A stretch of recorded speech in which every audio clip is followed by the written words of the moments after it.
one of our three deceivers once almost drowned their friends. You can tell us who you think it is by voting along in the chat. Let's find out who's telling the truth and who is a chump.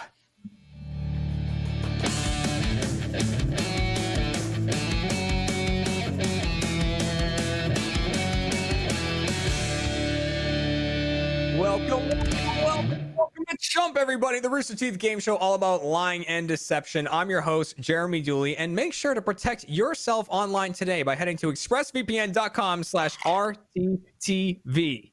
Now, we have a bunch of first-timers here on the show today, so we need to get into introductions, starting with our deceivers. And deceiver number one, Mariel Salcedo. I'm back, baby. Happy to be here, Jeremy. We're glad to have you back. Deceiver number two, Chilled Chaos. I have never lied in my life. Very excited to play. That's incorrect. And deceiver number three, the one and only Greg Miller. I've been lying since the day I was born, and you're all fucked. Can we curse in the show? Can we curse in the show? Oh, absolutely. Only two people can sort out whether or not they're lying or telling the truth. The first. That's right, Dooley. I'm talking to you. Fuck you, Dooley. Motherfucker, meet the devil. Second, being today's contestant, which is the returning Eric Bador. Well, you want to dance with the devil in the pale moonlight. I'm risking it all. No second chance. Here we go. I'm ready to go. We got liars. We got deceivers. I'm sorting them out. I can't wait to do this. God, no. We're gonna go. Today's show is going to be a monstrosity.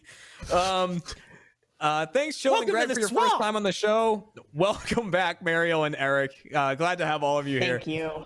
No, thank you. I wouldn't have joined if I knew Greg was coming, but no, thank you. Thank you for having us. Chill, don't be like that. Put the monops behind us, all right?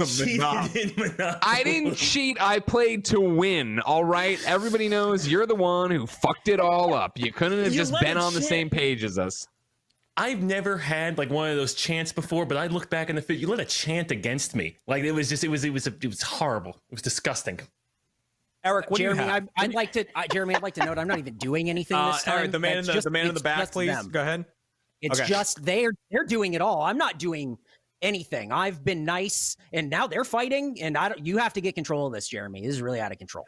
Yeah, get control of it, you piece of shit, Jeremy. Thought this was your show, Jeremy. Let's start with a game called Pushing the Envelope. Damn you!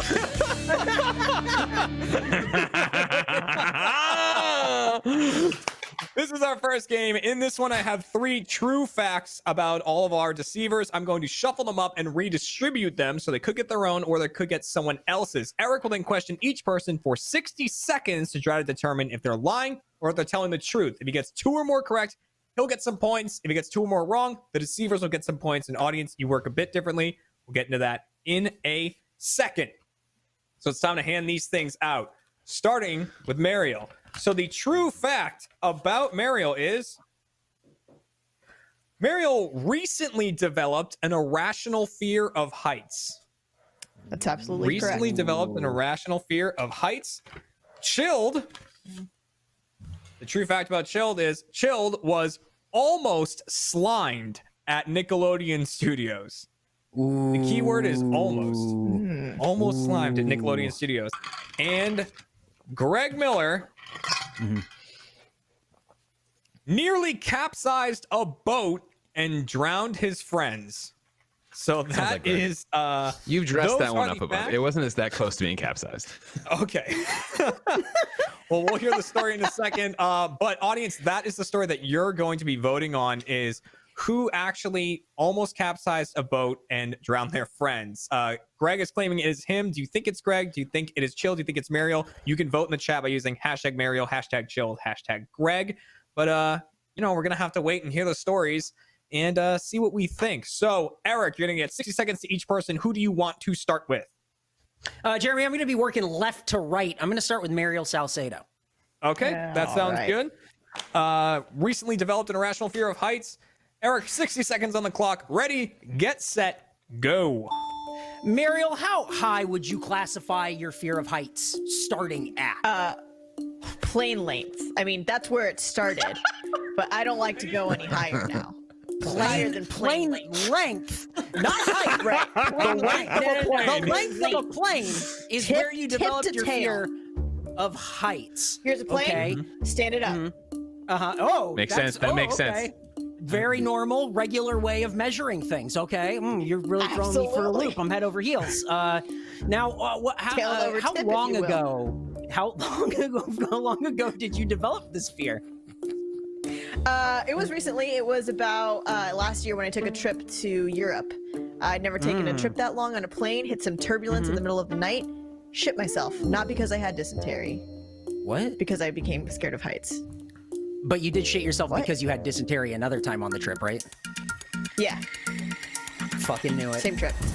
That's why I don't go to Europe. Dysentery everywhere. That's Exactly. why Can't shit get away was from in that. Europe. All right. So a plane length, fear of heights. Eric, who we moving on to here? Oh, I'm You working going left to right, Jeremy. I gotta go Okay. with chilled. Which in this layout doesn't really work that way, unfortunately. We're going to chill. I'm going nose to tail plane length. There we go. You gotta figure that Nose out. to tail. Yeah. All right, so almost slimed at Nickelodeon Studios. 60 seconds on the clock. Ready, get set, go. And chilled. What year were you almost slimed at Nickelodeon Studios? Oh, interesting. 1996-ish, 96-ish, Ooh, really answered that 95-ish. fast. Okay. Was this during What Would You Do? Was this where, like, was Summer Sanders there? What are we So it was looking the- at? It was the Nickelodeon Studios at Universal. So I don't know, because I was only 4 or 5, if it was being filmed. So I don't know who the actual person was. But I was called on to be slimed. And you were not slimed because... I was afraid. So they called on me. Everyone had their hand up, and then they told me to come on down. I said no, and then they had me pick somebody else. Oh, no. You were afraid of getting slimed? Yes. I mean, I don't know what's made in there, but I was legitimately afraid. What else did you do on this trip to Orlando? Oh God. Maybe the beach. Maybe. Maybe the beach. Maybe the beach. Remembers the sliming pretty vividly. Maybe the beach. Eric sussing things out. All right, so that You're leaves sussed. Consider yourself sussed right now. Understood. another 60-second questioning is coming up for Greg Miller, who almost capsized a boat and drowned his friends. And audience, remember, this is the one you're voting on. So listen to Greg and then see if you believe him, or if you think it was Mario, or you think it was Chilled. And remember, you can change your vote at any point, but you only get one vote. So don't worry about spamming the same name. Won't get you anything extra. I'm already all gonna right. vote Greg. He definitely did it. I mean, Look into these seems eyes. like it You think I seems can real keep Greg. a vote at 10 and 2? Eric, you ready? Yeah, let's do it. All right, 60 seconds on the clock. Ready, get set, go. Greg, how big was the boat that you almost capsized? Well, it's important to point out that, of course, I'm not a real boater. So it was big enough to hold me, Goose, Hayes, and Toller. This is in Gulf Shores, Alabama. Okay. Classic boat term, boater. Okay, good. I said it's not mine. We were drunk kids on spring break. I'm sorry. In Alabama? Gulf Shores, Alabama. Gulf Shores, Alabama is where you were on spring break. Correct. What is there to do in Gulf Shores, Alabama? I'm glad you asked, because what happens and what's impressive about Gulf Shores, Alabama, is that it's right on the border of Alabama and Florida, and there's a bar there called Not Florabama, which is that's not impressive. A bar existing in 2 states at once called Florabama. Well, anyways, you get drunk there and you usually hit on the other spring break kids. Believe it or not, I'm kind of overweight, so it didn't happen much for me. But Toller did fuck a girl in our bathtub. Oh, that's believable. I don't know about the boat. Hey, did you see any ticks while you were out there? No, of course not. Interesting. There were no questions about the incident. There were no questions about the boat. I learned a about lot. how it went over. What do you mean? I learned a lot.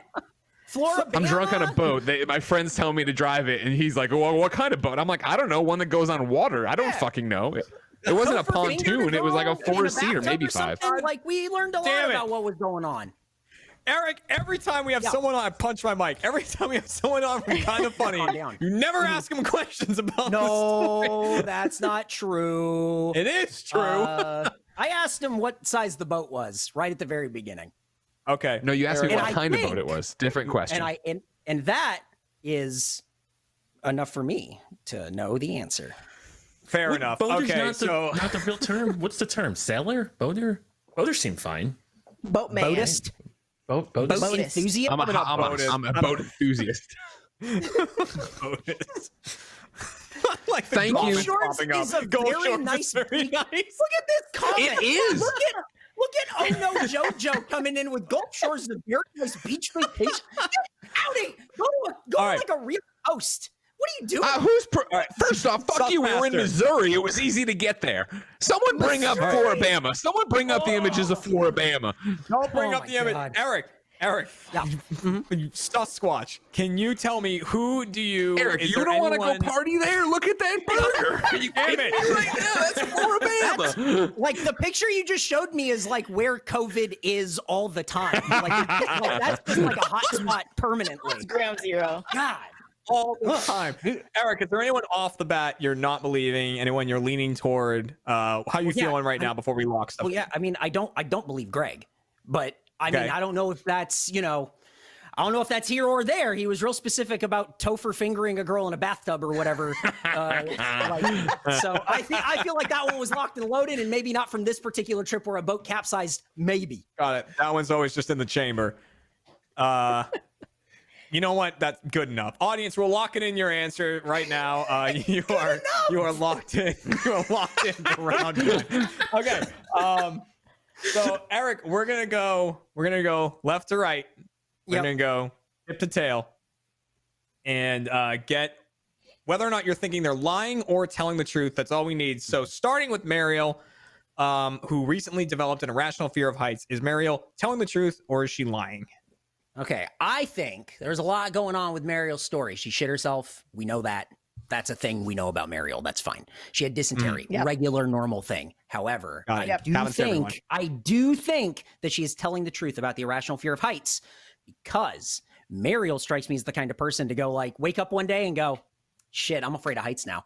So I'm gonna lock it in. That's I'm on gonna lock it in anxiety, with Mariel. baby. It's true. All right, let's lock in true on Locked. Mariel. All right, on to Chilled. Almost slimed at Nickelodeon Studios. Eric, what are you thinking? Now, this is believable because I think Chilled probably went to Universal Studios or Orlando, Florida, or whatever, Nickelodeon. I believe that. However, I do not believe he was almost slimed. I think that that's a Greg Miller story. So I got to lock in a lie on Chilled. You little liar. You little hardcore liar. Never lied. Okay, let's lock it in. Locked in. Lie on Chilled. So that leaves Greg Miller, which mathematically means you must think that Greg is lying. I do think Greg is lying. He said Floribama. He talked about doing the girl he didn't get to from Missouri. I don't know. These are just facts. I don't know. I was didn't from learn a Missouri. lot- This, I if you didn't would have learn a lot asked about the questions, you boat, could have Greg. kept up with this. I didn't learn a lot about the boat the entire time. you were Believe it telling or me not, about when I the almost story. capsized it, I didn't know anything about it either, and I never bothered to read the owner manual after.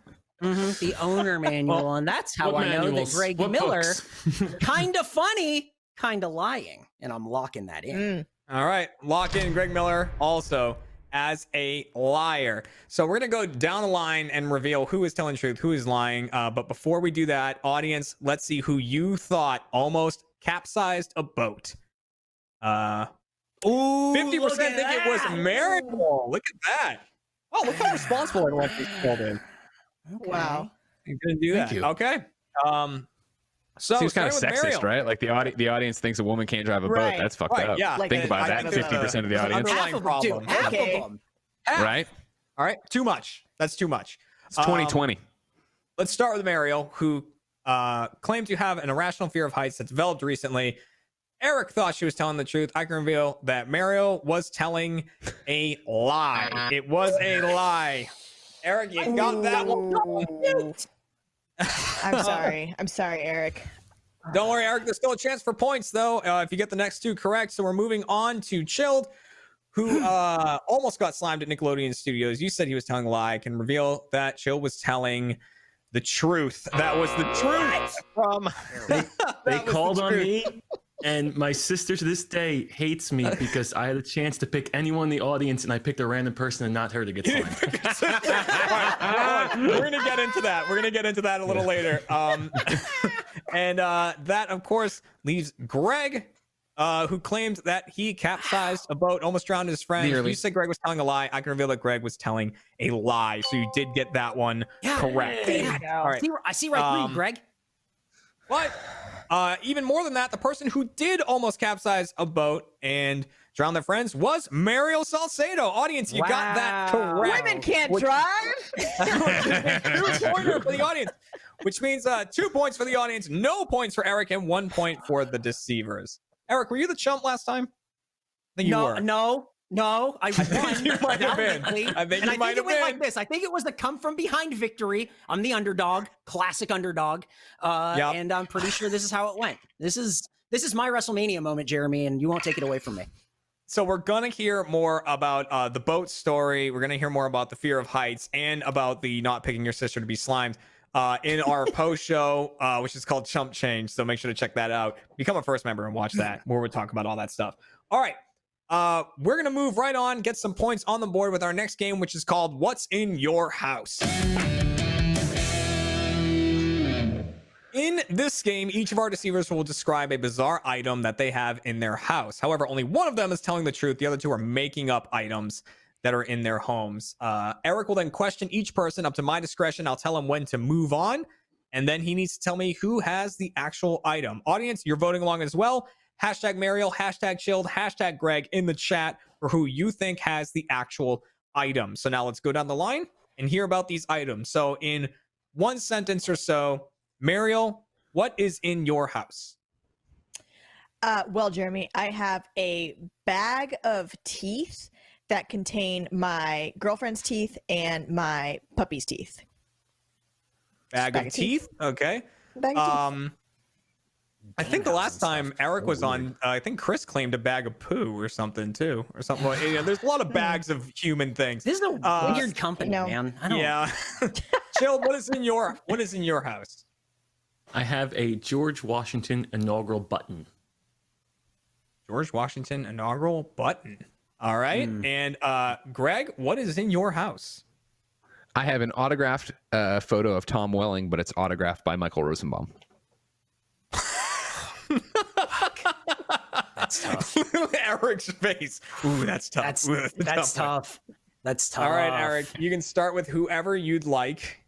I think I want to start with Mariel. I'm working tip to tail again, so we're gonna go Tip to tail Tip to tail, baby. Yeah, we're gonna do this At the length of a plane.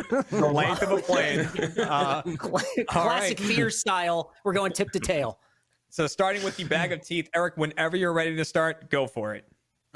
Mariel, roughly how many teeth are in this bag? I think about 5. It's a bag of 5 teeth. Yes. It's okay. Weird to classify. Okay, that's weird to classify as a bag. Like, you would think it would be like 32. I have like 32 teeth in like this sack. A bag could have one tooth. It's like a baggie. A bag. Oh, it's a baggie. Oh, interesting. A How we might be baggie full changing of our teeth. a baggie. A bag. So it's like a cocaine baggie full of teeth. Okay, so A little bit bigger How- than a cocaine bag. more puppy teeth or more human teeth? More human teeth. Okay. Do you think Mirror Ball is the best song on Folklore? Absolutely not. It's illicit affairs. Wow. Do you think August even makes the cut at top 5? Possibly yes, but also depending on where Exile falls. Okay. Yes. Do you think Joe? Do you think Joe helped her write this album? No. I think Carly Kloss helped her write it because that's her true I love. think that's pretty ridiculous. I think that you're really grasping at straws if you think like a Kaler thing is really happening. Eric, Have I'm you giving you listened one to more Dress? tooth-related question. You Okay, so but I can have more Taylor Swift related questions, or how does this work? no, those are you've used them up. Okay. You had an allotted I guess. amount at the beginning of the show. How long have you had the bag of teeth? Since like the baggie of teeth, probably since late May. Okay, well, we can move on. All right, your questioning is done. God damn it, Yeah. dude. Come on. Where Can you not? I'm not even doing this one. This is where I'm doing. All right. Which Okay. one's that? BMO or Zipper or whatever? What's the cat's Booker. name? Yes, whatever. BMO. Yes. Okay, Eric, you still going tip to tail? Going to Oh Chilled yeah, next? yeah. Let's give me Chilled. He doesn't know anything about George folklore, so Washington we don't have to- inaugural button. Eric, whenever you're ready, go for it. What year was George Washington elected president? 1789. Okay, and buttons were invented in 1789. I think buttons were invented maybe when was cloth done? Maybe 60,000 BC. When was cloth done? You think? Hang on. You think buttons and cloth went hand in hand? How else were you gonna tie the shirt together? I don't know about that. All right. Who was George Washington running against? Does your button say anything about that? Well, it depends because it was unanimous the first 4 years, but I believe George Clinton was the anti-federalist in his second term, or running against his second term, but he still won unanimously. Okay. So are you with that hat? Are you trying to be like a Waluigi, but for YouTube, or what's going on? God. It stemmed from a bad hair day 8 years ago, and then it stuck. Boy. So now It's crazy how decisions we make on a whim just sort of let you go. I mean, I think your hair looks fine. You got a classic thank you. Wario haircut. I think you're okay. No, my fiance cut it. It was pretty. Did a great job. Still wearing a Mario hat. That's okay. I'm really excited to see this button that doesn't exist though. Jeremy, I think we're ready to move on from this. Okay, good. Let's move on. We're moving on to Greg, who has the signed picture, and I can't wait to see the questions. Eric, whenever you're ready, go for it. Hey, Greg, when did you get this signed picture? I was during my run on Up at Noon at IGN. But don't go there. Go to Okay, cool. youtube.com/kindafunny. Interesting. Hey, what's up with you and Ferris wheels? Oh, I don't like them. I don't like them one bit. That's my irrational fear of the heights. You know what I mean? Like my wife So- took me to Santa Monica. What's our going? No, I was going to say, so if there were so imagine there are 10 ticks outside of a Ferris wheel, and the only way to escape, That's they've right. surrounded you. And they've surrounded you, and you're like, I can't get over them. It's too many ticks. Well, I'll answer your question with a question. Do I know there are only 10 ticks? Is it I can see 10 ticks, or somebody has set me up in one of these irrational conversations, right? Of this is it. You can either get out of this or go around, or go through the 10 ticks. You can see 10 ticks. There may be more. The only way to escape the ticks, the Ferris wheel.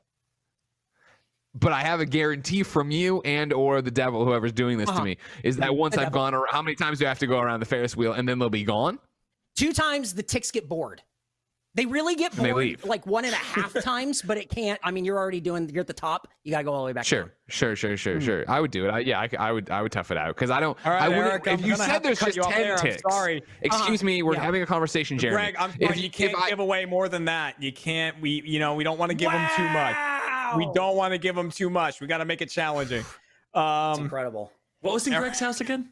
It's a photo of Tom Welling that's autographed, but it's autographed by Michael Rosenbaum.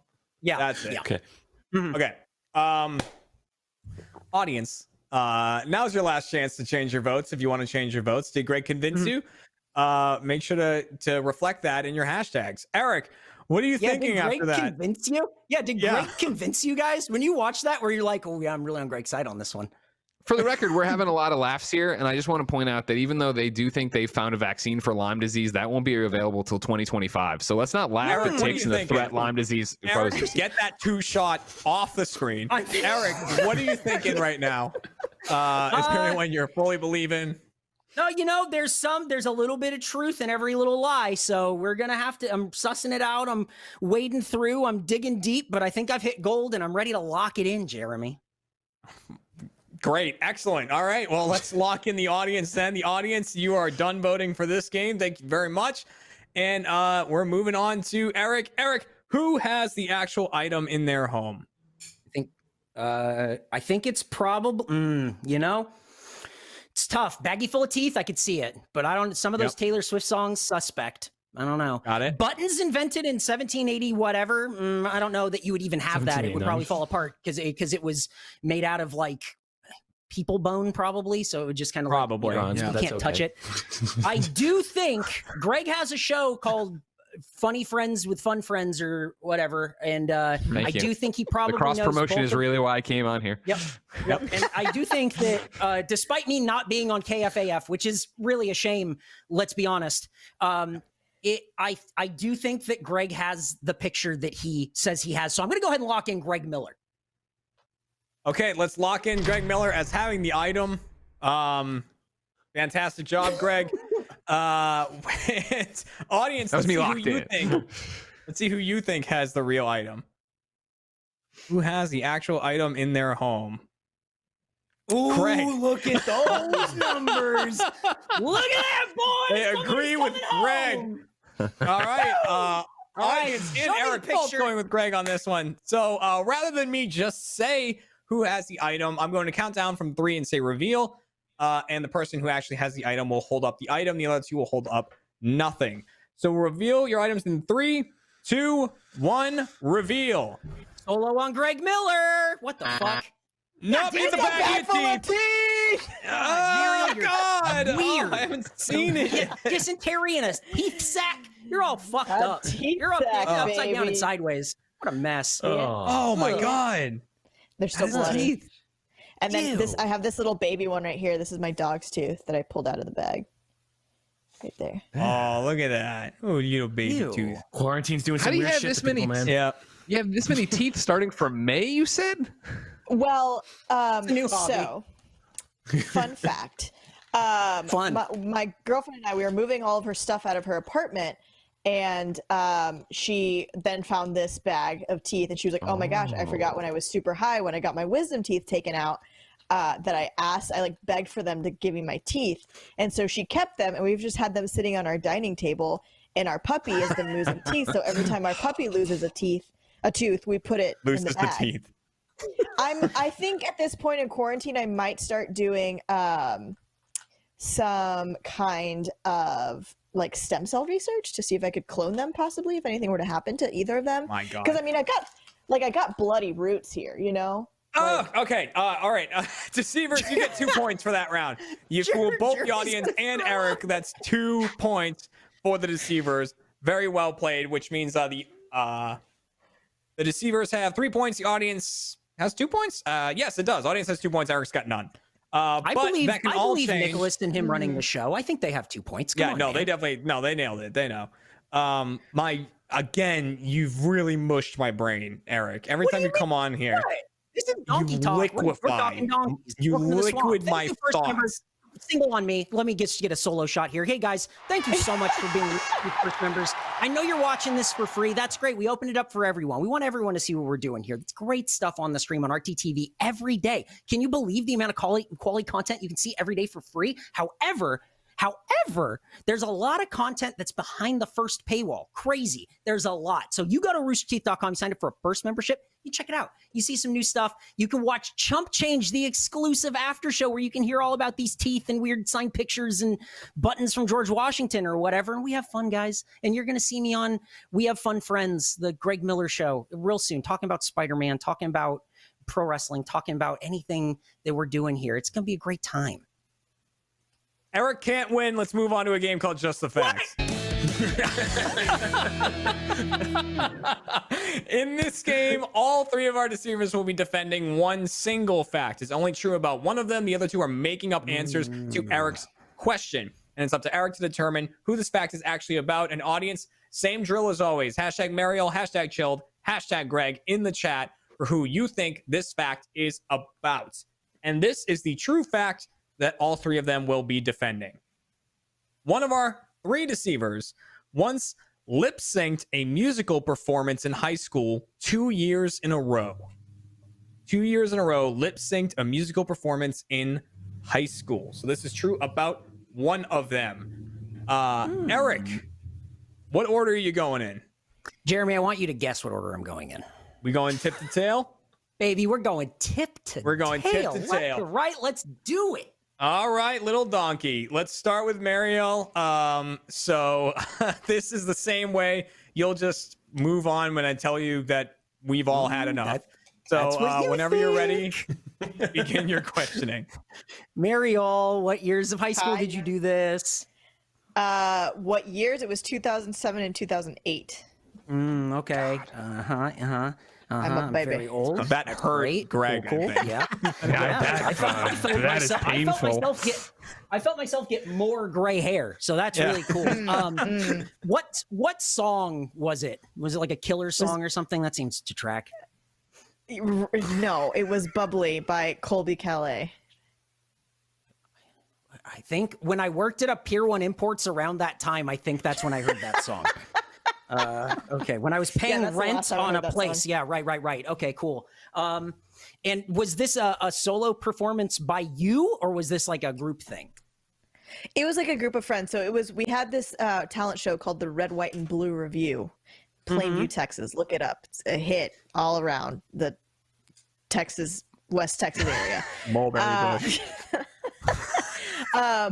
But anyway, so everyone who was like a theater kid or band kid or choir kid would go in and perform, and my friends and I, we could not sing, so we begged our way in to do two friends did a dance and I did a lip sync. Oh, do you remember any of the dance moves?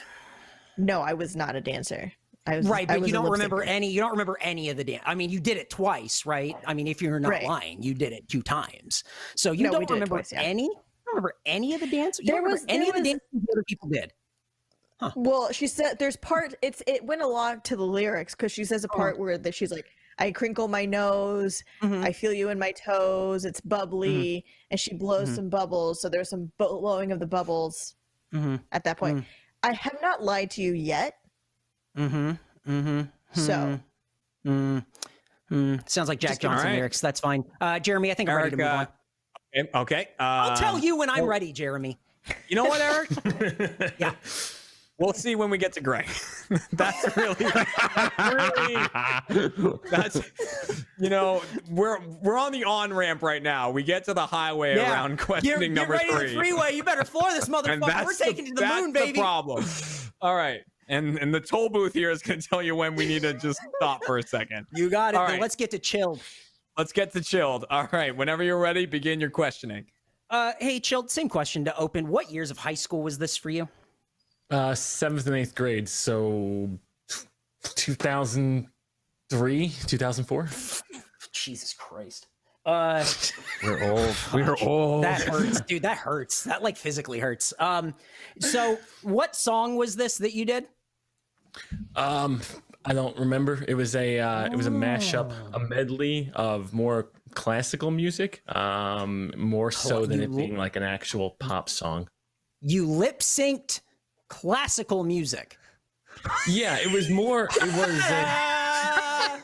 It was like that. It was all county for 2 years in a row, and it's like, there's other people singing. And I figured I didn't really want to practice. They're singing, he's singing. Oh wow! Look at him going. He's lip syncing, guys. Did you see that? Wow. That's pretty cool. Wow. Look I at thought the my audio went professional. out.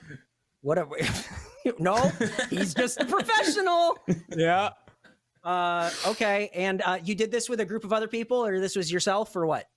It was a group of other people. I felt like I had enough backgrounds of other talented people that I didn't need to shine at all. And they were fine. Oh, okay. Interesting. Before we move on, do you want to go ahead and plug your YouTube channel? Me? Oh no, I stopped uploading on my YouTube channel. It's fine.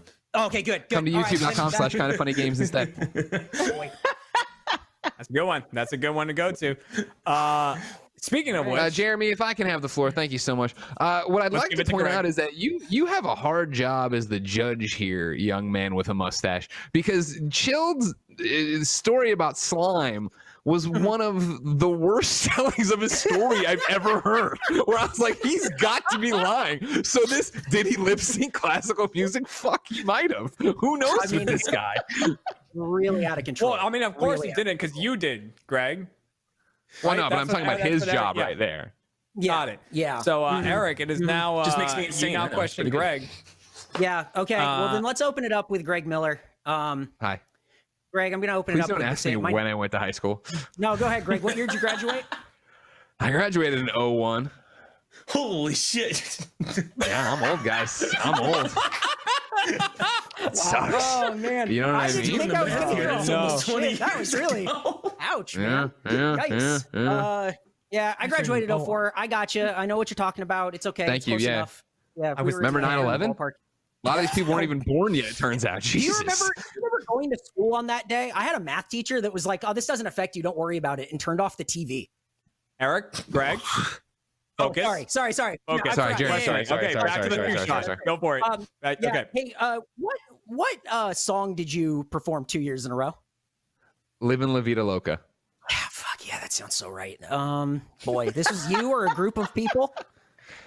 Can I tell you the thing? Because I know you won't believe me, but it's really brilliant. So first year we do it, right? It's a group of people. Yes, it's only like 3 or 4 of us, but we tried to recreate the music video. If you remember, I was Ricky Martin in that one. So then in the second year as the surprise, I was the woman, and everybody like lost their mind when I came what up. a twist!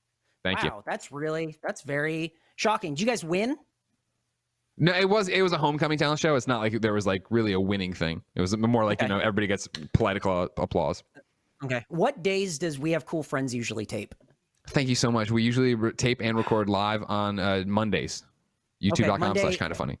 Monday 11 a.m. You can catch it on twitch.tv/kindoffunnygames 11 a.m. on Mondays, and then later on youtube.com/kindoffunny and podcast services around the globe. However, if you like video games, you should go to youtube.com/kindoffunnygames. We have 2 channels. And you guys are Pacific time, which is the real time that Correct. everyone should West be Coast, going Best by. Coast. So that would be 1 p.m. here. Okay, typically my 1 p.m. on Mondays is pretty open. So just saying. Oh, do you want to be on it? There? Yeah. So. Oh, saying, sure, we can make that happen. Hold on, let me actually get the calendar open, and we can see the next Monday we have open, because there's a few. We book ahead of time, obviously. I mean, it's smart. And typically my Mondays, like my Monday midday, it used to be jam-packed before RTP. Well, the thing about it is we can record at any time and just sit on them late, right? So it's not like that big of a deal. Right now, I'm already, okay, hold on. So now I'm going to September. September came Pennsylvania sooner. Yeah. It's not, don't, everybody, you know how our jobs are. Don't be like this. Don't try to turn it around on me. All right. I'm sorry. We have a popular show, everybody. All right. One day you'll understand. Which you can find at youtube.com/kindoffunny. Is that right? Yeah, youtube.com. What about the 21st, Monday, the 21st of September? My best friend Poe's birthday. Am I lying? You find out. I can, you know what? I am free there. All right. I'm going to drop you an email too while I'm thinking of it. Yeah. Shoot me an email. We can do that. Jeremy, I think I'm good for my questions. Thank you. Audience, this is your last chance to get your votes in, so make sure you do that. Eric, after your questioning, how you feeling on this? Is there anyone you're not believing at all? I'm about to make 3 chumps out of these fools. I'm about to walk away the champion, and I'm ready, and I'm very much ready to win this game. So okay, let us know. I'm ready to lock in if audience wants to lock it in. Literally, no way that you can't be the chump here. But you know what? Let's see here. Sometimes I give bonus points for things. Don't think that's gonna happen. Eric, what? How are you feeling here? Is there anyone you're not believing off the bat? I'm rocking and rolling. I'm putting it all on the line. I'm ready to walk it dry. Let's go, baby. Audience, we're locking in your answer. You're locked in now. So thank you for playing. You are done for this episode. Congratulations on your not loss. Eric, who are we locking in? What was the game? Who did the singing? That was it. Who did that? I don't know, Jeremy. This is your show, buddy. You really got to get a handle on this one, man. Yeah. What are we thinking? Who did it? I'm thinking. You know what? A lot of the Greg one. Very interesting. However, I think I'm gonna go with Mariel. I think she sang that song. It seems like around the right time. It seems like something that you do if you're bored in West Texas, I guess. And it really lines up for me. All right, locking it in. Lock it in. All right, Mariel is locked in. Audience, let's see who you locked in as your vote on who lip synced 2 years in a row. Greg, 61%. Living La Vida Loca. Thank you guys. Upside inside out. We don't have the rights. Mute that. Cut that out. So let's see. Eric went for Mariel. The audience went for Greg, and I can reveal that the person telling the truth was Chilled Chaos. What the fuck? Right? That's which means another massive 2 points for the Deceivers that game for fooling both Eric and the audience. Well Eric, done. I don't 5 points for the Deceivers. Wow. My Crushed God. him. Audience, 2 points. Not amazing, but also not 0. So which means at the end of this episode, Eric Bador is going to be tonight's. There it is. I mean, they stamped chilled, but it was meant for Eric. There it is. They got it Do it eventually. again for posterity. The stamp guy swings a lot, and he'll hit his target eventually. There it is. Thank you very much for joining, everybody. Thanks to our deceivers. Thanks to Eric. Thanks to the audience. And reminder that for first members, there is a post show called Chump Change where we'll hear the true stories that we didn't get to hear this episode. So make sure to tune in next week and play along live. If you weren't here live, I mean, you're here right now, but if you're watching this after the fact, make sure to tune in next week so you can play along live in the chat. It's free. Anyone can do it if you sign up. Roosterteeth.com, Rooster Teeth application on your Make sure to go to roosterteeth.com. Greg, where should they also go? You should go to youtube.com/kindafunnygames. Chilled, where should they go to see you? Twitch.tv/chillchaos. Nice. Mariel, plug something. Here. there. Perfect. Here, Eric. right here. Rooster Teeth. Eric. Head on over to Rooster Teeth. Check out more stuff. Thanks again, everybody, and to all of our audience watching at home. We will see you next week. Goodbye, people. One of our 3 deceivers was once visited by the FBI. You can tell us who you think it is by voting along in the chat. Let's find out who's telling the truth and who is a chump.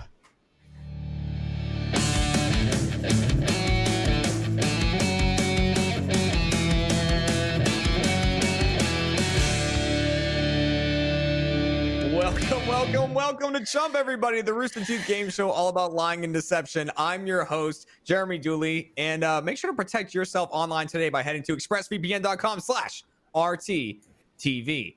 Now, without further ado, it's time to introduce our 3 deceivers today, starting with deceiver number 1, Iffy. Welcome to the show. Hey, how's it going? How you doing? It's me. How you doing, Dooley Daddy? Number 2. Let's introduce deceiver number 2, Fiona Nova. Nice, the guns out. And deceiver number 3, Andrew Rosas. More guns out. So many guns out today. Only 2 people can suss out whether or not they're lying or telling the truth. The first being you, the audience at home, and the second being today's contestants. Who is it? Jessica. That's Okay. some gun. I forgot for a second because I had Jessica on the brain because the show started. I went through the intro and I think I heard Jessica go, "Oh shit!" Yeah, no, it's in the beginning, right in the beginning. Right at the beginning. Sorry.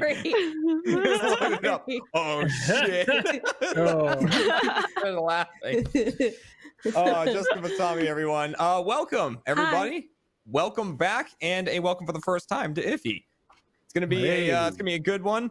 There's gonna be a lot of voting from the chat. There's gonna be a lot of lying today, and I'm excited to see how everyone handles this. We had multiple people at the beginning of the show when I said, by the way, so you know, the contestant today is Jessica. They went good. Yeah. Went and got it. Nice. That's Nice. real. That's so nice of you guys. They're like, oh, Jessica, this bitch. How you feeling about Iffy going into this one? You think he's gonna be able to fool you? So Oh.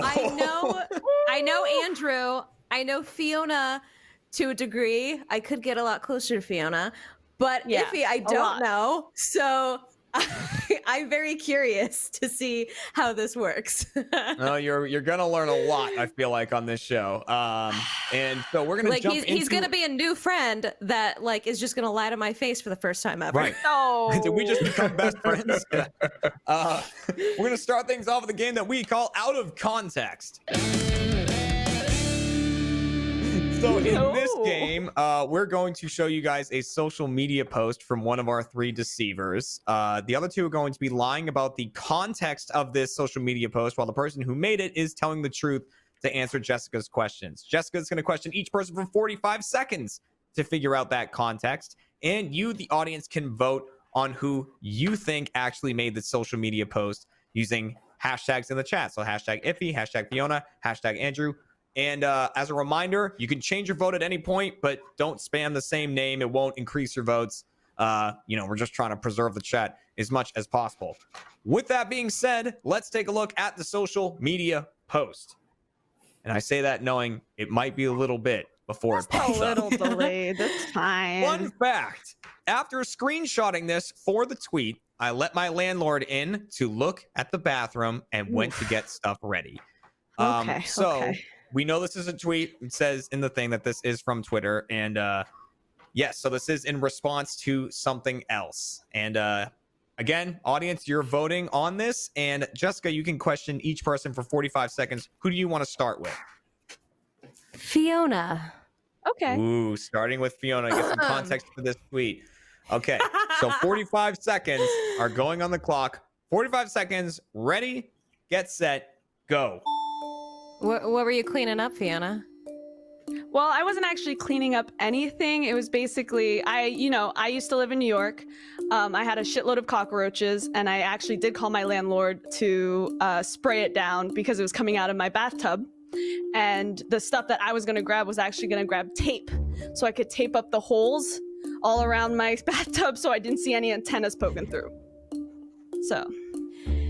Totally. Okay. Did the landlord eventually come in? Yeah, he came in. He came in to spray And what did he- the bug spray and stuff. I mean, that's normal. Okay. Did the clock? Okay. So the landlord does that, like a bug guy. Yeah, he's just up there. Yeah. Okay. Cool. Cool. Got it. Jessica, goes to you're clean it like up. so on board. You're like, yeah, for real. Totally. Totally. All right, Okay. 45 seconds to someone else. Who do you want to go to next, Jessica? Iffy. Iffy. All right. I'm Heading ready. over to Iffy. Let's do it. To get the context of this tweet, 45 seconds on the clock. Ready, get set, go. Iffy, what were you cleaning up?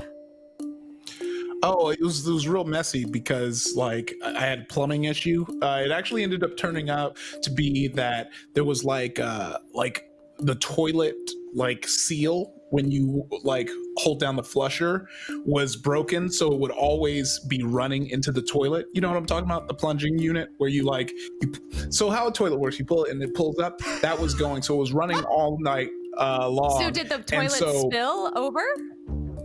No, it was actually in a constant state of flushing. So I was spending copious amounts of money on water constantly running on my toilet. So that's why I needed fixed. And that's why I came up. Okay. Okay. All right. Okay. Iffy. I love the breakaways you went. So, how a toilet works. I know how you Let me make it clear how the plumbing works. Yeah. Let me, Because let me get to this one. I'm a very confusing person. So I'm like, hold on, let me work this back so you get what my dumb mouth is saying. Flashback, I ancient Rome. understand Okay, so toilet. they remember Ancient after Rome, the yeah. silver So water? hear me out.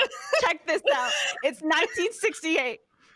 So 1988, I am born. I am a man. I was born. I was a I baby. am bored. All right, so that means we have one left to get the context from. That'd be Andrew. Jessica, are you ready to question Andrew? Yeah, I guess I am. Let's go. All right, 45 seconds on the clock. Ready, get set, go. Andrew, what were you cleaning up? It's super gross. So the place that I was living in at the time had our like pipes were like my pipes and my neighbor's pipes were interconnected. It was a very poor design, and just the smelliest brown water was like seeping back up through the toilet and also through the floor. And so it was like staining the linoleum tile, and like you could walk on it, and it was like squishy, and like you put pressure down and it sounded like stepping on like a wet sponge. It was so unbelievably disgusting, and vomit inducing. Okay. So, what we got 3 plumbing issues there to go through. Yeah. What can we say? So one of these 3 gave the context of why the landlord actually came to look at the bathroom. And if we remind you, the social media post was, fun fact, after screenshotting this for the tweet, I let my landlord in to look at the bathroom. So something was screenshotted. You know, so there is the thing. And Jessica what we didn't got ask out of the about that. questioning is, What happened in the bathroom? I just needed to know. Yeah, I blacked needed to out know. on. I was like, I wanted to read the tweet again, but I was just like, I just have to ask questions. So I'm picking. So I'm So picking. you are picking one of those three actually made this social media post. Audience, you're still getting your votes in. So Jessica, after hearing, you don't have to give your final answer yet, but after hearing all of those responses, is there anyone you're leaning toward or don't believe at all or anything like that? This one's hard. They all sound guilty, or they all sound like they were just BSing me. Guilty. That's what I mean. That was just all bullshit. Wow. I think.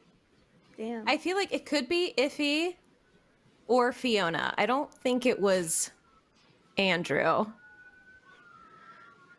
With the water coming up through the floor and the Yeah. The cops are coming to get me right now. The cops are coming. Yeah, better you than going to jail. You going to jail. I'm sorry to tell you this. going to You're jail. going to jail. Sorry to tell you. You got chumped. Yep. God, this is hard. This is I'm a looking hard at one. chat. I'm just like, I need chat to help me. Oh man. Man, Chat you are gonna is get- going to Okay. miss their iffy votes for the people who. There's one F in iffy. I'm never like anal about it's it, but right- just it's- for it's your written sake, right for your there. sake, for your vote to count, you have to put one F.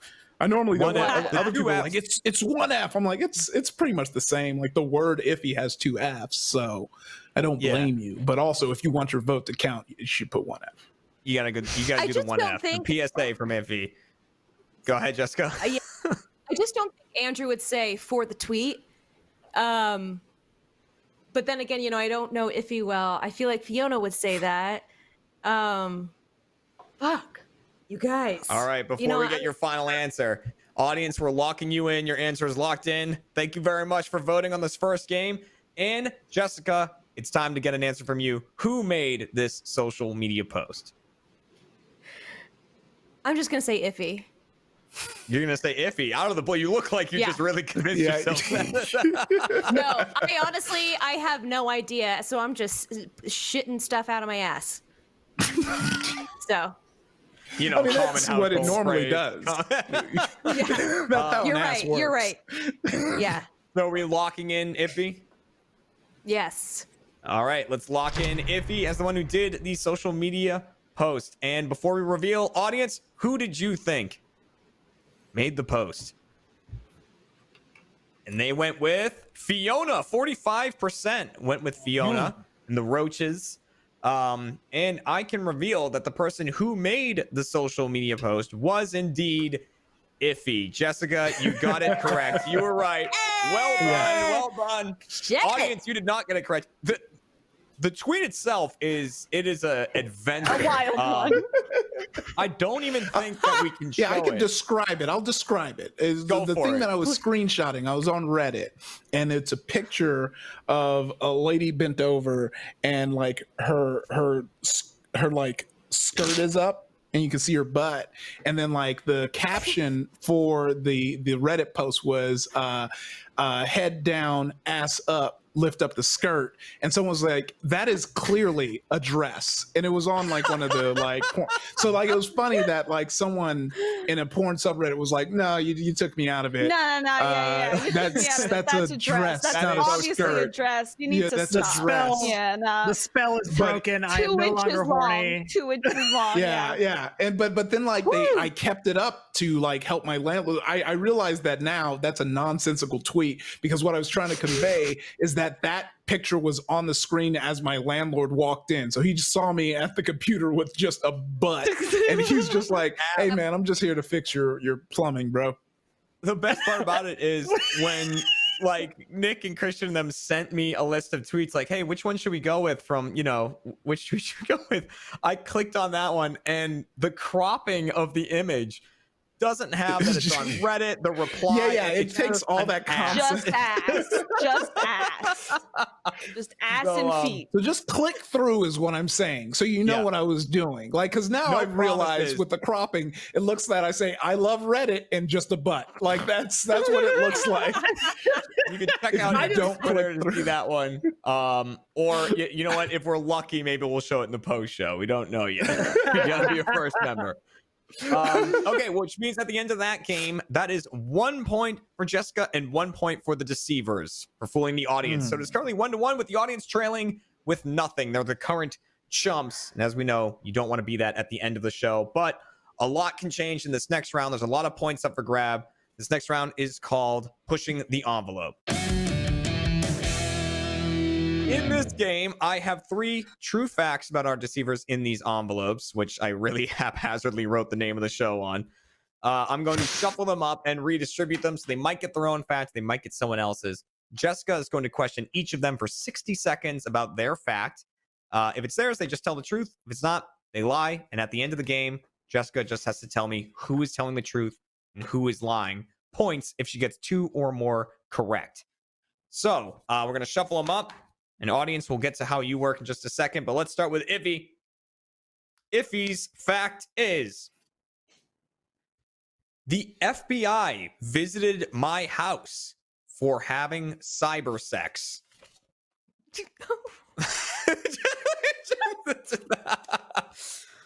The true fact about Fiona is, she was kicked by a horse when she was a child. And the true fact about Andrew is, when he was a child, doctors thought he was going to go blind. So those are the 3 facts about our deceivers. Audience, what you are doing is you are voting on who was visited by the FBI. Oh, no, wrong. Who was kicked by a horse? I didn't go over that with them before the show. You are voting on who was actually kicked by a horse when they were a child. Fiona is claiming that it's her. So she might change her mind. She might convince you or change your mind when she tells her story. But you are voting on that. And if you can guess it correctly, you get 2 points for getting that right. Jessica, who Also, do you close your want chat, to Jessica. start? Close your chat. You know, Close your chat. close your Yeah, chat. no, Close your chat. I'm closing it. I have it closed right now because it's too distracting. It's very distracting. Jessica, who do you want to start with? You get 60 seconds on this one, so a little longer than last game. I want to start with Iffy and the cyber sex. Okay, I think we all wanted to a bit. All right, Just a crumb. just a bit. All right, so 60 seconds are going on the clock. Ready, get set, go. Okay, Iffy. So cyber sex, huh? Tell me about that. Yeah. I mean, I'm real good at it. I used to be on all the different chat rooms, all the different forums. I had lots of practice, you know, also because I RP. I'm a big RP person. You know, I was doing I was in a Cowboy Bebop RP forum, so I was on Go Gaia. So RPing, so sex is just like, you know, just like sexy RP. So I was deep into that. So why? So I was doing that. But why would the FBI come to you though? Because there's certain trigger words you can say in chat, in like chats, that will get the FBI to check out what you're doing. So so if I maybe like perhaps was like, that booty is the bomb, then they're like, hold on, let's make sure this isn't some like, you know, terrorist stuff going on. And it must have been something like that. Word for you? They never told me when they came. I love the thought that the FBI is combing the Cowboy Bebop RP site, going, we gotta watch out for this terrorist. That booty is terrorists the are coming on bomb. here and He they're said bragging. Can't wait to deplete my balls like uranium. Yeah. That's the FBI. They're coming. They're coming. They're coming. God, I need my balls depleted God. so bad. Oh my God. Okay. Oh man. All right. Enjoying some yellow pig. Jessica, who do you want to go Damn. with next? I'll just go down the line. I'll just go with Fiona next. Fiona, All right, don't so lie to audience, me. pay No. extra attention to this one. This is the story that you are voting on. So kicked by a horse when she was a child. Jessica, 60 seconds on the clock. Ready, get set, go. Where did you get kicked by a horse? It was in Canada. Okay, how old were you? I was shut up, Summer. I was 10.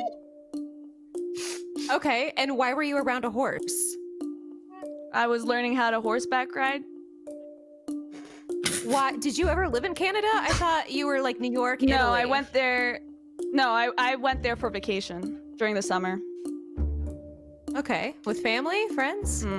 Yeah, with family. Just with my fam. At 10 years old. Okay, and so it was just a one-time thing? It was just a one-time thing. I never rode a horse after that. I am terrified of them. Where did you get kicked? In the thigh. On the thigh. Oof. Okay. Thigh. Okay. Did you have to go to the hospital? No, but I got a really big bruise for a long time. Okay. Okay. All right. I love how much That's- the Canadian horse broke Iffy. That was like. And like Fiona I is said- like I answering said as the if she's in a disposition, like she's like like she's in Yeah. court. Like, yep, yes, I was on a horse. I gave the Yeah. facts. I gave the Further facts. question? She asked for facts. Guess what I gave? Facts. Yeah, How everyone, do you get mad at me? every one of Fiona's answers sounds like a lawyer whispered it to her, like whispered to her right before she delivered I it. It gave was her like, facts. Yeah, in the thigh, on the Jessica thigh. said, On the "Don't thigh. lie to On me," the and thigh. I didn't. There you Hey, go. I mean that's true. I said that. How can you argue with I that? did say that. And that Okay. leaves Andrew, who, since it's been a little bit, as a reminder, when he was a child, doctors thought he was going to go blind. So you my have gosh. 60 seconds to question Andrew about this. 60 seconds on the clock. Ready, get set, go. Why did the doctors think that you were going to go blind? because both my corneas got unbelievably scratched by sandbox sand. That sounds. Yeah.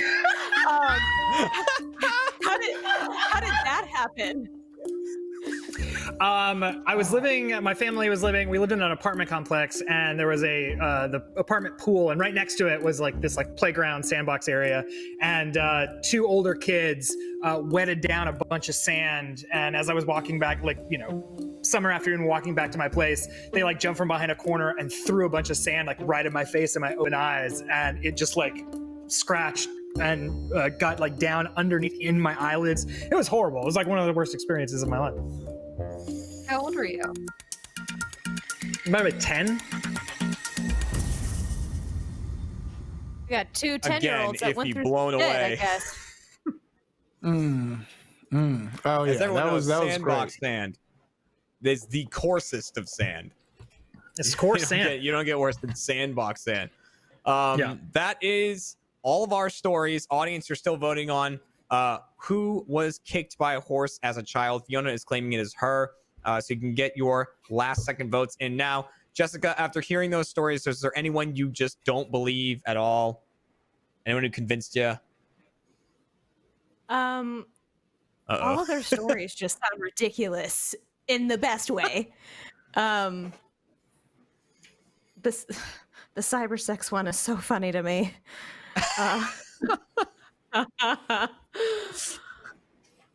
I don't know. There's a part of me that thinks all of them are just lying. And then there's a part of me that thinks that Fiona is telling the truth and that potentially Iffy and Andrew are swapped.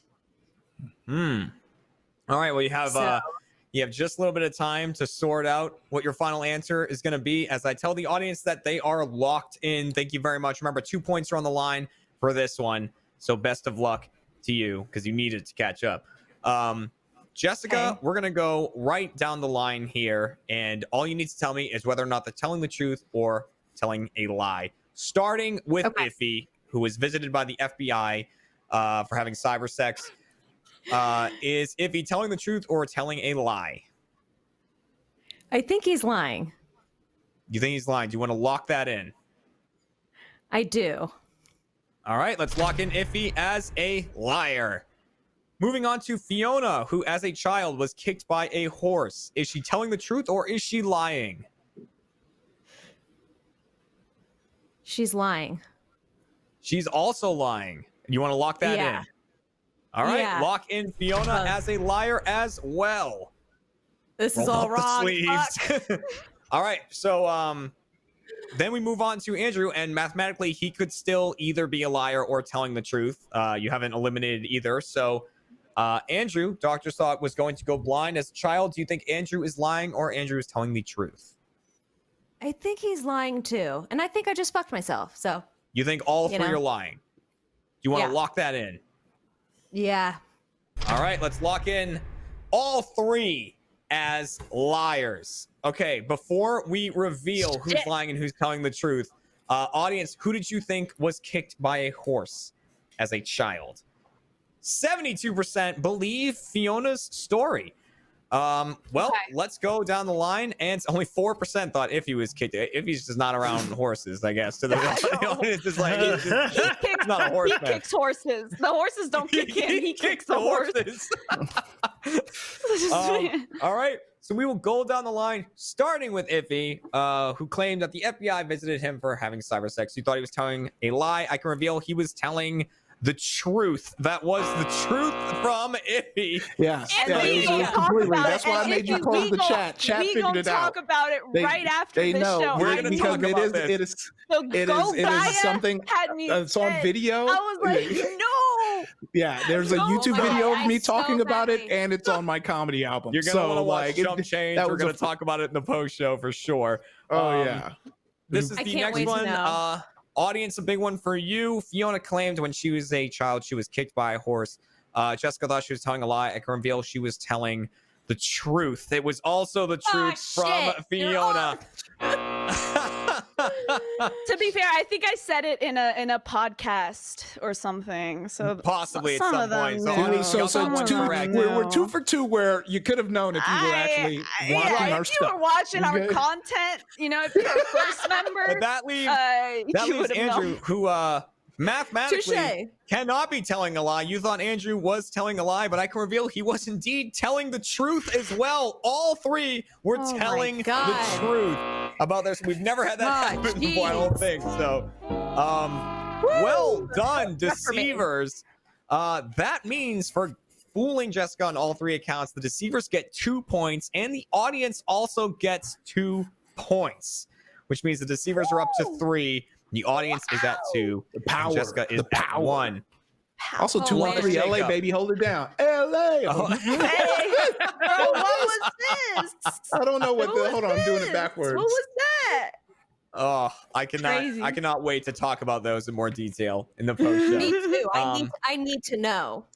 But it's time to get the final game in here to see who the chump is for this episode, and that final game is called What's in Your House? In this game, all three of our deceivers will describe a bizarre item that is in their house. Only one of them is telling the truth. The other two are making up a weird item that's in their home. Jessica will get to question each deceiver up to my discretion. I'll tell her when to move on about this item to get more details. And then at the end, will tell me who has the actual item. Audience, it's an easy one for you. Hashtag Iffy, hashtag Fiona, hashtag Andrew. Who has the real item in their house? That's all you're doing. 2 points up for grabs for the deceivers if they can fool both Jessica and the audience. And then points up audience and Jessica for sussing it out. So let's hear about these mystery objects, starting with Iffy. Iffy, in one sentence, what is in your house? It's a custom-made gunpla with a anime girl head and her butt attached to the back. Okay, there we go. Moving on to Fiona. Fiona, in one sentence, what is in your house? I have a mannequin head, a dirty mannequin head with a unicorn hat over it. Dirty mannequin head with a unicorn hat over it. And Andrew, in one sentence, what is in your house? I have a Topo Chico box full of wigs, a gun, and a big purple dildo. Sounds about There right. we go. Cool. Shout out to Topo Chico. So that is the 3 items that are up for debate right now. Jessica, you can start with whoever you want to get more details about these items. Who do you want to start with? Fiona. Yes. All right, let's start with Fiona with the dirty mannequin head wearing a unicorn hat. So whenever you're ready, Jessica, begin your questioning. Okay. Oh, why is it dirty? Because I was dyeing wigs on it. I dye my wigs on okay. it. So you use it as a like a wig holder. Like a wig holder, and also when I'm dyeing my wigs. Okay. So it's dirty with a bunch of different colors. Yeah. Okay. Does it have eyes? It has eyes, but like it's not like colored in or anything. Does it have a body or is it just the head? No, just the head. You're being so cool. I'm giving Very you facts, straight laced. Jessica. I'm giving you facts. I'm over playing games. I'm telling you the truth now. What does the unicorn hat look like? A unicorn hat? Yeah. What do you want it to look like? I don't know. Is it just a unicorn? Is it like a hat? Is it just the horn? It's a hat. A unicorn hat. Oh, girl. Okay. Okay, you know what? We're gonna cut it off there. There's the questions again. Also, Fiona. before we hear from the next item, I need to point out that a little bit ago, my wife walked in to turn the fan on in this room, and I had Iffy's tweet up on my. I didn't realize. He got got. He got got like you got got. Ass on my screen. Oh, I just realized. that's what happened. That's what happened to me. That's what happened. It was the landlord all over again. This tweet is like a sexy ring tape. It's being passed on, cursing more people down the. The It Follows. of Love asses. Yeah, exactly. Oh my god. All right, Jessica. Who do we want to question next? Andrew. All right, going to Andrew with the Topo Chico box full of various items. Jessica, whenever you're ready, begin your questioning. Why do you have a box of various items like that? It's for Pancake, Master Pancake. It's just stuffed it full of stuff we've used for sketches, mostly wigs. I've got a sawed-off shotgun that we used for the Mad Max Fury Road, and then big purple dildo, which is featured. It's one of our many props that gets featured in a lot of different sketches. Oh, can you give me an example of one? In Star Trek II Wrath of Khan, during that sketch, we use it for the like alien that Khan threatens to put in Captain Kirk's ear. So it's just this big, purple dildo that Owen Edgerton holds with a pair of tongs and brings toward his head. It's high octane silliness. Makes complete sense. Do you ever use any of those props when you're alone at home?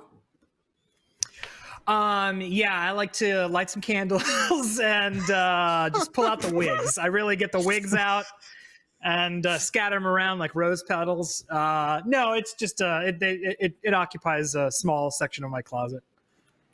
Okay, cool. All right. Yeah. All right. I think I'm good with questions there. And done.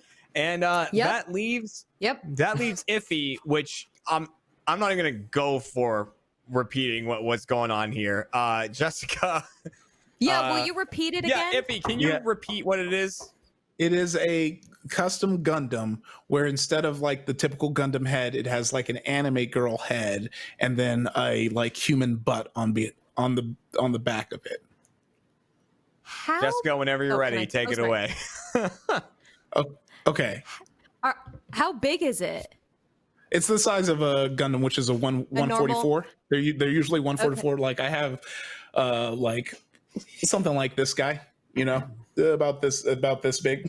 Okay. But instead, this is perfect because everyone's confused. Instead of this head, which is a normal Gundam head, it would have like an anime lady head.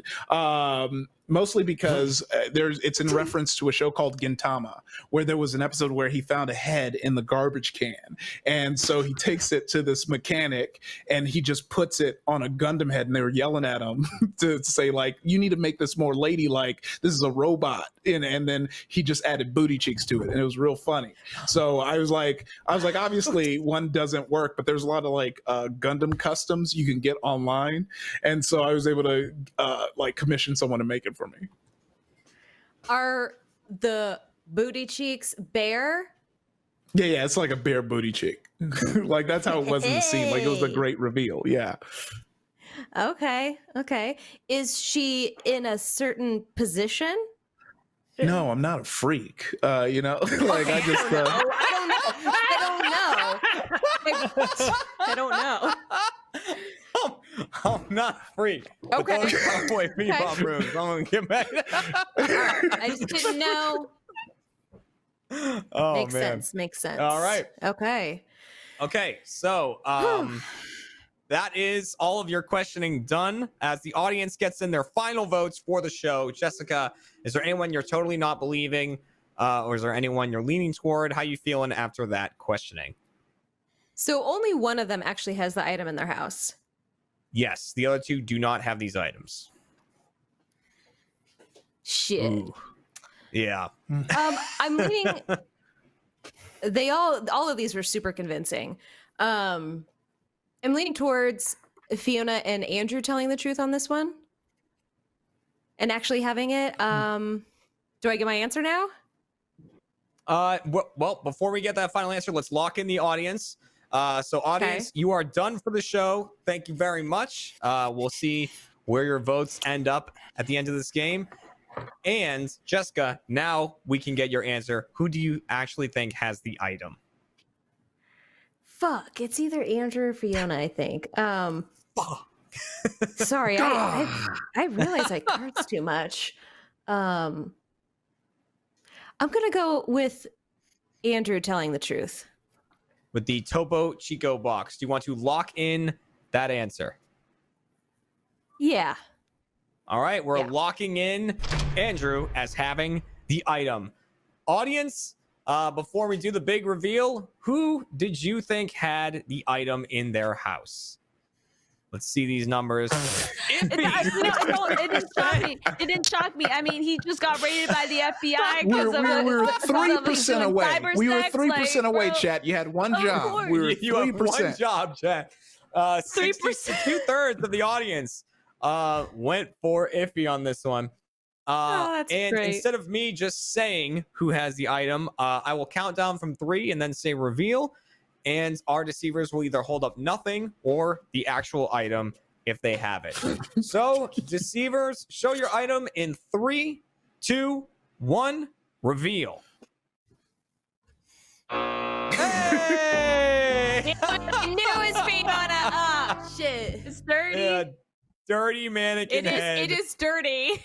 It's dirty. Also, so I don't know why I have it, but I have that it. means the deceivers actually get 2 points for that round for fooling both the Man. contestant and the audience. That's another 2 points to the deceivers. What I love is the fact that as Iffy started describing his item, you could hear him talking about it in hypotheticals. He would going, it would have this and it would have that. Like if it existed, this is what it would look like. Yeah, but then he says, I asked if it was in a certain position. He's like, what? I'm not a freak. But I'm just like, the FBI cybersex thing. So, I gotta know. Hey, He's not a Jessica, freak, he's a valid. man of Absolutely culture. valid. Because I would have done the same thing. I would have been like, yeah, you absolutely have that. Yeah. Yeah. If I need to Yeah, get no, to I know definitely you. am probably going to get that commission now that I thought of it. I thought of it for Right. this Yeah. game, but I was like, that's Now that a it's good in there. idea because it's based Talking off of about the RX-70. I have like a RX-78-2 right there, and if I just pop that master grade head off and but I need the specific head. It's basically it's a whole arc. It's a really good arc. Watch Gintama, trust me. We will hear more about the hypothetical Gundam in our post-show Chump Change. Make sure to tune in for that for first members only. But we can reveal at the end of this show, the Deceivers ended with a whopping 5 points. The audience ended with 2, but with only 1 point. It means that Jessica is going to be tonight's. There it is. Not many frames, but it's there. And so thank you, everyone, for showing up for this episode. We will be back next week with a whole new cast of characters. And as a reminder, please sign up to be a first member so that you can watch our post show where we hear more about these bizarre stories, because I know I have a lot of questions and I'm looking forward to hearing that. And maybe we'll show the ass pic. Who knows? Thanks again. That's how we're gonna get all these by. first subs boosted up. You can see this juicy butt we're gonna show. To see ass, they'll go through the roof. Thanks again, everyone, and we'll see you next week. Goodbye, people. My gosh. Did I once almost accidentally start a forest fire? You can let me know by voting along in the chat. Let's find out who's telling the truth and who is a chump.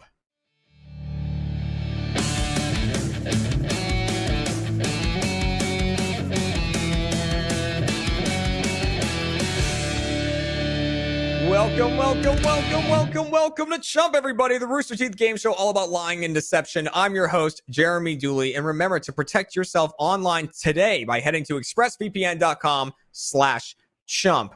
Now, we've got a list of deceivers here for you today, some that have never been on the show before. Let's introduce them, starting with deceiver number 1, Adam Kovic. Hello. Hello. I'm Adam Kovic. Gotcha. Deceiver number 2, Ryan Haywood. I'm so happy to be back again. Thanks. Yeah, welcome back, Ryan. And deceiver number 3, Issa Badiola. Pew, pew, pew, pew, pew, pew, pew, pew. Only 2 people can suss out whether or not they're telling the truth or lying. The first being today's contestant, Mr. Blaine Gibson. Correct. And the other, like, he's so whimpering about the other person being you, the audience voting along at home. Welcome, everyone. Welcome to the show. Thanks for coming. Thank you. Blaine, Jeremy, I have to say, I lost the last time, but the gloves are coming off. The gloves and the sandals are coming off. They're all coming off. All right. That's What the impressive hell? flexibility. They're coming is off. that You know, is that or is that not actually your foot? Is there someone I laying think in it front of you? it's not. You won't beat me. You gotta tell me if I'm lying or not. Are they my feet, or did my girlfriend put prosthetic hair and is laying on the ground for me to do a physical? I'll be honest. Tell me. I was wondering if it was Chris. Why would Chris? No, I would never have it at my Just house. like Chris's feet come up in the frame. Chris, what do you have to say about this? I'm more impressed that you actually put your feet on camera for everyone to see. Yeah. Oh shit! You're right, dude. That's OnlyFans content right there, and you're giving That's it going for straight free. to only feet. For free. Or sometimes feet. Only feet. That's Sometimes for our feet. first Only members. Adam, are you confident in your lying abilities for today? No. Did you Wait, believe where him? is he? Let's find out with our first game. You Our got first it. game's called Pushing the Envelope.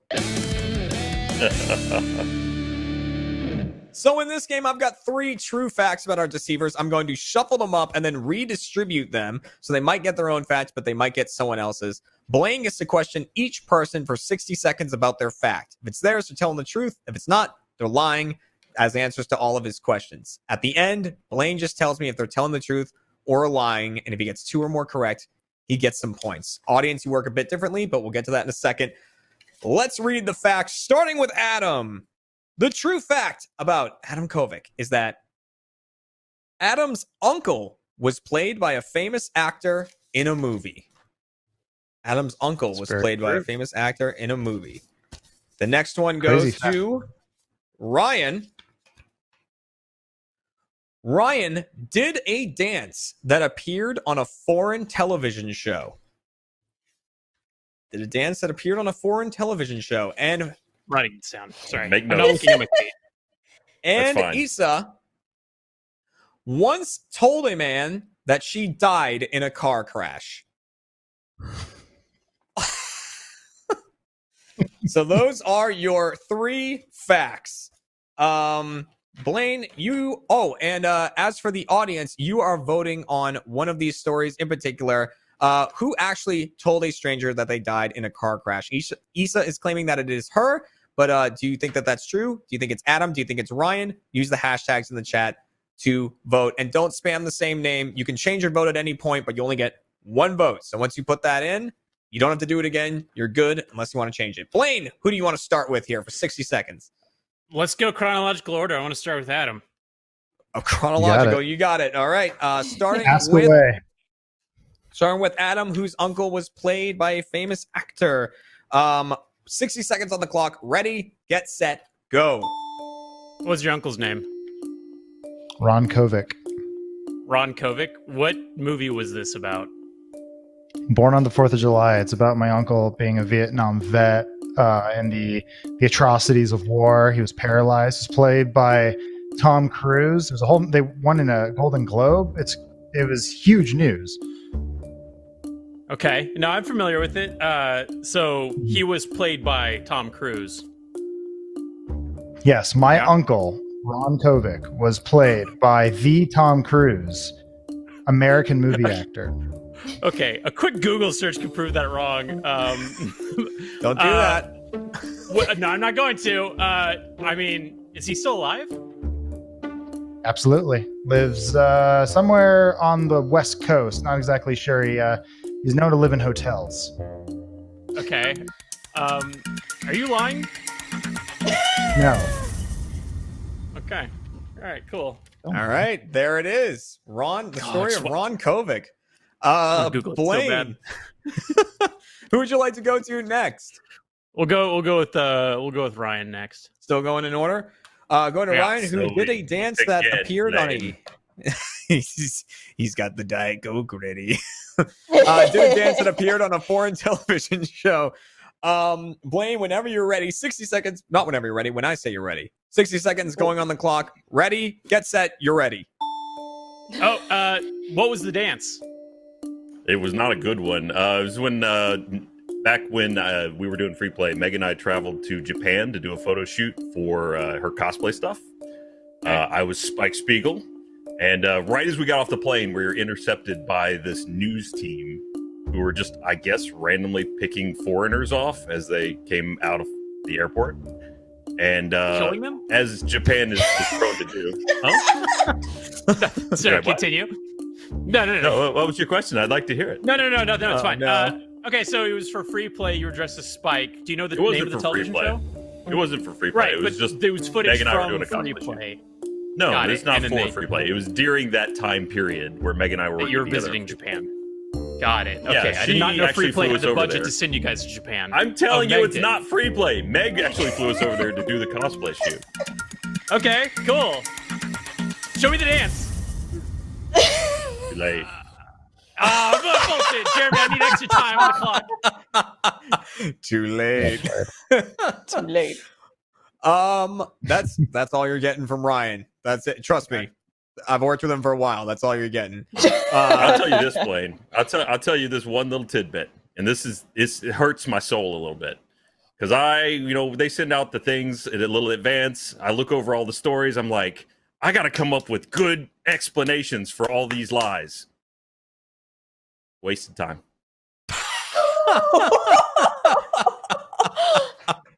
My uncle was gonna be in the Richard Jewell movie. Man. It's gonna be so good. That leaves Issa, who once told a man that she died in a car crash. Audience, this is the one that you are voting on. So we'll see if you believe Issa or not. So keep getting those votes in. Blaine, you get 60 seconds on the clock. Ready, get set, go. Issa, would you lie to me? Maybe. Okay. Why did you tell this man that you died in a car accident? Who is this man? So my sister took me to a club. I thought it would be okay, but I actually feel really awkward partying with my sister. She's like 4 years older. Okay.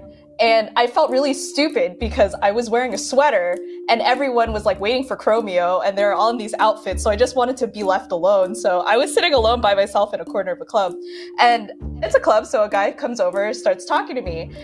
We're kind of just saying pleasantries. It's like, we're talking to a stranger in New York, right? So it's just like, okay, sure, whatever. But then his opener was, "Did you fall from heaven?" And I knew I didn't want to continue. So that's when I said, "No, but I died in a car crash." And Did you actually die in a car accident? Did I actually die in a car accident? Yeah, did you? No, but I told the man I did. Okay, all right. So you lied to him. No, fuck. Whoa, was she lying? Was she lying then, or is she lying now? One of the. Regardless, there's lies afoot. We don't know where. Thanks for listening to my story, Blaine. You bet. That is all the questioning. Audience, this is your last chance to change your vote. If you were swayed by that story, Blaine. Before we lock in any answers, how are you feeling after that? Is there anyone you completely don't believe? Anyone you're leaning toward? What are you thinking? There is a chance that they're all lying. Is that right? Correct. There's a chance they're all lying. There's a chance they're telling the truth. Okay. The only thing they all got real chatty. Like I just asked them a simple question, and then they were off to the races. So I don't know. Yeah, that's the only thing is that there cannot be one person lying. There can be two. There can be three. There can be none. That's what I'll give I've you. heard Adam say 20 words so far, so I wouldn't call him chatty. Stone faced. Explain the I'm a math to me. gentleman. There can only be one person that's lying. Wait. No. There cannot be just one person lying. Because then where is the other lie? They would have to. Those three stories, and they're swapped around. Yeah. Okay, so either all three people got their own stories. Okay, get it. Math. Yeah. Math is simply put math. What are we gonna do with that? That's all you need to worry about. All right, audience, you are locked in. Audience, thank you for voting. That you're done for round one. 2 points on the line. So best of luck, Blaine. We're gonna go down the line, and you just tell me if you think they're telling the truth or they are lying. So we're gonna start things off with Adam Kovic. End of the movie and Tom Cruise. Do you think Adam is telling the truth or is Adam lying? I believe he may be telling the truth. Yes. Do you want to lock that? You sound unsure. Do you want to lock it in? My theory is that he's telling the truth. I'm just going to say it all up front now. And I think that Issa and Ryan had their stories flopped. So we're going to... Okay, so we're locking in Kovic as telling the truth. Sure, I need to let's hear go you for say it. Okay. Yes. Lock that in. Lock it in, Regis. I need to hear you say it. All right, and so by your logic, you're on to Ryan. So you think that Ryan and Issa swap. So you think Ryan's telling a lie. I do. Now, do you Lock need it this in? chart that goes from you to dumb to help understand it? There it is. Made that so Still bright. quickly. So this is the second try. The first one didn't come out as good. I can't even see it, but it seems as though Ryan's attempting prop comedy. Is that correct? Oh, there it is. Yep, I can see the graph. Yeah, it's growing. It's growing. There's a curve. Well, that was the wrong way, but whatever. Well done. Blaine, are we locking in and changing Very your good. mind? You take a sip on that. Yeah, we're locking in. We're locking in. Lock in Ryan as a liar. So back to the math. You're locking in Issa as a liar as well? That is correct. Lock it in. All right, Blaine is locked in. Before we reveal anything, let's take a look at what the audience thought. Audience, who told a man they died in a car crash? Issa, they believed Issa. Won them over with the story, but are they correct? That's 40% right there. It's actually pretty close all around. So it's time to go right down the line, starting with Adam, who you thought was telling the truth, and I can reveal that Adam Kovic was telling the truth. You got it right, Blaine. You nailed it. Yes, congratulations. Good job. And then you don't have Yes. points yet. All right. If you get the next one right, then you got them all. But they could all be telling the truth. Let's find out with Ryan, who you thought was telling a lie, and I can reveal that Ryan is telling a lie. You got that correct, which means ipso facto, Issa was also telling a lie. You got that one correct as well. He did the dab. Audience, victory dab. You messed it up. You did not get it right. It was Ryan. Blaine was totally right about that. That was Ryan's story, which means at the end of that round, Blaine receives 2 points. The deceivers and the audience both get nothing, which can change heavily in future games. But that also means that the stories from Issa and Ryan that we didn't get to hear, and also more details from Adam about this Tom Cruise film, we'll hear them in our post-show Chump Change. So it was a make sure to check that out. Very famous film. It's, you say it like it was some obscure tome from a shelf. No. I just mean like the whole thing, like a behind local play or something, relation. not a Tom Cruise feature film. Right, the relation and everything. This episode of Chump is brought to you by DoorDash. All right, now you might want Chinese food. They want pizza. And someone nearby is craving froyo. There's something for everyone on DoorDash. DoorDash is the app that brings you food you're craving right now, right to your door. This is also a safe way to continue supporting restaurants in your community. There are thousands of restaurants open for delivery that need your patronage now more than ever. Ordering is easy. Open the DoorDash app, choose what you want to eat, and your food will be left safely outside your door with the new contactless delivery drop-off setting. It's super easy to use. I use it all the time. I even like to order from Chili's on there. Listen, you get that triple dipper, you dip some sliders in some ranch, all right? Treat yourself. Is it healthy? No, but who cares? Right now, our listeners can get $5 off and 0 delivery fees on their first order of $15 or more when you download the DoorDash app and enter the code CHUMP. That's $5 off and 0 delivery fees on your first order when you download the DoorDash app in the App Store and enter code CHUMP. Don't forget, that's code CHUMP for $5 off your first order with DoorDash. Thanks, DoorDash. But we are going to move right along to our second game, which is called Did I Do That? Now, this game works a little bit differently. I will be the one giving a fact about myself. This is either a true story about me or something Christian just sent to me right before the show. And Blaine will start things off by questioning me for 60 seconds about this fact. The deceivers will then get to question me for 60 seconds about the fact, starting with Adam, and then to Ryan, and then to Issa, and keep going until the 60 seconds are up. At the end of that, I will count down from 3 and then say vote, and they will either put a thumbs up if they think I'm telling the truth, or a thumbs down if they think I'm telling a lie. And majority rules with the deceivers. So if 2 of them go with lie, then their vote is a lie. As for you, audience, you're just voting either hashtag yes or hashtag no. And like I said at the top of the show, the fact about me is my friends and I almost started a forest fire. So that is, my friends and I almost started a forest fire. Is that true? Does Christian know me well?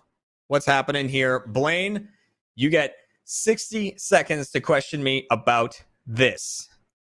Are you ready? I'm ready. 60 seconds on the clock. Ready, get set, go. Was it like a failed attempt at a campfire? How did it start?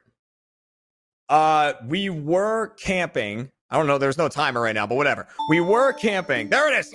But it was not a campfire. Oh, how was the fire started? It was a Viking funeral. For what? A mouse. Was it a pet mouse, or did you just find this mouse? We found a dead mouse, yeah. Oh, the famous artist. That's unfortunate. Mm-hmm. I didn't realize he's dead. What were you guys like? I don't understand.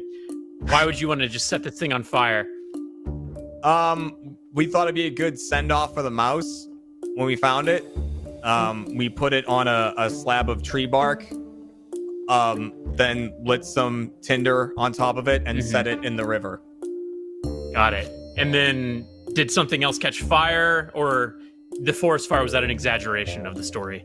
It was heading toward the opposite bank, which was a large pile of dry brush. Got it. Okay. All right, that is the 60 seconds for Blaine.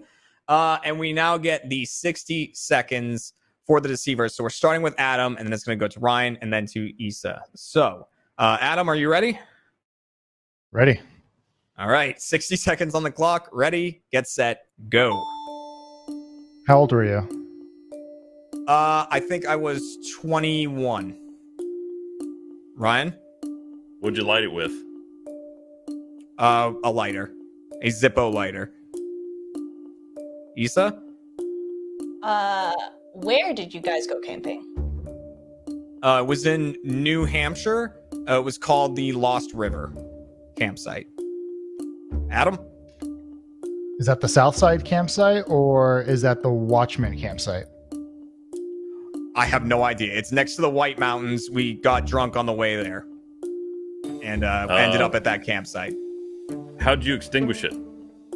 We threw rocks at it until it sank. Issa? Was there a soundtrack while you guys were doing this? Other guys than play our... No, we were just screaming. Viking How many friends do you chants. have? I have a lot of friends. No, I think there were either 4 or 5 other people with me. Nice.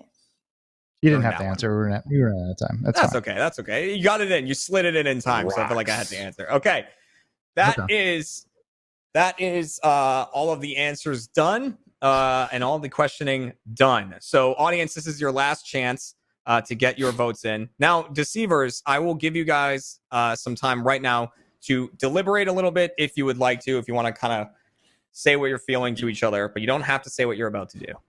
You really spun me out there with the rocks, because that is potentially the dumbest way to try and stop fire from spreading is to pelt it with rocks. Also very disrespectful to the mouse. Yeah, I mean, Viking funerals but take at the place same on time, water. Yeah, where's the water? Where's the fire spreading if it's on water? well, Or he did said you it was not know going what a to Viking dry funeral brush. It was going Oh, toward it. okay. It was Well, it was going toward it, sailing but it hadn't somehow reached across the creek into dry brush. Okay. And so you guys, This is wind which I'm just sail talking was- out, I know I'm not asking the question. You guys identify a danger, like, look at all that brush. And then you gather up rocks from the stream and start hurling them at the floating mouse. It's almost like While you were there. Sticks Come Sail Away was playing. No, we were just screaming. No music. All right. Thank you, Issa. Here for you, boy. I know my audience. All right. Speaking of audience chat, we are now locking in your votes. You are locked in. So now comes the countdown. So I will count down from 3 and then say vote, and you guys will put up your thumbs. Either thumbs up for true, thumbs down for lie. In 3, 2, 1, vote. All right, so unanimous with the deceivers that it is a lie, and Blaine is going with the truth. Before I reveal it, let's see what the chat thought. Does the chat think I'm telling a lie or telling the truth? 80% think I'm telling the truth. That says a lot about what the chat thinks of me. All right, so points up for grabs, and I can reveal, did I almost accidentally start a forest fire? The answer is yes. It is a true story. Right. We did. Yeah, it was floating across the way toward it, and yeah, the creek was lined with rocks, so we sank it with rocks. We just threw rocks at it until it went under. It was a deep creek. Absolutely sounds like some shit I would do as a kid. So I was yeah, like, we were. He was drinking, 21. It was More than technically an adult. Yeah. Which means that Blaine gets a point for that one, and the audience gets a point for that one. Score is 1-3-0, but it is not over yet because the deceivers can earn 2 points in this final game. This episode of Chump is brought to you by ExpressVPN. When you use the bathroom, you always close the door behind you, right? You don't want random passerbys looking in on you. So why would you let people look in on you when you go online? Using the internet without ExpressVPN is like going to the bathroom and not even closing the door. Did you know that your internet service provider, like Comcast or Verizon, knows every single website that you visit? And what's worse is they can sell this information to ad companies and tech giants who will use your data to target you.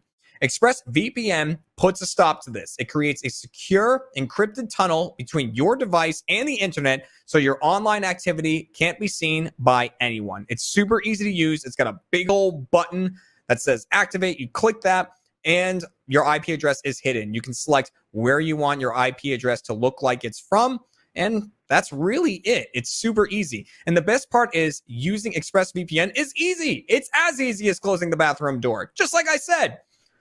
You just fire up the app, click that button, you're protected. So if you're like me and believe your online activity is your business and yours alone, secure yourself by visiting expressvpn.com/chump today.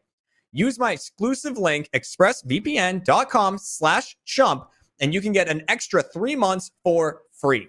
That's expressvpn.com/chump. Protect yourself today. And the final game is called Just the Facts.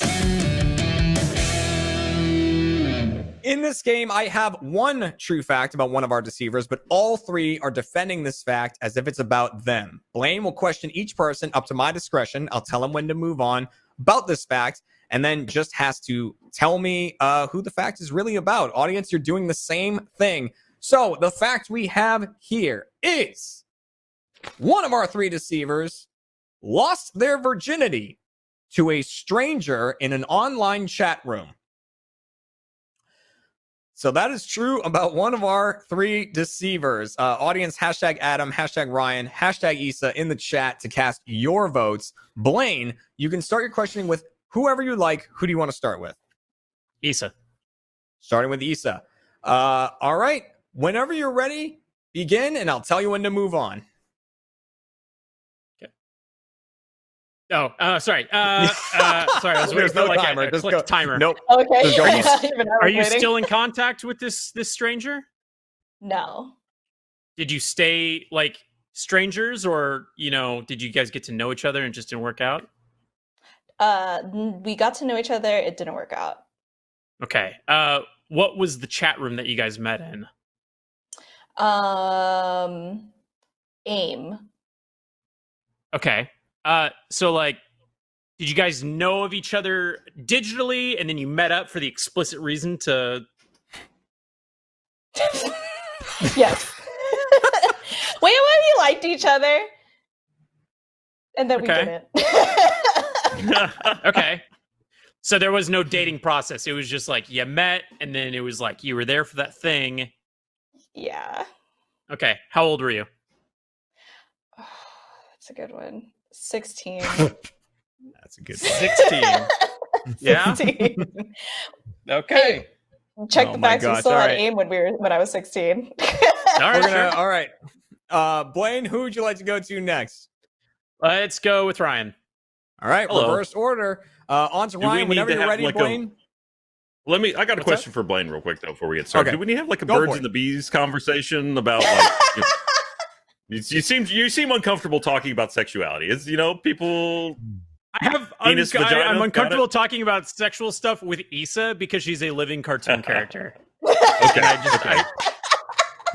That's fair. She's just too much purity there, and it makes me feel bad for talking about it. Well, luckily now you're on to Ryan, so begin your questioning. All right, Ryan, first question. When did you get married? When did I get married? 2000. I'm not going to say the date, but it was around the late 2000s. Late 2000. Okay. Was it your wife? Was she the stranger? No. Okay. What year did you interact with this stranger? God, who remembers years? 1997. 7. Okay. All right. What was the chat room that you guys met in? Oh man, this is back in the day. This is AOL before AIM. This is just chat rooms. Oh. The saying "I lost my virginity" is a bit of an overstatement, but yeah. Explain. I'm confused here. What do you mean it was an overstatement? So, young Ryan experiencing the internet unfettered by oversight for the first time, experiencing new things, finding new ways to express himself. Cybersex was a big thing back in those days. Maybe it is now, but there was whole chat rooms dedicated to it. And when you start exploring Things happen. So you're claiming that you guys didn't actually have real sex? It was cyber sex. There was no physical sex, but for a 17-year-old, that was a lot still. So it was your cyber virginity that you lost. Yeah, well, I'm old. All right, cutting it off there. Blaine, that leaves Mr. Adam Kovic. Are you prepared to question Adam? I think I am. All right, whenever you're ready, begin your questioning. All right, Adam, what year was it? Must have been 2000. It was probably after 9/11, if I remember correctly. I was 16. That's So a I valid would've landmark. Yeah, I would have been going into 7th grade, I believe. So yeah. Okay. I think. No, not 7th grade. Sorry. No, not 7th grade. What was I? No. Sorry. I was a sophomore in high school. Sorry. I got the years mixed up. Okay. So, like, did this person go to your high school, or were they just a complete internet stranger? No, it was an internet stranger. It was just someone you just met him in a AOL chat room. Okay. So all three are AOL chat. All right. Then, all right. So, like, what did you guys keep in touch after that, or was it just one and done? You met and then it was done. No. I mean, there was no real way of keeping in touch. I guess you had phone numbers, but like there was none of that. It was just that was it. Just we each got something out of it, and that was it. Okay. Was it good? I mean, 6, 7 out of 10. It's it's your first time. It's awkward. It's weird, but no, it was fine. Yeah. Okay. Jeremy, I think I'm done, man. I think I got my answer. Honestly, I was just waiting to see where it went. All right, so there is all of your questioning. Audience, this is your last chance to change your vote if you'd like to. Blame, what are you thinking before you lock anything in? Anyone you don't believe? Oh, Jesus. Oh, Jesus. Now I'm second guessing myself. I don't think it was Ryan, just because that doesn't seem like Ryan behavior. Adam, I went into it thinking it was Adam, but then I think I might think it's Issa. I think it might be Issa. I don't know. So it sounds like you're kind of between Adam and Issa at the moment. Yeah, I'm gonna review my notes, and then I'm gonna take a look at the notes. Audience, we're locking you in. You are done for the show, so we'll see how it goes for you, audience. Blaine, it is now your turn to actually lock someone in. Who is this fact truly about? I think it might have been Issa. You think it's Issa? Do you want to lock that in? Let's lock it in. Hear the words. Lock it in, Issa. Jeremy. I'm in a cell. Issa. Blaine's going for the clean sweep here. Let's see what the audience thought before we reveal the true answer. They also thought it was Issa. 57% went for Issa. And I can reveal that the person who lost their virginity in an online chat room to a stranger was Adam Kovic. It is true about Adam Kovic. Damn. Which means the deceivers get the full credit, 2 points for fooling both the contestant and the audience. So they did bring it back in the last round. Blaine, you did great. You actually did win this episode. You redeemed yourself, 3 points. But what that does mean is at the end of this episode, the audience watching at home is tonight's Chump. There it is. There's sometimes a sound effect that goes with that, but it didn't play right there. Just know it happened. All right. It's going to come in later when we least expect it. I'm guaranteeing we're going to hear it and it's going to scare us. Yeah. Well, the I'm audience ready. is furious right now. Yeah. Thank you very much, Blaine. Thank you, all the deceivers, for tuning in for this one. Issa and Kovic for making their Chump debuts. Really appreciated having both of you here. Issa, who was laughing quite a bit in the episode, and Kovic, who was very stone faced the whole time, and I loved it. That Adam right Stoic, there, more like that's Adam what won. Stoic. Stoic. That's the word. That's what won that last round right there for the Deceivers. So thank you again for watching, everybody. Make sure to check out Chump Change, where we're going to hear the truth behind the lies. You got to be a first member to watch that. But for everyone here, you can tune in next week to see another episode and try your luck at winning once again. Thanks for coming by, everybody, and we'll see you next time. One of our deceivers was once directed to an illegal underground club. You can tell us who you think it is by voting along in the chat. Let's find out who's telling the truth and who is a chump.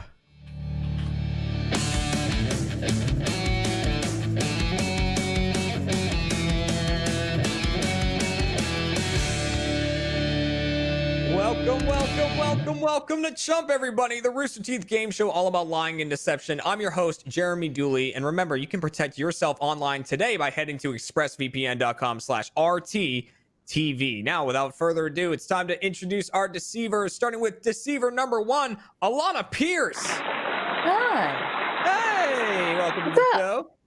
Thank you. Deceiver number 2, Mr. Matt Bragg. Hello. And finally, deceiver number 3, the always deceptive Sam Mitchell. And only 2 people can suss out whether or not they're telling the truth or lying. The first is today's contestant, Gus Sorolla. Yeah. And the second is you, the audience playing along at home. Welcome, everyone, to the show. Why does Matt look like he's green screened? Because he's got such a nice camera and background and everything. Yeah. It looks so nice. Now I'm like, this is the only time I could be green screen. Before I was just all fuzzy. You were fuzzy. Advanced. Yeah. Matt, I'm not gonna lie. They sent me a camera like yours, and I was using it, and I was looking at it. I'm like, I'm fuzzy. I'm like Matt Bragg fuzzy on here. and literally, I think it was Christian was like, try wiping the lens, and I just wiped the lens, and it looked great. Movie magic. Movie magic. Before we get too far into today's episode, we do have an announcement for you playing along at home. Now, you know you do your hashtags in the chat, and we calculate those to get the audience vote. Well, the software, whatever we use to make that happen, isn't working right now, but do not fear. You can still vote along in the chat, and it will still be calculated, and we will still know what your official vote is because we have our own man behind the scenes calculating all of your votes. Do we have an image of our calculator? There he is. Okay, so he'll be watching the chat and calculating all of your votes to make sure that you are actually getting your voices heard through Eric. It's going to be excellent.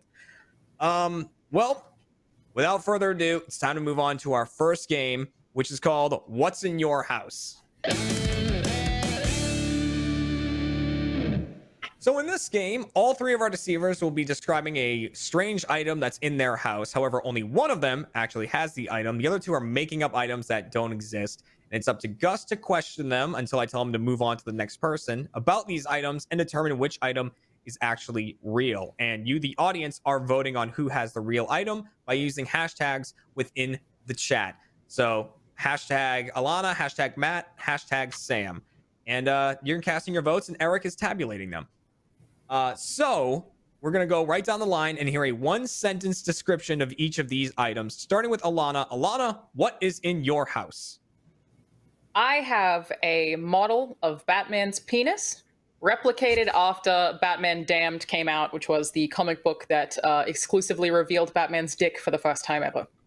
There it is, a model of Batman's penis. Matt, what is in your house? I have an illustration of my family crest on my mother's side. It was brought over from, I guess, wherever I was from.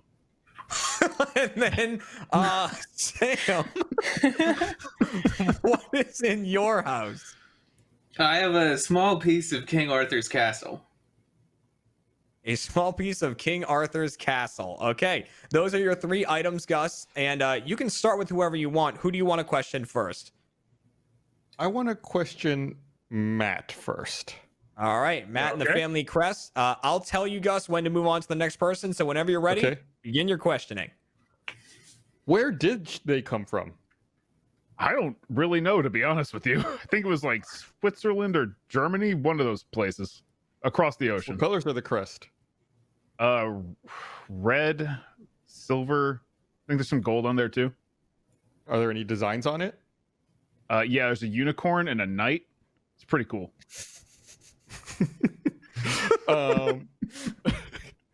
Is it like in quadrants or is it like stripes? What is it? What's like the layout on a it? shield thing, you know? It's like kind of like knights and stuff. So there's like it's like a shield. It's got some little stuff here, and there's like the cross section. I don't know if that really described it very well.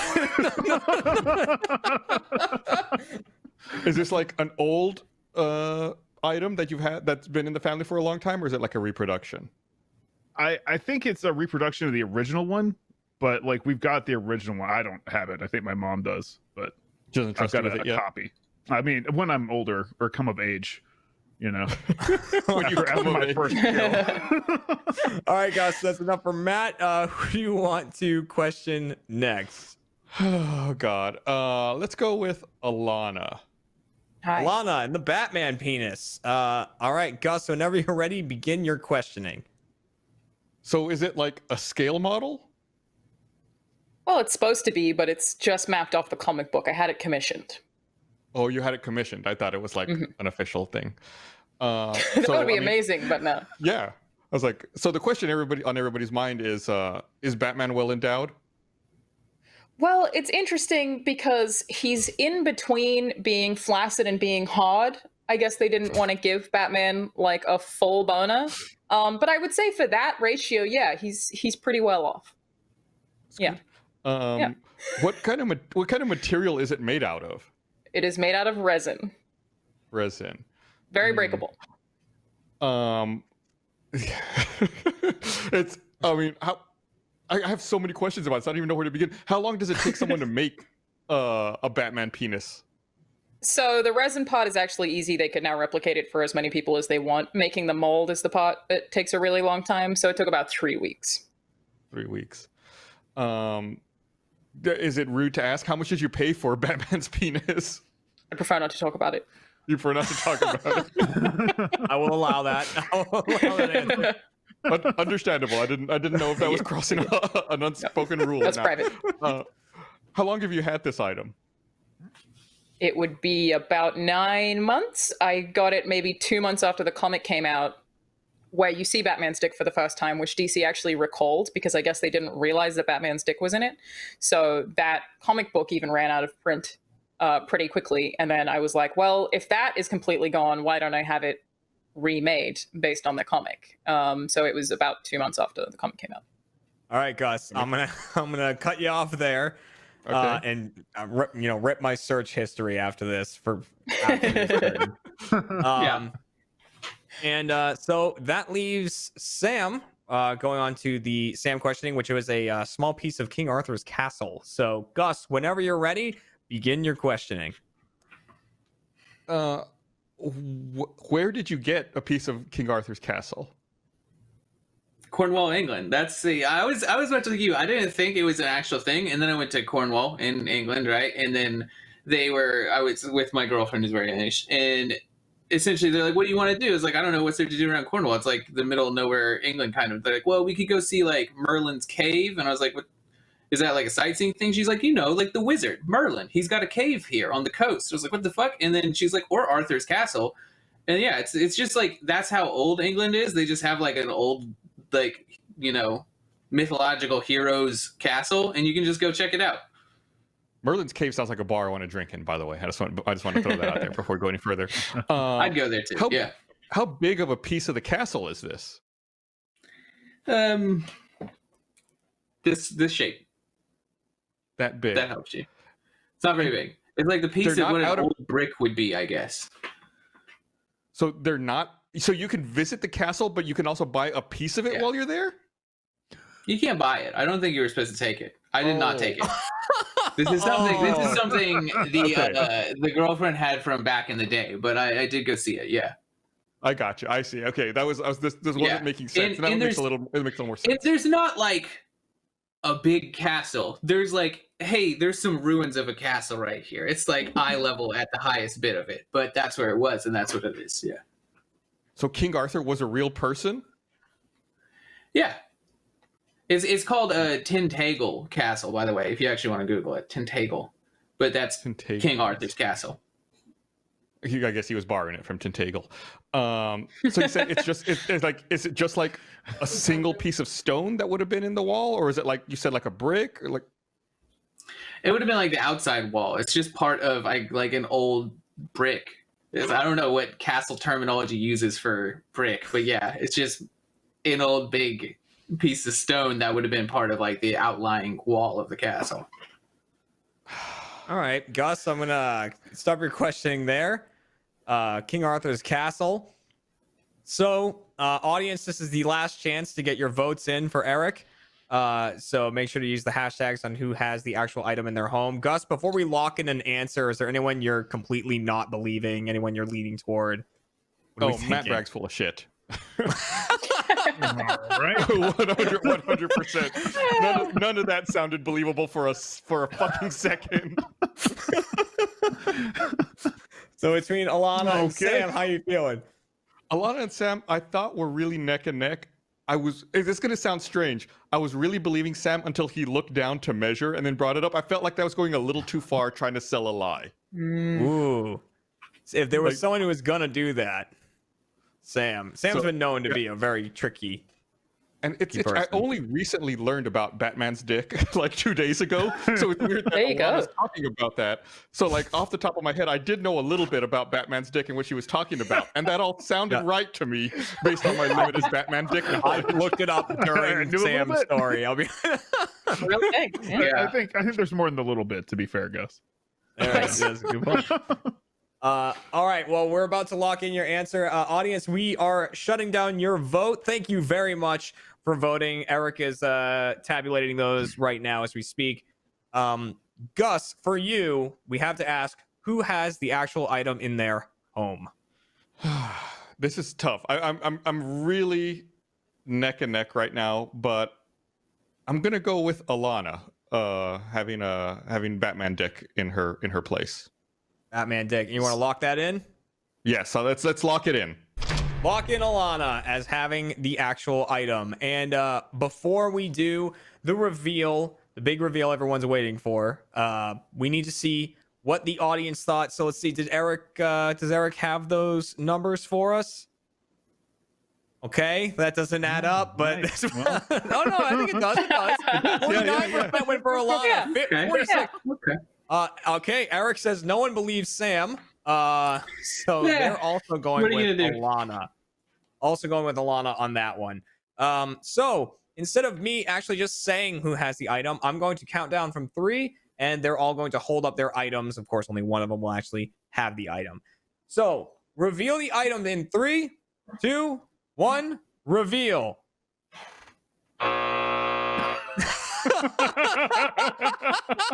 Why was there a nervous in describing it?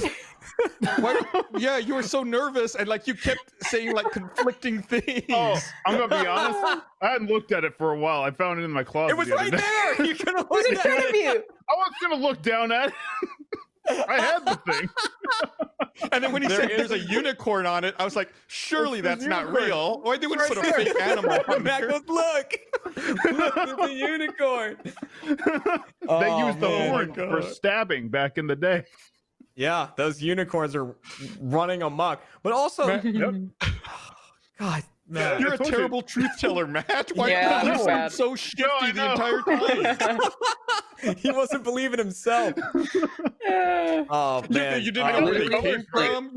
You didn't know you didn't know anything. Hey, You were telling the truth Don't mistake so my bad. lack of knowledge for me not being honest. Calm down. I literally went to the email to confirm that you were the one telling the truth because you were telling the truth so badly. I was like, I thought he was telling the truth. I gotta check the email. I don't know, real quick. red, Is this guy, maybe, like, what I don't know. Honestly, I forgot the coloring when you asked because I was like, oh shit, he might want to know. Well, you were that. right. There's some red, Yeah, I there's was some right. silver, Red, maybe a little silver, gold. There gold. is. I mean, you were right. Which means at the end of that round, shamefully, the deceivers have 2 points. at the end of that round. And audience, if you're mad, take it up with Eric. We'll take it up with us. Okay, so that means that there is still plenty of time to change those points around as we move on to our second game, which is called Out of Context. In this game, we have a social media post from one of our 3 deceivers. I will read the post out loud, and then Gus gets to question each person for 45 seconds about the context of this post. Try to figure out exactly what they were talking about, and at the end of the game, he just has to tell me who actually made the post. Audience, you're voting along using hashtags in the chat on who made the social media post. Hashtag Alana, hashtag Matt, hashtag Sam.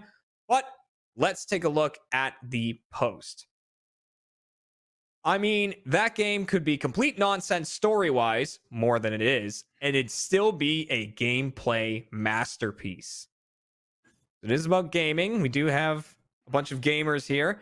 We'll see what games this was in context to. So, Gus, who do you want to start with on this one? Let's start with Alana. All right, starting with Alana, we're going to put 45 seconds on the clock. Ready, get set, go. I mean, the first obvious question is, what game was it about? Metal Gear Solid 5, The Phantom Pain. Fuck, that's exactly the game I thought it was in reference to. It is. So you enjoyed the game? Yeah, I mean, it is a literal story-wise mess in that the ending doesn't make any sense, but I think that the gameplay is fantastic. This is a conversation I was having with another journalist, Nathan, the year the game came out. What platform did you play the game on? Xbox One. What was... Shit, I'm getting nervous. I don't know. I'm out of questions. I'm getting nervous. I thought it would be a lot easier to be the contestant. I've only ever been a deceiver on this game. I'm finding out it's a lot easier to be a deceiver than the contestant. Oh, it's great. You just lie and stuff. It's awesome. Matt. Oh, I don't know what the chat's all Matt. Nobody else is even going. Well, they're getting their votes in early. Yeah. This is all Eric's problem. He's keeping track. Yeah. He's also keeping track. You can change your answer at any point. Eric is keeping track of if you change your answer, he can erase your first one and put the second one in there. So don't worry about that. Gus, who would you like to question next? Yeah, definitely going Matt. Just going to go down the line. Going Matt next. All right. 45 seconds to question Matt Bragg. Ready, get set, go. What game was that post in reference to? Kingdom Hearts 3. Kingdom Hearts 3. Yeah, this was a game you enjoyed? Oh yeah, I loved it. I mean, it's not like a great story. I mean, it's really convoluted, but it's fun. The gameplay. What platform did you play the game on? On the Xbox One. I really wanted to get achievements with Kingdom Hearts. Haven't been able to do that until recently, actually. When did you play the game? I mean, right around the time it came out. I think that was roughly a year ago at this point. Who were you talking with this social media post? It was just a response to someone that messaged me about it. So I talked about being excited. All right, so that is the questions for Matt Bragg. And that leaves Sam Mitchell. So, Gus, are you ready to do your questioning to Sam? I'm ready. All right, 45 seconds on the clock. Ready, get set, go. What game were you talking about in this post, Sam? Vanquish from PS3 360 era. Which platform did you play it on? PS3. So this was a game that you actually enjoyed? Yeah, I mean, you can infinitely slide with rockets. You have rocket slides. It was back when we used to do top 10 lists, and that was the whole concept of it. We put it number 1 most badass action moves, and it was the Vanquish infinite slide and you can smoke cigarettes in the game. It's a fucking awesome game in general. Calm down, Sam. He has the story's a goddamn mess, but it's a fun game. Who are you talking to online when you made this post? I can't remember. It was just some fan online that was like, "You guys made a shitty list. That game's not awesome," and I was like, "Fuck you, it's great." Vanquish does rule. That game rules. I agree. The Unlimited Slide is one of the best mechanics in video games. Period. It's so much fucking fun to just slide across. Yeah, awesome. Sega. All right. Weirdly. I feel at a disadvantage because I never heard of that game. Good. Can confirm the slide is awesome. It is pretty awesome. So, audience, you're getting your last votes in here. I mean, Gus, this is a tough one because they all seem believable, but is there anyone you're not quite believing as much? My first gut when I first read the post, I thought that this post was about the Phantom Pain. So when Alana said it was about Phantom Pain, I was like, that's exactly the game I was thinking of. But I could believe Matt talking about Kingdom Hearts. But the thing that got me is, didn't Kingdom Hearts come out a year and a half ago? Like, he said he played it about a year ago. I thought he played it right when the game actually came out, which would have been. Man doesn't remember what his own family crest looks like. A better question, exactly. I wouldn't remember. Yeah, that's true. And then as far as Sam, I have no idea. I never played Vanquish, so I don't know. Right.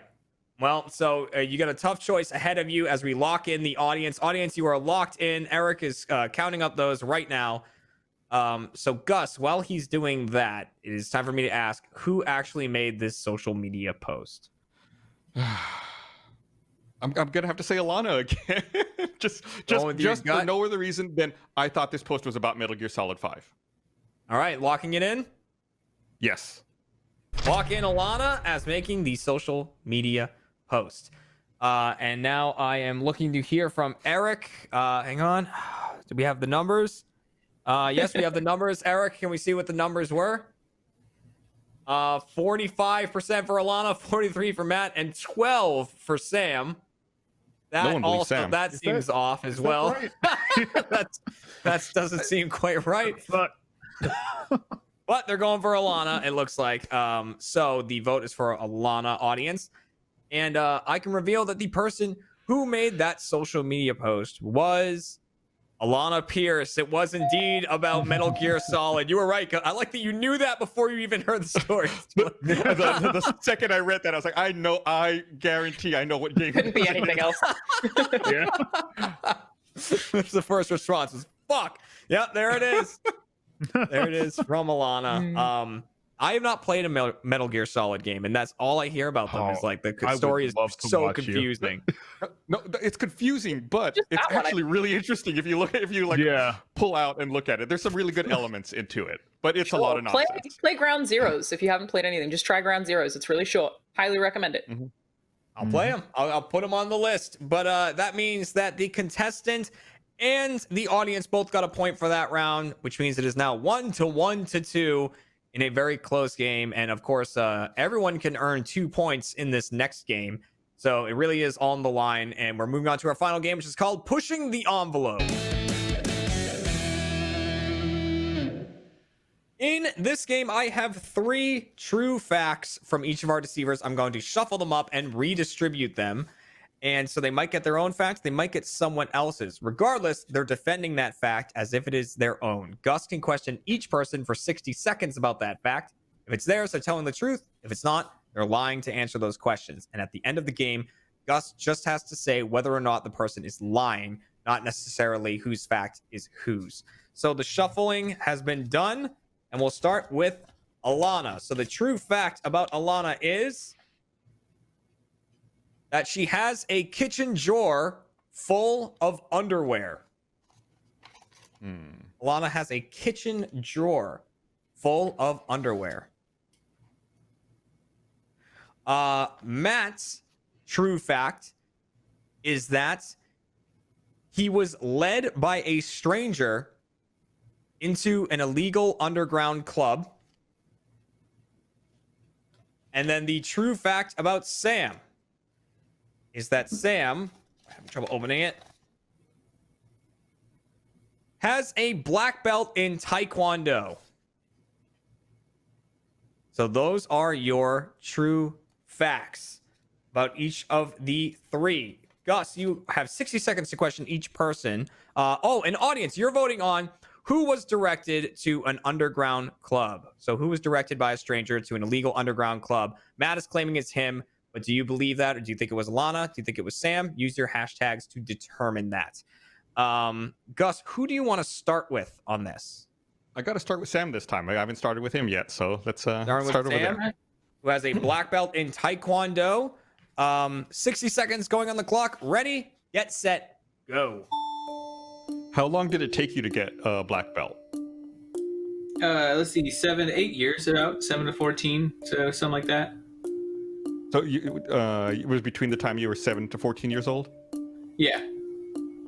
What do you still take Taekwondo lessons? No, not anymore. Was that when you stopped, when you got your black belt? No, I kept doing it for a little while, but then pretty much like it was like I got the black belt right before I kind of started high school, and then high school and everything, and then especially college, like completely dropped off. What was your instructor's name? Professor Kim, or Sensei Kim sometimes, but he was it was really cool actually. In Taekwondo, that's kind of where I got a lot of like love for science as a kid, was because he wouldn't like, it wasn't just like break a board. He would explain like everything that went into it and kinetic energy and stuff. So we called him Professor Kim a lot. He's a really nice guy. Cool. So you pronounce it Taekwondo? Yeah. All right.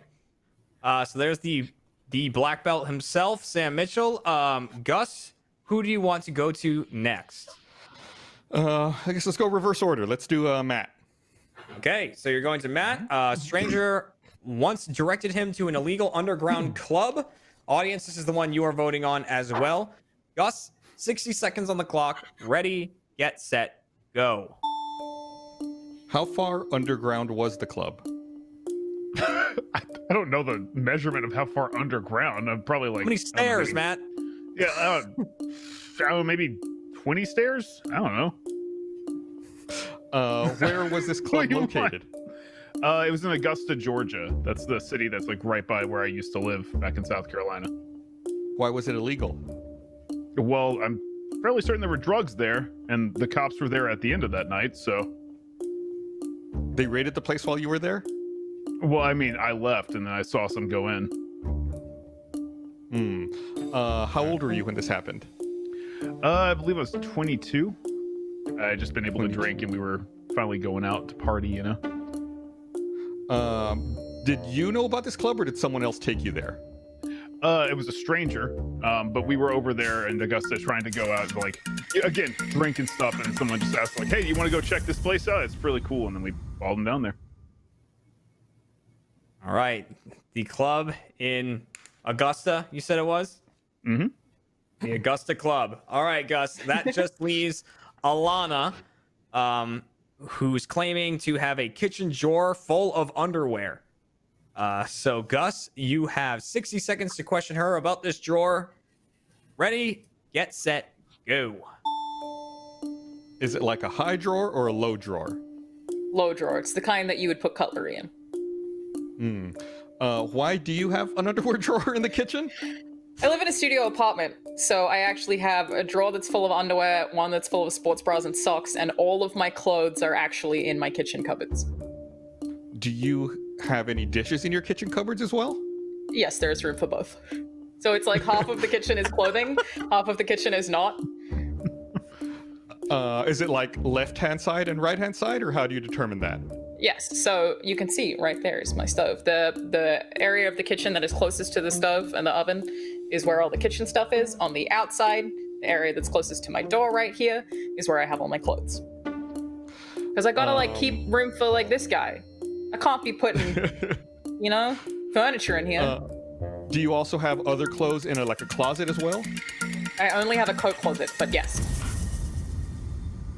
In the coat closet, and then the cupboards and the drawers. All right, so that is all of the questioning done. Audience, remember, you are still voting on who was led by a stranger into a illegal underground club. Matt is claiming it was him. You've heard the questioning. Do you believe him, or do you want to change your votes? Gus, before we lock anything in, how you feeling on this one? Is there anyone you're totally not believing? I'm feeling pretty good about it. I intentionally threw a curveball question to Matt that I think he screwed up by asking him how far underground the club was. I assume whoever went to an underground club meant it was a secret club and not a club that was actually physically subterranean. And then I saw the wheels turning. I'm gonna be like, what? Right. So yeah. All right. I'm not believing Matt for that reason. That's fair. Okay. You were wrong what about before. Sam and Alana? How you feeling about them? I'm feeling pretty good. I have my spidey sense is a little off with Sam. I feel like most people who I know who took Taekwondo for a long time, they call it Taekwondo and not Taekwondo. And he kept saying Taekwondo while he was talking about. Again, some people say it that way, but just people who I know in the past who've taken a lot of it normally say it the other way. Yeah, this was Texas. You don't really you say it that one way. Like, He also called his sensei professor, which I thought was a little weird. Professor Kim. Well, so we got some sussing going on here. Audience, we're gonna lock you in. Eric's gonna tabulate your answers and come to the full conclusion, and then he can go rest for the night. Gus, it's time for you now. We're going to go down the line, and you're just going to tell me if you think they're telling the truth or if they're telling a lie. And we're starting with Alana, who is claimed to have a kitchen drawer full of underwear. Is she telling the truth or telling a lie? I did forget to say also, before we started, we were in the pre-show lobby. Alana did mention how she was in a small place too. So that is making me think that she might be right now. That is making me think she might be telling the truth, but I'm gonna say that she is lying. You think she's lying? Do you want to lock that in? Yes. Alana, let's lock in. But what? By what logic? By the logic that I don't believe the other two. So then, if they're all lying, then you have to be lying as well. Well, two people could be lying and could be swapped. Oh, two people could be. That's true, but I'm gonna stick with it. Okay. So on to Matt Bragg, who you seem to believe wholeheartedly.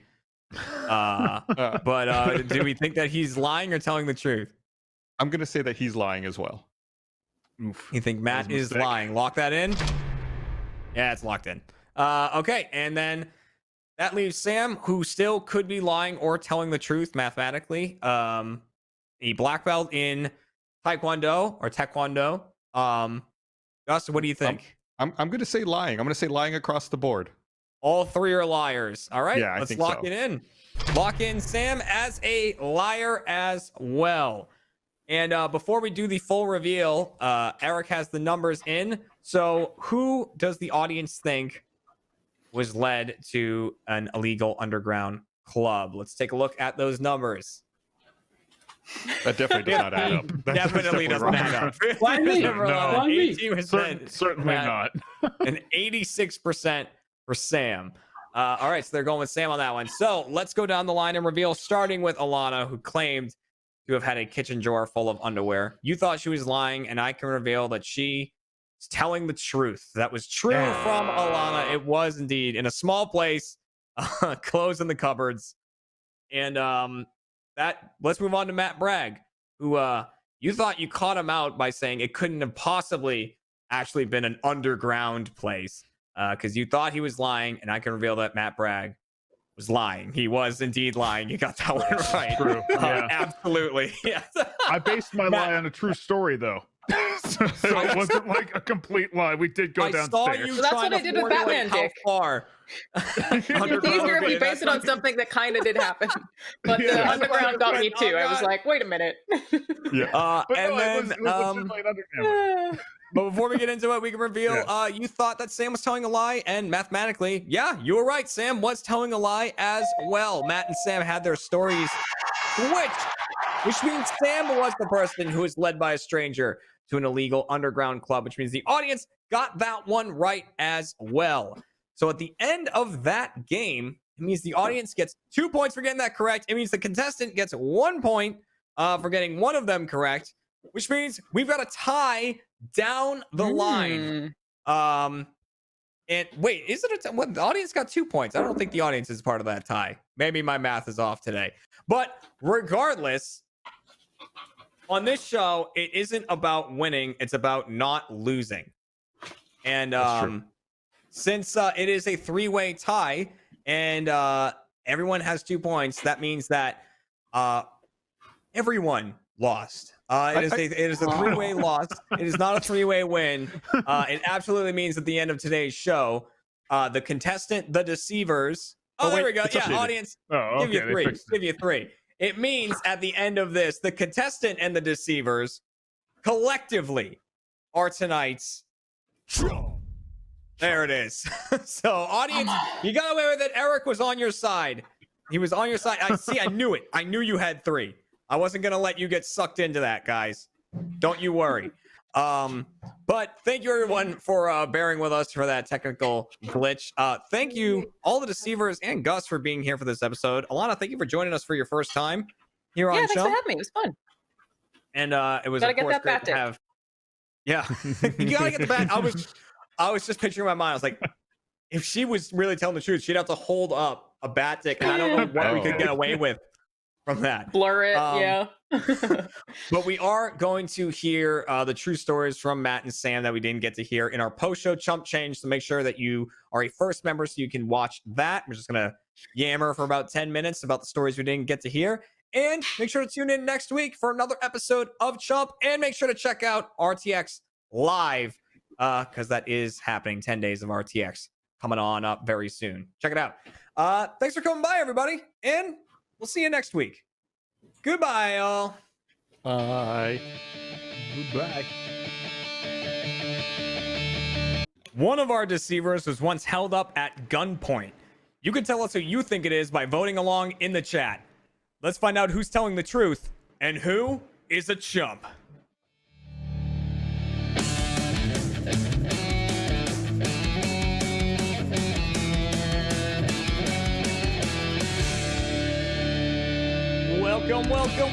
Welcome to Chump, everybody, the Rooster Teeth game show all about lying and deception. I'm your host, Jeremy Dooley, and RTTV today is brought to you by Gamers.vote. You are the youngest and brightest. Be proud and say you participated in democracy. Go to Gamers.vote to register to vote today. And on today's show, we have a bunch of deceivers lined up that I'm very excited to introduce. So let's start with deceiver number 1, the returning Troy Baker. Hey, Troy. Deceiver number 2, Mr. Cole Gallion. Hi. And deceiver number 3, Mr. Jacob Fullerton. Oh, there it is. I didn't know if it was going to happen or not. Only two people can suss out whether or not they're lying or telling the truth. The first being today's contestant, Barbara Dunkelman. Yay! It's Barbara. And the other is you, the audience, playing along at home by using hashtags within the chat. Hello, everyone, and welcome to Chump. Virtual Chump. I guess we'll call it. Hello. Is that what you would call it? Chump from home? Home Chump? Chump at home sounds better. Virtual Chump sounds like... Chump at home I don't know. sounds like something you're doing in the privacy of your own It's true. bedroom. What were you doing last night? day. I was just chumping at home. You know. you guys be chumping over there? What are you doing? I'm just chumping. You jumping home tonight? You jumping at home tonight?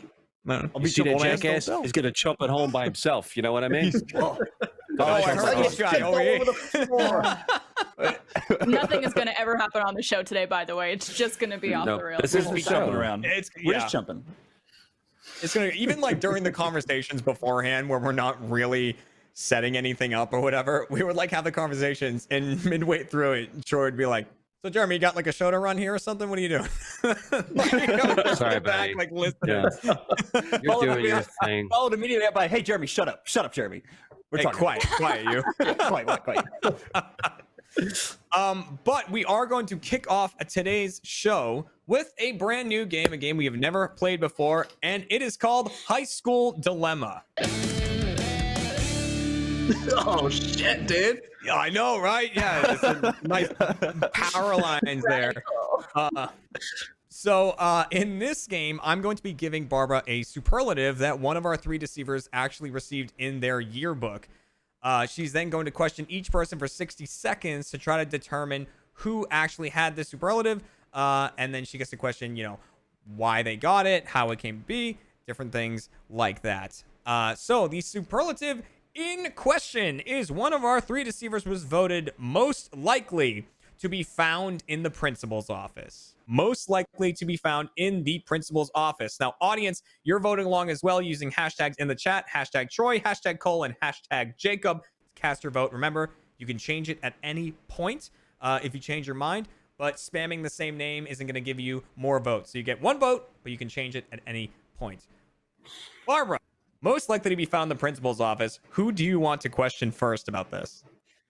Oh, man. Let's start with Cole. You're going to start with Cole. All right. Cole Gallion. 60 seconds are on the clock. 60 seconds for questioning. Ready and get set. Go. Cole, what did you typically get in trouble for in high school? Oh, it wasn't about getting in trouble. What was it about then? I was very interested in progressing my career as a concert French hornist, and the principal knew like a lot of people at like prestigious schools, and so I would go and like help out and do a lot of work there. So like people knew you as the friend of the principal. Yeah, just like that's like, oh, yeah, he's always there. He's always in there, helping out, doing work, writing music, doing stuff. What was your principal's name? Principal Lindsay. He would always say, "Be on task, on time, and on a mission." Okay. And did anything come of these meetings with the principal? No, because my senior year, I decided I didn't like practicing, so I quit music. Okay. Why would you be voted most likely to be in the principal's office if it wasn't a bad thing? That's the joke now, isn't it? What does that mean? Oh my God! Is Cole the Riddler? Damn. Oh my What God. a hook at the end. I What a answered your hook. question with a question. Yeah, I want to know now. Ah, tell me, All right, well, there's- Batman. That's your 60 seconds to Cole. Barbara, who do you want to go to next? Troy. Ooh, that was a tough choice. All right, going to Troy Baker next. He was like really deliberating. All right. I was trying to 60 strategize, seconds. Jeremy. 60 seconds on the clock to question Troy. Ready, get set, go.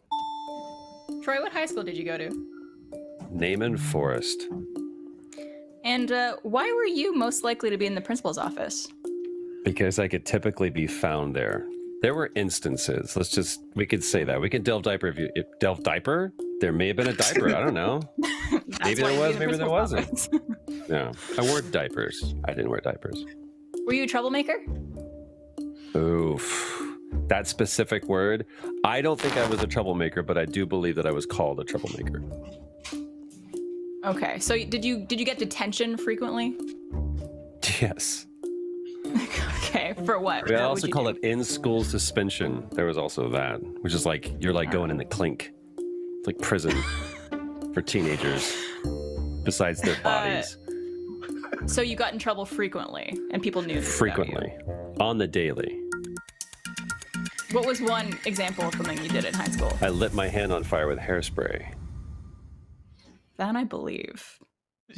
Oh, wow. That sounds painful. You wouldn't have kids I anymore. wasn't sure about the diapers, but that hairspray bit sounds right. Yeah, hairspray. Like in Which hand? school, the hairspray. Like middle of history class. Like you're not. This is gonna blow your mind. Science class. It was science. Left hand. I don't want to do anything in my right hand for different reasons. Yeah, that's for when you jump at home. I write Jacob with this hand. is the last Here. one remaining. You ready to question Jacob? All right. Bring it. Give me Cole's voice number 2. Oh, number 2. Same voice I want to be again. Cole's voice number 1. He's Jacob voice A, and I'm Cole's voice 1. 60 seconds on the clock. Ready, get set, go. All right, Jacob, were you a troublemaker? Okay, so here's the thing. I like to think I was a good boy, but I surrounded myself with troublemakers inadvertently. So why would you be the one most likely found in the principal's office and not your friends? So here's the thing. I would make friends with these folks, and I'd hang out with them all the time, and it would be different folks. So one person would do something bad, and I'd always have to accompany them because I'd be involved. Then another person would do something bad, so I'd also be with them, so I'd be the one there the most frequently, which is the problem. Oh. Okay. What's the worst thing you got in trouble for in high school? Okay. There was this time that we were dared to just take some cafeteria bought pizza and give it a little catapult. And it's not much, but I wear it like a badge of honor. God damn.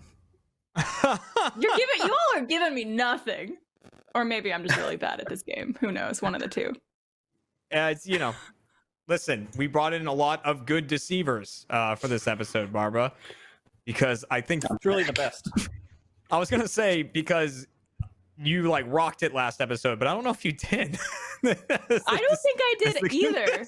I think I was the chump, Jeremy. I think I was the chump last time. Look how cool Cole is. As if he needed to look better. God damn. All right, audience, it's your last chance to change your votes right now. Barba, so you said that they all sounded very believable. Is there anyone you thought was like the least believable there? Anyone you're not leaning toward? Wow. I mean, Cole, obviously. Why would someone vote you as most likely to be in the principal's office for being a good kid? It's a joke. The superlatives are a joke. Yeah, that's true. But like typically it's to everybody very... else. My friend got most likely to be a park ranger because he wore cargo shorts.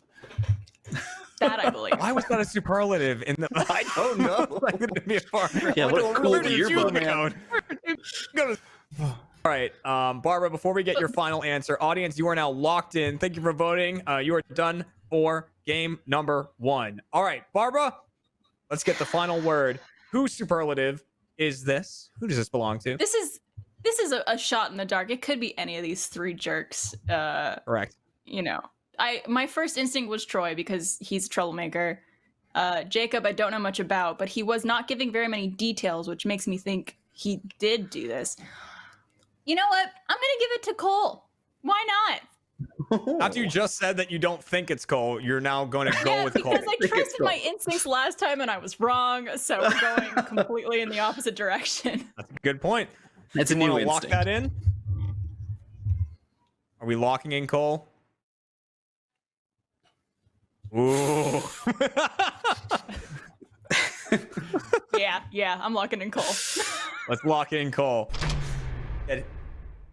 He is now locked in, and before we reveal, audience, let's see how you voted for this game. 71% think it was Troy. My God. Yep. And then very equal voting between Cole and Jacob there. So the votes are in, and I can reveal that the person voted most likely to be found in the principal's office was Troy Baker. Yes, was the one voted that. The left hand always. I need to stop. Someone pointed this in the chat. I mindfuck myself on a daily basis. You had it. You had it. I know. Fucking go with Cole, your you little instincts. sneaky. I know. I'm sorry. I'm sorry I lied. I won't lie anymore, I promise. The sunglasses French came into play, hornist? dude. Like, I hope I wasn't on camera for that one because that caught me good. I was like, what? My first thought was like, that's an actual thing. Like, I've always wondered, like, what do you call, like, oh, it's a gaggle of geese. I got that. It's like, what's a bunch of French hornets besides unemployed? What is? Hey, I escaped that life. I'm good. I think the thing it was so weird that it was believable, and that's what Cole does to me. He's a weird guy. Tales. Yeah, and it's like Yeah. he pisses me every time. Well, I never we're got in gonna trouble hear. for anything in We high gotta see school. the scores.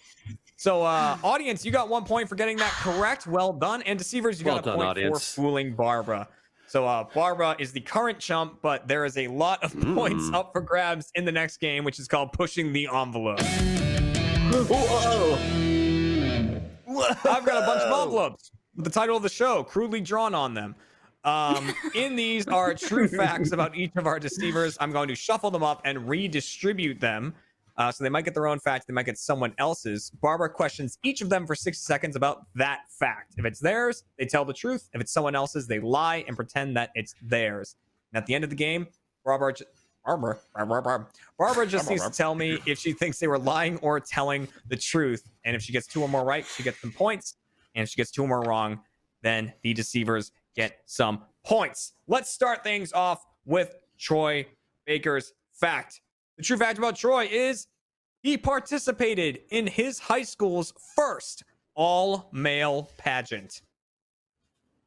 Participated in his high school's first all-male pageant. Cole! The true fact about Cole is that Cole has been held up at gunpoint. Cole has been held up at gunpoint.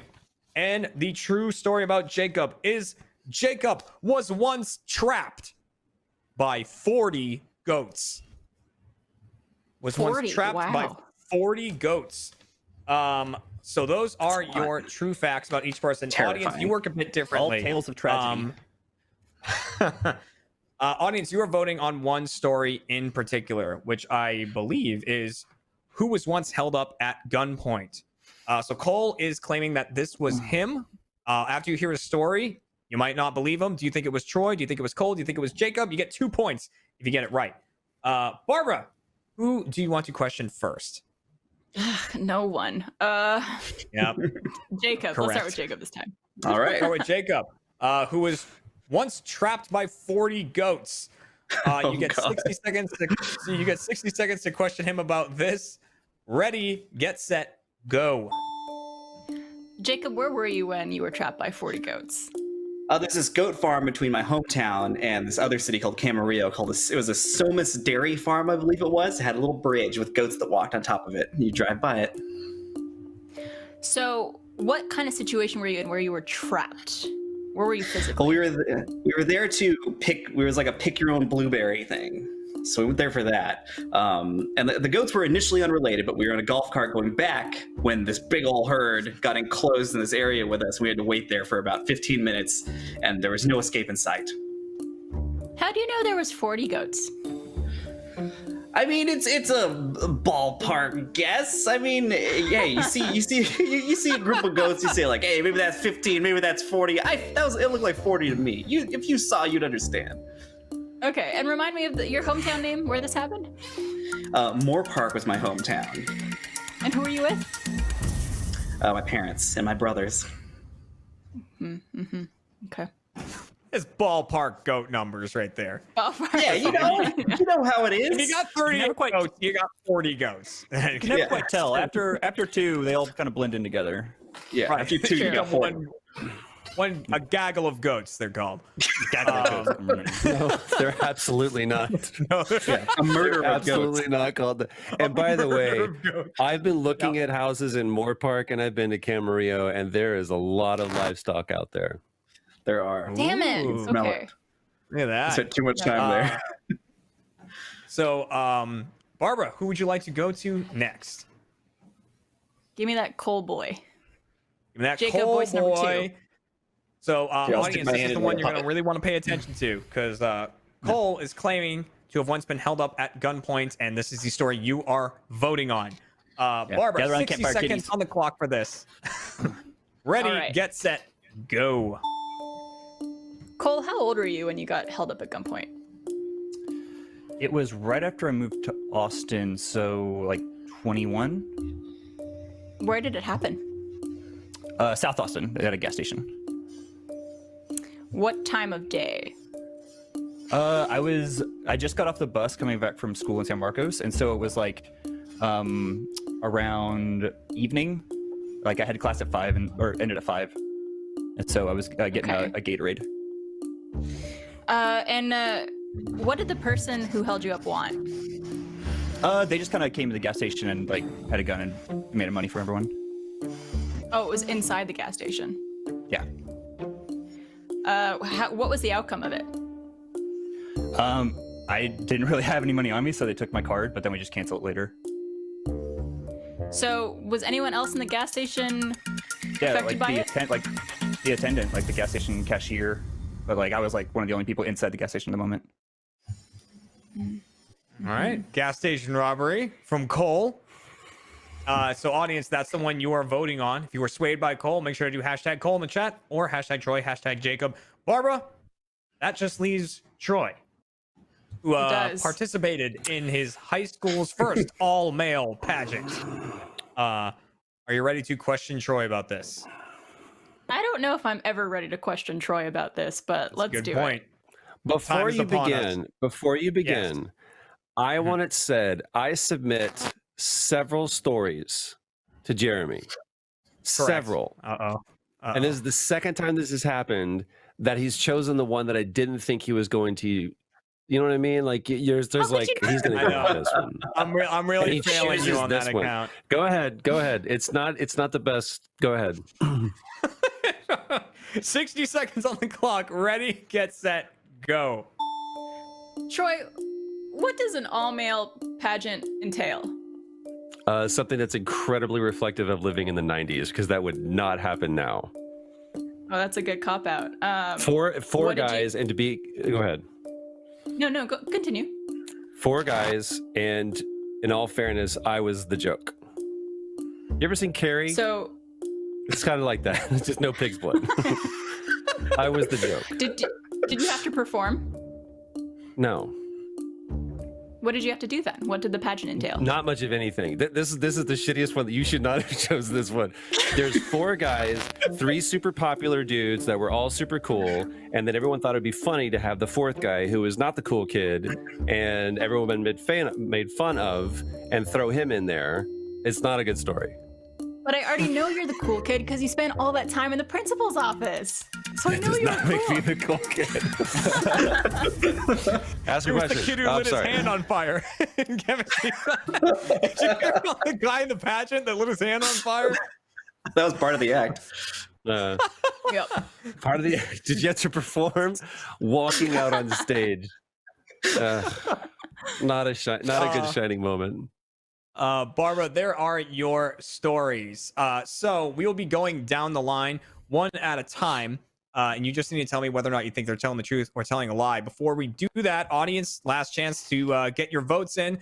And Barbara, is there anyone you're completely not believing and when you're leaning toward? What are you thinking going into this? I don't believe Cole.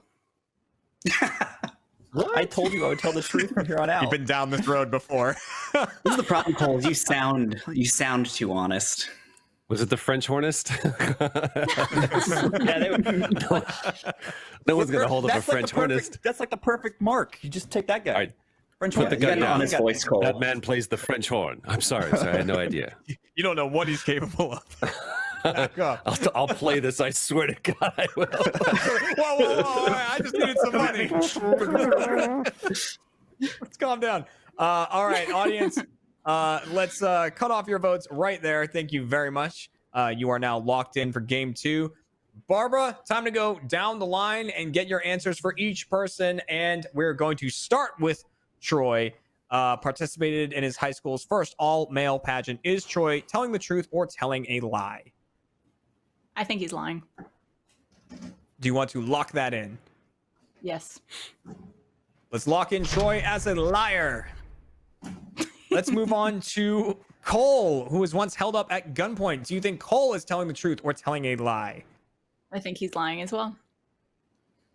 2 liars on the board. Do you want to lock that in? Yep. Locked in. Cole is a liar as well. Then we move Listen on to this to confidence. Jacob. Yeah, she is very confident going to this. Jacob, trapped by 40 goats. Do you think Jacob was telling the truth or telling a lie? I think he was lying as well. All Oh are my lying. gosh, a full I think all lying. Gravy. Lying. Do you want to I lock think that everyone in? got someone's different fact. Yeah, I'm gonna lock that in as all 3 being liars. Lock in a liar as well. I do All right. declare. I do declare. My gosh, 3 liars. Before we reveal, let's see what the audience thought about who was held up at gunpoint. Jacob. Wow. 65% think Jacob was the one held up at gunpoint. Only 13% went for Cole, so no one believed Cole on that, unfortunately. I don't have money. People know. People know. All right. Not worth it. Not worth it. Let's reveal one at a time, starting with Troy. Participated in his high school's first all-male pageant. You thought he was lying, and I can reveal that Troy was telling a lie. You got that correct. Well done, Barbara. Yeah. You still don't have any points yet. If you get this next one correct, it means you at least get 1 point. Moving on to Cole, says he was held up at gunpoint. Audience, you're also hoping for a lie here. You thought he was telling a lie. I can reveal he was telling a lie. You also got that one correct. So, Barbara, you got at least 1 point. And it's down to Jacob. Jacob was once trapped by 40 goats. You thought he was telling a lie. You thought they were all telling lies. I can reveal Jacob was telling a lie. You're correct. You got 2 points for that round, Barbara. Barbara's being honest boys of us all. So we know that Cole was not the one who was held up at gunpoint. The audience is hoping it is Jacob, and the person held up at gunpoint was Troy Baker. Audience, you did not get that one correct. Troy was held up at gunpoint. Cole was once trapped by 40 goats, and Jacob participated in his high school's first all-male pageant, which means Barbara now takes the lead with 2 points over the audience one. The Deceivers 1. Hold on. 2 unanswered points. Those stories. Troy. Okay, so Troy, with that whole time saying this is the worst story you could have picked and stuff like that. Troy is legitimately upset I have not picked True story of his for a Chump. That's true. That's true. Every line has to be based in some truth. Yes. Which is why Cole pulled out the Gatorade thing. I was like, oh, he's anchoring his shit in some truth. Gatorade. I actually, I'll save it for the post show. Yeah. Okay. Yeah, I based so mine off of a true story. We will hear all of those true stories in our post show Chump Change for first members. So make sure to check that one out where we hear about all of those. I have my but now it rationale. all comes down. It all comes down to our final game right here. It's still a very, very close game as we move on to a classic, which is called Just the Facts. In this game, we have one true story about one of our deceivers, but they're all going to pretend like this story is about them. One of them will be telling the truth, answering Barbara's questions. The other two will be lying to answer her questions. And Barbara has to move on whenever I tell her, all right, you've had enough, move on to the next person. And you guys are voting along as well. Hashtag Troy, hashtag Cole, hashtag Jacob. The story in question is one of our 3 deceivers once destroyed their best friend's mailbox. So one of our 3 deceivers once destroyed their best friend's mailbox. Hashtag Troy, hashtag Cole, hashtag Jacob. It could be all of them. just like the first game, they're all troublemakers as it appears. Yeah. Barbara, who do you want to start with on this? Let's start with Troy this time. We'll start with Troy this time. Now there's no timer here, so whenever you're ready to begin your questioning, go for it. Bring it. Mr. Baker. Yes. Where did this happen? My best friend's house. What city? Oh, Garland, Texas. Sorry. You want his address too? He lived on Limerick Lane. Yeah. Who were you with when you broke the mailbox? My best friend. Was it he helped you break his own mailbox? Oh, no. Steven Kirkenbauer, I've talked a lot about this guy, had a 1986 black Celica GT. He drove everywhere because I didn't have my license. I wanted to drive his car. I did not know how to drive a standard. So I was learning how to drive a standard and had it in reverse because that's where you park the car in reverse. Had it in reverse, let off the clutch, slammed down on the gas, went backwards and destroyed his rear bumper and his brick mailbox. How old were you? To this day, his parents do not talk to me. How old were you when this happened? 17. See, Oh, 17. learning Because to we were drive not. at We were a still in late high age. school. No. Learning how to drive a standard. I knew how to drive. I just didn't know how to drive a standard. My mistake. All right. I think that's good on Troy. Let me move on to Cole. All right. Oh, look at that. She's itching to get to Cole. Get out of my way, Baker. Give me Cole. This is the guy. I need to find the line. I had enough of you. I have a limited time, don't I? Well, yeah, until I tell you to move on. So Well, bring let's not Troy say back. unlimited. I am your limit. That's the patriarchy. Bring him back. Whenever you're ready, begin your questioning on Cole. All right, Cole. How old were you when you broke your friend's mailbox? 17 as well. What did you break it with? My car. Actually, my brother's car. Sorry. What was the situation? Was it similar to Troy's where you were backing up? Pretty similar. I drive a stick shift, and I was not used to his being automatic. So when I went to go press the clutch, I accidentally pressed the gas and lunged forward. That does sound like something you would do. What happened afterwards? We let his parents know. Did you have to pay for it? My mom did. I didn't have any money. Yeah, because then Robert would have taken the money from you. He was just I was a French hornist. I don't have any money. Yeah. I'm a guy who gets You're a beat up. starving artist. Come on, Ma. I got to spend all my money on the French horn. You want me to make it to Carnegie, don't you? Come on, Ma. Oh, come on. You're destroying mailboxes. I'm going to Juilliard, Ma. Juilliard. You know what? That's all you get for Cole. I'm gonna make you move on. Oh my god. Sufficient information. My God. All right, So, Jacob. Jacob destroyed his best friend's mailbox. Barbara, go for it. Jacob. What Yes, did you break the mailbox with? And it can't be a car. Okay. It wasn't a car, but we were pretending we were in a car because it was me and my best friend Kevin. We were really young, like 6 or 7. And the best way for us to simulate being in a car together without a car was to bungee cord ourselves together.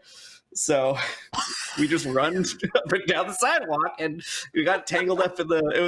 It was a shoddy mailbox. They were pretty poorly stuck into the lawn, so our little bodies were able to knock it down. You knocked it down with your body? Well, the bungee cord between our bodies as we were trying to sprint down the sidewalk. How did you get injured? I mean, some scrapes for both of us, but it wasn't anything terrible. This is like not a big mailbox. It's just like a little box on a piece of wood in the lawn. Did you get in trouble? Some mailboxes. Not that much trouble because we were pretty young. Yes, a mailbox. It wasn't that much trouble. It was a. We broke okay, Barbara. yeah, it's mailbox, whatever. we broke Barbara. Just describe the mailbox. Oh god. Barbara.exe has stopped responding. Every other mailbox that's been around has been like a big unit. You know, it wasn't like a mailbox. It was just like a box on a stick in the grass. Like a Mail, mailbox. you know? Fucking Christ, that killed me. Okay. You know, that's plausible, I guess. I would like to ask Jacob. Yeah. Why is tying yourself to your friend with a bungee cord simulating a car? Okay, because we were trying to be Herbie the Love Bug, and because we'd be running back and forth, but when somebody's in the passenger seat, they don't go a different direction than the person in the driver's seat, so we always wanted to be next to each other. We did the same thing when we were flying the Millennium Falcon. What do you All use right, for the Barbara's Millennium questioning is done. Nothing? Or imaginations? Great. So much clarity. Dumb question, sorry. All right. So Barbara, you have to decide who actually destroyed this mailbox. Was it, Troy and his car, Cole and his? Oh, well, they were both their friend's car, correct? No, friend's car, brother's car, Brother's car. brother's car, But Herbie the Love Bug. and bungee car. It was Herbie. Oh, Herbie. one of these But is not, true. not Lindsay Barbara, Lohan, Herbie. that's enough out of you. Is there someone you're not believing at all in this? You know, when I first heard it, Jacob's story sounded ridiculous, but it's so ridiculous that I don't think someone could just make that up. Like I've never heard of kids bungee cording themselves together to recreate a car and running down the street. Yeah, I want to talk to your parents. I also don't think a mailbox would get taken down that way by 2 6-year-olds. Oh my god.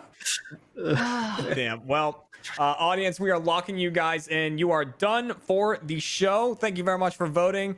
Barbara, it is now your turn to pick who once destroyed their best friend's mailbox. Who do you think did it? I'm gonna go with Jacob. She's gonna go. Keep in mind, if this is a lie, this looks terrible on you. On me? Absolutely terrible. Yeah. Yeah. If he gets away This with is going on your record. Oh. Your permanent Barbara, do you want to lock record. in Jacob? Black ink. Yeah, I'll lock in Jacob.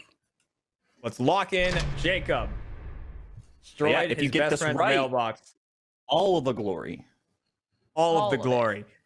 Before we reveal, audience, who did you think destroyed their best friend's mailbox? They also think Jacob. No They one went for ever Jacob believes as me. well. No, Wow, one believes that's a pretty Cole. consistent number across our audience, by the way. I haven't got above a 17 in this game ever. like that's the score. I haven't gotten above a 17. Means you're an honest boy, Cole. You're anonymous Cole. Well, so our votes are in, and I can reveal that the person who once destroyed their best friend's mailbox was Cole Galleon. Cole was telling the truth, missed the clutch pedal, ran over the mailbox, which means that Barbara and the audience both went for Jacob on that one with the bungee cord. Boy, I did too. Did you actually do that? Okay, He the lie must is have done that for real. There's truth seated in that lie. Yes, I'll talk about it more later. But yeah, absolutely. Oh, yeah, we'll get into that during Chump Change. I know what a mailbox is, just so everybody knows. The deceivers get 2 points for that round for fooling both the audience and the contestant, which means the deceivers are ending the game with 3 points. Barbara, because of her masterful pushing the envelope round, is ending the game with 2 points, and that means with only 1 point, the audience is going to be tonight's. No. Look at all you chumps. Yeah, they were chumps. They were chumps. There's normally a sound bite that goes with that. 17%. Pretend it was there. So yeah, audience, you did not make it out of that one. Barbara, well done. Rigged. You redeemed yourself. Thank you. Brought it back. I should have trusted Cole for the last one. Well, Like that's a how hard also Troy thing to had do. the same story, but just I felt that was pretty damn convincing. That was. I'm a little miffed. Yeah, when You're you told always your story, I was convincing, like, oh, that's pretty much my story. But Cole's like, "Yeah, what he said." Well, guys, thank you again. Cole is horrible at telling stories. It just popped up. I thought his delivery was great. Next level. Cole, I mean to think you're choose great that at one. telling stories. Thank Oh, you, man. audience. You get 70%. Damn, look at that. Yeah. Generous Cole. Well, thank you once again to Barbara and all of our deceivers for tuning in for this, the 6th episode of season 3. So we got 2 more before we take our season break. It's been a good one. Make sure to tune in at 5 p.m. Central Time next week on RTTV to watch another episode live and vote along in the chat again. And remember, become a first member so you can watch Chump Change. We're going to hear some of these stories with the 40 goats and the gunpoint and the pageant and all that stuff. It's going to be an interesting one. Thanks again, and we will see you next week. Goodbye, everybody. I'm waving my hand at you. Bye. One of our 3 deceivers once talked to a ghost. You can tell us who you think it is by voting along in the chat. Let's find out who's telling the truth and who is a chump.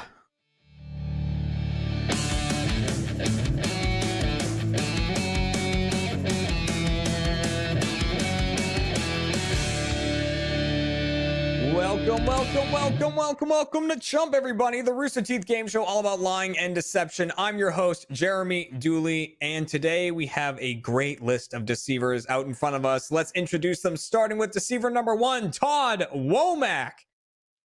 Wakanda forever. No clap. There it is. I was like, they might cheer? I don't know. Deceiver number 2, Lindsay Washburn. I'm just jamming to that music. Yeah. And deceiver number 3, Kerry Shawcross. What's up, everybody? I'm back. What's up? He's back again with a brand new shirt. And only 2 people can sort out whether or not they're lying or telling the truth. Hold on, Kerry.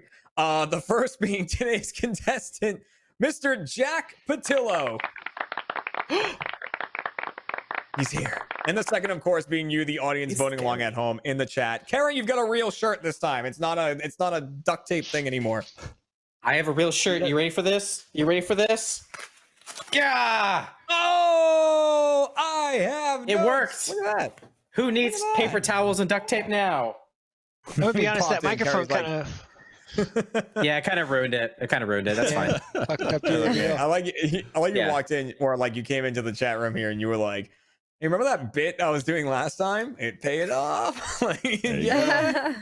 It was all worth it. It was all worth it. Hell yes. Welcome, everybody, to another episode. Lindsay, welcome for your first time on the show. Thank you. So exciting. Are you confident in your ability to lie to Jack today? I don't need to lie. No you know, lies. I'm going to just tell the truth, and the truth will set him free. Set me free. Specifically set him free. Yeah. Jack, Jack is a longtime contestant on this show. He's been on a lot. And every time Jack's like, let me go get my paper so I can take some notes so I can do. He's ready to suss out. Yep. I'm ready. I'm ready to dig in. for this. The last time I was on the show, I was rough. I did not do well at all, but it was some good deceivers. And so this time, Jeremy, you were like, "Hey, Jack, I'm going to give you some real easy folks to go up against." And I was like, "All right, thank you, man. I appreciate that." That's what I said, word for word. Setting me up with the bad liars is what you called them. So thank you very much for that, Jeremy. Jack Patillo, let's see if your actions will speak as loud as your words when we head into our first game called Pushing the Envelope.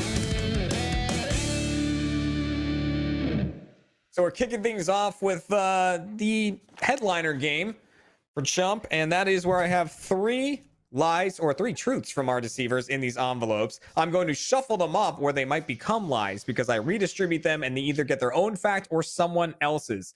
Jack is going to question each of them for 60 seconds to try to determine if that fact is about them and they're telling the truth or about someone else and they are lying. Audience, you're going to work a little bit differently in this one, but we'll get to that in just a second. First, we need to distribute these facts. So let's start off with Todd. Todd. Sir. The true fact about Todd is that Todd was once woken up in a dirt field by a cop. So awakened, maybe awakened is a good way to say it. Awakened in a dirt field by a cop. Okay. Lindsay failed religion class in 5th grade. In 5th grade, Lindsay failed religion class. And Carrie is the one who talked to a ghost when he was a kid. And audience, I believe that is the one that you are going to be voting on. Who talked to a ghost when they were a kid? Carrie is claiming that it is him.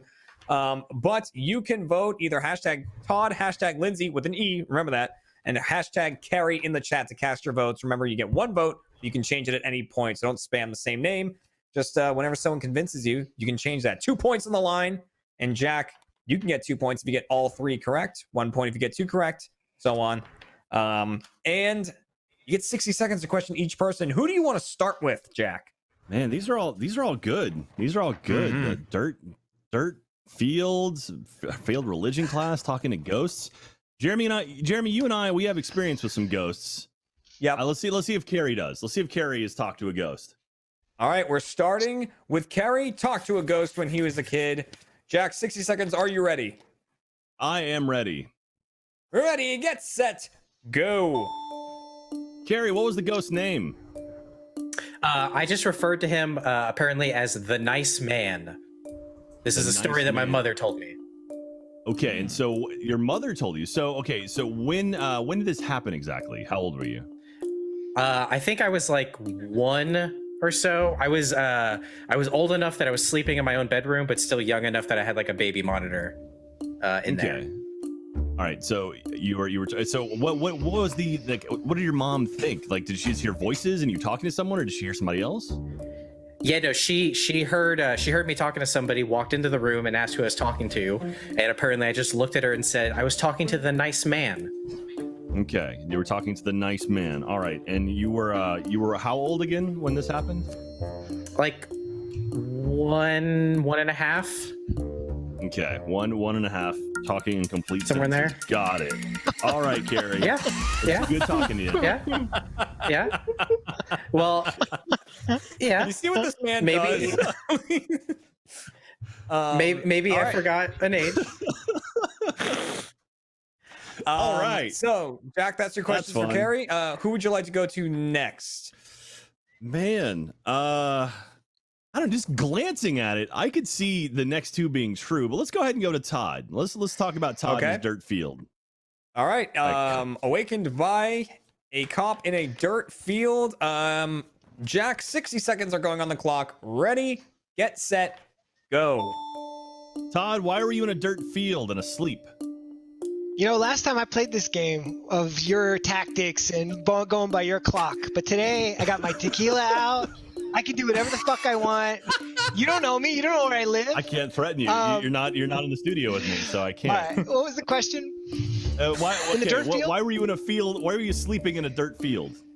A friend and I had put a lot of different alcohol when we were in early high school into one jar, drank it, went and played at night on a tractor in some field near his house, and the next thing I knew, a cop was picking me up.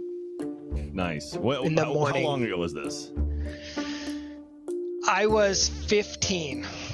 You were 15. Or 14. What did the cop do to you? So 400 years ago, the cop took me home and left me on my porch, and knocked when my mom came to the door.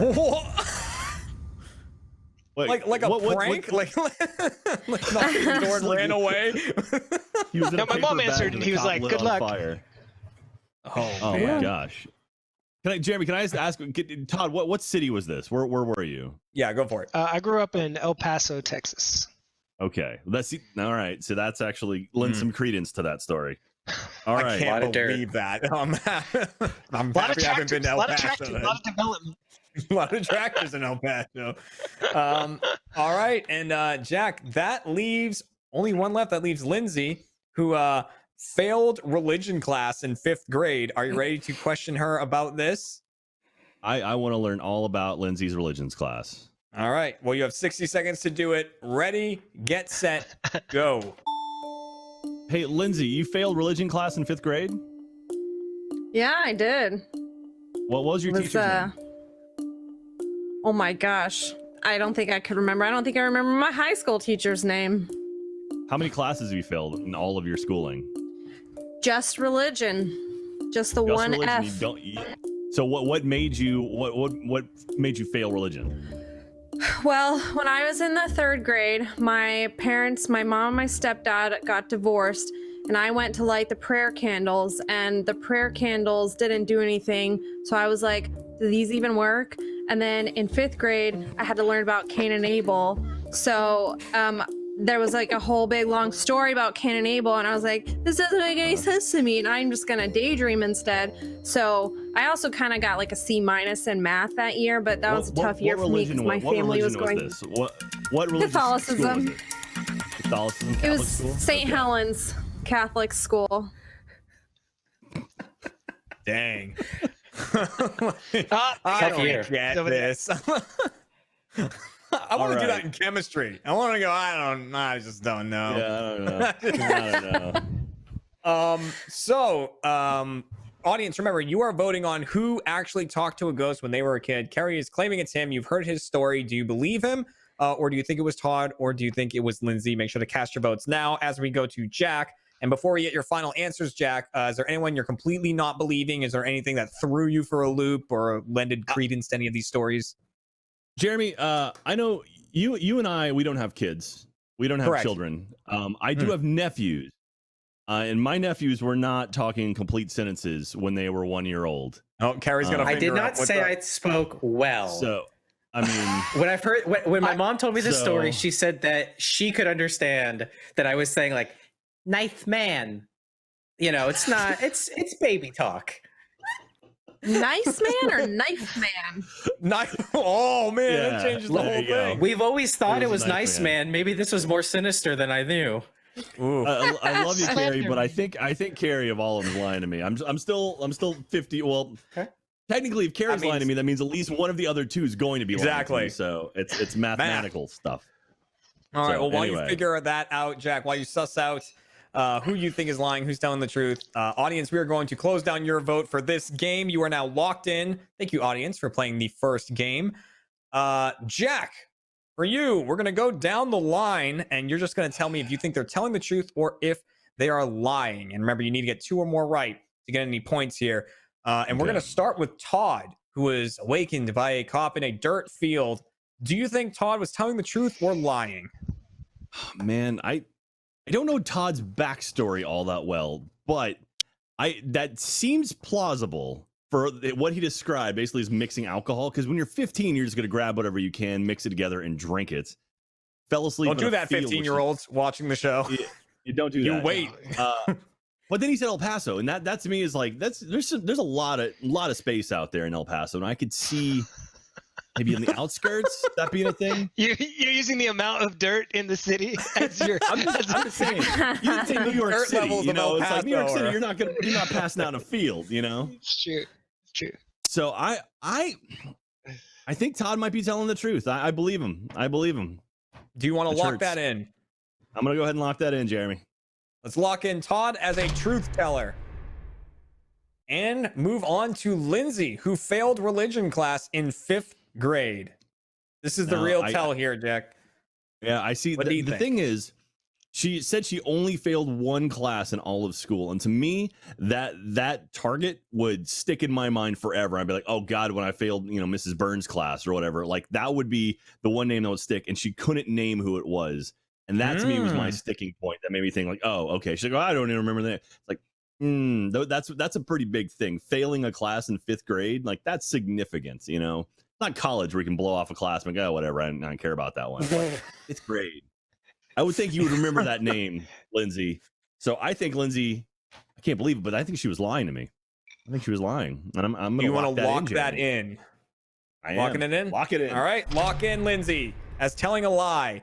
And I guess that means you kind of spelled it out beforehand and mathematically. You think Carrie is telling a lie about the ghost. Is that true? I think was it the nice man. I don't know if the nice man was something a 1-year-old's going to be stating out loud. So I I'm said gonna say 1.5, but Locking in Carrie is telling a lie, right, Jack? Go ahead and lock that in. Yeah, lock that Let's in. lock that in.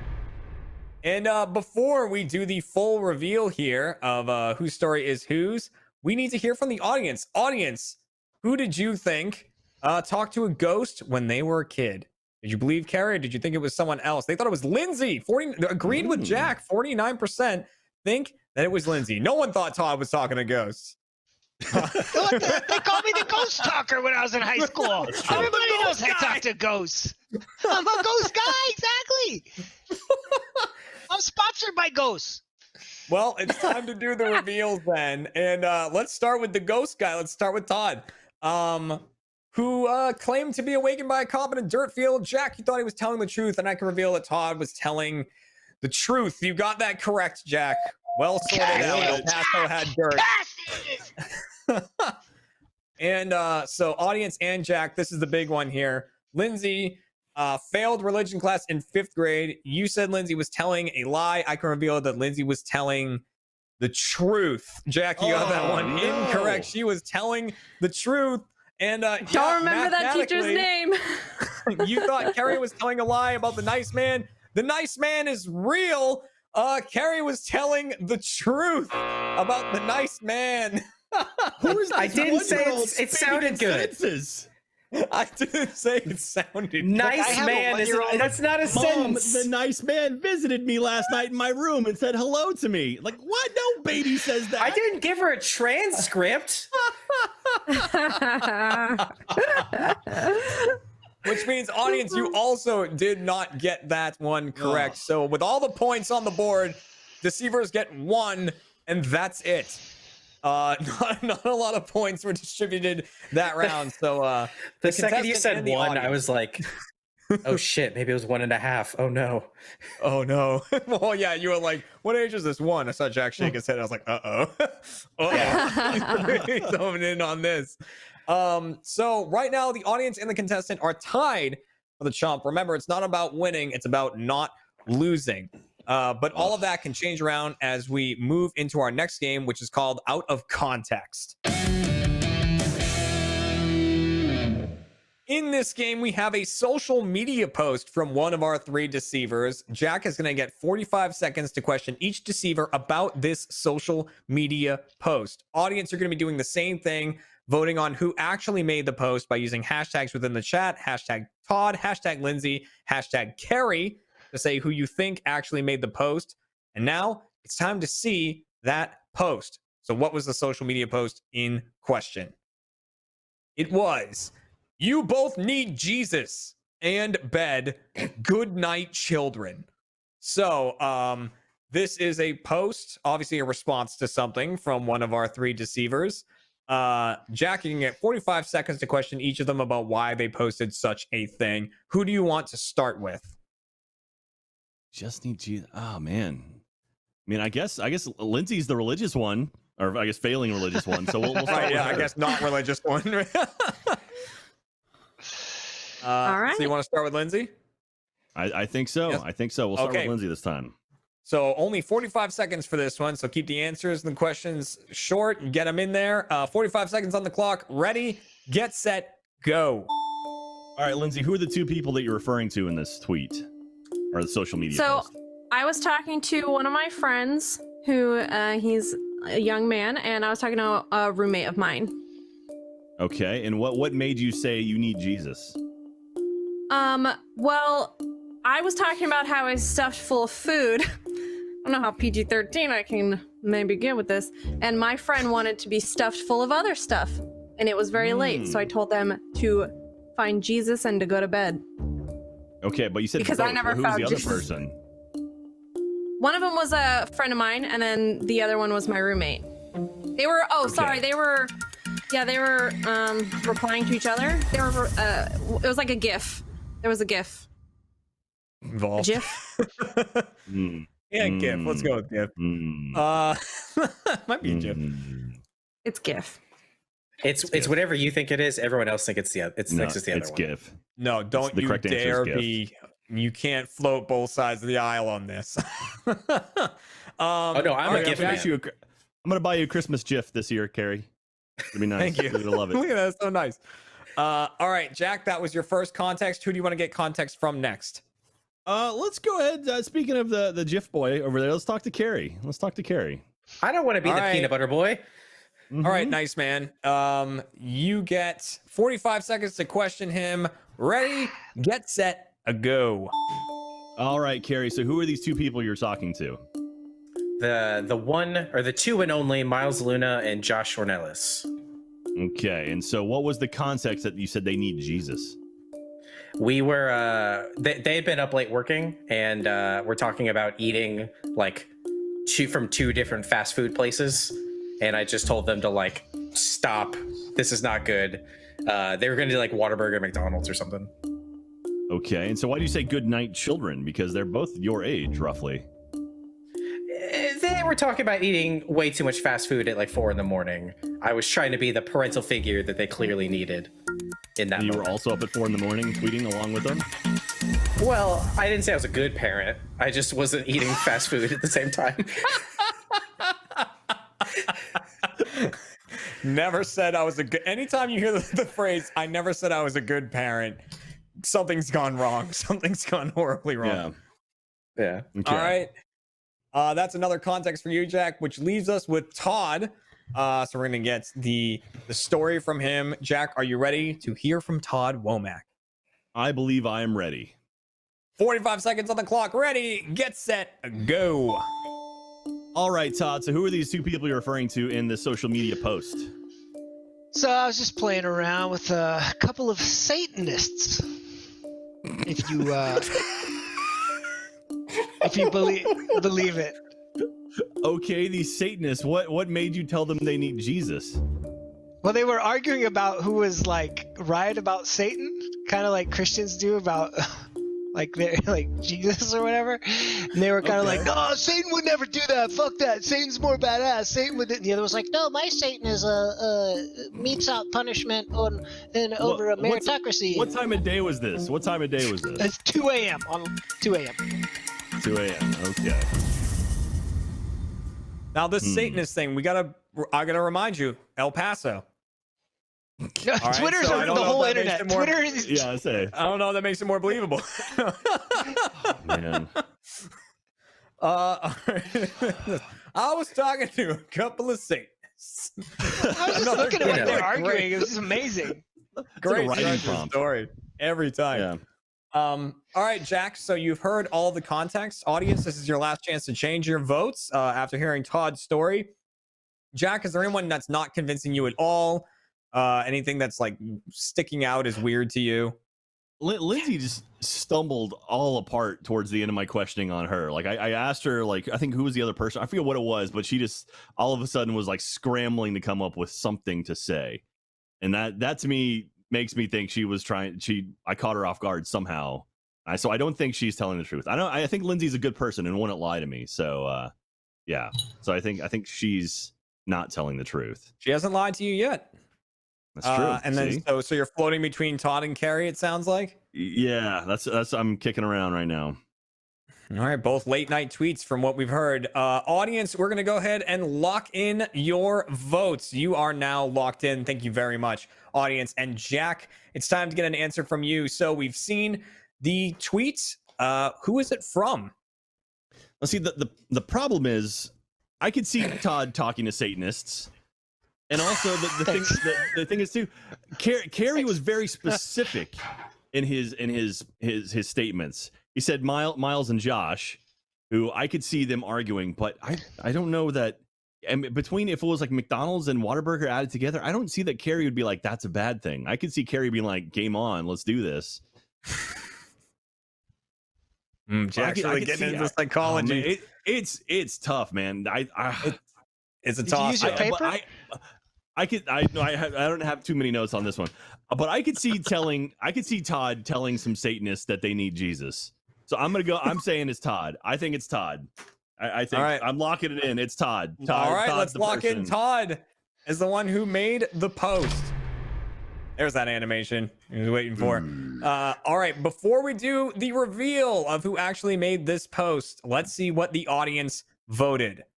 Let's get those percentages up on screen. Ooh, 49% went for Carrie on this one. Thought that it was about the fast food. So Jack has gone for Todd. The audience has gone for Carrie. And I can reveal that the person who made this social media post was Lindsay. Made this social media. Lindsay! I actually forgot it was a different person, but so he was like, "Who's the second person?" I'm like, "Oh yeah, there was another person I tagged in that tweet." Yeah, that's what I said. Because I said you both, and I was like, "That's what it was." And I threw that at them. And you were like, "Oh, that's right." And I was like, "Okay, well, obviously, yeah." It was at 4 a.m. tonight. It was in response to a GIF. Yes, you are correct. I can see right here. Do we have an actual screenshot of the post? Not that we need any. There it is. Yep, there's the one. Both need Jesus and bed. And then all capitals, good night, children. Yeah. My old roommate. It sounded pretty suspicious at the end, but it makes sense. Like Carrie, like, I don't know if I believe that. I knew that it was her, and I was like, I don't know. I could, but you could see Todd telling Satanists that they need Jesus. 100%. I would definitely like, do that. I was impressed. I was like, wow, that's coming together. Did I tweet Jack's that? not the only one that uses paper. I remember talking to Satanists, which means that the Deceivers get 2 points for that round. So the Deceivers are way out front with 3 points. Now, remember, Chump is just about not coming in last. So it is still up for grabs about who is going to be the Chump. And the way to determine that is to play our brand new game, which is called High School Dilemma. So in this game, we have a fact about one of our deceivers that's pertaining to their high school yearbook. We're going to give that to Jack, and he's going to have to determine by questioning them each for 60 seconds who this fact is actually about. And the fact we're using today is that one of our 3 deceivers was in the yearbook photo for Radio Club. Was in the yearbook photo for Radio Club. So who was in the yearbook's Radio Club photo? Hashtag Todd, hashtag Lindsay, hashtag Carrie. Cast your votes in the chat. Jack, you're going to get 60 seconds to question each person about this Radio Club yearbook photo. Jack, who do you want to start with? Oh man, that's tricky, man. That's a good one. I'll start with Carrie. Start with Carrie. All right. Carrie with the Radio Club yearbook photo. 60 seconds on the clock. Ready, get set, go. So, Carrie, tell me about Radio Club. When did you join? So I wasn't in Radio Club. I was just in the photo for your Radio Club. Okay. How did you end up I in was a in photo for Radio Club. I was in the AV club, and it was like photo book day, like picture day, and we were all out on the tarmac, and I went at the wrong time. Like I went to the wrong one being called, and didn't tell anybody. So yeah. Okay. And how many members were in the Radio Club? It was not the most popular club. It was like 10 people or so. So it was 10 people, and you have never joined them, but they still allowed you to be in their photo. So there was some cross between the two clubs, as you can probably imagine, and also I was kind of like in the back and short. Okay, still just 10 people hiding behind. Okay. Not a lot. All right, there's your questioning. That's your questioning for Carrie. We're gonna have you move on to another deceiver, either Lindsay or Todd. Jack, who do you want to move to? Let's go ahead and move on to Lindsay this time. Gonna move on to Lindsay. All right, in the yearbook photo for Radio Club, 60 seconds on the clock. Ready, get set, go. Lindsay, tell me about Radio Club. How long were you a member? So here's a funny story, is it actually wasn't Radio Club. It was TV Studio Club, and the company who did our yearbook was so old that they wrote Radio Club. Like, they didn't understand that it was not a radio club, it was like a TV studio club. And it sort of was like the joke of my graduating class that year. They called the TV studio club Radio Club. How many kids were in your class? Like in your graduating class? Oh, 305. 305. So probably about 1,200 or so in the entire school. Yeah. All right. You didn't have a media department, like a journalism department that did your yearbooks for you. You guys outsourced? No, yeah, it was outsourced. Like the same company who does like the school pictures, called like Jostens or something like that. Okay. Okay. Did you have a senior quote? No, actually, there were no senior quotes. Okay. All right. Okay. Jack, that leaves one more person to question, and that is Todd. And I think it's important to say now, the chat is hammering Todd during this thing. I don't know if you've seen that. Like, I saw someone say that Todd was in the yearbook photo for the Telegraph Club. I've seen people asking if high schools were invented yet. It has been brutal. I saw someone in chat say, "Can we say that Jack was in the Radio Club?" Because it seems like something he would do. It's like, well, that's pretty close. You got the radio. We tried voice, to start man. a pirate. We tried to start a pirate radio while I was in high school, but we never got it off the ground. So, well, Jack, it is time to question Todd. You get 60 seconds to question him about this yearbook photo. 60 seconds on the clock. Ready, get set, go. Todd, why were you in Radio Club? Well, the chat was sort of right. It was when I was in high school, it was a nascent technology, and everybody wanted to get in on the ground floor. But you and Marconi? Me and my friend just wanted to do the announcements because we were both goofballs, and we figured if we could get some airtime, it'd be really fun. But we actually never went to a meeting. All we did was think about going, and at the end of the year when they took the pictures, it was all in the auditorium, we snuck into the Radio Club picture and like 3 other clubs' pictures too. Okay, and how many people were in your graduating class? 700. 700. Okay. Yeah. So, wow. All right. And this is where was this again? El Paso, Jack. Remember from 10 minutes ago? All right. And so, yeah. So, did you get to make announcements? I did make announcements. Okay. Snuck in. So is the claim being made from all 3 deceivers that no one was in Radio Club? Yeah, none of them actually were in Radio Club. I figured one would be like, "Oh, I snuck into the photo," and then it's like all 3 of them are like, "Nah, I would never be associated." No, with those I'm not in names." Radio Club. Yeah. No one's actually in Radio Club. I love that. All right, audience, it is your last chance to change your votes and get your votes in. Okay, Jack. Before we get your final answer, is there anyone that you think you sussed out? Anyone you're not believing at all? I mean, like, looking at it, just I mean, it feels like a radio club is an older thing. So I could see like, there was a radio club when I was in high school. I could imagine there was one when Todd was in high school. I don't know how old Lindsay is. I imagine she's younger than I am. And I know Carrie's younger than I am. So like, I don't know that. The thing that threw me off about Todd was his graduating class was 700, which means there were close to 3,000 people in his high school, which is way too big. That was only three grades too. That was only 3 grades.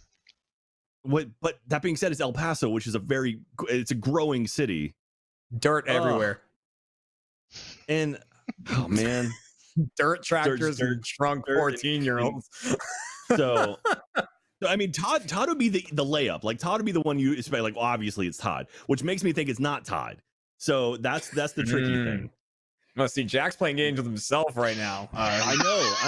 I'm pushing the freaking thing around, and I'm gonna drink. Haha, All right, audience, we're gonna lock you in. Audience, this is your last chance to get any points. So fingers crossed for you. And Jack, you're in the same boat here. So you're hoping that you get points and the audience doesn't.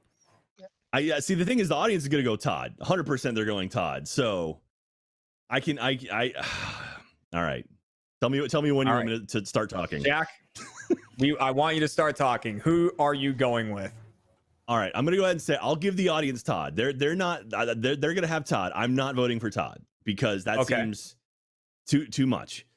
The question is it's between Carrie and Lindsay, and oh man, I could see Carrie being involved with kind of like nerdy groups, and I could see the thing that messes me up about Lindsay is like the fact they didn't have a yearbook like club in their school. That seems wrong. That seems like you would have a yearbook staff. It's wrong. Instead of outsourcing it to someone, like it has to be someone who knows the people. It's Lindsay. It's Lindsay. I'm locking it in. Lindsay. It's Lindsay, and I'm wrong. Locking in Lindsay is the one who's in the yearbook photo for Radio Club. Okay, Jack thinks that the audience went for Todd. Let's see, audience, who did you go for on this one? Yeah, they went Todd pretty hard. Yeah. Oh, look at that handsome man. Hey! Wow. Whoa, look at that hair. Wow. Is that from your yearbook, or is that just a photo? That was my junior year. It's not focusing, but there we go. That was there you go.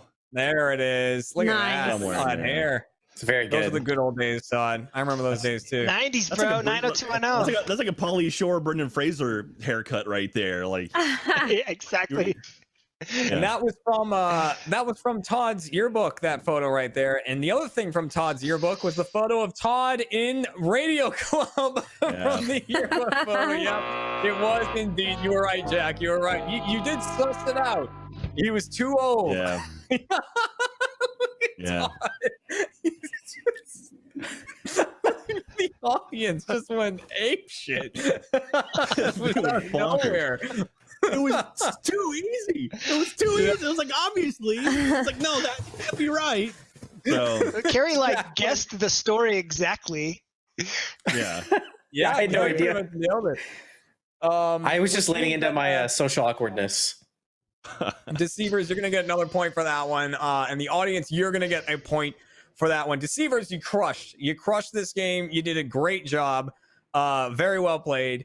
But that means that, of course, on tonight's show, Jack Patillo, you are indeed going to be tonight's. There it is. Dang. Jack, you need a comeback for, man. You need a big comeback episode. Man, I've fallen apart. We're gonna get there. I need people to yell at people's faces. We need this pandemic to end, so I can get people's faces and yell at them. Watch them. That's when when you're making them nervous like that. That's when you really start to suss them out. So thank you again to all of our deceivers. Thank you again to Jack, and thank you to you, the audience. Thank you for playing along. Next week is going to be the season finale of season 3 of Chump. So we're gonna try to close it out with a bang because it is also RTX. RTX is coming up, and that's gonna be our RTX episode. That's the very beginning of the celebration. So make sure it's one of the first days of the celebration. So make sure you're here and then checking out RTX after that. And make sure to become a first member so you can watch Chump Change, our post show, where we're going to talk about all these stories in a little more detail and hear more about the nice man. Thank you very much for watching, and we will see you next week. Goodbye, everybody. Oh, the nice man. One of our deceivers was once a tour manager for a hip hop band on a world tour. You can tell us who you think it is by voting along in the chat. Let's find out who's telling the truth and who is a chump.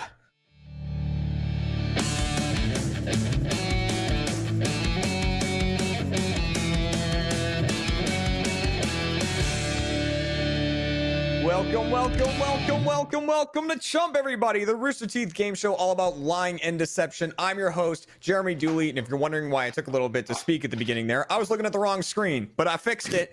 And this is a very important episode of Chump because not only is it the season 3 finale, 3 seasons have come and gone, but it is also the RTX episode of Chump. RTX at home is going on right now, so thank you all for joining, and make sure to check out all the other stuff RTX has to offer. Now, it is time to introduce our 3 deceivers who are joining us today, starting with the one and only Chad James. Yes. They usually start with a big one. That's a real shame.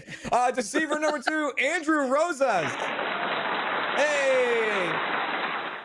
And deceiver number 3, Drew Saplin. I've never lied. Grin.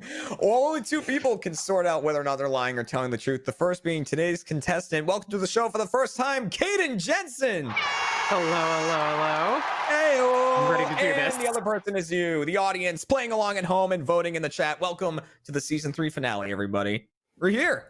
Yeah. Love it. You made it. You Hell got yeah. 3 seasons under your belt, Jeremy. We got it. We're like a 10th of the way to on the spot. Yeah, gunning for it. As far as I remember, as far as it felt like, we're getting there. But yeah, we got a great show in front of us. I know we got a lot of first members here for RTX. So you're the ones who are watching. Thank you so much for stopping by for this, and you're going to be the ones voting. Now, I don't think the audience has done super well in the past couple of episodes. So audience, you really got to pull out all the stops here. So Caden, first time on the show. You said you've watched the show before, but how are you feeling going into it with these guys? Andrew and Drew, I don't really. I love them. They're great. I don't know too much about them, but I do know enough about Chad, so I might be able to discern if Chad is messing with me. Okay. I'm a little concerned because we talked about this right before we went live. And Caden was saying that, and I'm just like, what are you talking about? And she was like, I've watched your stuff forever. And I was like, oh, I forgot you were a fan of Screw Attack. So like, we'll see how this goes. I don't know, You're in for trouble, the bill. Chad. She's gonna be looking right through everything that you say. And we're gonna start that off with our first game, which is called Just the Facts. In this game, I have one true fact about one of our 3 deceivers. However, all 3 of them are going to be defending this fact as if it is their own. Caden will get to question each of them up to my discretion. I'll tell her when to move on to the next person. And then at the end of the game, Caden just needs to tell me who she thinks this story is actually about. And the fact we have is one of our 3 deceivers tried to get a rabies shot after finding a bat in their hotel room. So, which of our 3 deceivers actually tried to get a rabies shot after finding a bat in their hotel room? Is it hashtag Chad, hashtag Andrew, hashtag Drew? Vote along in the chat. And remember, you only have 1 vote, but you can change it at any point. But just doing the same name over and over isn't going to help. It's just if someone convinces you, you can change it, but your vote is cast once again. So, Caden, I'm leaving this to you on who you want to start with. Let's start with Drew. Okay. Start with Drew. All right, starting with Drew, tried to get a rabies shot. There's no timer on this, so Caden, whenever you're ready, go for it. Okay. What was the hotel? It was an Airbnb. It was an Airbnb. Okay. Where were you going? Where were you traveling to? We were in Tulum, Mexico. Okay. How big was the bat? Very tiny, but loud. How did it get in? It had we had a palapa roof, and it was vented on the sides, and I woke up because it screamed, and it hit a wall and screamed, and I trapped it under a trash can. I've never lied. I don't lie, Caden. Okay. So you said it was a really small bat. It screamed. It Yeah, it hit screamed the like a- wall, and you trapped it in yeah, a trash can. Was it one of those it was a tiny trash can? I'm assuming, right? It was the like little bathroom trash, and then we called like we called like an American nurse. We called like the hotline on the back of the insurance card, and she said we had to go get a rabies shot. And then that we had like drove for miles to go find a rabies shot, and they wouldn't give us one. Why wouldn't they give you one? I believe the doctor said no bite, no shot, and then dismissed us. Okay. All right. I mean, Caden, all right. you're questioning. You're questioning someone. They hit a wall and screamed. The thought of a little bat, like. 100. You're giving me flashbacks right now as we speak. All right, Caden. There's your questioning for Drew. Who would you like to go to next? Let's harass Chad. All There right, it time is. to harass Chad. Here's the moment we've all been waiting for. All right, try to get a rabies shot. Whenever you're ready, go for it. Okay, Chad. First question's an easy one. Where was it? It was here in Austin. We were on a trip. I think it was South by. Okay, so this is before you moved down to Austin, obviously. Yes, before we moved to Austin. How big was the bat? Like I don't like medium bat size. I didn't get to like hold on to it and like analyze it. Then why did you try and get a rabies shot if it didn't actually bite you? So what happened was we got into the hotel. It was kind of late at night because we had driven down later on. And so when I went up, I opened the hotel, we got into the hotel, and I heard this like noise. And then I went over and I went to open because the hotel we were staying at had a balcony. And so I went to open the curtain. And when I opened the curtain, there was a bat there and it just flew out. And so it kind of bumped into my head. And then I freaked the fuck out. And I'm like, all right, I'm going to stop giving you information. Keep going. Okay. What year was this?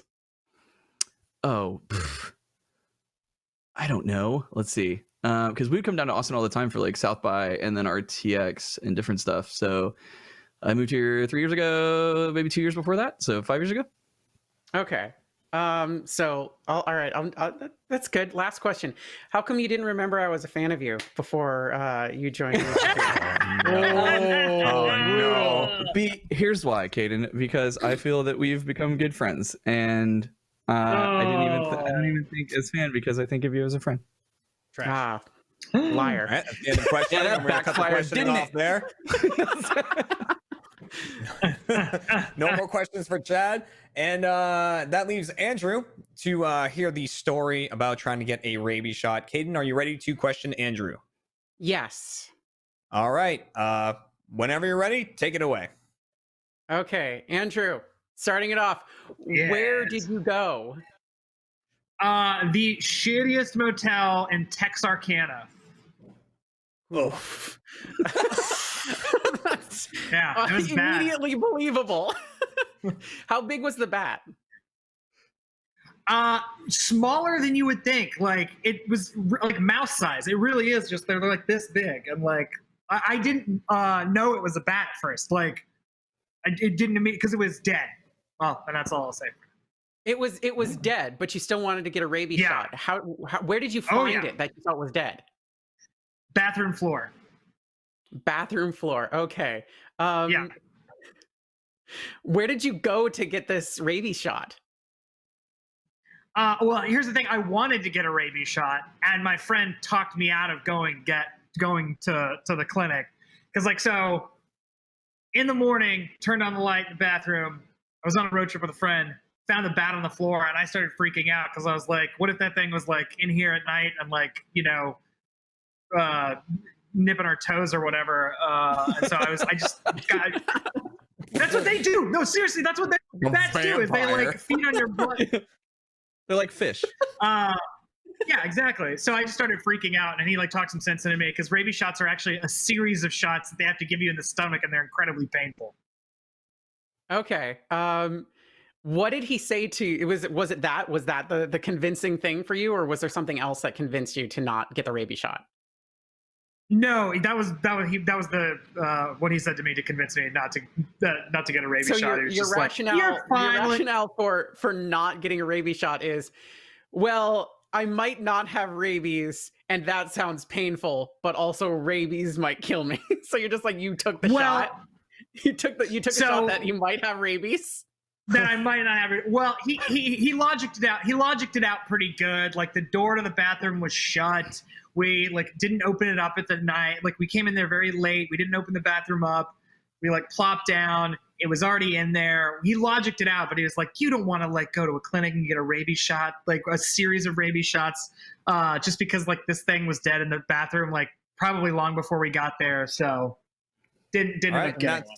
I'm going to cut off the questioning there. Those are the 3 stories about trying to get a rabies shot. We're going to talk to Caden a little bit. And while we're doing that, audience, it's your last chance to change up your votes if you want to do that right now. Thank you very much for voting. So, Caden, after hearing all of those, is there anyone you just totally don't believe? Anyone that, you know, did something that faltered their story a little bit? What are you thinking?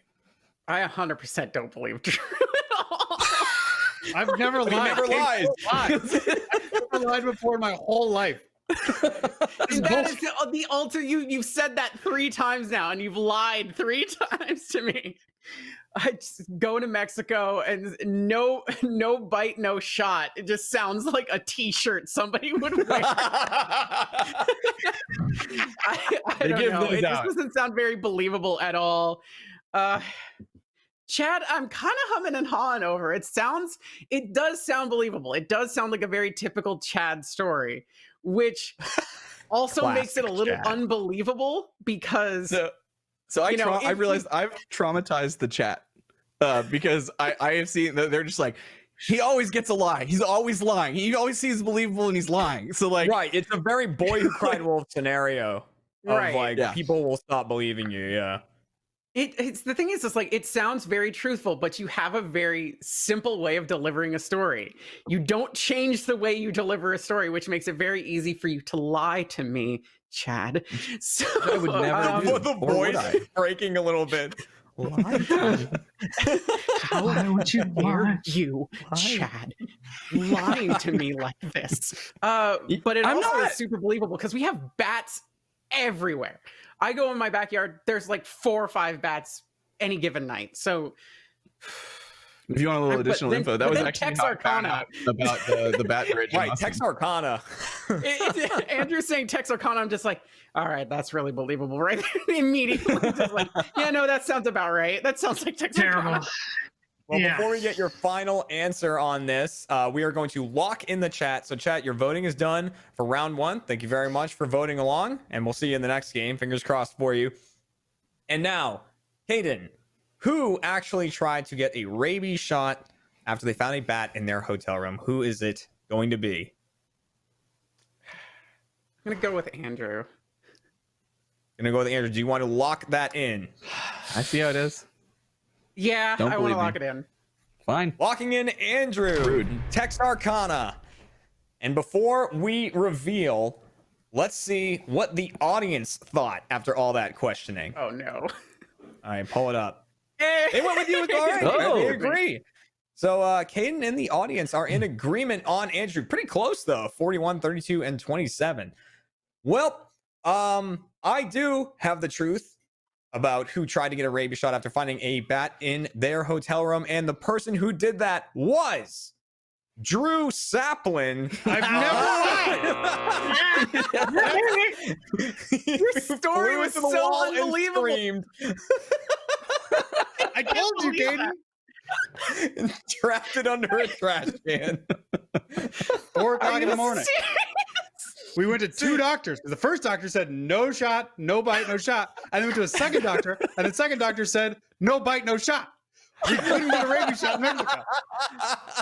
The thing is like immediately it's like it set up red flags because you said it was an Airbnb, and the question is like it was a hotel. It's like, well, that just changes the story entirely.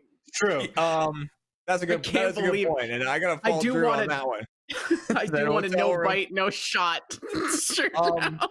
The double-edged sword with stories like Drew's, right, is it's so outlandish that you think to yourself, I mean, it could be that because it's so weird, but if you go with it and it's not, it's insulting. Like if someone makes up a story like that and then you go with it and they're like, of course they're lying, then it's like an insult. It's like a double-edged sword. Scream. which means the deceivers get 2 points for that Hell round yeah. from the contestant and the audience. But the next Way to game go. has a lot of points up for grabs. Everyone can earn 2 points on this next one, and it is our classic game called Pushing the Envelope. I've got a bunch of envelopes that I didn't update the whole season. Just scribbled it on there with a Sharpie, and that's what we got.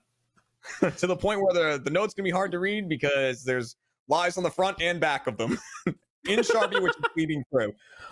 So these each contain a true fact about one of our 3 deceivers. I'm going to shuffle them up and redistribute them. They could get their own fact. They could get someone else's. It's up to Caden to question each of them for 60 seconds about the fact they get.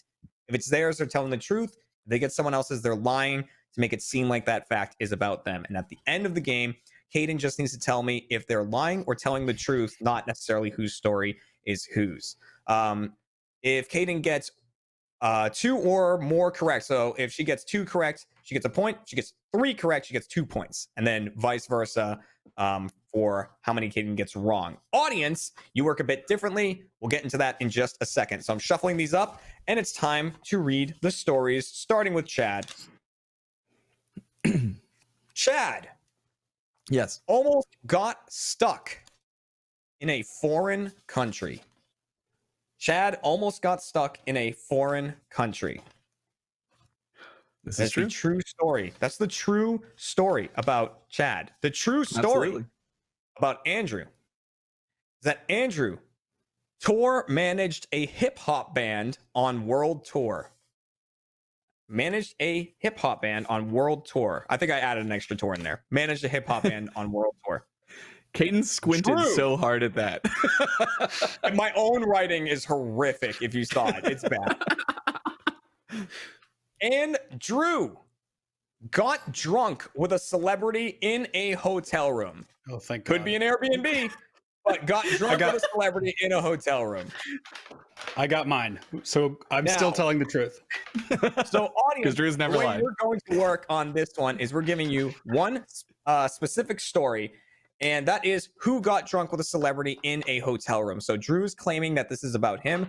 Do you believe, you don't know yet because you haven't heard anything. But after you hear him talk, you can decide if you believe him or if you think it's about Chad or about Andrew. Use your hashtags in the chat. And if you get it right, you get 2 points for that. So, Hayden, with all those stories there, you have 60 seconds. Who do you want to start with? Let's start with Chad this time. There you go. Starting with Chad this time, who almost got stuck in a foreign country. Hayden, this one is timed, so are you ready? I am ready. 60 seconds on the clock. Ready, get set, go. All right, what foreign country? Japan. How did it happen?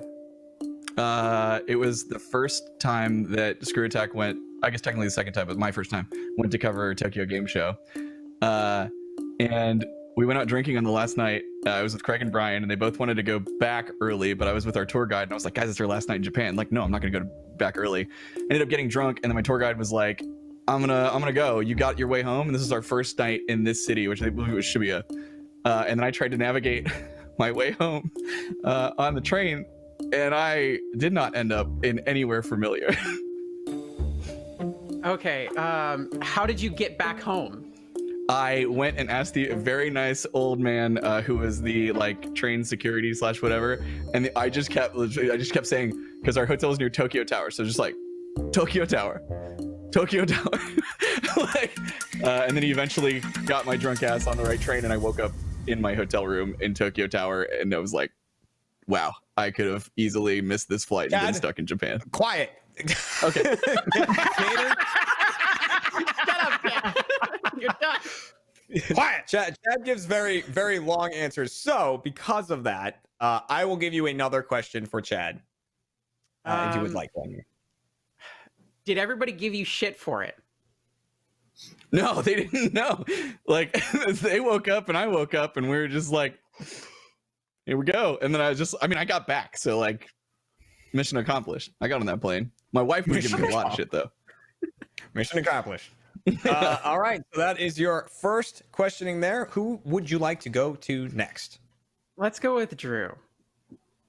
Going with Drew. All right, and remember, audience, this is the story that you want to pay attention to. Drew got drunk with a celebrity in a hotel room. Caden, are you ready for your questioning?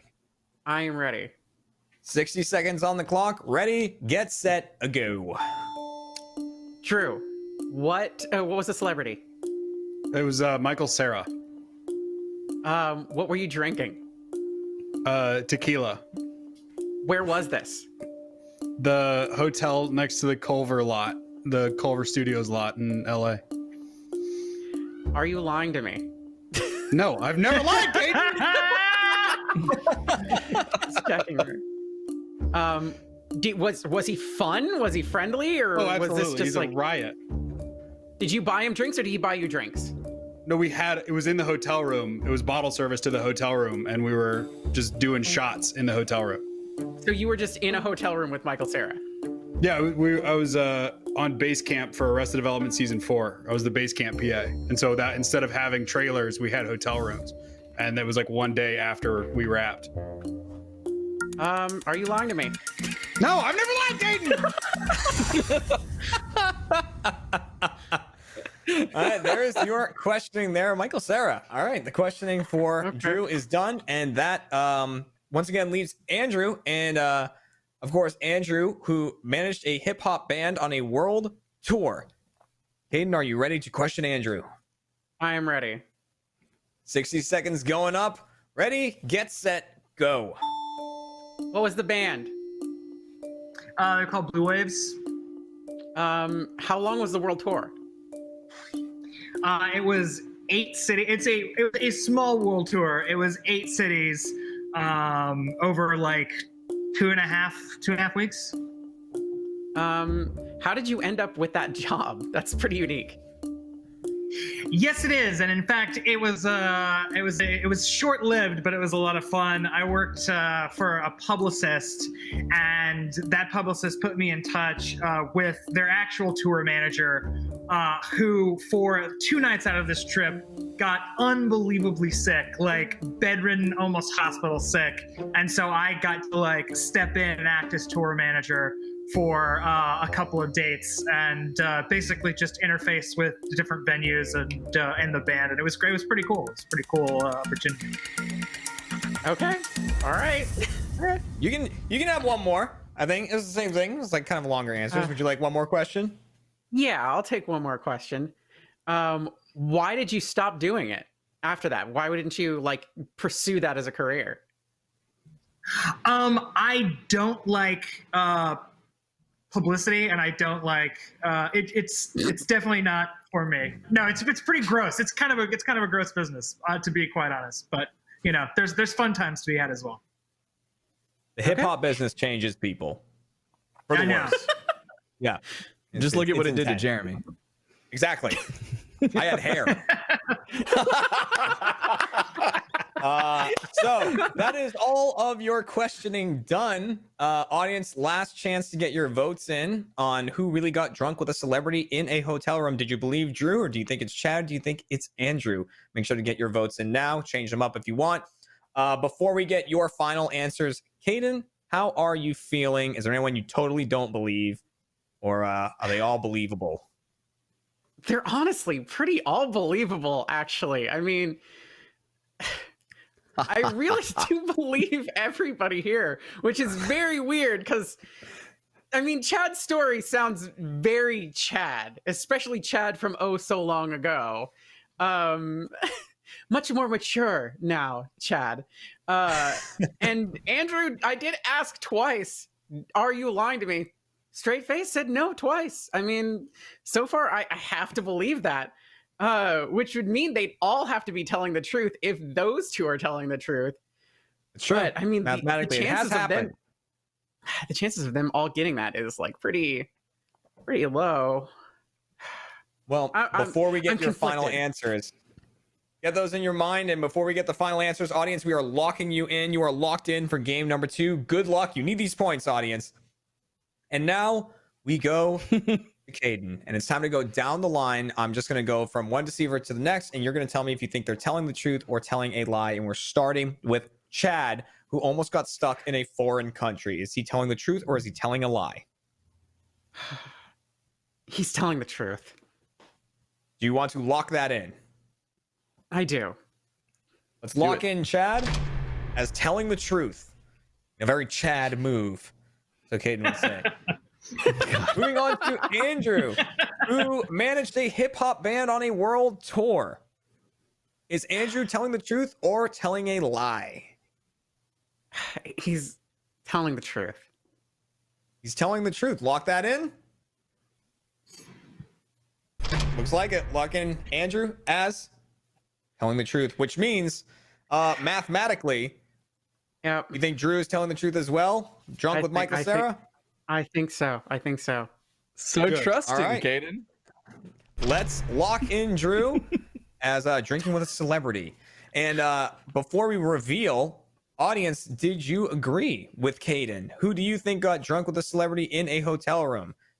Did Drew go nuts with Michael Cera? The audience thinks so. 48%. Andrew down to 14%. 14% think Andrew got drunk with a celebrity in a hotel room. They think you're responsible. That's a compliment. Well, we're gonna go down the line. Let's go down the line and reveal, starting with Chad. Almost got stuck in a foreign country. You thought Chad was telling the truth, and I can reveal that Chad was telling the truth. You got that correct. That was a true story from Chad. Very so well much done. like Chad. It was very Chad. Yep. Great Chad. Yeah. Oh, Chad. And on The worst to name. Andrew, who managed a hip hop band on a world tour. You thought Andrew was telling the truth, and I can reveal that Andrew was telling a lie. That was a lie from Andrew. That was not his So story. I've lied once. I've lied one time. Which That's it. means it's This the one. fact It was right then. Drew also lied about getting drunk with a celebrity in a hotel room. Drew was telling a lie, which More means importantly, audience. he lied to me about lying. He said he was telling the You lied. truth. So lied you lied twice. 3 times. You said twice during that you didn't lie. That you've never lied. It's compounding. There was 3 It's lies. really gotten out of control. It's off. Which also means to the, what was it, 14% of you that thought Andrew got drunk with a celebrity in a hotel room, you were right. Because Andrew did get drunk with a celebrity in a So hotel you are room, which I not definitely responsible. You're completely irresponsible. want to hear more about, and we will in our post show for first members called Chump Change. Make sure to check that out. But that also means the deceivers get 1 point, and that's it. So once again, we find ourselves in a scenario where the deceivers are doing quite well.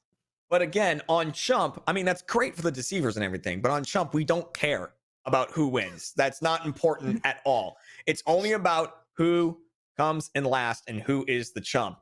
So between Caden and the audience, this is what it all comes down to, and it's a game that we call Out of Context.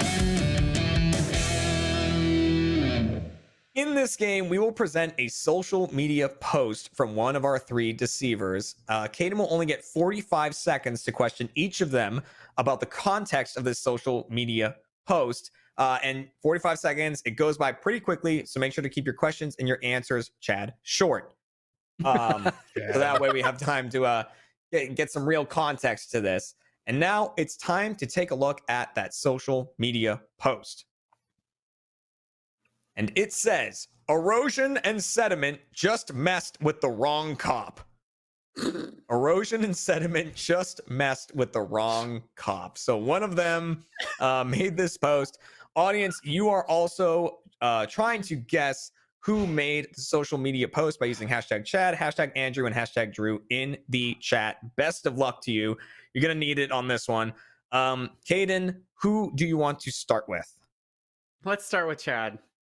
I will only Starting be with answering Chad. yes or no's because I need to keep this short, apparently. I imagine this once again will be a very Chad story, as they always are. Damn it. Classic Chad. All right, 45 seconds on the clock. Ready, get set, go. What inspired this? We were selling our first house in Louisville, and we found out that we had foundation issues. How long ago was this tweet made? Oh, let's see. I was in the house for... I'm really bad with dates, so like it's 5, 6, 7, 8. 11 years ago. You really dug up a tweet from 11 years ago for the show? It was like 11 or, I mean, that was when I did quick math on when I bought that house. So it was somewhere along that time. I guess it would have been at the end. So, sorry. Why is math important in this? 7. Let's say 7. Can you repeat the tweet? Yeah, erosion and sediment just messed with the wrong cop. Because foundation issues are not fun. All right, there is your questioning. Questioning to Chad is done. 45 seconds to question someone else. Who would you like to go to? Let's do Andrew. Going Andrew. All right. Andrew, 45 seconds for the questioning. Caden, ready, get set, go. Context for the tweet. Why? So a friend of mine, a very funny comedian, Ella Gale, moved to Los Angeles and described her move to Los Angeles as a gritty reboot of her own life. And I did a Photoshop of her face on a cop's, a grizzled cop standing in the LA River. And she's also she's also an engineer who worked in environmental engineering. And so, who worked in sediment and erosion. And I said sediment and erosion messed with the wrong cop. Okay, how long ago was the tweet made? Probably like 3 or 4 years ago. Okay. Man, that was detailed. Yeah, a lot of details in there. You know, it was so detailed that I'm feeling generous in the season finale. Caden, would you like another question? Yeah, I'll take another question. Go for it. Sure. Can you say the tweet in a very serious voice? Ooh. Sediment and erosion just messed with the wrong cop. All right, perfect. That was really good. It was really good. That was great. Really good. There you go. It was erosion and sediment, not sediment and erosion. So there's gonna be there's a typo there or something. All right. It's an Airbnb, not a hotel. Oh, come on. Drew is the final questionee. 45 seconds to get the context from Drew. Caden, ready, get set, a go. Context for the tweet. Why did you say it? The guy who lives down the street from me on a corner lot is a cop, and it rained real good the other day, and we live on a hill, and so all the mud was sliding into the street, and he was shoveling, but he had just stepped out of his patrol car for lunch, and so I just posted that with a photo. How long ago was this? It was earlier this year. It was like spring when it was rainy. Spring when it was rainy. What was the cop wearing? Was he in uniform? Like complete uniform? Yes, he was in uniform, but he had his hat. He had his little cop hat on backwards. So it had just really finished sad? raining. He was very sad. He had like the rolled up sleeves and was just like shoveling all the mud out of the street because it's a code violation. He had his little cop hat backwards. That's when you get serious. His little cop hat was turned backwards. Oh, Hi-ty. Oh, Nothing to see here. Welcome, our Irish viewers. Thank you so much for joining us. Really happy you're here. Hey, who made the social media post? You can use hashtags in the chat to get your final votes in. This is your last chance, audience, to get some points this episode. Caden, after hearing that questioning, is there anyone you're outright not believing or anyone who is kind of tripping you up a little bit? I 100% don't trust Drew anymore. I'll never trust another word he says out of his mouth. That's fine. Wow. Fair. Fine. That's fine. Welcome to Total liar.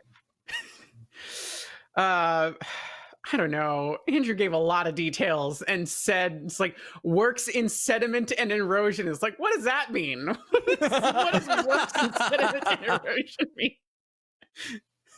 One of those sediment engineers. Well, when you're an engineer, when you're an engineer, you're just like, I'm a sediment and erosion expert. Yes. The way you said it though was so unconvinced. Delivery is important. How chatty was Chad's story on the meter? Honestly, it sounds like it's pretty chatty. Actually, it sounds like again, it sounds very, very Chad. Like adjacent. This sounds like something that would happen to him. That's a Chad adjacent. I just felt bad. He's very unlucky. Chad is very unlucky. That's true. No, and what's like is like you just like made me do math on the spot. So I was trying to think because this is my third house, so I was trying to like backdate it. It was the whole thing. Hayden, it is time to get the answer from you. Before we do, audience, we are locking you in. You are done for the game, for the episode, and for the season. Thank you very much for voting along. And Caden, it is now time to get the answer from you. So, which of these three lovely deceivers made this social media post? I you know what? I feel bad for teasing Chad before we started. So I'm going to say it's Chad. I'm going to believe him. I'm going to believe him because he said we were friends, and I'm going to believe that he would not lie to me because you know, he didn't say he wouldn't lie to me. Said, "Oh no." Oh no. Oh no. All right, locking in. I Chad appreciate your faith. The Okay, post yeah, maker. thank you. We'll see how long that means a lot. lasts, Chad. All right, Chad is locked in. Audience, it's time to see who you voted. Who made the social media post? Audience says Hell yeah. Drew. They thought it was very un-Chad-like. Okay, so there's a good chance here that we will have a clear chump at the end of this, that we won't end in a tie, because Hayden has gone for Chad and the audience has gone for Drew. So as long as it's one of them, we will have a definitive chump. And I can tell you that the person who made the social media post was Andrew Rosas. So there are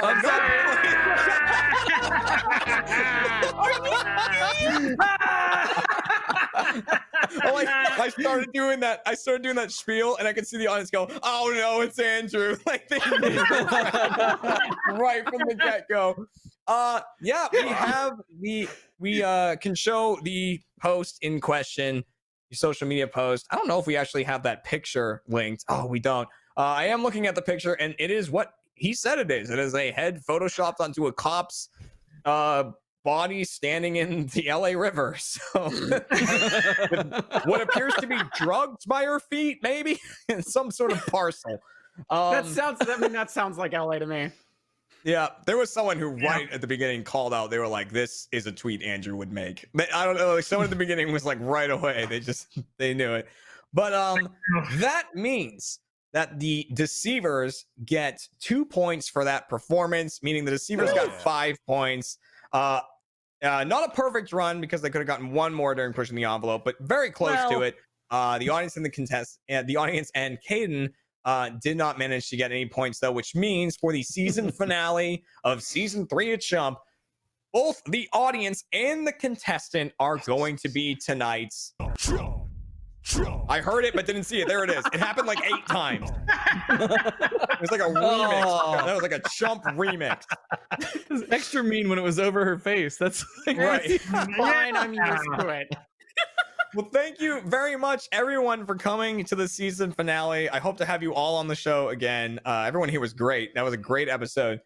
And thank you, everybody, for watching in the chat. Thank you to our first members for playing along. Thanks for being here for RTX. Please enjoy the rest of RTX at home. It's still going on all the way up till the 25th. We got a bunch of stuff happening, a bunch of panels. Check out the schedule and see what panels pique your interest and mark them down to make sure you're there for them. And yeah, make sure to check out Chump Change so we can hear the actual truth from Andrew and Drew about their pushing the envelope stories. Looking forward to that very much. In the meantime, we're going to take a couple week break. We'll see you in mid-October for season 4 of Chump. Thanks for stopping by, and we will see you later. Goodbye, everybody. Bye. One of our 3 deceivers once hugged a celebrity on stage. You can tell us who you think it is by voting along in the chat. Let's find out who's telling the truth and who is a chump. We're back!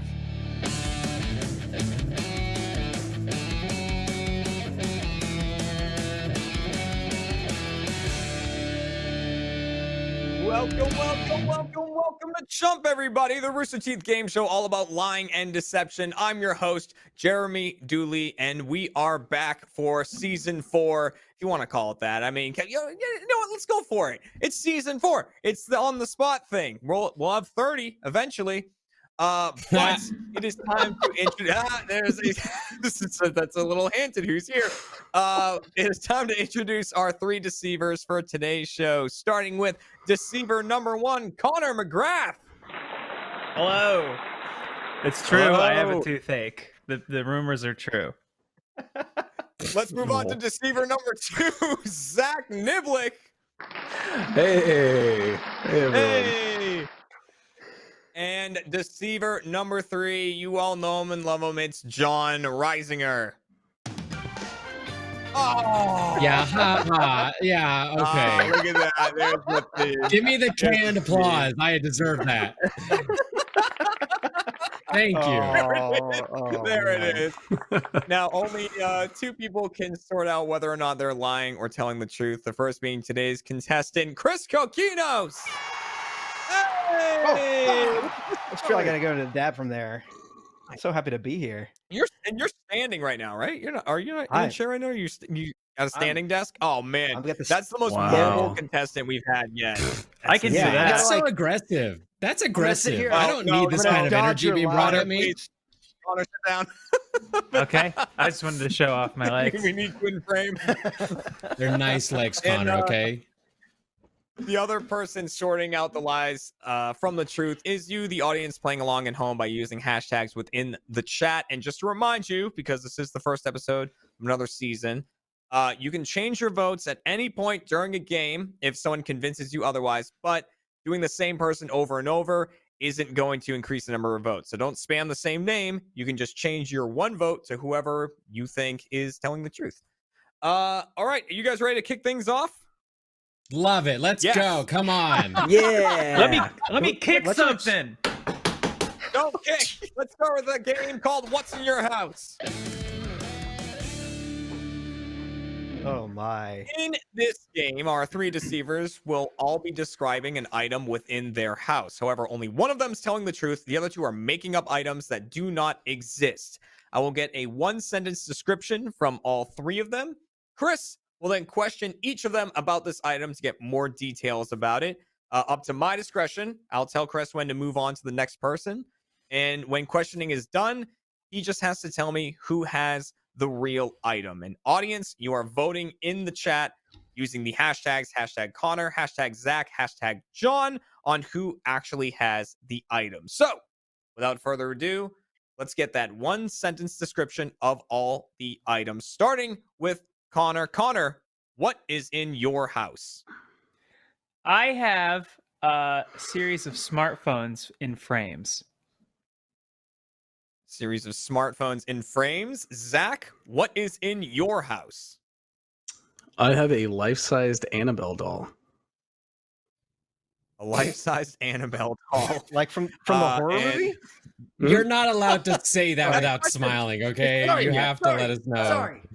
Well, they give you one And when you John- move to LA. John, what is in your house? I have a gold human skull. A gold human skull. All right, so those are the 3 items in question. Chris, it's up to you who you want to start with. So who do you want to question first? Oh God. I'm gonna start with John. All right, What's up, starting with Chris? John with the gold human skull. So whenever you're ready, begin your questioning, and I'll tell you when to move on. John, you're not allowed to lie to me, okay? Here we go. I'm terrible at no. lying. This is just going to go terribly. John, where did you procure this skull from? Funny enough, a yard sale. Okay. Is it a real You skull or find is good things when people are getting rid of their houses. Yeah, fair enough. John, I hate to say it, but you're cursed, dude. That's some R.L. Stein shit. Yeah, that's some wild shit. Is it a human skull? Yeah. Oh, okay. That's easy enough. It'd be cool if I. Yeah, gold human skull. But I appreciate you checking on my facts. I'm just checking. I Yeah, want to we'll make sure. double check. Is it real or is it fake? What's the deal with that? I can't tell because it's gold plated. I hope it's Worrying. real because that's even cooler. I'm down for the curse. I've been trying to get myself haunted or cursed. I have not been able to do it yet. So this was like step 5 of trying to do that. Oh God. You defiled Does the it- gravesite. Yeah, I have no further questions, Your Honor. I can't think of anything Okay. at this one. I have no further questions. Gold-plated human skull. All right. I don't know why I started with John. That was just I've got some This is a concerns choice. for you, man. Yeah. Get that out of the All way. right. So Connor, Zach, who do you want to go to next? Let's go to Connor. All right, going to Connor, a series of smartphones and frames. Whenever you're ready, begin your questioning. Okay. Doesn't everyone Connor, have that in their house? What? Sorry. Go. I had to check. I had to make sure. No, I don't. I don't have them in my house. Talk to me about these smartphones. What kind of smartphones are they? It is an iPhone, an HTC phone, an LG, and a Google Nexus. Which Google Nexus? Oh. 5. Okay. Why? That sounded bad. Why are you collecting Number. Give me a number. any number? Why? What's your fascination with smartphones? As opposed to everybody who hates them. I hate smartphones. I only use flip phones. They were all a gift. Well, no, they weren't all gifts. That's a silly thing to say. I guess I bought 2 of them. No, I bought one of them myself. I don't know. I just think it's interesting, when they're dead, the screens are just a reflection of the world that we once used them in. That's beautiful, Connor. That's so beautiful. I'm snapping because that was really nice. That was good. Thank you. Finally, some goddamn recognition. When you say that they're dead, how do they die? What's the problem with them? Can you still use them? Are they completely shattered? What's up with that? No, they're not shattered. I think you could plug them in and get them to work. Okay. The battery's dead. Got it. Probably, yeah. I see. Okay. All right. We're going to move on to, and that leaves us with the life-sized Annabelle doll, Zach. And I can't help but notice, speaking of framed objects, is that a framed sock behind you, Zach? That is a framed sock. Yes. It was a gift. It is my cat's face printed on a sock, custom made. God. So And I that's had for that frame just emergencies? lying around. Yeah, When you yeah. need to In go case my out to feet the get middle of the super cold. night. Yeah. Yeah. I bring that shadow box with me everywhere and a tiny little hammer. Yeah. All right. Life-sized Annabelle doll. Chris, begin your questioning whenever you're ready. I think I've been avoiding this because I'm horrified to hear the answers. Zach, why do you have a life-size Annabelle doll? I procured it from an old place of work. Okay, I thought you were like an old store that's An no old longer. man. Are we talking about the Annabelle, like the horror doll? I just make sure I got that Yes, yes. The Conjuring cinematic universe. right. Oh, Patrick boy. Wilson's Okay, friend. why do you still have it? I like to think we're all real Patrick question. Wilson's friend. Let Chris talk, damn you. Wait, repeat your question. I couldn't get the end of it. Why do you still have this doll? It was a prop used for a very specific shoot that happened once, and then it was never needed again, and kind of just was collecting dust. And then I had the opportunity to take it. I'm not sure how many people were aware that I did, but it seemed like it was okay to do. Well, they are all watching the stream, so they all know now that you have that.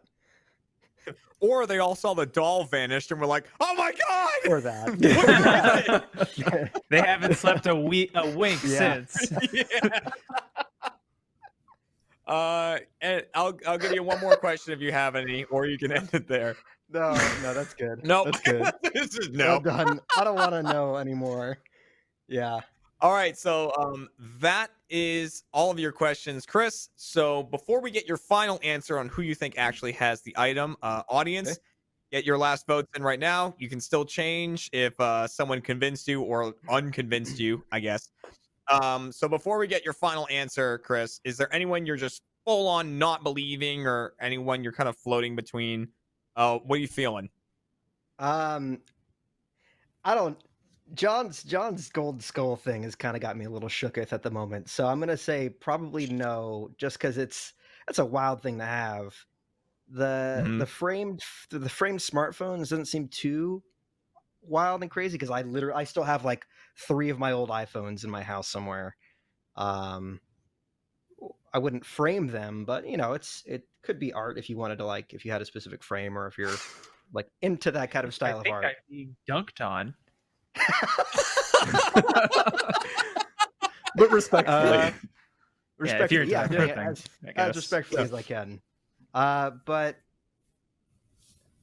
yeah, that's kind of, I'm like waffling between those two, probably being less true. The Annabelle thing is very creepy, very worrying, but for some strange reason, now that I know that he has a sock in a shadow box, That's true. The sock made it seem more likely. it seems a little more I likely. didn't even think so to address my immediate surroundings. Yeah. All right, before we get your final answer, audience, you are now locked in. Thank you very much for voting. First game of season 4. Chris, and now it is to you. Who do you think has the actual item in their home? It's funny because I'm looking at John. John looks like he's about to go get up and hold the skull and just be like, "You fool! You've chosen the wrong person." The person who has the item is going to reveal it in front of you. Oh, So they will have I don't the know item. if I don't want to guess that Zach has this thing because I don't want to see it if he does.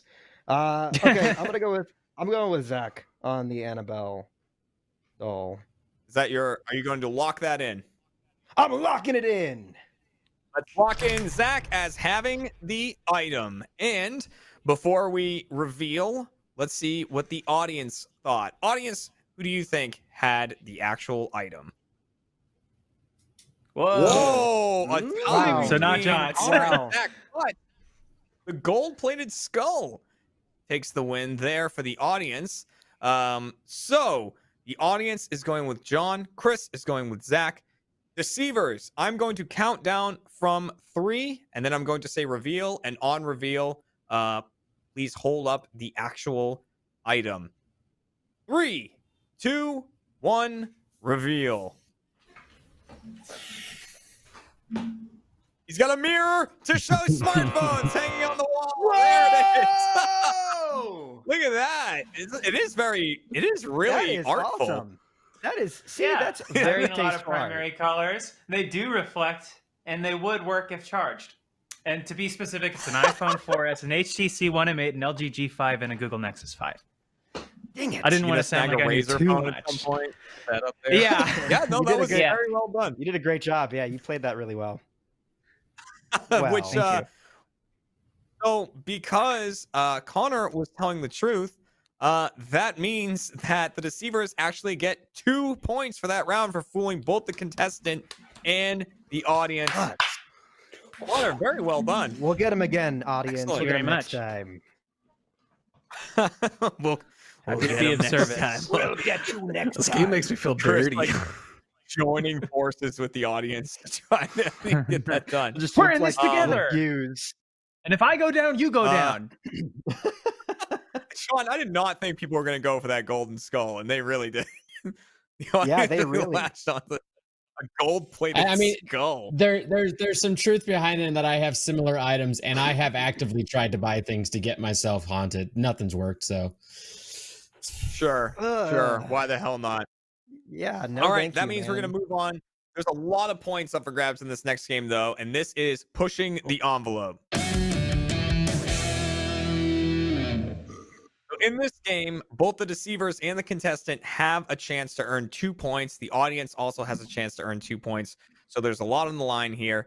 I have 3 true facts about our deceivers in these envelopes. I forgot to pick up some. So these are They're some adorable. pieces of paper with lines on them.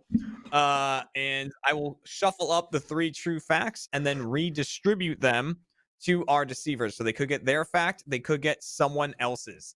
If they get their own, they're going to be answering Chris's questions truthfully. If they get someone else's, they're lying to try to make Chris believe that fact is about them. And Chris, you're going to get 60 seconds to question each person.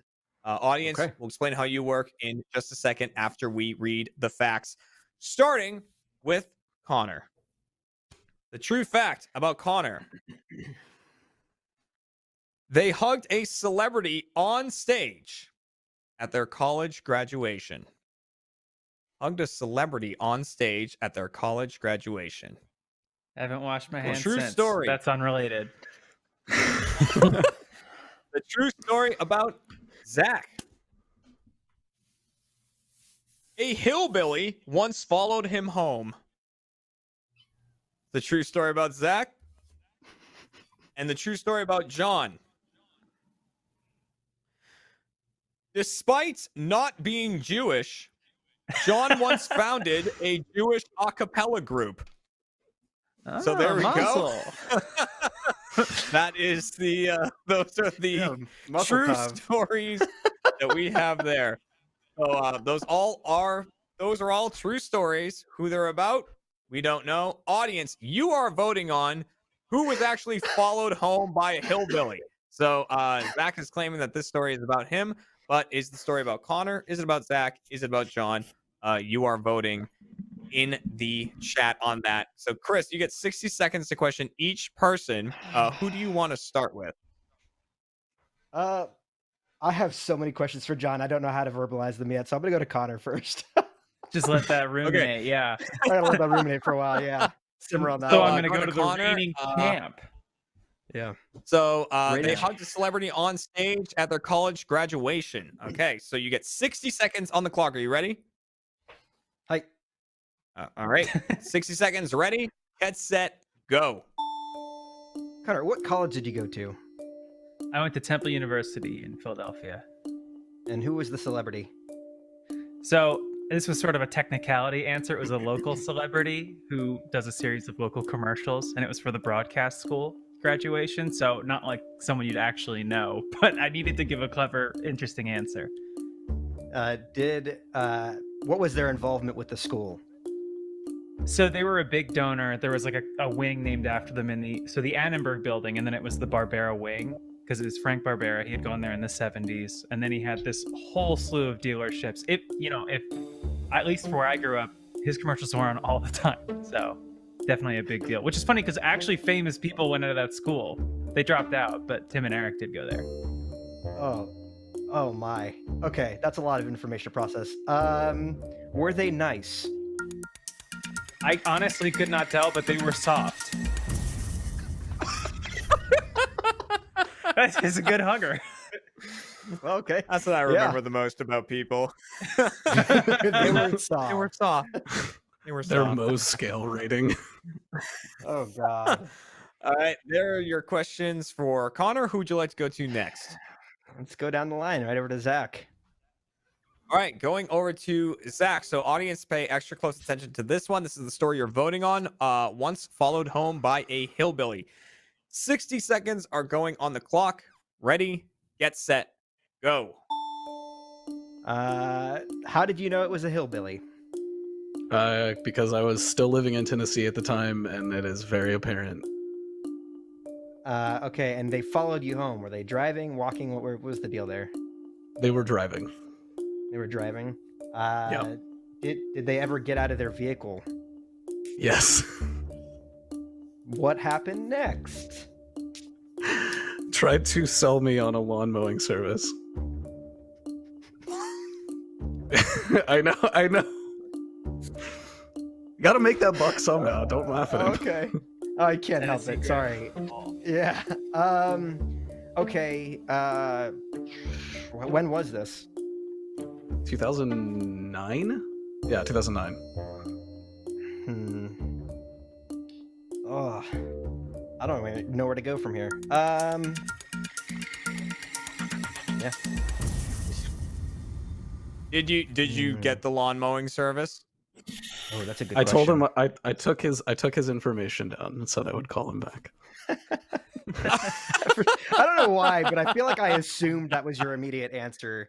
Anytime You someone sound like says me when I'm something, getting hit like, on by guys at gay bars. Yeah. Like, let me, thank you let me get your for the card. card. Get in there, so John. nice. Thank Yeah. you. Meanwhile, his business card just says the gutter between 2 and 6 a.m. Hey, if it's efficient.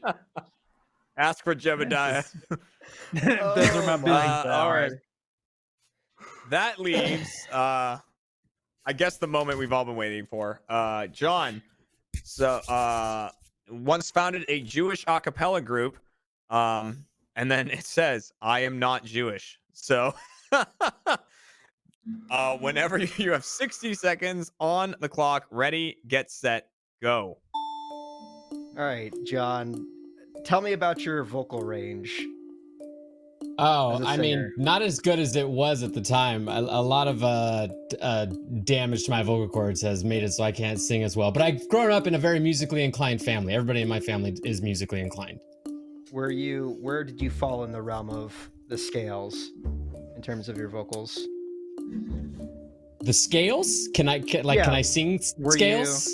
No, were you a baritone, soprano, alto? Oh yeah, baritone. Okay.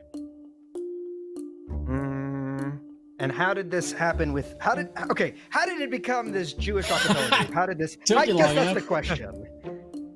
Yeah, so I grew up in a very Christian family. In fact, my father's a pastor, and our church was actually right next to a temple. And so we had a close relationship with that temple. And my father, being the music pastor of the church I was at, we had to make some sort of outreach agreement with the other church. And we ended up, one of the collaborative projects was a cappella group. So that's all the time you have. I can tell you more. I saved the best question for last. I had to ask the technical Listen, questions that's all we got first. time for. Killed a lot Hey, of if he's time gonna- talking scales. If he's gonna eat up his time for like 40 seconds asking if I have musical abilities, that's his prerogative. You know, Hey, you want to it's know good more about questioning. It's a good line of questioning. Yeah, I'm playing the game here. I'm sorry. So- I'm just asking. So questioning is now done. Before we get final answers from anyone, audience, this is your last chance to get your votes in. Chris, after hearing all of these stories, is there anyone you're outright not believing or anyone you think might be telling the truth? What do you think? Yeah, I'm not super buying John's story, though it does sound fun and funny. I am very Connor and Zach, both your stories are too real and too believable. Oh, sorry. I told you. Sorry, I I told was you born before the in the game. Bible Belt. Sorry. Before the game that I started, I can't said you're not lie. allowed to lie. You're not allowed to lie to me because we're friends, and that's friends don't lie. I would to each never other, lie to so you, Chris. I'm very upset with one of you right now. Well, Probably. we're about to find out who very shortly. So, audience, your votes are now locked in. Thank you very much. 2 points on the line. So, good luck to you. And Chris, we're now going to go down the line, one deceiver at a time, and you're just going to tell me whether you think they're telling the truth or telling a lie. And starting with Connor. So, starting with Connor, do you think that they were telling a truth or telling a lie? Hug the celebrity on stage. That was very specific. There's a lot of specific things there. I'm gonna go ahead and say it was the truth. You want to lock that in? It's a truth Locking telling. it in, Jeremy. Locking in Connor as telling the truth. Moving on. Moving on to Zach, who was followed home by a hillbilly. Telling the truth or telling a lie? Oh. I guess I'm gonna go. I have to go with my gut here too. I'm just gonna take a wild guess and say this is also the truth. All right, we're going. You want to lock that in? Locking it in, Jeremy. All right, locking in that Zach is telling the truth. Now, you've put yourself in a real position here. Yeah, I know. Do you think John is telling the truth or telling a lie? Now, I mathematically, I know. I know what I've done here, but I figured at least one of them is telling the truth, so I'm gonna roll with that.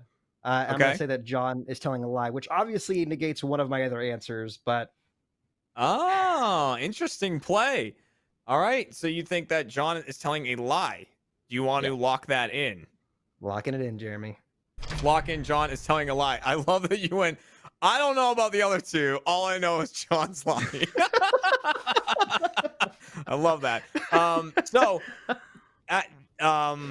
There's no way for Chris to get 2 points out of this one mathematically, but you could still get one if you get two of them correct. You'll get a point. And if you get none of them correct, then Deceiver's getting 2 points for that. And, so on and so forth. Okay. Let's go down the line. Starting with Connor, who hugged a celebrity on stage. You thought they were telling the truth, and I can reveal that they were telling a lie. That was a lie. So that is incorrect. That is unfortunately incorrect. Which brings us to Zach, who was followed home by a hillbilly. You rolled the dice and said that Zach was telling the truth, and I can reveal that Zach was telling a lie. That was also a lie. So that is My god. And the one thing you were sure of is that John was telling a lie. So you said John was telling a lie, and I can reveal that he was telling a lie. You got that right. All right. That was you were right Through about and that. through. They were all lying, which means God. that the deceivers do get 1 point for that. And the audience thought that Zach was telling the truth. And of course, we now know that that is not correct. So the audience did not get any points for that. The person who was followed home by a hillbilly was John Reisinger.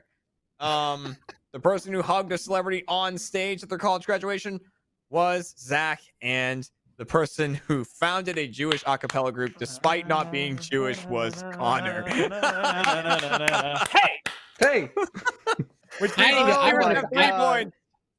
I got to clear up something that got it. chat's going crazy about. One, yes, I was a baritone when I was younger. Y'all can fuck off with saying I'm not a baritone. And two, everything else about my story was completely true. We had a church right next to a Jewish temple. We did stuff with them. My father's music pastor. Like, that was all true. So I love That's that you were awesome. like, it sounded like you were like harboring a peace treaty. Like you were like, get out there, like make something happen before we go to war with the other church. Our properties were just divided by one wall that had like a pedestrian opening and even like a car opening. But like we literally were like divided by a wall. This like non-denominational church and a Jewish temple. Did they trade you for a Jewish boy, like the new season of Fargo? For peace? These I can't wait to hear the truth behind these stories. That will be in our post show Chump Change. So first members, make sure to tune in to actually hear all of these stories in that post show. Because we're gonna really jump in and hear the facts here. And so here's the thing. The deceivers have won, but on Chump, it's not about winning, it's about not losing. It's about not being the chump. So wait. Oh no, are you putting me up against the audience now? Chris and the audience are now totally against each other right now. It is down to who will be the chump, and we're gonna figure that out in our final game, which is called High School Dilemma. In this game, we have one true high school related fact about one of our 3 deceivers. So, could be a fact about them, could be something from their yearbook, a superlative, anything like that. I am going to give you that true fact. Chris then gets to question each deceiver for 60 seconds to try to figure out who this fact is really about. And audience, you are voting by using the same hashtags that you've been doing so far. And the true fact about one of our 3 deceivers is that one of them, with their friends, formed a school-sponsored club so they could hang out and play video games. Made a school-sponsored club to hang out and play video games. Wait, is this person me? Because I did that. Did you really? Yeah, I absolutely did that. Their That line counters of my questioning question. should be perfect. Yeah. Get into people. Yeah, exactly. You speak know from the process. experience. Get into their minds. All right. So you get 60 seconds to question each person. Who do you want to start with? I feel betrayed by all of you, so I don't want to speak to any of you right now, but I guess I have to. So, since John has kitty cam up, let's go to John first. Okay, going to John with the kitty cam. 60 seconds going on the clock. Ready, get set, go. Okay. What was the sponsored club that you formed? It was just a computer club. Okay. And how big was it? I'd say probably like 30 kids. Wow, it's a lot of kids in a club. Yeah, it was big. It was popular. I Where- mean, after all, where- we were just playing video games. What kind of video games were you playing? What platforms? I mean, it was a computer class, so it was all just PC stuff. I don't think we could get them to let us have consoles on campus. What year was this, or years? I'm terrible at knowing what years, but I can tell you it was like middle school. Middle school. Okay. What games were you playing? That would have been like Doom 2 era, maybe Unreal Tournament as well. All right, there's your first line of questioning. Who would you like to go to next? Let's go, Zach. Let's do the thing. All right, let's do the thing. All right, let's do the thing. All right, 60 seconds on the clock to question Zach. Ready, get set, go. Same to you, Zach. What was the club that you had formed? It was called SDAC, which stood for Super Duper Awesome Club. Shut up. Okay. How many people were in your SDAC? About 25 to 30, actually. Jesus Christ. Okay, sorry. I don't know. Anyways, you messed me up with that SDAC now. Talk to me about the games you guys played, or y'all played there.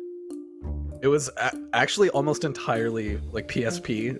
So it was like a lot of people were playing Daxter and like Monster Hunter. What I forget what the Monster Hunter PSP game was, but it was like Daxter. I remember it was one that a lot of people were playing in Star Wars Battlefront 2, the PSP version. Oh my. What did you use to get to convince the school to give you sponsorship for that? All you had to do was get a teacher to agree to host it in their classroom and then sign off on like a weekly, like yes, the club met for X many hours this week, and it would be officially sanctioned by the school. All right, there is your questioning to Zach about the SDAC or SADC. It was one of those two. Super Duper Awesome Club, SDAC. Got it. Yeah, SDAC. Stack. And stack, as they call it. Yeah. Yeah. This club is stacked.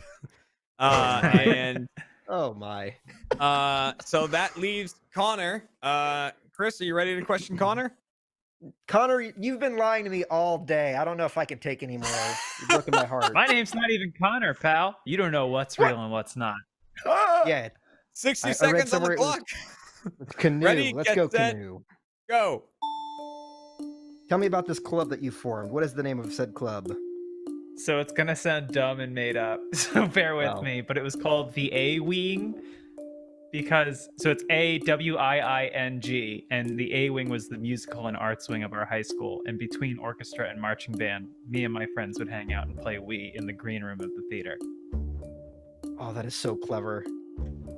I know. Well, so yeah, we wanted T-shirts, and we found out all we had to do was register with the yearbook, and then the school would pay for them. Okay, so I guess that answers my second question. What games did you play? You already said the console. What games were you playing? So you may have, yeah. So we just played Wii because it was mine, and yeah. So this was like 2010 or so. So I guess Wii Fit had just come out, I think. So we played a ton of that. Mostly just the hula hoop game, but. All right, another great name for a club. He's making a face. And Is that legal? making him the face. I mean, he can do whatever he wants. He's losing, so whatever he wants to do. I believe I am being dunked on. I think I'm being dunked on. Audience, this is your last chance to change your votes or get your votes in. Chris, is there anyone you're fully not believing, or anyone you're kind of floating between? How you feeling? Well, it's weird because everyone gave some pretty good answers. Like Zach's answer on how to get sponsored for it is kind of exactly what we did. It was just find a teacher who didn't really give too much of a damn to just sign the papers for you. The curiosity that I had, though, is that we weren't allowed to bring in consoles. We had to play on PCs. So I'm a little bit more believing of what John was saying. But the the A-wing thing is too clever to have just thought up on the spot, unless Connor is just a goddamn genius, which I believe. So Very stupid, Chris. All right, before we get your final answers, audience, we are now locking in your vote. You are locked in for the episode. Thank you very much for playing this episode. And Chris, it is time to get the answer from you. This story, whose story is it? Who's telling the truth? Oh man, everything's on the line here. Everything is it's on the so line. on the line. Audience, you and I, we need to get this run completely together. We could go down. We need to together. go down together. We ride together, we die together. It's happened. I'm gonna say. Damn it! I'm gonna say it was Connor's story is truth. I'm locking it in, Jeremy. Locking in Connor as telling the truth. Now that is locked in. Sad. Before we reveal, let's see what the audience thought. Also went with Connor. Ride together, 6% die went with together, John. babies. Okay, Let's ride together, go. die. So you are either, I mean, you both lose no matter what. But So we die together regardless. but you know, you either go down with 0 points or you go down with 1. What I want to say is I'm very happy no one went with John, because John, you said you're in middle school. The game's called High School Dilemma. It's all about stuff in high school. Oh. You haven't revealed who. Can I? It wasn't you. It wasn't me. My story is 100% true though. Like everyone's like in chat. Everyone chat's like, no way. In middle school, you have 30 computers. We had a 40 computer lab, and we just had a teacher that in there. He was just on his computer the whole time while we played Doom and Unreal Tournament, like giant FPS multiplayer games. Like, what are people talking about? There weren't computer labs. We have to reveal. All right. So the contestant in the audience have both gone with Connor. So one of two. We know one of two things is true. Either the A wing is the club, or the SDAC is the club, and the real club was the SDAC was real. Zach was telling the truth. So I told you, you gotta believe me.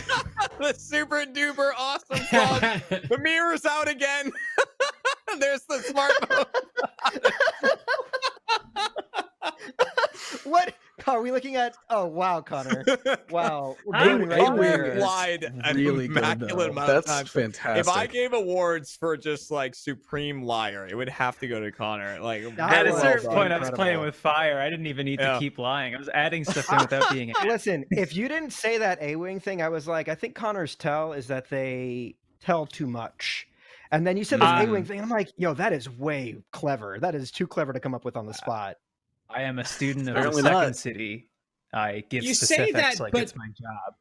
So good. Yeah, you say that Connor couldn't come with on the spot, but Connor also lied at the top of this show about some local broadcast celebrity. Like Connor's got the game on point. That's true. So That's true. Barbera Jeep is a Philadelphia car dealership, but I've never seen him in an ad. I don't know if there is Mr. Barbera. I don't know who That's that the best person thing. is. That's how you lie. You tell part of it as the truth. Yeah. You do little bits like what John was doing. But that means that the deceivers get 2 points for that round, which means the deceivers end with 5 points, almost a perfect game. Let's go. 0 for We the were audience carried by contestant. Connor. We were carried by Connor. which means at the end of this episode, both the audience and the contestant are going to be today's. There it is. Oh, the double, the double, I got double Chump Kinos over here. Chump Kino. Yeah, you started with that. You're like, we're going in for Chump Kinos tonight. Thank you everyone for joining for this one. Thank you to all the deceivers. Thank you, Chris, and thanks for thank having you, me. audience, for tuning in. So we're back, and we got another handful of episodes coming in before the end of the year. So make sure you're back next week, Wednesday, 5 p.m. Central Time here on RTTV, and make sure to just sign up, make an account, and you can play along as well. We appreciate you being here, and we'll see you next week. Welcome to Chump, everybody, the Rooster Teeth game show all about lying and deception. I am your host, Jeremy Dooley, and you might have heard, but this is a very special themed RVB 0 episode, and you'll see why as we introduce our cast today, starting with our deceivers, and deceiver number 1, Josh Kazemi. Hello. Thanks for having me. Deceiver number 2, and first time on the deceiving team, Hannah McCarthy. I'm terrified. It's me. I'm scared. I don't like lying. Ah, okay. And for the first time in front of the camera, usually working behind the scenes on Chump, it's Christian Young. Hey, Christian got the little golf clap. Nice. That's me. Only 2 people can suss out whether or not they're telling the truth or lying. The first being today's contestant, Noel Wiggins. Thank you for having me. Thank you, old boy. Oh, God. Thank you for having me. My God. My God. Well done. And, the other person being you, the audience, voting along in the chat using hashtags to decide who you think's telling the truth and who is lying. Welcome, everybody. Noel, first off, you got a couple of things to go over. Number 1, what are you doing? And number 2, Yes. what's with the lineup here? What's going on? What is this all about? Well, old boy, thank you for having me on your show today. Well, this is just me in my Inspector Wigginsbotham III at your service. But yes, we have the RVB cast here and crew. We have the amazing Joshua Kazemi, Hannah McCarthy, and the amazing Christian Young. The titular character. The titular character himself. All right, stop. I didn't know if I was supposed to introduce them. I was caught in character. Well done, old boy. Well done. He's outlining his suspects straight out. He's just going to show who his suspects are. Kind of trapped in character, if you will. We'll remind people at the end of the show, but when can people watch RVB 0? Oh, yes, please watch Red vs. Blue 0, November 9th on theroosterteeth.com. Well done, old boy. Well done. Well, oh my God. Well done. Well done. You I just have think basically seen the path that the show will be on. Get ready for 40 minutes of this. I just have to imagine. 40 minutes of a half-baked bit there, but I've brought in more accessories, so let's do this. Let's get to this paper. Let's do this. This is like you see those roads in like Arizona that are really long and straight, and you can see everything in front of you, and you're like, this the horizon. Yeah, there's no stopping at this point. Oh my gosh. Can't turn back. So a bunch of firsts on this episode. First time Noel is being the contestant. First time Hannah's being the deceiver, despite both having been on the show multiple times. So this will be interesting, which means we need to start things off with a staple of Chump, and that is, of course, pushing the envelope. I actually have envelopes this time. We have production value. I know, right? Normally I have Chump scribbled on the front in pen, but didn't go that far this time. So each of these contains a true fact about one of our deceivers. I'm going to shuffle them up and redistribute them. So they could get their own fact, they could get someone else's. It's up to Noel to decide if they're telling the truth or if they're lying by questioning each person for 60 seconds about the fact that they are given. Audience, you work a bit differently, and we'll get to that in just a second. But first, let's hear these true facts. Starting, of course, with Josh. Josh once helped a comedian smuggle their dog into their college campus. He's like Noel, like absorbing information. Oh God. The true fact about Hannah. Hannah got her start in production thanks to a robbery. Got her start in production thanks to a robbery. Yes. A robbery. And that leaves. This is also cut up pieces of paper, as you can tell by the nice header on the top of this piece of paper. It's like a notepad. That leaves Christian, who went to a celebrity's house for a birthday party.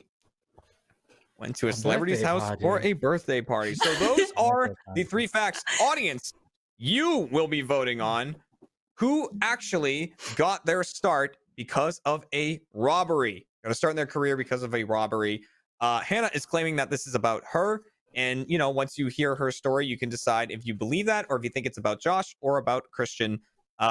Use the hashtags in the chat. And remember, you get 1 vote, but you can change it at any time. So don't spam the same name. You can just change your 1 vote whenever you want during the game. Noel. Yes. Who do you want to start Reporting with? here. Let's see. Yeah. Let's take a look. Who do we have here? Who shall we? Probably so bad for your which eyes. ne'er-do-well should we start? Let me Look at find a my monitor. teeth. There we go. There we go. There we go. I found You it. got some I good found- straight teeth. They look Really? good. No. I appreciate Nice it. to though. magnify. Invisalign, possibly. But let's see. Yeah. Which ne'er-do-well shall we start with this evening? Let's start with Madam Hannah. Ooh. All right. Pressure's on. Hey, extra attention to this one. Got her start in production thanks to a robbery. Noel, you have 60 seconds to question her. 60 seconds on the clock. Ready, get set, go. What type of robbery was this? It was a robbery of gear on a production set. What production was it? Well, it wasn't a production that I was working on at the time. But you don't know what the production was? Well, I can tell you the story. Do you want me to tell the story, or like? Please, well, go right ahead. I don't know Please if do, I'm please allowed do. to. I don't know how this works. Well, okay, You're so allowed to. basically, okay, it was basically that I wasn't working on the production. I was working in tech support when I was in college. It was my senior year, and I worked with a guy whose dad was a production manager, and he was telling his son that like the PA on set had taken the gear. You're running out of time for questions. He took the gear and then said it was lost, and so he had stolen the gear. And so I was like, well, if you need a new PA, guess who is wanting to be in film and production? And it was me. And so I wasn't on the show at the time, but that's how I got onto it. Elementary. Hold on. I will say, yes, that was quite a tale. Wigginsbotham, I'll give you one more question. I didn't know what I was supposed to do. No, it's okay. That's fine. Okay, I'll give sorry. you one more question if you would like it. Okay. Let's see. What is today's date? Ooh. It's the 28th of October. Oh. I see. I see. No awareness. I'm of being date. gaslit. I'm being gaslit. I don't even. Is that right? He's What does getting a that have to do with? baseline. What does that have to do with my Yes, now. start in production? Everything to do with it. This is elementary. I think I have this figured out. Noel, Yes. who would you like to question next? Let's try. Hey, what's up? Let's try Sir Christian. Hey, what's up? Oh, wow. All right, We'll speak pipes Christian, for this who one. went to a celebrity's house for a birthday party. Noel, are you prepared to question Christian? One more time. What was that story again? Or that lie? That fabrication? Christian went to a celebrity's house for a birthday party. It's true. All right, absorb that information. Questioning begins. Ready, get set, go. Well done, old boy. Whose birthday party was it? It was my cousin's birthday party. Who was the celebrity? The celebrity, have you ever heard of this he's like a kind of a no-name rapper. His name's Snoop Dogg. I think I've heard of him. I think I've heard of this Some people guy. have. Some I people think have. I've heard He's of him. like, he's pretty Oh my indie. god. Pretty, Yeah.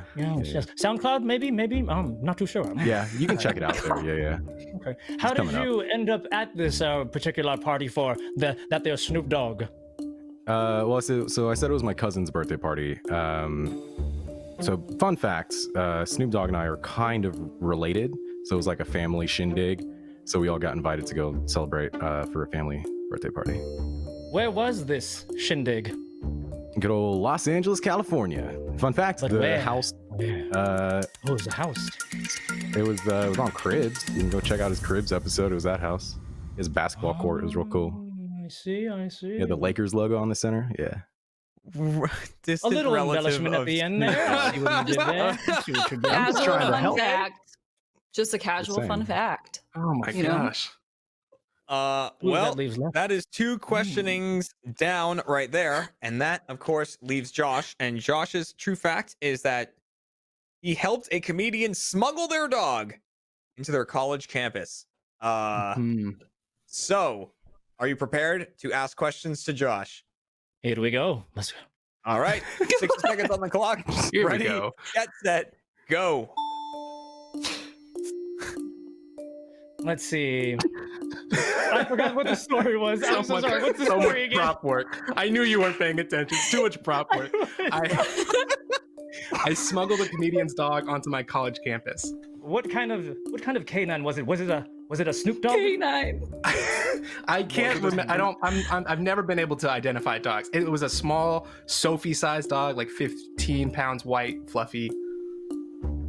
And it was a how funny was this comedian here? How was Very funny. How was the show? How was the show? Well, I didn't get to see the show. It would have been awesome. I had tickets to the show. I didn't get to see it because I was backstage smuggling the dog in, and then I had to wait there until he was done. This is quite the lie you weave here, Joshua. Let's see. Let's have a look. See. Joshua. You need to run out the clock, man. Too much pipe work. No more questions. I would love to know how many questions Noel actually asked during his available time. Well done, old boy. Well done. The biggest detriment to the time, well, it wasn't Noel, it wasn't the deceivers, it was Wiggins Botham. Wiggins Botham, your own worst enemy. Oh my god. All right, there are your 3 stories. So, audience, remember, you are voting on who really got their starts in their career because of a robbery. Hannah was claiming it was about her. Do you believe her? Do you think it was someone else? Last chance to get those votes in. And Noel, before we get your final decisions on everybody, is there anyone you're suspicious of? Anyone you completely believe or don't believe at all? How you feeling? Let's have a look. See here, Christian, old boy. Yeah, Quite the deceiver you are. So calm. I've so told cool. nothing but the truth this whole time I've known you. You've been on this show, haven't you? Quite some time. Actually, you're behind the camera. I see. True. You cannot be That's also trusted. true. And you're just so calm, so cool, like a cucumber. I think Christian is lying. I think he is. I think he is. All right, that's fine. He's giving me a lot of food. He's giving me a lot of Christian sass. unbothered. He's giving me a lot of sass. I think so. I think it's safe to say that that old boy Christian's lying, but I do believe that Hannah McCarthy is telling quite the true tale. I believe she's. Oh my goodness! All right. Well, before we get your locked-in answers, audience, you are now locked in. Thank you for voting on round 1 of this episode, and it is time for us to go down the line, starting with Josh, who smuggled in a dog. Noel, is Josh telling the truth or telling a lie? I believe Joshua is telling a lie. Do you want to lock that in? Yes. All right. Lock me in there, old boy. Lock me. Lock me. Oh god. That was intense. Locked in. Yes. All right, let's go to Hannah. Hannah, who got her start in her career because of a robbery. Is Hannah telling the truth or telling a lie? I believe Hannah is telling the truth. Lock that in. I was waiting for like a jail sound or something. All right. Forget it. Lock it in. All right. There it is. Okay. So now, mathematically, you would have to think that Christian's telling a lie, though that means we haven't always had people do that. Sometimes they go against the math for an impossible answer just to try to get some points. But do you think Christian is telling the truth or telling a lie? What I do know is he certainly gave me a lot of sass on that last one. So I believe he is telling a lie to cover up with that attitude. Look at him. fine, Look at him. that's fine. Hands in the air. All right, lock me in. Christian is telling a lie. Let's lock it in.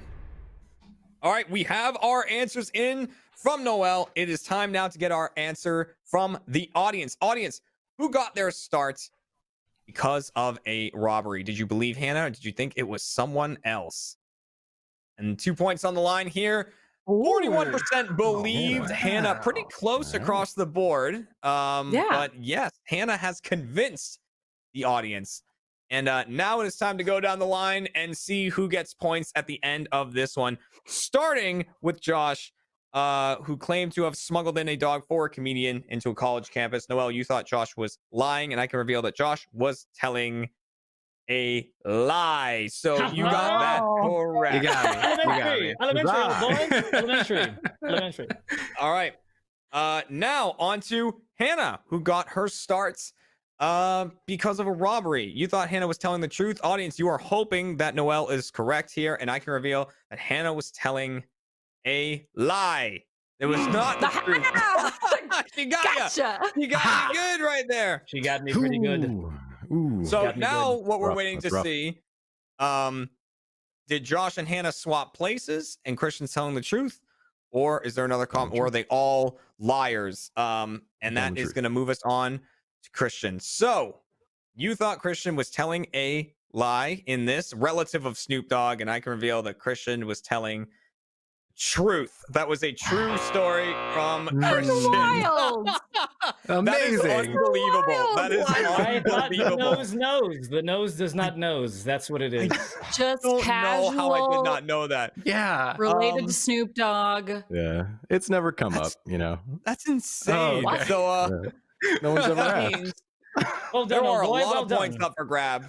That game has a lot of points up for grabs, and at the end of it, the deceivers have won.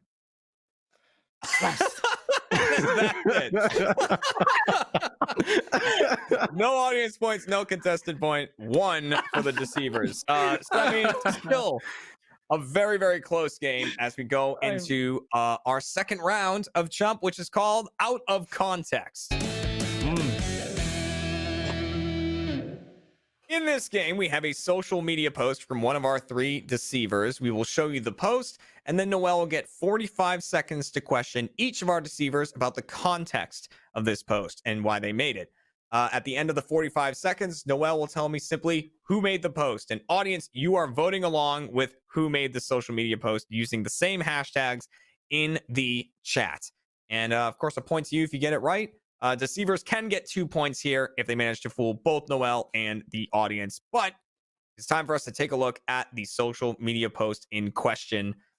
Let's pull it up and give it a read. Definitely, I'd like to see it again to consolidate my feelings, though. And then a thinky face, I guess is what you would call that. A wonder. Basically, it's a, what Noel's been doing the whole Wigginsbotham time. It's actually Noel's tweet. Double pipe. You flipped the script on it. Yeah, exactly. So hashtag Josh, hashtag Hannah, hashtag Christian, so you can vote on who made this post. Noel, you only get 45 seconds to question each person. Who do you want to start with to get some context? Let's start with Christian. Starting with Christian. All right, Christian, 45 seconds on the clock, so keep the questions and answers pretty short. We got to get a bunch in there. Ready, get set, go. Yeah, what's up? What is the context of this particular social media post? I was talking about having gone to see a movie. What movie was it? It was a little indie flick called Mad Max Fury Road. I don't know if you've heard of it. Wasn't really. I'll have to kind of go a through small my thing. library to. Oh yeah, I resources. trust you will. I trust you can. What did you think of the film? I did not like it at first, but I was also. You tell. Fun fact. I was also a little bit intoxicated when I saw it. So the context was the person was calling me out saying I had a wrong opinion, and so I was like, okay, I'll humor you. What was that opinion? The opinion was that I didn't like it. Oh. That is the wrong opinion. Clearly. That is the wrong opinion. I will go on record. That's the wrong opinion. And the person was me. All right. It was indeed Hannah McCarthy. It's all connected. Noel, Yes. who gets the next 45 seconds of your glorious time? Let's go with Sir Joshua with this one. Okay. All right, on to Josh. So 45 seconds on the clock to get the context of the social media post. Ready, get set, go. Why did you send this? What type of social media post was this? What? It was a tweet on the Twitter. Is that like a carrier pigeon? What form of communication is this?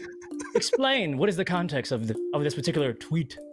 I had also just seen a film that I had kind of mixed feelings about. Was it Fury Road? No. Please do tell. What film? What cinematic masterpiece was this? It was Thor Ragnarok. What did you think of that film? I hadn't seen any of Taika's movies beforehand, so I really didn't know what to expect. So I didn't like it at first and wanted to watch it again to see if I would like it. No, very similar. No joke. I think half of the 45 seconds is taken up by adjectives from Noel. Yeah, Noel going, correct. That's it. Absolutely. Yes, this fine, Well done, this Osborne. fine piece of cinematic viewing that you might have while sitting in a chair partaking of popcorn. It's like you It's too kept getting method. more and more specific. All right, and so that leaves 45 seconds to question Hannah about the context of this social media post. 45 seconds on the clock. Ready, get set, go. Why did you choose that particular emoji at the end? because I was thinking about what I was saying. I wanted to consolidate my thoughts, and this is a thinking emoji, so makes sense. What's the context of that thinking? I was talking about a movie I had just seen. What film was that? That was the impeccable Star Wars: The Last Jedi. Ooh, The Last Jedi. If you can take a look here, there's a poster. How does that make you feel? That poster back there. I'm pretty. Is it The Last Jedi? It's It cut is The off in Last the view. That I appreciate and love and adore your taste. Ooh, okay, I see. You know what? Just for that, I can tell she's telling the truth with that one. Wow. No one else thinks that. No one else thinks that. Oh my gosh. Wow. I think that, and you know I think that. How dare you suggest I don't? Well, before we get the absolute final answer, audience, last chance to change your votes right there. So after hearing the 45 seconds from each person, very similar stories, different movies, different opinions. Is there anyone that you completely don't believe after hearing them speak, or are they all fairly believable? What do you think? Oh, that was a question for me. I was stuck in the bit. I would say Hannah has to be the one telling the truth. Hannah, he was lining up the teeth in the camera, like making sure Looking at the magnifying glass. I was stuck in the bit. I was trying too hard. He's trapped in the bit. Hannah is Miss Femme Fatale is clearly telling the truth. Okay. Classic Wiggins bottom. All right.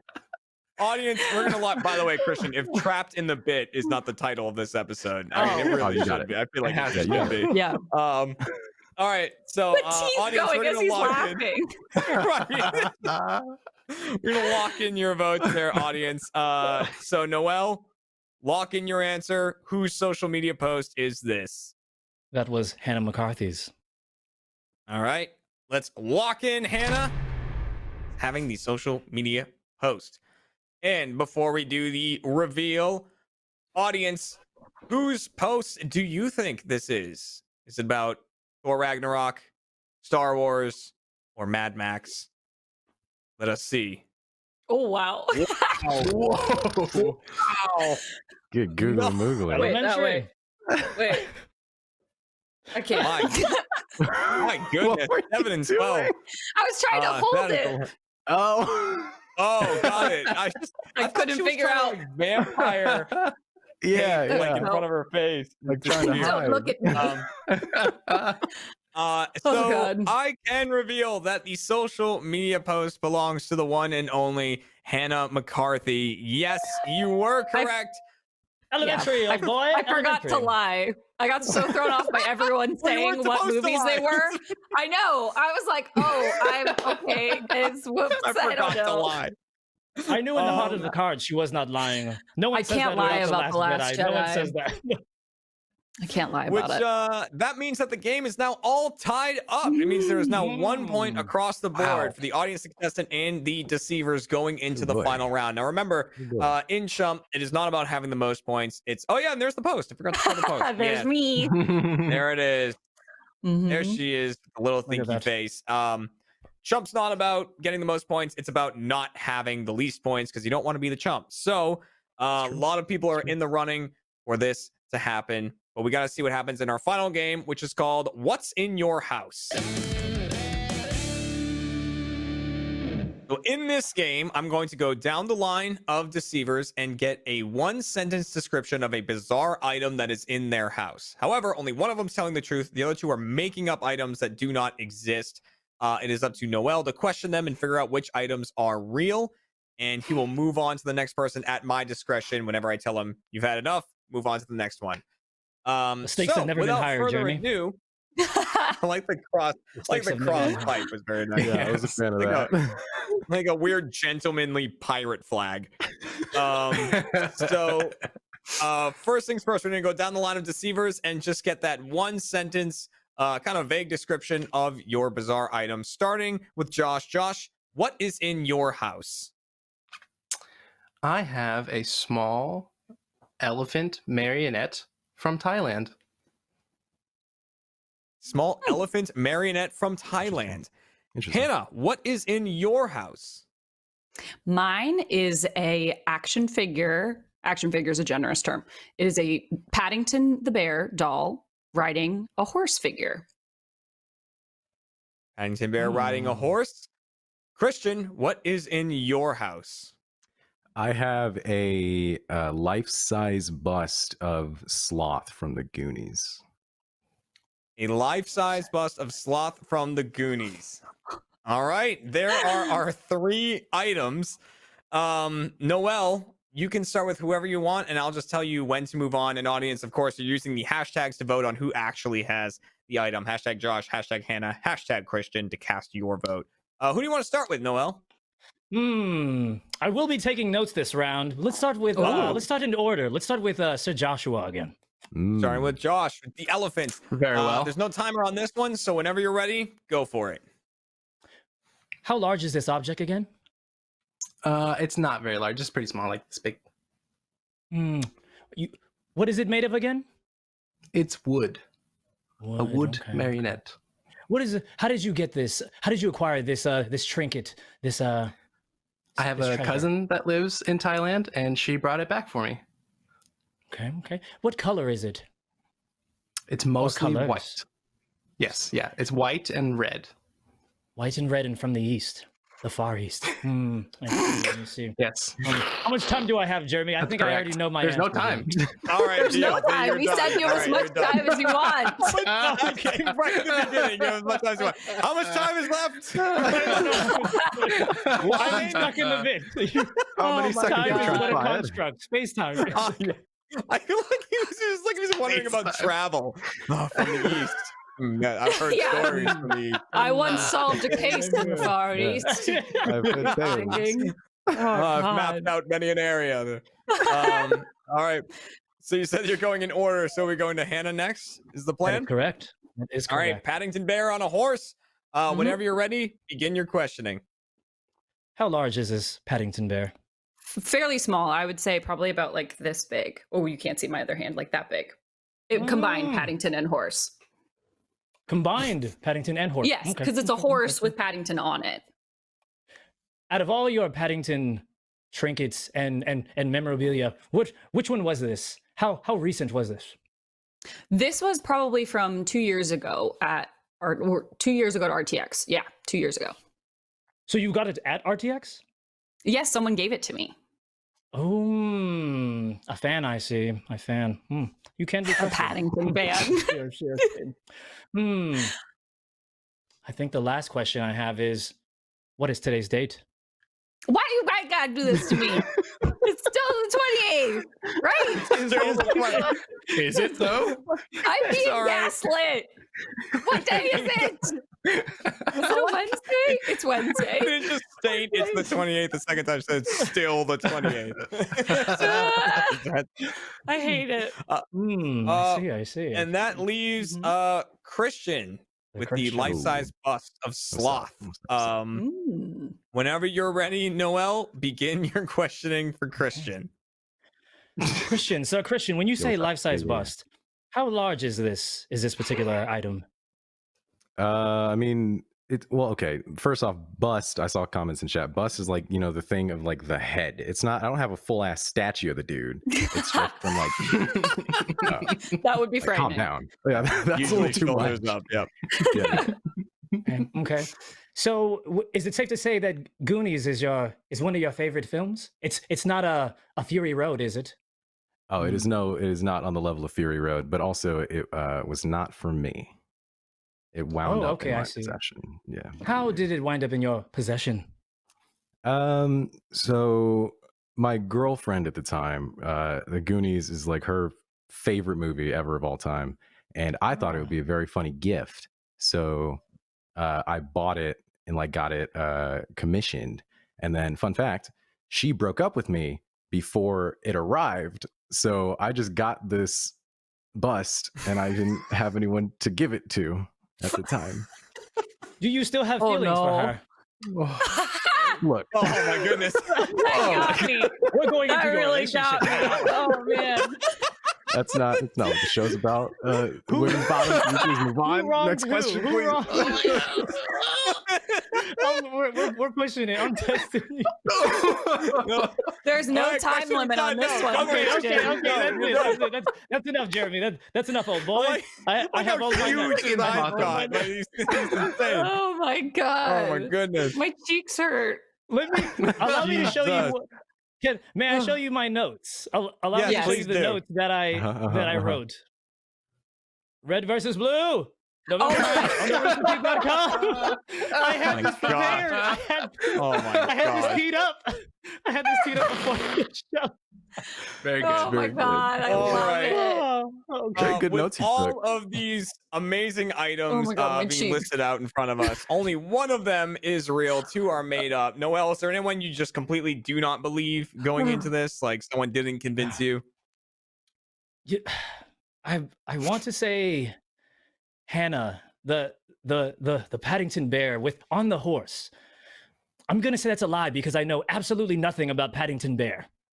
Okay, that's a good reasoning. You're That's British, good reasoning. supposedly. Yeah. Supposedly, mid-Atlantic, Yeah, now it's changing to a mid-Atlantic dialect. Yeah. Yeah, the accent depends on the pipe, whichever one he's using. Yeah, which pipe it is. Right? Okay. From Liverpool, maybe. Don't think so. I don't know where anything is at. No, it sounds Places, like nouns. you're floating between Oh my Josh God. and Christian on this one. Yes, I am. And before we lock in that answer, audience, your answer is now locked in. You are done for this episode of Chump, and good luck to you. Noelle, it is time to hear from you. Who has the actual item in their home? I believe it's Christian. Sir Christian, I believe this is so outlandish, but that tale of your past difficult relationship really shines some light on that. Yes, I believe he's telling the truth, Jeremy. Old boy, he's telling the truth. You want to lock in Christian? Let's lock that in. I'm Lock glad it in only took Christian some as having the bust. severe emotional Bullying. vulnerability for you to believe me. Bullying. Sorry. Very good. Drag up things. Audience, let's see who you voted for. Who has the actual item in their home? Oh, very Oh my close. God. They went Oh, Christian with the life-size bust of like. Okay. All right. All right. I felt the We'll just conviction count it in down. his story. We're gonna count down. So both Noelle and the audience have gone for Christian, which means either they win together or they lose together. One of those two things is happening. Hey, at least you're together. I sure Yes, was. right. You know? The Chump is either the deceivers or it is the contestant and the audience. So now we're going to reveal the items rather than me just say who has the real item. I'm going to count down from 3 and then say reveal. And on that, the person with the item will hold it up. The other two will just hold up nothing. So the item is being revealed in 3, 2, 1, reveal. No! There it is. There's the wooden elephant. This is one of these moments, right? And I talk about this. I talk about this on Chump all the time. I'm like, when someone comes up with something so brutally outlandish that your brain goes, how They wouldn't go for that if it wasn't real. I'm very happy that Christian took that shot. Amazing. It's a very fun tactic. Very great. Yeah. Yeah. Well done, old boy. Well done. You got one over on me. Yes. Which Good game, means- sir. At the end of that Good round, game, the good deceivers game. get an additional 2 points, bringing them up to 3. But again, it's not about who has the most points. It means that at the end of this episode of Chump, both the contestant and the audience are going to be today's. There it is. There's the double. man. Bang, bang. Double Which jump. I think was the result of last episode, too. It's possible. So, audience, you gotta, that streak continues, they say. You gotta keep it. You gotta This- get into it. You gotta suss them out. But that This means is the Hannah. third episode in a row where the audience and contestant were chumps. The third episode. in a Oh, row. wow, Yeah. God. Yeah. Hannah was not the chump. I think Hannah's Was that been the me chump for on a once? previous episode. So Hannah Oh, has I've taken a definitely win. been the chump. Yes. I think Hannah has I taken was- a win. And again, I want to thank everybody for being here, for joining us for this RVB 0 episode of Chump. Again, Wiggins Botham, where can they see RVB? Yes, they can see RVB November 9th on the roosterteeth.com. Please tell a friend to tell a friend to tell a friend. Let's go. roosterteeth.com. Let's go. Right there. Make sure to check it out on roosterteeth.com. November 9th, Good show. RVB 0. And of course, make sure to check out Chump when we return next week at. Wait, are we? Is there one live next week, Christian? Not next week, no. The following week. Not we'll be next back. week. Don't do that. 2 weeks from now, November 11th, Chump will return 5 p.m. Central Time. We are going to go record the post show now, Chump Change, so make sure to become a first member so you can watch that when it comes out on the site. We're going to talk about the dog smuggling and the robbery and all that good stuff that we didn't get to hear in the episode. Again, thank you for showing up, everyone. Thanks to our deceivers, our contestant, and you, the audience. We'll see you next week. Goodbye, everybody. Well played, old boy. Well played. Keep counting. One of our 3 deceivers was once propositioned by a lady of the night. You can tell us who you think it was by voting along in the chat. Let's Well, find out who's one- telling the truth and I who just said it was me. is a chump. They can hear you, goddammit. Oh! He knows they can hear! He's proud of himself! Son of a bitch. What was that book? We reading books now? Oh my god. Welcome to Chump, everybody, the Rooster Teeth Game Show, all You only about said it lying and twice. deception. I'm your host, Jeremy Dooley. And remember, you can protect yourself online today by getting ExpressVPN. Check out more at expressvpn.com/RTTV. Now, today's episode is going to be an interesting one. There's gonna be a lot of lies, there's gonna be a lot of deception, and we'll see. We're gonna see what happens with it. Let's introduce today's deceivers, starting with deceiver number 1, Michael Jones. Number 1! Yeah! Hashtag I win! Hashtag he wins. We got deceiver number 2, Jordan Swears. Why am I number 2? I don't even know why you're number 2. Here? We're in the middle. It's number 2, regardless of direction that we go. And deceiver number 3, Eric Bador. Welcome Hashtag back, I win. Eric. Hashtag I win. You win. But when you win. say He's when the you, highest when you number guys of use all. hashtag I win, just know that's for me because I win. Only You're an 2 idiot. people can sort out whether or not they're telling truth or lying. The first being today's contestant, Sauce Monkey himself, Nick Schwartz, is here. We can see the reflection. We can see the reflection in the left. Oh no, and the second being you, the audience, playing along at home. And yes, this is the Face Jam episode of Chump, the entire Oh, it crew of is? Face Jam here. Yeah. damn you it, know, now. it was kind of a happenstance. We were sending invites out and we were like, well, that worked out. Right. we Especially because I we've have been this week dying to off. get Nick on. Yeah. You know, Well, we it's were, not- we were you don't dying have to this- get Nick. You don't have this week off. You're working right now. Yeah, Yeah, make sure you build this accordingly. Yeah. Oh yeah. I'll make pay sure I me. send the bill to Face Jam. Pay me. Yeah. Pay me. I would. Are all of our look at all of our Twitters are almost our names, and then Well, no shit. Yeah. Michael. I mean, yours. Then there's I bet Nick. Michael Jones was Then there's Nick. Yeah, I guess so. Schwartz and Yeah. Oh shoot! I should have. Yeah. I should have. I should have made mine Michael Jones. What a good idea. No one else thought of that. I should have made mine Michael Jones. You missed out. Damn. made mine It could have been Honey Nut Cheer 20. We came up with that was a good. Wait, that we was the own that. best. That was We really own cool. that. If Cheer- That's good. You should if tweet from that Cheerios if you drops remember it. the password. Oh man. Oh, I still got it. I got it. Gonna If be Cheerios McDonald's drops their support Twitter, we're vest. gonna be on it like that. Dude. We're ready to scoop that up. I already nuts in anyways, every bowl. 2 scoops of honey. That's their slogan, right? Oh, that's what No, it is. the bee nuts into the bowl. What? That's what I was come talking on. about. Who do you What think I does was the talking bee about? do? He nuts in every bowl. That's on the box. Buzz Let's buzz. play our first game. It's called Hey, Just I'm the Lawson. Facts. We're playing by the rules. If you guys don't play by the rules, I'm coming through the computer. I'm coming There's gonna after be a you. stroke penalty for every rule you don't follow. I knew this was gonna be a thing. I hit the whiskey What? hard as soon as I got That's right. here, and it's gonna. You were hitting whiskey before I got here, okay? Well, exactly, because I knew it was coming. Well, it's because you I were got late. my weather forecast. I drew it in Sharpie. I was like, it's Mhm. on its way right here. Mhm.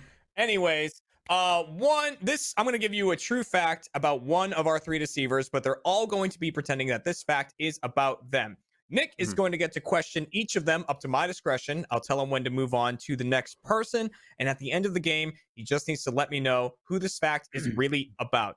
And the fact is the one we brought up at the beginning of the show. It is one of our 3 deceivers was once propositioned by a lady of the night. I already said it audience, was you're me. voting along as That was well. Eric. So hashtag Michael, hashtag Jordan, hashtag Eric in the chat. Remember, you get 1 vote. Don't spam the same name, but you can change your vote at any point if someone manages to convince you. So Why do Nick, we have knowing other that is vote? the Why do we have story- other names for votes? It's me. Can I I vote? Can I understand. chat? Nick- Can I vote for Eric? Yeah. You could, yes, you get a vote. Everyone gets a vote. Oh, okay, I'm cool. not logged in. I'm not logged in. And every vote will be counted. Nick, who do you want to start with here? Stop the count. Let's start with Eric. Start with Eric. All right, there he is, opening his chin mouth. It's a lot of words. Hello. Yeah, you know how monkeys talk. Oh god. Oh, what a why did Oh, we do fuck. this? This is great. All This is right. the best. Holy shit. Nick, there's no time limit here. I'll just tell you when to move on. Whenever you want to start your question and go for it. Okay, Eric, where Yeah. did this happen? This happened in Seattle at PAX. Used to go to a lot of Oh. conventions. Yeah, with Mega 64. So Never heard of them. See who? And, what was your Mega64.com, shop response? Mega64.com. I said I wanted to say yes, but we had been drinking, and mostly we were out for Seattle dogs. You ever had Seattle dogs? Yeah, they're good. See, they put cream cheese on the inside of the hot dog bun, and then they put the hot dog, and then there's grilled onions and grilled jalapenos on top of that. And so we were, I mean, mostly I was drunk, which is fine. And then I was getting the Seattle dog. I kept It has screaming to be Seattle Eric. dogs, Lieutenant Dan Seattle dogs, because I think I had just watched Forrest Gump again. So Oh, is that no what one got there your was named attention? Lieutenant Dan. Yeah. Did you end up Cool. taking her with you for hot dogs? No, she was just on the corner. There's a GameWorks like diagonal across the street from the convention center, and she was outside the GameWorks. She was outside the GameWorks during PAX weekend, and it's like, well, I mean, it's not going to be me, but it's surely going to be someone, right? So it wasn't me, but I assume someone picked her up. It was definitely like, hey, how's it going? And I'm like, it's good. How's it going? Because I was hammered. And then it was like, oh, what are you doing tonight? I'm like, we're getting Seattle. Just oblivious. I'm getting Seattle dogs. She's like, do you want to go back? You know, it was kind of like that conversation of like her going round and round to be like, and do you want to go back to your room? And I'm like, after I eat. But I did not bring her with me. I just got a Seattle dog. I'd like to step in here. Yeah, to go assist ahead. with Please, asking go a ahead. question. Go I'd like ahead. to step in You can now. take it. When you Please said cross-examine the witness. I'm getting Seattle Yeah. dogs, did she look around and she said, "Me too"? No, that would have been cool. She Let's and see then it. I could have said woof woof, I'm the dog. And then then it didn't. I'm a bad dog, but then it didn't. Yeah. All right, Nick, your But then question. she really doesn't have cream cheese Okay. in it. Yeah. Nick, Well, he your makes questioning is cream over. cheese. Come on. Nick. Question for Eric is done. Who would you like to move Thank on God. to next? Yep. Let's go on to Jordan. All right, on to Jordan. You okay in there, you little monkey? Jordan's next. Whenever you you're want to start your translating, questioning. Jeremy. Calm down. Go ahead. You can start your questioning whenever you want. All right. Question me, Monkey Man. Jordan, where did this happen? It happened in a hotel in London during RTX London. The year that you went. This was the year that Nick went? Did I see this happen? Were you a part of it this was deal, after- Nick? No, I'm trying to give him a sense of time. Oh, okay. Thank you. I appreciate it. Next up, what did she say to you? So this is where it gets weird. When the phrasing "lady of the night" is not like worker lady, it's more of a vampire kind of deal. Oh my god! Whoa. You got solicited by a vampire? I've heard this story And before. Propositioned in a way that is not you want to go bang, but more like you want to go fang. What? Whoa! Oh, I wish my mine was God. a vampire. Maybe she was. Seattle dogs. That's close enough. I can't tell if Nick's laughing. I can just hear it. Yeah. Did she approach you inside the lobby? So do you think she was staying there and was going to take you to her room, or did she want to go back to your room? So yeah, I'm not sure what the situation was. So it wasn't What do you even the think you hotel would I have was done? staying Do at. you think it would have been fun? Do you think you would have liked it? Eric, chill out. Cross I mean, examine. I'd be immortal, so maybe. Eric, but treat I the also witnesses knew- hostile. I also knew that there was no way that she was a real vampire because I've seen the movies. And there was a, You were the real vampire. This is out of line. I don't know about this. There's no way. You're telling me that there's no way that she was a vampire. That's absurd. That's Unless you absurd. got, unless you got bit and didn't turn, how would you know? Right? That's true. Or I if she said, probably "Can I should've come gone in?" for it, yeah. Oh, that's right. He knows vampire rules. She was in the hotel, so she must have Public walked in place. or It's been not. invited. It's not a private. It's not a private Right. dwelling like a home. Lobbies Nick's right. they're on the cusp. They're not. Vampire law. That's crazy. Wow. All right. Okay. This smells like shit. Anyways, Nick, I'm gonna move you on. This episode I don't know of the how many of the story. questions you asked specifically, but I'm gonna move you on to Michael now. Okay. Here we go. I think Eric the has final I'll have you question. do too. I'm a grand vampire, so be careful. Oh no! Whoa! So The you're, mask will you're a protect kid me out of from my vampire? powers. Wow. Yes. Anyways, Nick, whenever you're ready, go for it. Good luck. Michael. Michael. Yeah. What did she say to you? She was like, "Hey, pretty boy, you down to clown?" Was she dressed as a clown? Something to that effect. So fake. No, no, she wasn't, but she had a little bicycle horn, which I thought was weird, and she kept going. What? This is. Hang on. I made that part up.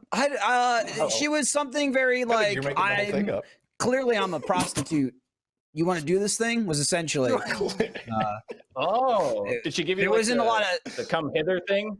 There wasn't What? a lot of subtext. Hang on. No, it was A what? She gave you a what?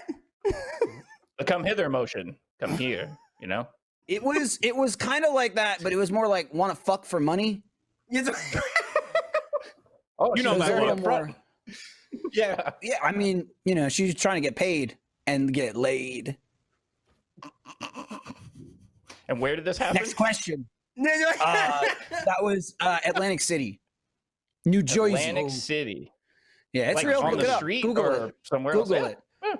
Yeah. It was on the street. It was I was there to partake in the casinos and did not stay at said casino because it's expensive. So I was walking from the casino to the motel area, and it's quite a trek. Once you get a block or two away from the casino, shit gets hardcore.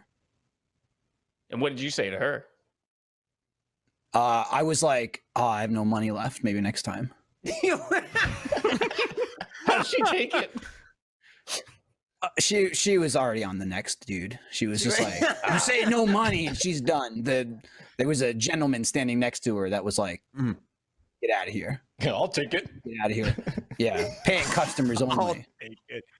All right, Nick, I'm gonna cut you off there. There's all of our questioning. She might have been a vampire too. So, ooh. So there's all of your questioning. Audience, you can change your votes now if you need to. Nick, before we get your final answer on who this story is really about, is there anyone you're totally not believing, or is there anything that's starting to convince you? What are you thinking going into it? Well, anytime Eric gets that excited, I know something's up. So it's probably not him. What the fuck? Wait a second. Too much details about the Seattle dogs. This monkey saw the Seattle dog. I don't know. That's the part I believe is the Seattle dog. Oh.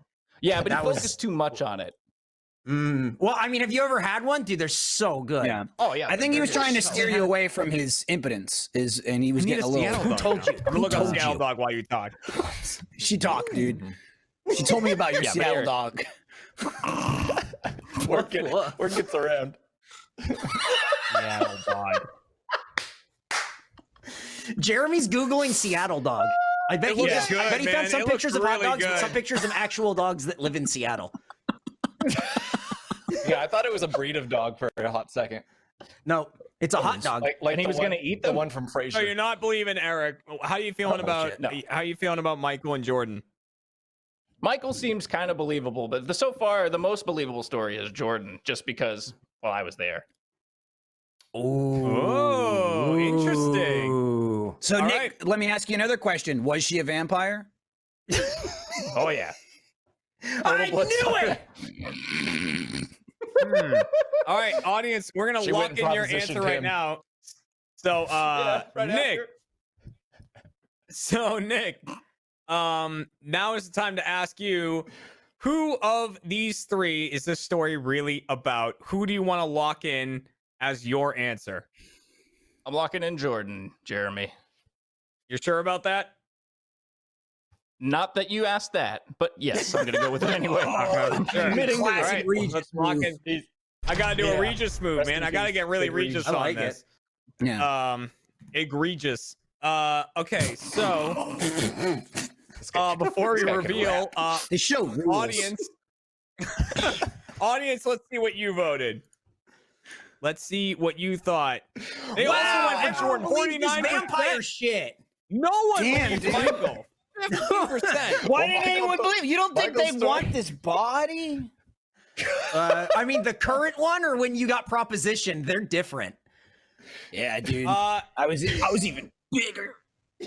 Now I'm gonna have to delve deeper into this vampire situation because I can reveal that the person who was once propositioned by a lady of the night was indeed Michael Jones. Wow. Michael. Oh. Whoops. I went like this. Hashtag I I win. scare her off. I said, "Back, demon." The power of Christ compels you. Yeah. No, it was really just Wow. the lack of money turned her away. So Michael was the one telling the truth there. But yeah, Jordan, this vampire thing, did that really happen? Were you Nah, propositioned no by a way. vampire? Thank God. No. What? I didn't know. Dude, Not you even tricked close. Jeremy. He believed Nick it. was like, I saw Was it. this- I listened to a monkey tell me that he was there. That was Yeah, I that was was just using the that as biggest. the backdrop to get his That was the to get his biggest guard twist. down. I saw it. Yeah. Yeah, she turned into a bat. Yep, she flew away.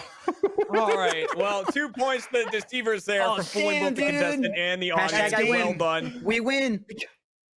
But there are a lot of points up for grabs in our next game, which is called Pushing the Envelope. In this game, I have 3 true facts, one about each of our deceivers. I'm going to shuffle them up and redistribute them. So I'll read 1 fact each to the deceivers. Might be their own, it might be someone else's. Nick is going to question each person for 60 seconds about the fact that was given to them. If it's theirs, they're telling the truth. If it's someone else's, they're lying, making Nick think that it's about them. And at the end of the game, he just needs to tell me who's telling the truth and who is lying. Audience, I'll tell you how you work in a little bit because it's a bit different. You're gonna need it, Nick. Trust me. All right, going ape let's with that go down the whiteboard. line here. All right, I'm right there with him. starting with Michael. The true fact about Michael Jones is Michael got run over by a car the day before his 21st birthday. Run over by a car the day before his 21st birthday. On to Jordan. The true fact about Jordan is that, oh, I need my hands for this one. Jordan was involved in a stabbing at a mall. Jordan was involved at a stabbing at a mall. He did it. And Eric, Allegedly. the true fact about Eric Guilty. is Eric I Mador win. used to RP roleplay, roleplay The Legend of Zelda in AOL chat rooms. Why did you laugh when you read that fact about me? Used to roleplay The Legend Yeah. of Zelda in AOL chat rooms. You haven't explained why you laughed when you read that fact about me. It's just it's It's a nervous. such a He was jealous. He was jealous. Oh, It just it's makes the so much sense. nostalgia. You know, I've been there, right? You know, Big AOL Zelda chat rooms? fan, Jeremy. We all used so to.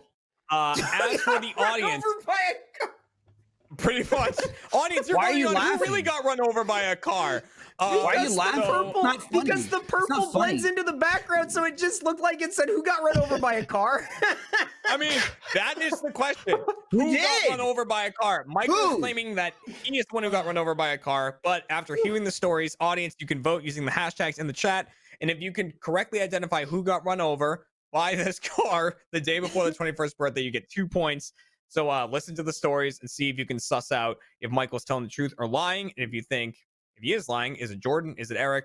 See if you can figure it out. Nick, you get 60 seconds to question each person. Who do you want to start with? Let's start with Michael this time. Start with Michael. All right, audience, Good pay attention to choice. this one. It's what you're The best voting on. choice. Run over by a car the day before his 21st The only birthday. choice. 60 seconds on the clock. Ready, get set, go. Okay, Nick, So where was you got I? hit. Oh no, where were you? Oh, I'm sorry, I'm confused. No, you ask. Go ahead. I'm confused. Did you go over the car or get knocked down by it? No, so I got my foot run over. Oh. Less What kind of dramatic car? than you'd hoped, but that's that's what this show does. They take a little nugget of truth and then they blow it up like TMZ. I Nailed don't it. know what kind of car it was. Some sort of sedan. So I was hanging out with my friends in the Quick Check parking lot, which is where all the cool kids hung out. And I was goofing. We were goofing around, and the car started driving away, and I jumped in front of it, and then I went to the side, and it rolled over my foot, but couldn't break me, couldn't stop me, unbreakable. So How bad did it hurt? car got fucked up. Your briefs. It hurt a little bit, but it was like an ow. I didn't break any bones. Oh, this got intense. You didn't break any bones. Yeah, Yeah, this is I don't super like intense now. I like this. Yeah. Staring you down. I got a strong foot. So, I'm scared for Wait, did go. you still celebrate your birthday? Yeah, well, it was fine, so it didn't. I got fucked up the next day at Fridays. What up? Oh! Not in the bathroom. Well, the regular Damn. restaurant. Missing out. All right. There we go. Run over the foot. There's the questioning. Audience, if you believe him, make sure to be voting for Michael. And if you don't, who did this happen to? Jordan or Eric? Get your votes in. Nick, who do you want to go to next? Let's go to Eric because this is a weird one. Why Okay, does everyone so, keep laughing? Eric, Ridiculous. Because you're a funny guy. You're funny, dude. Very funny. used to Yeah, role waka play waka. The Legend of Zelda. All right, so he Yeah. used to roleplay The Legend of Zelda in AOL chat rooms. 60 seconds on the clock. Ready, get set, go. How do you roleplay The Legend of Zelda in a chat room, Eric? You go to AOL keyword games, and there are an assortment of chat rooms that you can go in. You could find chat rooms specifically for, I wanted to know more information about Legend of Zelda Ocarina of Time, because I'm old. So when it came out, I had AOL. And so I search for it, and then it leads you to a chat room where other people are role-playing, not the game Legend of Zelda, but as characters, going on dates and hanging out around Hyrule. People made up their own original, you know, like Sonic original creation characters, where it's like, I'm Shadow's half-brother. It's like that kind of stuff. Who would you play as? Who was your favorite? So it wasn't Link. It was Link's younger brother, Raymond. Oh, this classic hero. This is like saying it out loud is so fucking Link and embarrassing. Raymond. Yeah, Oh, no, it's you so tell fucking. other people I was about like this? 9, no imagination, but it was just going around Hyrule and like getting in a fight with Octoroks and then going on a date with like Princess Zelda. It's fucking lame. Damn, she'd be like, Nick, I'm gonna oh allow shit, it's you- Raymond. It was very detailed, Nick. I'm going to allow you one more question to Eric if you would like it, but you are welcome to say no. I would like one more question. Did you tell people about this? Not until now. Okay. Like, who would I tell? Who would I tell? You know what I've told people about tell that's similar to this is that I did wrestling like role play forums that are just like this. I told people about that. This is how people learn about this. That's Who'd fucked you up. role play as? I Rey made my Mysterio? own character. His name was Genocide, but it was misspelled. Like Jen. Like Jennifer. Yeah, no, I Yep. spelled it like Gene. I can believe it. And it was like I didn't know how to spell that word. Not Yeah. Jenny side. Yeah, it was like no, I wasn't that clever. I'm just dumb. Anyways, okay, on to the final, which is Jordan. Jordan was involved in a stabbing at a mall. All right, so Nick, you're getting 60 seconds to question Jordan. Ready, get set, go. So right. you're at the mall and something happens. Are you like a party to whoever is being stabbed or stabbed at, or are you the person who was stabbed at? I was neither stabbed nor did I know the stabber. Oh, you just saw it then? I did not even see it, no. Well, then what the hell? How do you know? I mean, you gotta ask the right questions. Here's what happened. You know the like outside part, like the shipping areas of malls, like next to the food court where they receive stuff. Me and my friends were hanging out there and like messing around, skateboarding and stuff, and then somebody comes running out of the mall. And he runs past us, and then he's chased by some security guards. And the security guard doesn't know if we're the ones who just like appeared, like ran out, or if we're with the guy. So we get detained, and I'm out of time. He did it. Jordan did it. Okay. Well, that's All way right. different than I was expecting. Okay, there is all of your questioning. Audience, remember, you're voting on who was run over the day before the 21st birthday. Michael is claiming it is him. Do you believe him, or do you think it was Jordan? Do you think it was Eric? Eric's wearing Use his roleplay mask. Really is a genocide right there. Make sure to get your votes in. And No, I'm it's coming Raymond. to get ya. Nick, before we get you to lock in any answers, what are you thinking going into this? Is there anyone you entirely don't believe? Anyone who's managing to sway you? What are you thinking? Oh, they're all. I mean, again, it just seems to me that Eric's is over the top, but that's Eric. So, What do you mean? What's I that lean supposed to towards mean? that being. Yeah, he's not What over the about top him at is all. over the top right now. Yeah, definitely not totally over normal. the top. That's a cool mask. I mean, there's two people wearing masks on this show right now. True. That's what kind of show this is. Gotten Yeah, away. you're the from- second exactly. one. Yeah. That's true. I started it. I'm Eric's leaning towards mask is Eric like the being scary son from Super Mario. Ooh. I'm leaning towards Eric though. Don't chase me. Don't take my Okay. key. Well, Nick, what we're going to end up doing is going down the line one at a time and just getting from you if you think they're telling the truth or if they're lying, not necessarily whose story is whose. Audience, we are now locking in your vote. So you are locked in game number 2. Remember, 2 points up for grabs. So best of luck to you. Eric, Nick, going down the Eric. line. You're Eric. Sorry, Hello. there's 2 masks out there. The world Oh, has become really confused. muddled for me. Nick, going down the line, we just need telling the truth or telling a lie. Starting with Michael. who was run over the day before his 21st birthday. Is Michael telling the truth or telling a lie? He's telling a lie. You want to lock that in? We're gonna lock that in. All right, let's lock in Michael as telling a lie. Wow. You're locked, All right. bud. On You're to locked. Jordan, who was involved with a stabbing at a mall. Is Jordan telling the truth or telling a lie? It was a long way to go for that story, but he's telling the truth. You want to lock that in? I'm gonna lock it in. I'm so Lock in screwed. Jordan as telling Don't the lock me. truth. Got locked. He is locked in as a truth teller. And Jesus Eric, Christ. who used to RP in the Hurts. Legend of Zelda chat rooms, AOL chat rooms, is Eric telling the truth or telling a lie? I think he's telling a lie. Lock that in. Oh. I think he nodded. I couldn't really tell if the monkey head deformed a little bit. All right. So we have 2 lies and a truth locked in here. Before we reveal all of the answers, audience, let's see, who did you think got run over the day before their 21st birthday? Did you believe Michael, or did you think it was Jordan? Do you think it was Eric? 15%. 43% went for Jordan. Razor thin. Wow. Recount. Split. Recount. I want to I could still Recount. win this. That's I'm at the 50%, recount. but I can still win this. Stop the count. I can still That is win a this. recount right there. I could but have over by a 70%. Slim margin. The audience has gone for Jordan over Eric. Get that score out of here. We don't know anything yet. All right. Let us go down the line, starting with Michael.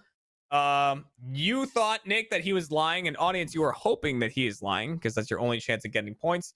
I can reveal that Michael Jones was telling a lie. You were correct about that, Nick. Very well done.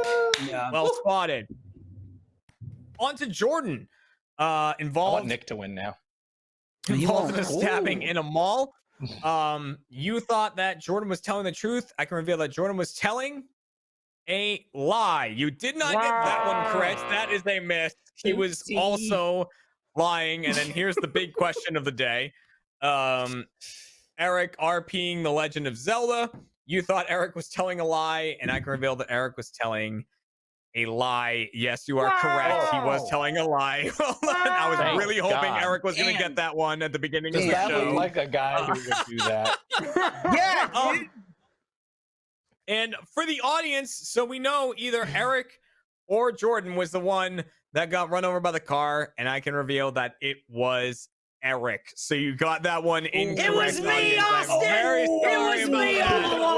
all along! 1%? Oh, you look wet. By 1%. That doesn't surprise me. Soaked. at all. I'm Damn, dude. soaked. Recount. I At can the still end win of this. that round, all the points up for grabs. Nick got 1. And that's Yay! it. No, nothing with the Man. audience. Oh. Nothing with the Nick is. So the contestant gets 1 point. The deceivers have That's 2. The audience has stupid. 0. As long, it's pretty as long dumb. as the audience loses, that's fine. I mean, it's Yeah, fine. yeah. with And will. you know what? They just already might. lost.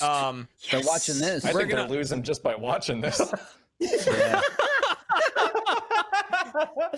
But we will find out who the true loser is when we move on to our last game called High School Dilemma. Right after this quick commercial break. And we're back. Welcome back, everybody. I hope you want to pick up that toilet bowl cleaner. Dude, I So tore in it up. this game, we have one true fact about one of our deceivers in relation to high school. It could be a superlative, a story from their high school times, anything like that. Nick will get to question each of them for 60 seconds about the story and try to determine who it is really about. Now on Chump, it's not really about who wins. It's more that you don't want to be the loser. You don't want to have the least amount of points. So audience, you really need to get the point on this one. If you manage to tie Nick, Get it together. What's going on with Nick's ear? Has he got monkey gunk? I might throw you a bone. We'll see what happens here. But Wow, monkey regardless, he might get gunked. He might get gunked. Monkey let gunky. us Yucky. Yucky. Uh-oh. Can you He sniff needs it? another When monkey you to get it out, groom him. Can you guys, sniff it? please. All right. One of our 3 deceivers Jordan, in come on. high school No! was voted, had a superlative, was voted most likely to take over the world. One of our 3 deceivers was voted most likely to take over the world. Audience, you're voting on who got the superlative. Was it Michael, Jordan, or Eric? Use the hashtags to cast your vote. Nick, you'll get to question for 60 seconds about why they earned such an award. Who do you want to start with? Let's start with Jordan this time. Ooh. Going with Jordan this time. Why not? All right. What the hell? 60 seconds going on the clock. Ready, get set, go. It's weird. Jordan, is this something like in a yearbook? Like, how do you even get this?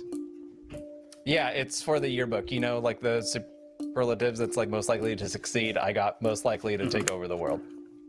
Okay, and why is that? What did you do in high school? So I had a reputation for being like the kind of random one, and this was a superlative that was invented specifically for this year for me. So I really liked Invader Zim.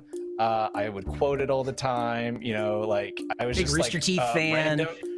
Random Penguin of Doom XD kind of character, and I've mellowed out since then. Red versus Blue, loved it. Strangerhood, yeah, loves it. Friends that you would want to take over. 1-800 Magic. Don't forget about that one.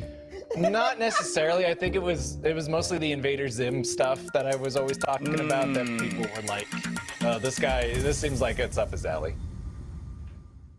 I see. I wasn't a fan of it. Oh Being shit! voted, I mean, There's your question I liked to Invader Zim. that's your question to Jordan. Nick, would you like to move on to Michael or Eric next? Felt like longer than I'll go to 60 Michael. seconds. I think I heard a Michael in there. So I was we're- waiting oh for my you. god! Oh no!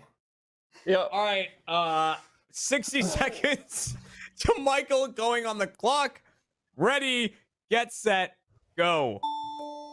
Michael, what were you in like any clubs or anything in high school that would make someone think this about you? No, it wasn't so much the clubs as the general mayhem and threatening of people. And it was less of a like, oh, you're gonna take over the world, and more of like, this guy's nuts. He's why is he hiding in backpack bins and jumping out and like, you know, maybe writing some messages on people's front lawn when they're sleeping, and setting things on fire kind of deal. No clubs. And it was not an official title. And His mask is it was so not good. I was What mask? not What year did you my graduate? teacher's favorite. Is this something that would be done by said by your friends or by like people that you just randomly knew in high school? Well, acquaintances that had to go to school with me. They wouldn't say friend. I thought we were friends, and they would say, "Can you leave me alone, please?" and I'd go, "Boo! I'm in your house." Okay. Oh God! Don't fall asleep. Oh my god! I might get you. Hello there. Hello. Ooh, nice look to like- see you. Oh, it looks like the masks are the majority now. Hello. We're coming Doing the for popular you. vote. Soon you'll be turned. Yeah, but Eric and I win the mask college. All right. That means yeah. Yeah, take that, Readily you accessible maskless mask. idiot. All right. Yeah, Nick, not you on got par for me, to be honest. you got one little boy left to question. You got Eric. Oh, no. and he's a little one. He's so small. Uh-oh, don't ask me any questions. I'm all the way down Handsome here. little Be boy. careful. He'll get Don't ya. squish him. 60 seconds on the smells clock. like clean Looks like laundry. they take over the world. Go. Glug, glug, glug. Eric, were you popular in high school? Oh, you know, yeah. Man. Lie. He's a liar. Lie. You have a lot of friends. You have a lot of friends. Yeah, That's yeah, sad. you know me, you know, just getting going, talking to people. Everyone's like, this guy, we love him. He's so great. We love Eric. Why did I get a laugh? Whoa. I wish I was there. What would make your friends Like think you that were. you'd be most likely to take over the world? Well, it was a yearbook thing, and it was created the year that I was senior for the yearbook. So they said, They said we have to vote someone he's talking good, he's moving fast, he's got the whole world ahead of him, and then eventually he'll get a job at Rooster Teeth and he'll make some middling podcasts that people will enjoy on a niche level. And they figured that was the scope of the world at 17 or 18. Did they have? You didn't go to podcasts school. in You didn't go to 1998? school, did you? Don't Listen, look at me. I can't help you. I was homeschooled. Who can say what podcasts were invented in what year? The year that I was in high school, Joe Rogan might have still been on news radio. Who can talk about what is what? Who can say? You were the most popular at the homeschool. my mom voted me the thing second is- coolest. Yeah. Yeah. We He's have an one only child. superlative at home. It's like gonna take over the world. All right. Anywho, Nick, after all of your questioning, you now need to make the decision. Well, before we get your final decision, audience, last chance to get your votes in. Is there anyone you're completely not believing? Anyone you're leaning toward? What are you thinking going into voting here, Nick? This one, I actually think it could very well be Eric. I'm leaning towards Jordan not being this one. Oh, you're leaning toward not believing Jordan. I like that you do that. You pick one person in particular to just discount entirely. Yeah, someone who You know what? definitely You're couldn't wrong. take over the You're, like, world. doubly In this wrong. case, it's Jordan. There's no fucking way he could ever do that. Yeah. Like, I'm taking over the world. No, you're not. Please. Yeah, come on. This Please. fucking Vader Zim kid keeps saying that he's going to take over the world. I guess we'll just give it to him. Yeah, I remember that show. Audience, we're locking you in. You're now locked in for this episode. Best of luck. Hopefully you don't lose another one. Okay, Jordan, it is time for you to pick who was voted most likely to take over the world. I'm picking. Yeah, Jordan, go ahead. Yeah. We haven't changed that up. You are still choosing. You choose. Okay, all right. Let's see. I'm gonna go with Eric. Eric is the one who's most likely to change the world, even though I feel like it's not the way he's change. looking makes some bullshit. It was take over. Oh, You want to take lock over. that in? Whatever. None of his answers made sense. Yeah. You're locking that in? Yeah. I'm going to go with yes. Let's lock in Eric. Yeah, lock him in. Monkey Okay. nods. Monkey nods. You're Eric, you Monkey finally nod. got It was picked a for monkey nod. something. You miserable rat. Yeah. It was a little I'm monkey wrong, nod but I in there. picked you. Audience, let's see. Who did you vote for? Who was voted most likely to take over the world while they were in high school? Whoa, Eric. Wow, that Eric. Michael left in the dust. Damn. Damn. No one thought Michael was taking over the third-party world. Everyone thought candidate over Eric was. Yeah.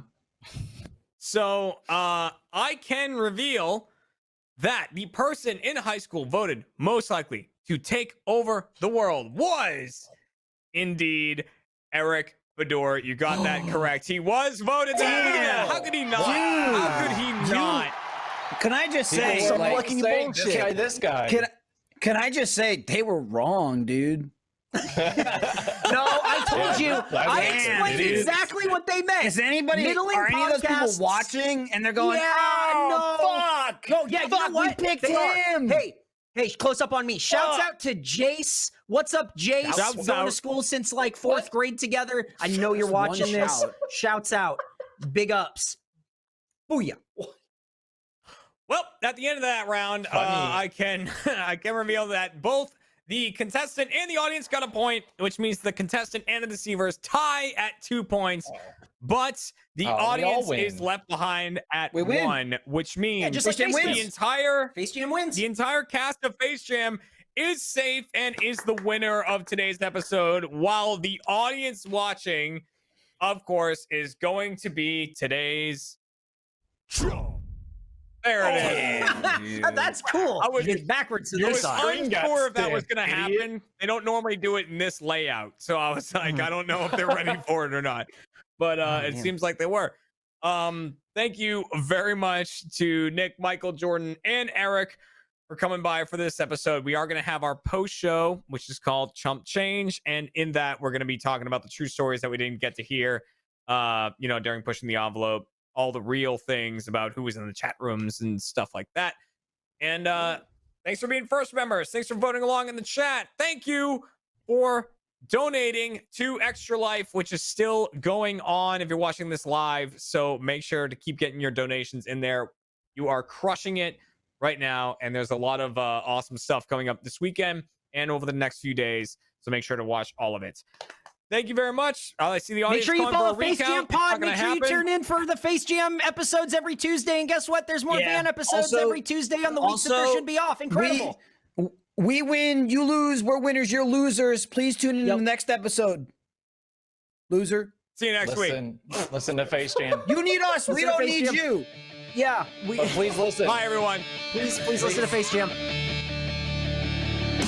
One of our deceivers once stole a fridge from college. You can tell us who you think it is by voting along in the chat. Let's find out who's telling the truth and who is a chump.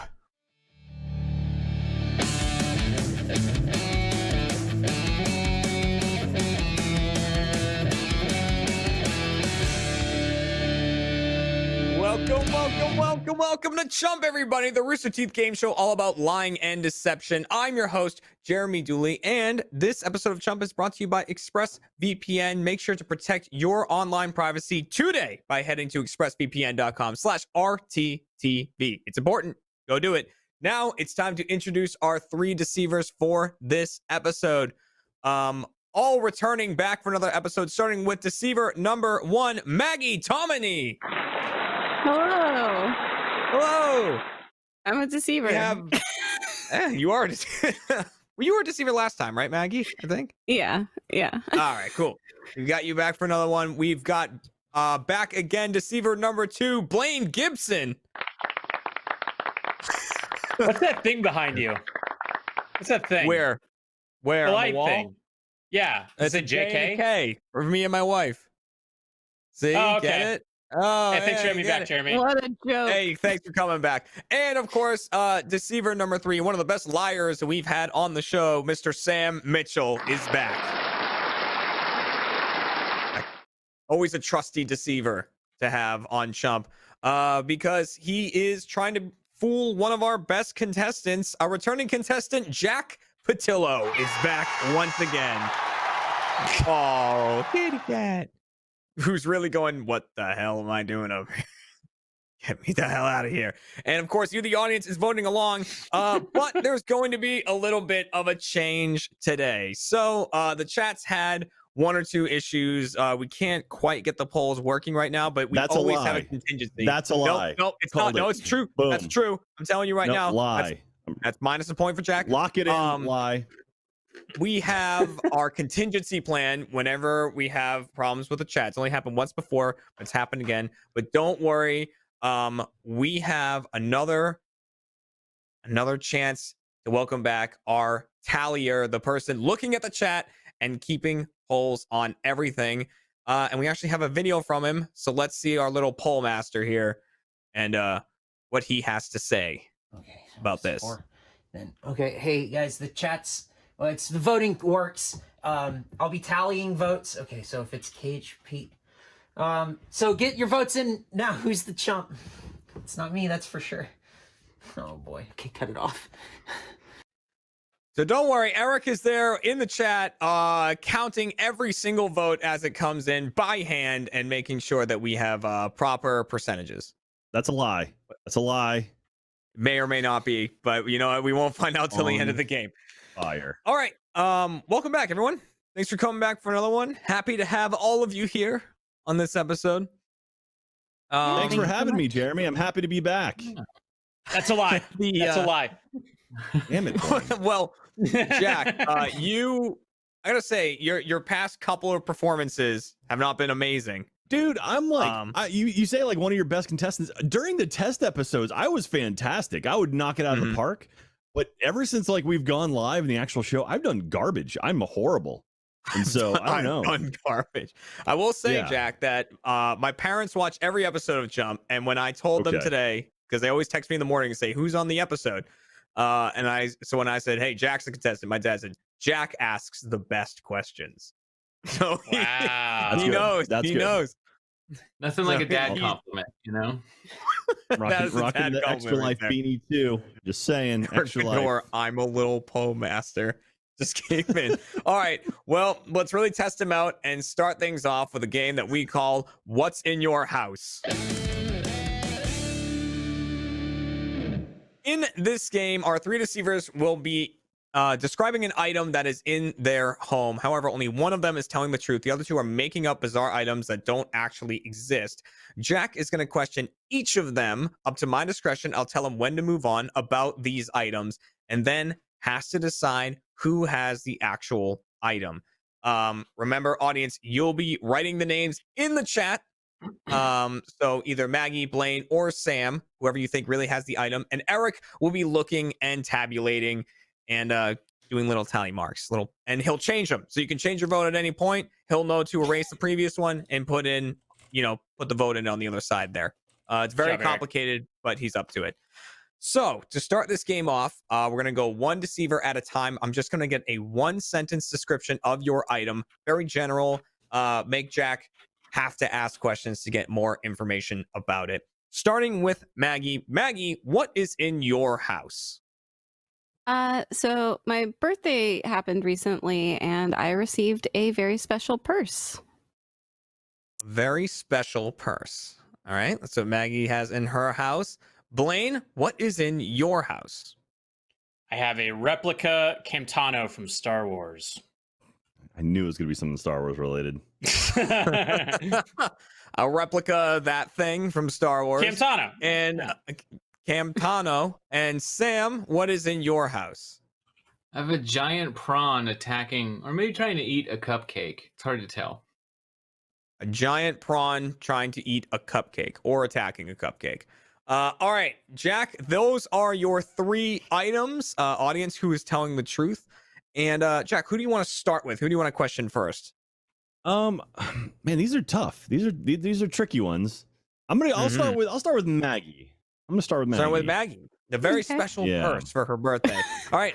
No time limit on this, Jack. I'll just tell you when to move on to the next person. So whenever you're ready, go for it. All right, Maggie, what color is this very special purse? It's mainly white. Okay. And so what makes it so special? Like, why is this purse so special? Like, do you not have lots of other purses? I'm not a purse person, and I would never request one, but this one is made to look like my dog. Your dog. And what's the name of your dog? Inigo Montoya. Nice. How many fingers does it have on his left hand? He doesn't have hands, unfortunately. Oh God, you have a no-handed dog? That's odd. Okay, and so this was handcrafted by somebody. Yes, it was custom made. Okay, what material is it made out of? He's a poodle, so it's mainly like fuzzy cotton ball-y things. I don't know. I didn't make it. Fuzzy. All right. Does it have a zipper on the top, or is it like buttons? What kind of a purse is it? It's one of those clasps that's like a circle, and it's like a dick going into the whole thing. Is that common in purses? The dick hole clasp? Yeah. Okay. I mean, I don't have a lot of them, but I've seen them before. All right. And so this purse, do you have a name for it? Do you like, okay, it's called my special purse. Like, grab the what purse? I just got it this past weekend, so no, it does not have a name. Okay. And where do you have it currently in your house? It is currently up in my closet. Well, not currently, but it's usually up in my closet because Inigo would love to eat the purse because he's a dog. All right, Jack, I want to stop you there. I'm going to stop you there. Those are your questions about the very special purse. Interesting. With the dick hole clasp, I like very much. I know exactly what you're talking about. Thank you. And Jack, who do you want to go to next? Well, let's see here. Blaine's got a replica Camptown race, and then Sam has Franz eating a cupcake. Let's go over to Sam. Let's go to Sam. Why not? All right, Sam with the prawn and the cupcake. Jack, whenever you're ready, begin your questioning. So, Sam, where did you obtain this prawn eating a cupcake or attacking a cupcake? I moved into this house, and it came with the house. Okay, so it was at the house. How big is this thing? 4 feet wide, 3 feet tall, maybe. And the previous owner didn't bother taking it with them? Did you buy this house? Are you renting this Previous house? owner still lives in this house. Ah, okay. So what now? Describe this cupcake to me. What sort of cupcake is it? Blue icing. It's got the single candle in it. And I guess like a yellow wrapper on the sides, and that's a whole cupcake. Okay. And so what's the name of the prawn? The prawn does not have a name as far as I know. Okay. And what color is the prawn? The homeowner just got upset, so I think the prawn does have a name. But sorry, what was that last question? Describe the prawn to me. What color is it? Red. He does have a blue hat though, with polka dots on it, and a little floofy thing on top. God, I want it to be real so bad, Sam. Okay, 4 feet wide by 3 feet tall, and How about that? And is it right there next to you, up on the wall? Is that where it's at? Yeah, it's above this shelf. It like hangs up here. Okay. Huh. All right. And has it moved from that spot? Did he place it there? Is there a special reason on why it's that location? I have no idea. I think it's just because this is one of the only open walls where you could put something like this.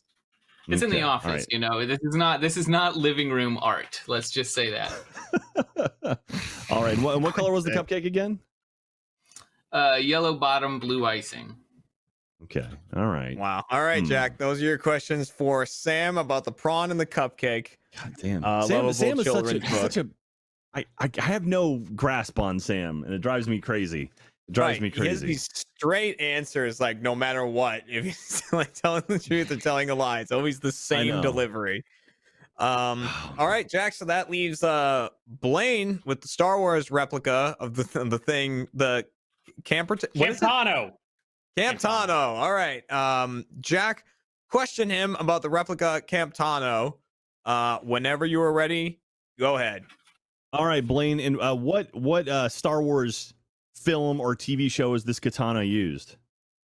It's a Camptano, and it was actually in Empire Strikes Back first. But you've seen Mandalorian, so you know Werner Herzog's character. I had like the best car in that thing. It's that. Yeah. All right, so it's a Star Wars kitchen appliance. Well, so in the original movie, it was actually an ice cream maker, and they handed it to this guy. And then in canon, his name was Wilro Hood, and he runs with it through the hallways. That is true. It's an ice cream maker, but no, this one is it was like made to be a Camptano. Okay, so did you buy it like off eBay or something? How did you acquire this Camptown race? Star Wars Celebration in Chicago. It was like a couple of years ago. I ran into a Rooster Teeth community member, and at Celebration they had this thing called the Running of the Wilro Hoods, and it's a bunch of people in orange jumpsuits, and they have Camptanos, and they just run through the halls. Anyways, I ran into a Rooster Teeth fan, and he was like geeking out, and he gave it to me. And you took it off of him? Did you pay him anything? No. He was just like, I was hoping I'd run into you because I'd been texting out or tweeting out that I was going to be at Celebration. All right, so you stole the Camptano from a fan in Chicago. I would never steal that at Star Wars Celebration. Is there anything inside of it? Is it solid? It is solid. It's like it's like a cosplay made one, so it's like a little bit of plaster, but also plastic. But it's hollow on the inside, so I was able to put it in my suitcase pretty easily by putting other shit inside of it. Didn't take up too much space. So it's not a life size one then, right? No, it is. It's like it's about a jug. How big is your luggage, Blaine? I was carrying it was a check-in bag. It's like a 29-inch? Okay. All right. Chicago, it's cold, buddy. And how long have you had this thing? You said 3 years? Yeah, whenever I went to Celebration, we were shooting, what was that? I guess it was 2018. Okay. So 2 years ago. So where does it live in your house right now? Well, it's on my desk right now, but normally I have it off in my guest room. I have like replicas, statues, and shit like that in there, or my other replicas and statues. Nerdy Star Wars room for the guests. Can you spell Jack, that for me, by the way? Oh, go for it. Spell it for him, please. Camptono. There you go, Jack. Camptomo. Got it. Okay. Camptano. There it is. All right. So that is all of the questioning. Also, Blaine, I definitely have a nerdy guest room as well, full of Spyro stuff. So don't worry. Thank you. All right, that is all of the questioning done.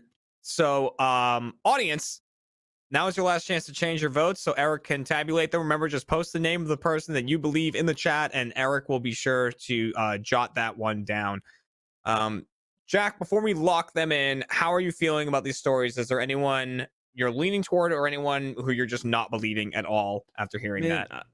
See, the shitty thing is Blaine is anything, like, as soon as he said Star Wars, I'm like, damn it, because like I know he knows Star Wars back to front, so immediately he's gonna fill it full of gibberish information that has nothing to do with the actual prop he's gonna be talking about. So that was a good call for him, whether or not he has it. Sam, I think Sam's downfall for me was the size of it. He said 3 feet by 4 feet, and also I didn't realize how close that shelf was right next to him. I don't think his eye line would match where he's going. I think I may have caught him there. Maggie's is sounding very good. It's a toss up between Maggie and Blaine right now for me. I think I pretty much wiped out Sam from my. Does this help? Oh, that's a dog. That's the real dog. I was like, I nailed it. No, that's the real dog. That's the dog. That's Inigo Montoya. Okay. All right, but before you make your final decision between Maggie and Blaine, audience, we're gonna go ahead and lock you in. Eric, do your final count right now. We'll get back to you and get your answers in just a little bit. And now on to Jack. Jack, who has the actual item in their home? And I think all the stuff Blaine said sounds true, but I can't imagine a cosplayer, especially one that's like doing a specific event with the things, being like, oh, hey, you can have this now. So I imagine they would carry it back. And I could see Maggie totally having a really unique purse. The only thing that threw me off with Maggie was the fact she said she keeps her purse in her closet, which of all places, I don't know why you would keep a purse in a closet. You want to keep it by a door, somewhere you could grab it on the way out. Where am I going? I don't know. I don't know. Great point. But then, yeah, all that being said, I'm gonna go with Maggie. I think Maggie's purse is the real deal. I think everyone Maggie's else is a dirty special liar. purse. You want to lock that in? Let's lock it in. We've locked in the special birthday purse. So we are giving Eric just a little bit of time to get all the votes tabulated. Do we have a picture of Eric working? I don't know if we have one queued up or not. He likes to send us like in progress. Yeah, he's going. As you can see, I think K is probably Maggie, and then NA is Blaine. You know, it's a lot of formulas here. There's a lot going on. But before we reveal the answer, let's see what he has come up with. What is the tabulation? Let's get those numbers. Ooh, even split. Oh, they agree. Eric has determined that they agree with Jack and saying Maggie 39%, 29 for Blaine. They're pretty close all around. Looks like there was a good split there. And rather than me reveal who is telling the truth, I'm going to have our deceivers do it. So I'm going to count down from 3 and then say reveal. The person with the item will show the item. The other two will show nothing. So counting down 3, 2, 1, reveal. Give me a second. Turning the camera. Yeah. There you go. God damn it, What Sam. on earth? I don't know. What is that? I told you, it's a giant fucking prawn eating or attacking a cupcake. I didn't lie about it. That is It's right not there. what I pictured when I read that. When I read a mounted, I thought it would be in a frame. I thought it would be something like it's just there, which I love. It's there. What's the guy's name? She can't even remember the name. I don't know. But she knew it has a name. Yeah, just been there forever. Damn. It was built with the house. It came with the house was a great answer. I mean, it's the truth. Well done, everybody. I see the audience saying, you got prawn. That means at the end of that round, the deceivers get 2 points. Well done, deceivers. Now, Jack, I know that we said before that your last couple outings have not been great, but the thing that is going even further than that is the audience has had a rough series of episodes for this season so far. I don't think the audience has won yet, or even not been the chump yet. So there is a lot of competition here, and there's a lot of points up for grabs in our next game, which is called Pushing the Envelope. In this game, I have a bunch of large unbranded envelopes, and inside of these are true facts about each of our deceivers. I'm going to shuffle them up and redistribute them, and then it is up to Jack to question each person about the fact they are given for 60 seconds to try to determine if that fact is about them or about someone else. So at the end of the game, Jack just needs to tell me whether the person is telling the truth and that fact is about them, or whether they're lying and it is about one of the other deceivers. Audience will work a bit differently, and we'll get to that in just a second. Time to hand out some facts, starting with Maggie. The true fact about Maggie is that Maggie once held her poop for 10 days straight. A week and a half. Blaine Gibson once hit a man with his car on purpose. Blaine once hit a man with his car, period, on purpose. And the true fact about Sam is Sam once stole a fridge from college. So there we go. Those are the 3 facts for this game. Audience, you are telling me who purposely? I think that's spelled wrong. Is that wrong? But one of our 3 deceivers hit a man with a car on purpose.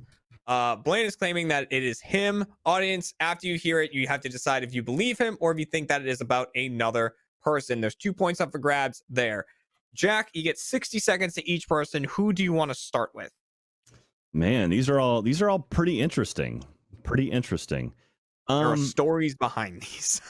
There are. Let's talk with Blaine first. Let's talk with Jack. All right, so audience, you're going to really want to pay attention to this one. Blaine once hit a man with his car on purpose. Jack, you get 60 seconds to question him. 60 seconds on the clock. Ready, get set, go. Blaine, who did you hit with your car and why? It was my friend James, and it was in when I was in radio, television, film. It was for a student film back in college. Okay, and now whose car was it? It was mine. What kind of car was Chevy HHR. Chevy HHR, blue. Blue. It's like Chevy a PT Cruiser, but uglier. Okay, and so what was the plot? Why did you have to hit him with your car? It was a short film about 2 dudes that break into a bodybuilder's house, and at the end, the bodybuilder wakes up, and the 2 robbers are trying to get away from the bodybuilder. The bodybuilder chases them down, so then they have to run him over. Okay, and so was John your buddy in college? That was James. Yeah, he lived in my co-op. Okay, and so how did you meet him? He lived in my co-op. Okay, that was it? You were like, hey, this is your new friend? I met him at the first day at the co-op, I guess. I don't know. All right. First day at the co-op. Co-op, that's what you do at co-ops, apparently. You just meet people. All right. Audience, if that swayed you, make sure you get your votes in for Blaine. If it did not, you can go for Sam. You can go for Maggie. Just get those votes in so Eric can count them up. Jack, who do you want to go to next? Let's talk with Sam next. I want to hear about this fridge that he stole. All right, Sam once stole a fridge from college. 60 seconds going on the clock for this. Jack, ready, get set, go. Sam, where did you steal this fridge from? University of North Texas, which now in my brain I'm like going over the statute of limitations because I did do a theft, but I think I'm pretty sure this was a decade ago. I think that's what statutes are. So yeah. What was it like? University Was it in a dorm? Like where was this thing? Yeah, it was in Kerr Hall. They had like to elaborate, it wasn't a full fridge. It was a good sized mini fridge, but yes. Okay, and so why did you steal it? Why did you feel the need to steal it? They had this dumb system that was like downstairs in the cafeteria area. They had these fridges that like essentially you would give somebody like $1.50, I think it was, and they would give you a canned Coke, and it was like it was pretty much someone's side hustle, and they ran it. And then one night they weren't at the desk, and I needed a Coke, and we thought it was easier to just take the whole fridge up rather than just one Coke. And was the Coke full, or was the fridge full of Cokes? Like half full, yeah. And how many people did this? How many? What was it? How many were in the heist? There's just 2 of us. Okay. All right, the Coke fridge heist, which may or may not, be up sentence-wise at this point in time. I'm pretty sure it's 12 years ago, so I think I'm good. Dude, they don't mess around in Denton. They'll take you. They'll take you down. Fine. As long as the fridge doesn't talk. All right, Jack. So that leaves Maggie. The best for last here. Maggie once held her poop for 10 days straight. Jack, 60 seconds to question her about this event. 60 seconds on the clock. Ready, get set, go. Maggie, do you know how unhealthy that is to hold your poop for that long? I do. So what happened? Why weren't you pooping? Or why'd you hold your poop, I should say? I was too embarrassed to poop in my teacher's house when he and his wife took me in when I was in high school. Okay. And so I you didn't was wanna poop afraid of at public all. restrooms. Yeah, I didn't use public restrooms at the time. So I only peed in their house, and that was the only thing leaving my body for those 10 days. Okay. And so did you not have your own restroom? Was there only one bathroom in this house? It was, they had one in their room, but the one I used was right next to their room. Okay. And so why were you staying with your teacher for 10 days? My mom wasn't fit to keep me in the house for my last part of senior year. Okay. And you couldn't poop next to their bedroom. I hate all you guys. Jeremy, how many episodes have you had where every single one got theirs? Have you ever had that happen where they actually pulled their own? Yes. That's happened like 2 or 3 times. Yeah. Okay. It's Is rare. that true? Is that true or is that a lie? He's lying. You're a chump. That's true. I think it actually happened twice in a row, and then I think it was gonna happen 3 times in a row, and I just read a different one because I didn't want everyone to get the truth again. So it's like switched a couple of them. All right. All right, Lord. so you have some all of your freaks. facts there, all of your questioning done. Audience, remember you are voting on who purposefully ran over someone with their car. Blaine's claiming it's him, but do you think it's Blaine? Do you think it's Sam? Do you think it's Maggie? Get your votes in, and Eric will count them up. Jack, after hearing everyone's stories, how you feeling before you lock anything in? How believable are they? Man, it's like Maggie, I love you, but I can't imagine, like, unless you're just ripping just like massive farts in the bathroom. It's hard for me to believe that even in your own restroom you couldn't. Well, keep in mind, Jack, there, even if you don't but- think Maggie could, it means that you're believing that Blaine or Sam could. Yeah, this but is true that's the about thing, someone. I can picture like Blaine or Sam doing that, like on a dare. Like that makes sense to me. Maggie, I think, is too sweet. I could be just putting that in my head. Maybe she's a horrible person. I'm sweet. You're too sweet I'd to like hold your poop. Oh, I'm And so the thing with me for Sam was that he stole a fridge. I know those college mini fridges. I get that. But then he said it was full of Cokes. That's not light, and those things aren't like you can't throw them under your arm. So it's like all right. No, So it's 2 people. You just either side, and you go upstairs. We're only on the 3rd all right. floor. You go upstairs and get the and the shrimp Blaine eating thing with the film makes sense, but that also, I mean, that I don't know. That's tricky. So I All can right, also Jack, see just well- Maggie mowing someone down with a car. So whatever. There is, but she's too sweet to hold her. She'll run someone the hell over. I don't get this game. Audience, we are locking you in. Thank you very much for voting for the second game. Remember, 2 points on the line for you right now. Eric, start tabulating and get everything written down for us. Jack, we're going to go down the line, and I just need from you whether or not they're telling the truth or lying. And then we'll lock them in one at a time. Starting with Maggie, who once held her poop for 10 days straight. Is Maggie telling the truth or is she lying? God, I think she's lying. I don't think she's telling the truth. I think she's lying to me. She's being very rude and lying to me. Like she did the last You want to game. lock that in?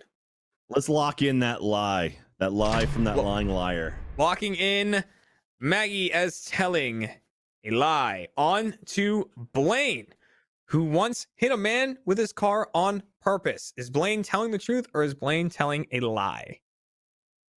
Man, see, Blaine. I know Blaine went to UT. He got an RTF degree from UT. I know that for sure, and I could see him doing a short film. And he started sprinkling in those extra details, which that's almost always the tell of someone just like bullshitting. I'm gonna say that he's telling the truth. I think Blaine is telling the truth on that one. You want to lock that in? Lock it in. Let's lock in Blaine. Probably wrong. Telling the truth. And on to Sam. So Sam, who once stole a fridge from college. Now, so mathematically, Jack, if you want to go for the clean sweep, that would mean that he is telling a lie. But we've had people not do that before, not go with the math just to hedge their bets. I'm still going to ask you, once stole a fridge from college, is Sam telling the truth or telling a lie? See, I'll be honest. The thing I'm leaning towards, I mean, I'm gonna say he's a lie, but let me tell you why.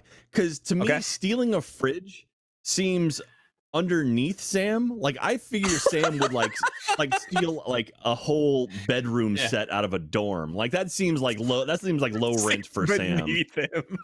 Like it seems like if Sam's gonna steal something, he's going big. He's like taking like the dean's desk or something like that. So I think him stealing a fridge, that's small potatoes for Sam. So I'm saying he's a liar on that one. All right, I got a feeling he locking stole that something in, Jack? from college, but probably something bigger. I'm locking it in. He's a liar. Let's lock in Sam as a liar. Okay, now it is time for the reveals. But before we do that, we still have Eric there tabulating all of the votes that he's seen. Are you kidding me? Are you kidding me? That's a lot. That's a lot. Eric, who's here live, do you have all the votes in? No. Oh, all right. Let's give him a little extra time. Wait, we'll give him a little extra time. Jack, I love the way that you come to conclusions on this. Like that the poop thing was based off of sweetness. The fridge thing was based on that it wasn't like a big enough heist. And yeah, people, what we've seen with people lying in this game, when people need to tell a lie in this game, or most of the games, just the facts and things like that, is they do like to grab truthful things from certain places in their life, you know, and they like pull that in because it helps them believe what they're saying is actually fact, which maybe that came into play here, maybe it didn't. We'll find out. Okay, I think Eric's ready. I think that's what he's saying. Okay, all right, got it. All right, Eric, what did you get? Wow. All right, 51% went for Sam. No one believed Blaine. Do those numbers match up? No, not at all. Listen, no, they don't. No, they don't. But you know what? We don't question Eric. Eric's got a very specific formula. 51% went for Sam. No one believed Blaine. There's only 12% there. All right, Eric. All right, listen, just get ready for the next one. You got one more. Okay. We're going to go down the line and reveal these one at a time, starting with Maggie. Maggie claims to have once held her poop for 10 days straight. Jack thought she was telling a lie, and I can reveal that Maggie was telling the truth. That was a true story from Maggie. Maggie! So missing You're not sweet. No, she's so sweet. You know, like a 16-year-old sphincter is pretty tight. So I don't want to hold it in for a long time. You said you were graduating. Why were you 16 when you were graduating? Because I started college when I was 17. So I guess I might have just I turned didn't 17. take into account that you're a super nerd. Oh man, that's off all my math. On to Blaine. Blaine claims to have once hit a man with his car on purpose. Jack thought that Blaine was telling the truth. I can reveal that Blaine was telling a lie. It was indeed a lie, Jack. You will not be getting points on this game, but depending on whether or not Sam is telling the truth, it might only be 1 point for the deceivers or 2 points for the deceivers. And audience really paying attention to this one because Sam claims he once stole a fridge from college. Jack, you thought that he was telling a lie, and Sam was indeed telling a lie. So you got that correct, Jack. Which means the deceivers only get 1 point for that round, but because of the audience votes and Eric's tabulation, it means that the audience gets 2 points for correctly guessing who once hit a man with his car on purpose, because it was Sam. That was Sam who did that, and Blaine stole a fridge from college. Both stories I look forward to hearing in our post show in Chump Change. So if you're make sure to sign up for first so you can watch those and hear more about the poop story, because I have my own questions about it. So yes, we'll hear plenty about that. But it is not over yet. As we move on, it might be, but I don't think it is yet. As we move on to our final game, which is called Out of Context. In this game, we have a strange social media post from one of our 3 deceivers. I'm going to show and read that post to everyone, to Jack, to the audience. Jack will then question each deceiver for 45 seconds about the context of this post. So only one of them made it, but all 3 are pretending that this post is about them. So if it is about them, they are truthfully answering Jack's questions about the context. The other 2 will be lying. And only 45 seconds, so keep your questions and your answers a bit short because that time goes quickly. Without further ado, let's take a look at the social media post. It says, "Fuck, did I dodge a bullet? Y'all thought I was upset after Thor? I would have tried to murder every last one of you. Leave animals alone." So a very aggressive social media post there. And audience, who made this social media post? Get your votes in the chat. Eric will count them up and then get us that, and we'll see if you can get out of the chump slump that you've been in. Jack, who do you want to start with? Who do you want to get context from? Is there any way I can see that one more time? That was a long ass post. Yeah, absolutely. Let's get that post up again. Fuck, did I dodge a bullet? Y'all thought I was upset after Thor? I would have tried to murder every last one of you. Leave animals alone. Wow, that's a okay. All right. Word, you got a lot going on there. Okay, there is your post. Jack, who you want to start with here? Well, let's see here. We'll start with Sam this time. We'll start with Sam this time.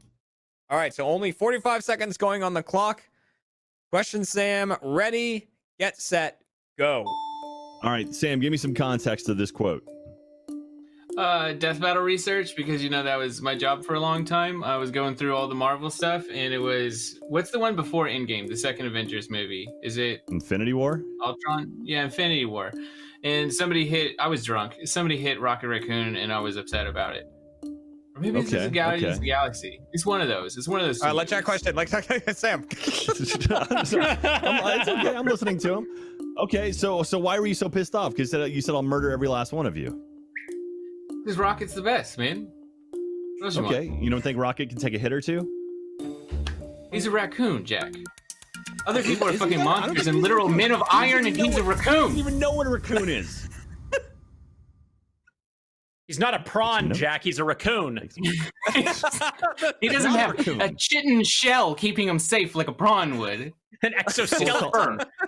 Thor calls him Panda anyway, so. Raccoon sounds offensive. It's no. It's Rocket. A raccoon? Which one is it? It's a raccoon. Raccoon. Okay, sorry. I've been in the South too long. Jack, 45 seconds. Who do you want to question next? Let's move on to the lying nervous pooper. All right, me? Blaine it is. Okay. So Maggie, you want to go to? All right. Let's go to Maggie. All right, Maggie, 45 seconds to answer questions about the context of this social media post. Ready, get set, go. Maggie, who is Thor in this situation? It was one of those Thor movies that I went to with a group of people, and they like killed something in that, and I got really mad. Like there was an animal that like the bad lady was on, and they killed that thing. You know what I'm talking about? Yeah. Like the sister had a thing. The sister. Sister had a thing. So why were you so upset about it in the whole process? Because you don't kill animals, whether they're alive or real or fake, you know? But I mean, it was trying to kill them. Do you think that people should die over animals? Yes. With no heart for Asgardians? No. You're right. She would hit a person with a car. You're right, Jack. Absolutely right. Okay. All right. There's your context for Maggie, which leaves Blaine. So, Jack, 45 seconds are going on the clock to question Blaine. 45 seconds. Ready, get set, go. All right, Blaine, give me some context. Who's Thor in this whole situation? Thor was an NPC in a D&D campaign. Okay. What campaign? Who's your DM? I think it was Adam Baird at the time. We've switched around a couple times, but yeah. We were doing like a Greek mythology kind of one. Okay, and this was just a home game? It was a home game. You weren't playing this like publicly or anything like that? You weren't streaming this or whatever? Some friends? No, just friends. Okay, so why are you so upset about the thing that Thor killed? I already forgot the damn quote. Thor was a dog that someone killed, and I punched one of my friends because I didn't want them to kill the dog, so I was upset. Okay. Did you punch them in real life or in the span? No, I punched. I unarmed striked them. Got it. In the game, but in real life, I was threatening them because I didn't want them to hurt the dogs. There it is, Jack. Jeremy, can I see the quote one more time to try to wrap my head around all of these responses? Bring up that quote one more time if we can. They might have switched it over to like the actual social media post, but I can read it. Oh no, there it is. Yeah, fuck did I dodge a bullet? Y'all thought I was upset after Thor. I would have tried to murder every last one of you. Leave animals alone. Okay. There is a lot going on. There's a lot going on in that post. Okay. Now, Jack, you have your context. Is there anyone you're leaning toward? Anyone you completely don't believe? What are you thinking here? Well, so Sam and Maggie both went for the Marvel version of Thor, and they both like. It blows me away that Maggie can't remember. It was Hela, it was Cate Blanchett, and it was, I think, Fenris was the name of the dog. But I don't understand, like. I get dragged to those movies. Okay. All right. Still, you don't seem like you would be that upset about a movie, in my opinion. You absorb media, I imagine. You work in a media field, so that seems a bit off for me. Sam just kind of, he was all over the place on that. I can't even remember what he was trying to piece together. Blaine, I mean, Rocket Raccoon's the best. That was what I was piecing together. He's best. But he's not a raccoon. He's not a raccoon. It's very clearly not a raccoon. Anyway, raccoon. Annie McCune is her name. Anyway, yep. Yeah. So I'm sorry. Yes, I have my suspicions, Jeremy Dooley. Okay. Audience, we are now locking in your vote. Thank you very much for playing this episode. You are done for this one. We will tell you what your score is in just a little bit. Eric, get accountant. All right, Jack. So you sound like you have a pretty definitive answer going into this one. Who made this post? Well, the whole post was such a long post, and I forgot all about the beginning, the fuck I dodged the bullet thing. That makes me think that it was in something like in response to it, and y'all thought I was upset about Thor, which leads me to believe I think it's Blaine. I think Blaine, I know Blaine has played some D&D, and so that feels like he was having a conversation with someone. Like this is in response to someone talking about their D&D campaign. And he's like, okay, yeah, I dodged a bullet. You thought I was upset about that, blah, blah, blah. And Blaine, I know Blaine loves his dog. So maybe that would come into it. As we know, Maggie hates animals. And so so really Maggie's face. Jack's So- weird warped skew of skewed view of Maggie is like my favorite thing. She's like What has running Lindsay people told over, y'all? like running over people, like flipping off Yeah. animals, pooping. Oh man, I love it. All right, Jack. So are you So, locking I in think Blaine? I think it's Blaine. I'm locking it in. I'm gonna finally get a correct answer. All right, locking in Blaine as the one who made the post. Now, before we reveal who actually made the post, Eric, how you holding up? I really hate all of you.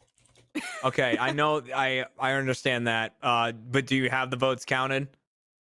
Yeah, baby. Okay, got it. All right, let's take a look at what the audience said.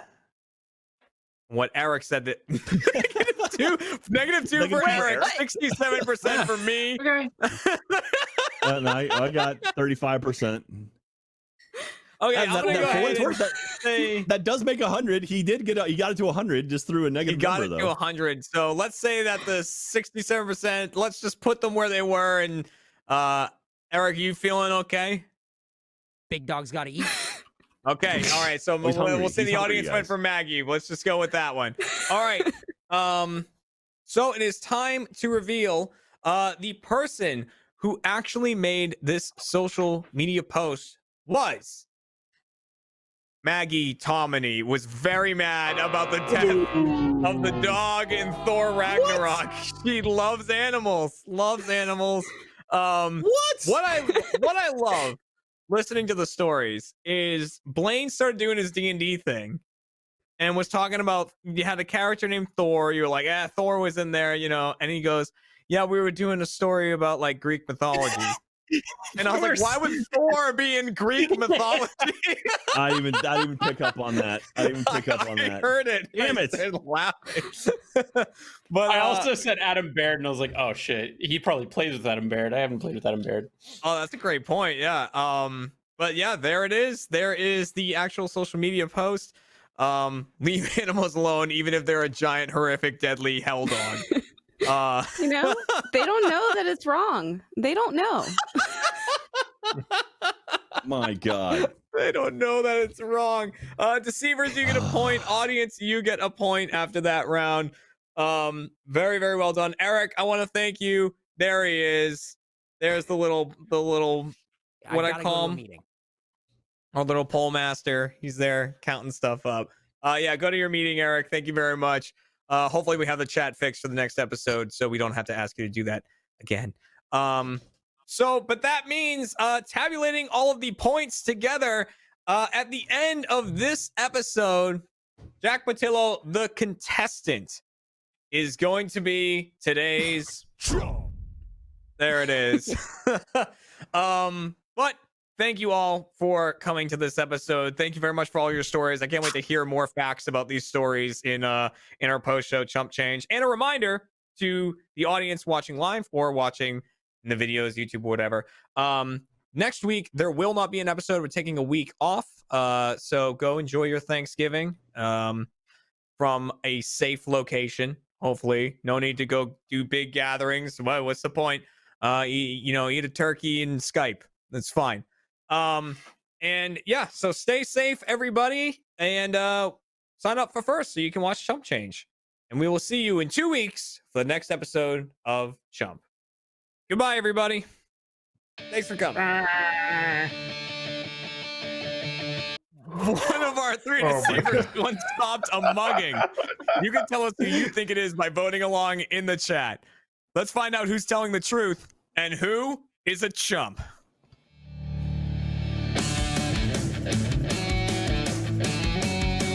Oh god, the numbers.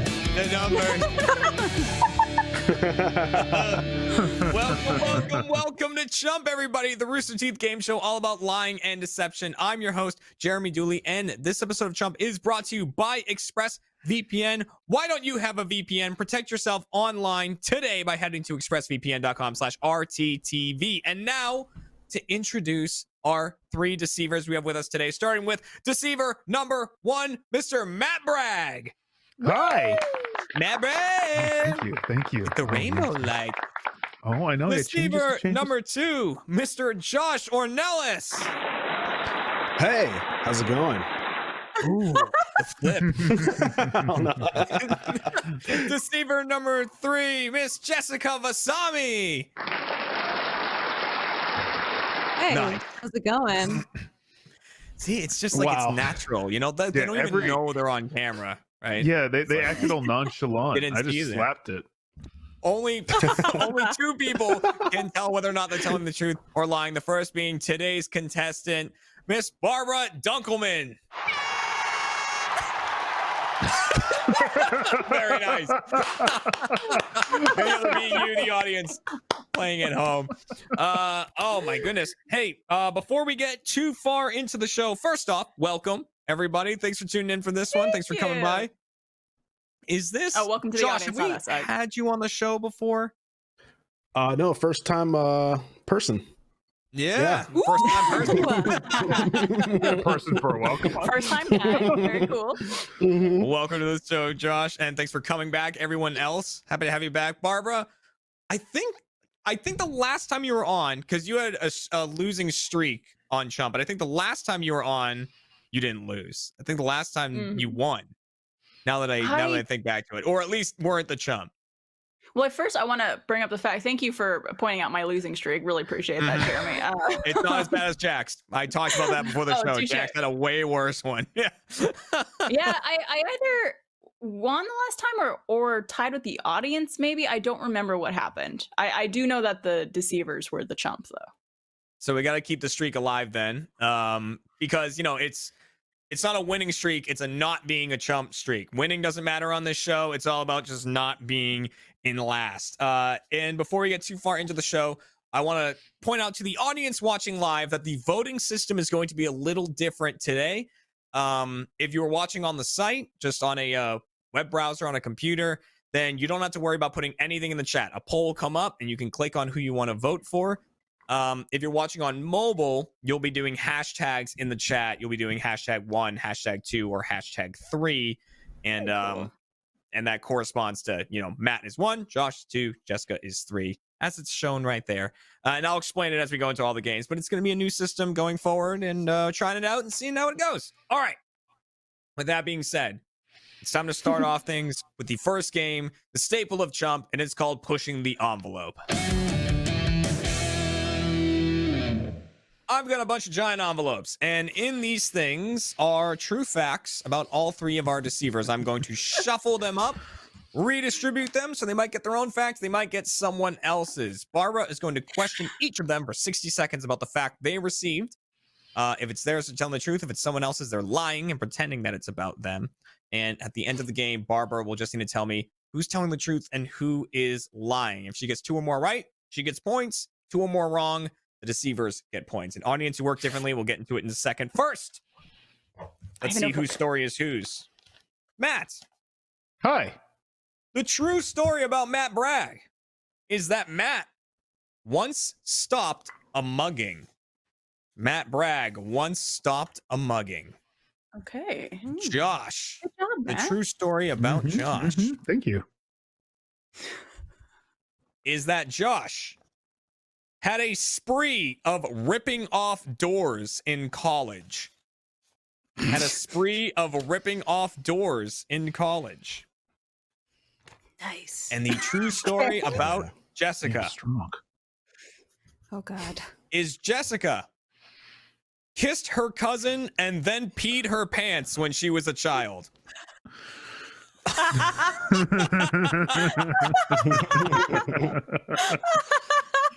So those are our true stories. Audience, you'll be voting on one in particular, and it is who had a spree of ripping off doors in college. Josh is claiming that it is him. But do you think that it is Josh? You'll have to wait till you hear the story. Do you think it's Matt? Do you think it's Jessica? 2 points are on the line if you get that right.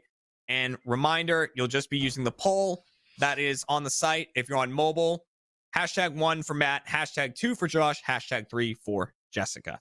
All right, Barbara, you have 60 seconds to question each of them. Who do you want to start with? We'll start with Josh. Let's start with Hey. Josh. All right, so audience, you're going to Okay, want to pay attention okay. to this one. A spree of ripping off doors in college. Barbara, are you ready to question? Let's do it. 60 seconds on the clock. Ready, get set, go. Josh, where did you go to college? I went to college at University of Texas in San Antonio. Okay. Did you stay in a dorm while you were there? I stayed in like student apartments, so sorta. Okay, when you say spree of ripping off doors, what exactly does that mean? Can you explain that to me a little more? So I unhinged the door to use it as a table for a specific activity. Okay, and where does the spree part of that come in? I did it for a few months. Okay. What did you use times. that door table for? What was the purpose of it? In the event that you don't have a beer pong table, you have to make do, and not everybody has a beer pong table just laying around. Okay. Handy. I will commend you for that. That is the case. That's Interesting. college Okay. education right there. Yeah, ingenuity. Yeah. The audience, keep that story in mind. If you believe Josh, you're going to want to vote for Josh. Otherwise, who's the story really about? Matt or Jessica? Get your votes in now. Barbara, who do you want to go to next? Let's go to Matt. I'm Let's gonna go save this to cousin Matt. kissing story for last. Wise choice. A wise choice. Yeah. All right. Matt once stopped a mugging. 60 seconds on the clock to question him about this. Ready, get set, go. Matt, what a hero. Wow. Incredible. Thank you. How old were you when this happened? I believe I was like 21. Okay, where was the Yeah. mugging? In Augusta, Georgia. It's right across the river from where I'm from, which is Aiken, South Carolina. What was who were the people involved in the mugging? The mugger and the woman being mugged. I don't know Okay, what you want how from old that. was the woman? I you didn't say? ask her age after it was Give over. or take. Give or take. I don't know, like 30s? Okay, how did you stop it? Well, the guy was like trying to take her purse, and I kind of ran up and punched him. I do have a black belt, as you may or may not know. What happened after that? A police officer was walking by because he started running away, and I kind of chased after him. The police officer caught him, and that was the end of that. Okay. Okay. Go. The mugging stopped by Matt Bragg. Yeah, Wow, man. a police officer just walking about. That seemed. Why did he stop it? That's weird. It's a city, you know. There you go. They ride in on alligators in Georgia.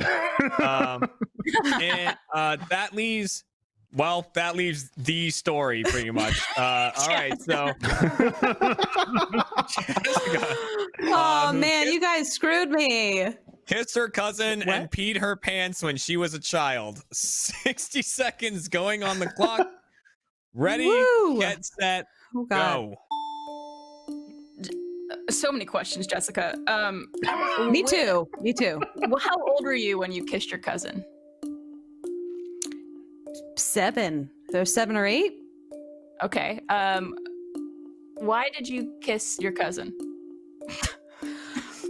We were just kids, you know, kids. I guess like experimenting. Did I know he was my cousin? I think. What was his name? Yeah. Christopher. Christopher. Okay. Why what caused the peeing of the pants after the kiss? I think after the kiss, I was just so excited and nervous. I just peed my pants. It happens. That does sound like something that would happen. What's the age difference between you and your cousin?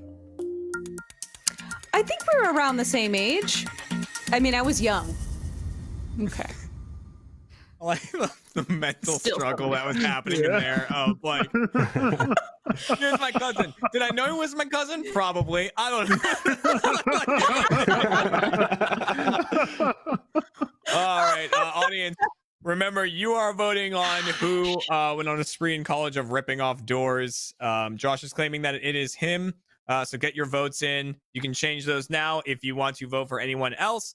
That is going to be closing pretty soon. 2 points on the line. Barbara, before we get your final answers, how are you feeling after this questioning? Is there anyone that you aren't believing? Anyone who's swaying you a little bit? What are you thinking?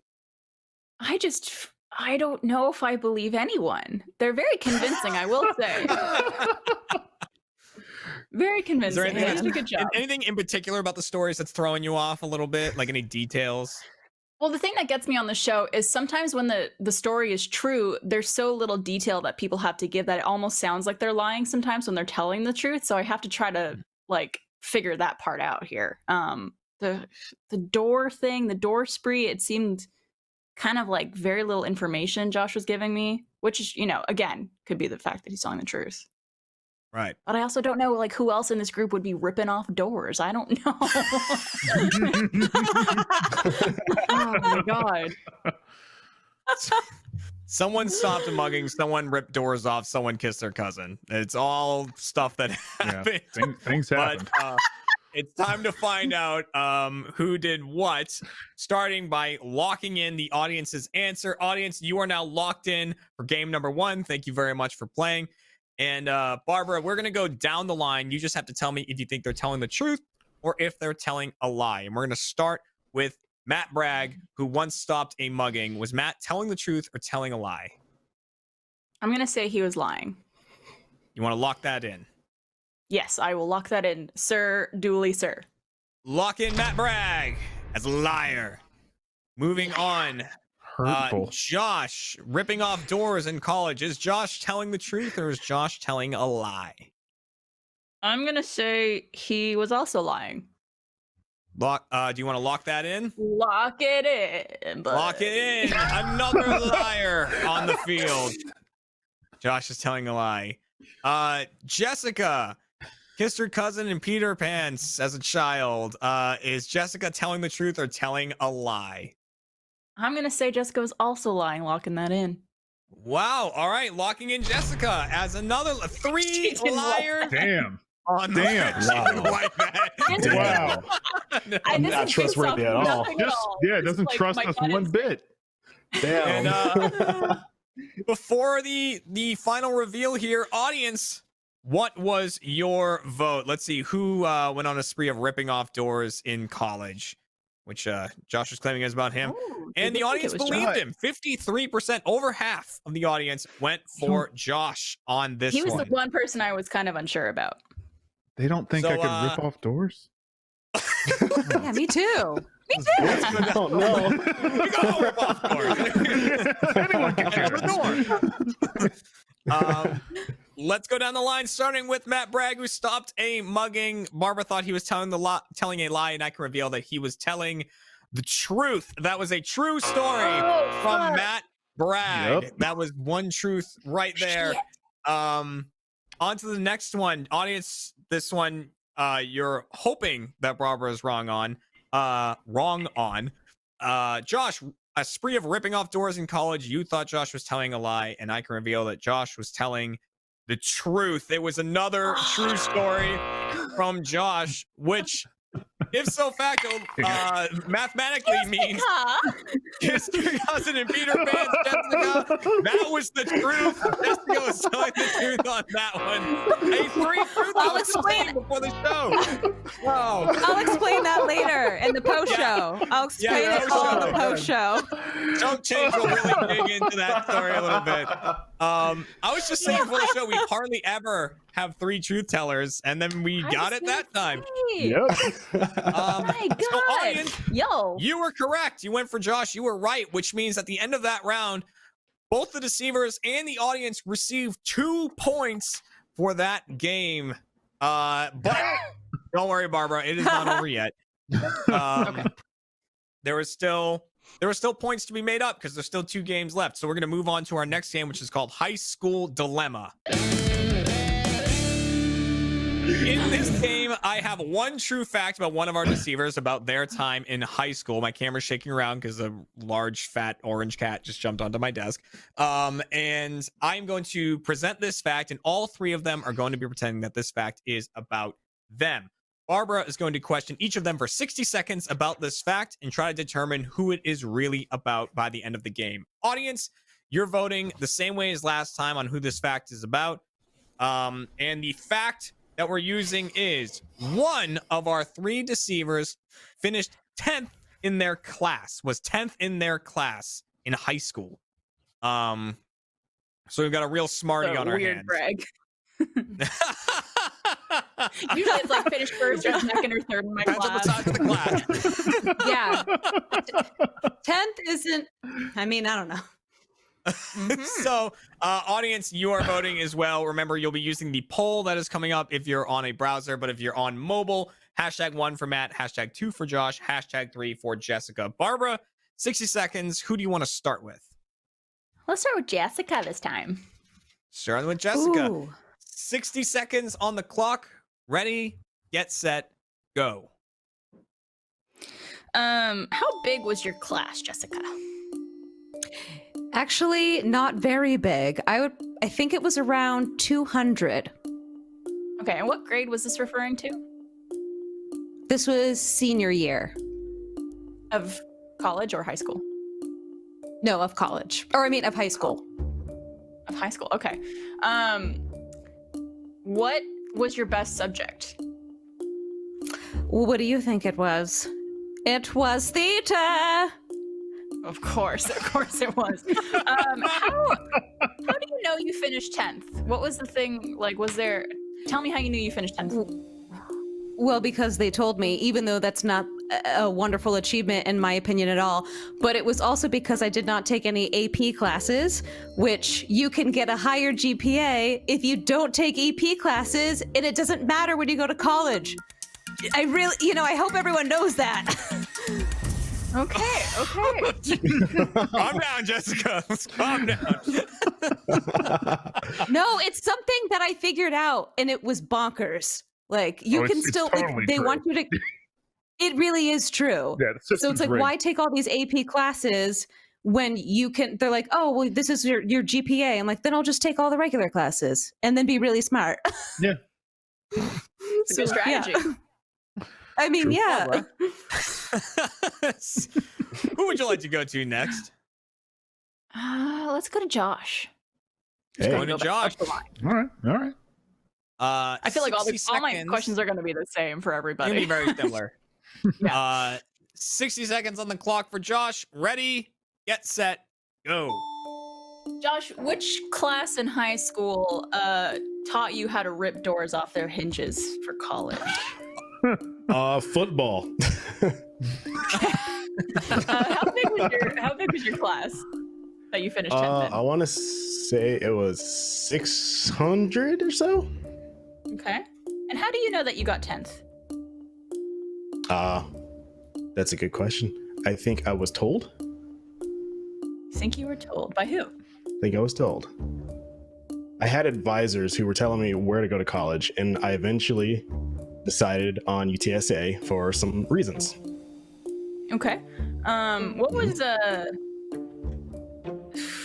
what grade was this in? This is senior year. Okay, I feel like I'm gonna get the same answer from everyone on that. Because it's true. What was your best subject? Biology, actually. Okay. Oh, she's jotting it down. Yeah, Making the she notes. kept For that. no reason. I just want to look smart. I'm also You moderately wanted to look distracted. like a number 10. I got you.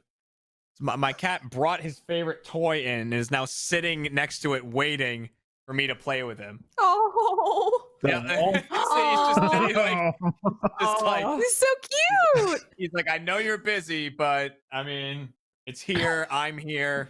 Let's make this happen. Yeah. Barbara, that leaves one more person to question. Matt Bragg finished 10th in this class. 60 seconds to question Matt. Ready, get set, go. Matt, why do you think finishing 10th in your class is impressive? I mean, I don't think it was ever implied it was impressive. Just that it happened. Just fair enough. I'd say hey, top 10's still okay. You're the top 10s. You don't do the top 500s. What was your GPA? I believe it's like want to say 4.0 at one point. Yeah. And you finished 10th? That seems low. What No. was it when you graduated? Man, that's the question. Probably like 4.4. I don't remember anymore. That doesn't help. No, it does not. No, sorry. Where did you go? Did you go to college? Yeah, I went to college. Where did you go? I went to Aiken Tech, and then I was going to transfer to Clemson, but I didn't need to. Do they not accept people who are 11th or lower in their class? That was basically it. It was a big thing there. You're the top 10? Yeah. Good enough. Get out of here. Number 12. So there is your questioning to each person. Audience, last chance to get your votes in. Remember, if you're on mobile, you're voting in the chat. Number 1 or #1 for Matt, #2 for Josh, #3 for Jessica. Otherwise, just get involved in that poll that's right there in the chat. Barbara, before we get your final answer, what are you thinking on this one? Is it another could be anyone could be scenario? anybody. It could be anybody. They're all smart people, clearly. Yeah, And 10th is very impressive. I'm not trying to downplay that. I know 10 out of like 600 is actually But I'm now trying to figure out who would use that fact as their like superlative type thing. So Right, yeah. Who would remember such a thing? And we are now going to lock in the audience. Audience, you are locked in. Thank you for playing game number 2. Barbara,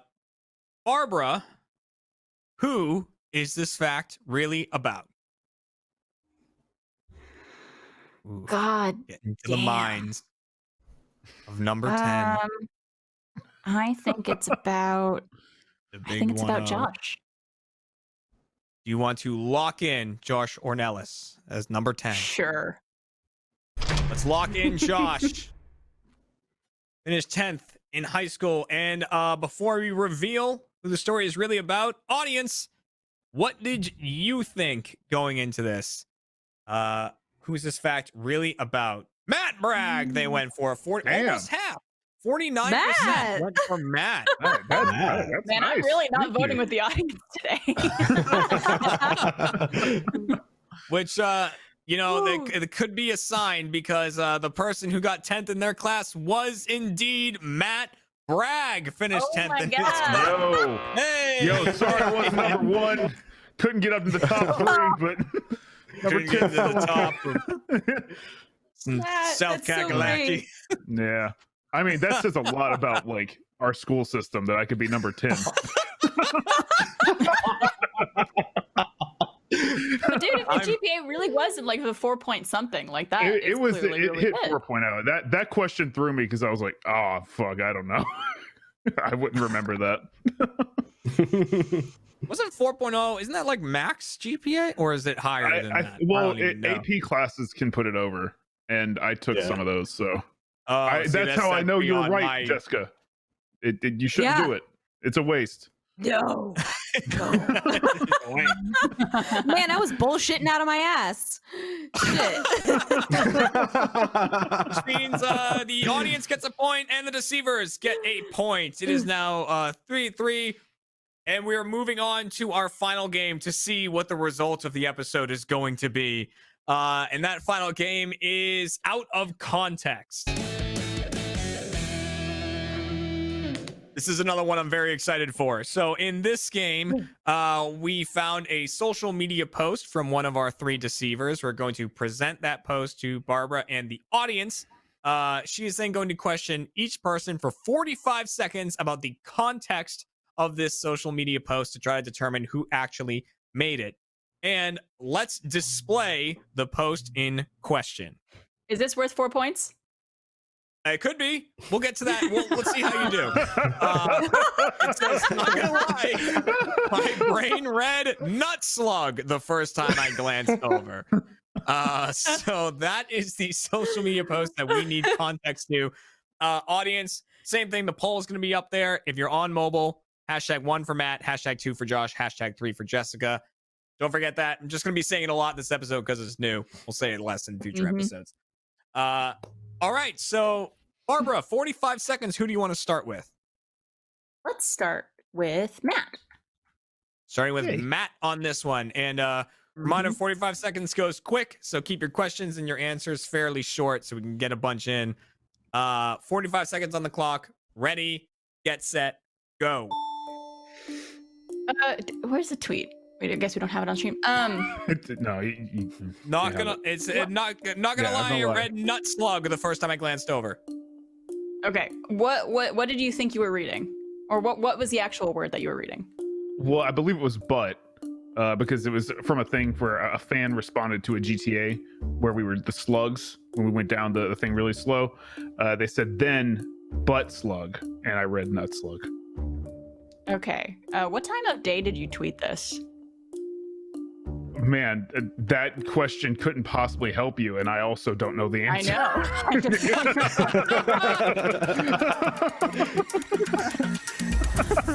I had to remind you of the prompts. I'll give you one more question, Barbara. You can have one more than that if you'd like it.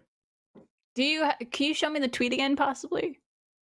I just sure. No, I can't. Question denied. Not gonna lie, my brain read nut slug the first time I glanced over. Okay. Okay. How's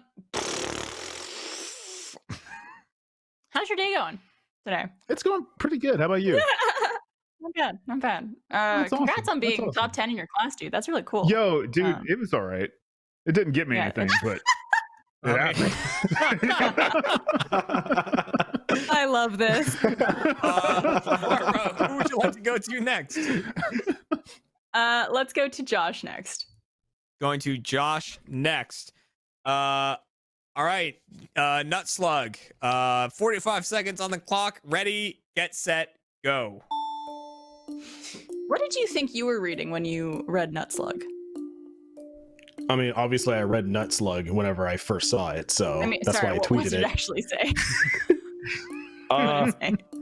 It said nug slut, I think. Okay. What were you responding to? A friend of mine had posted a tweet showing off some merch that said nug slut. Do you remember what friend that was? I do. Who was it? It's Mega Burton. So we've got butt Good details, slug good details. and nug slut. Jessica, 45 seconds to get the context here. 45 seconds on the clock. Ready, get set, go.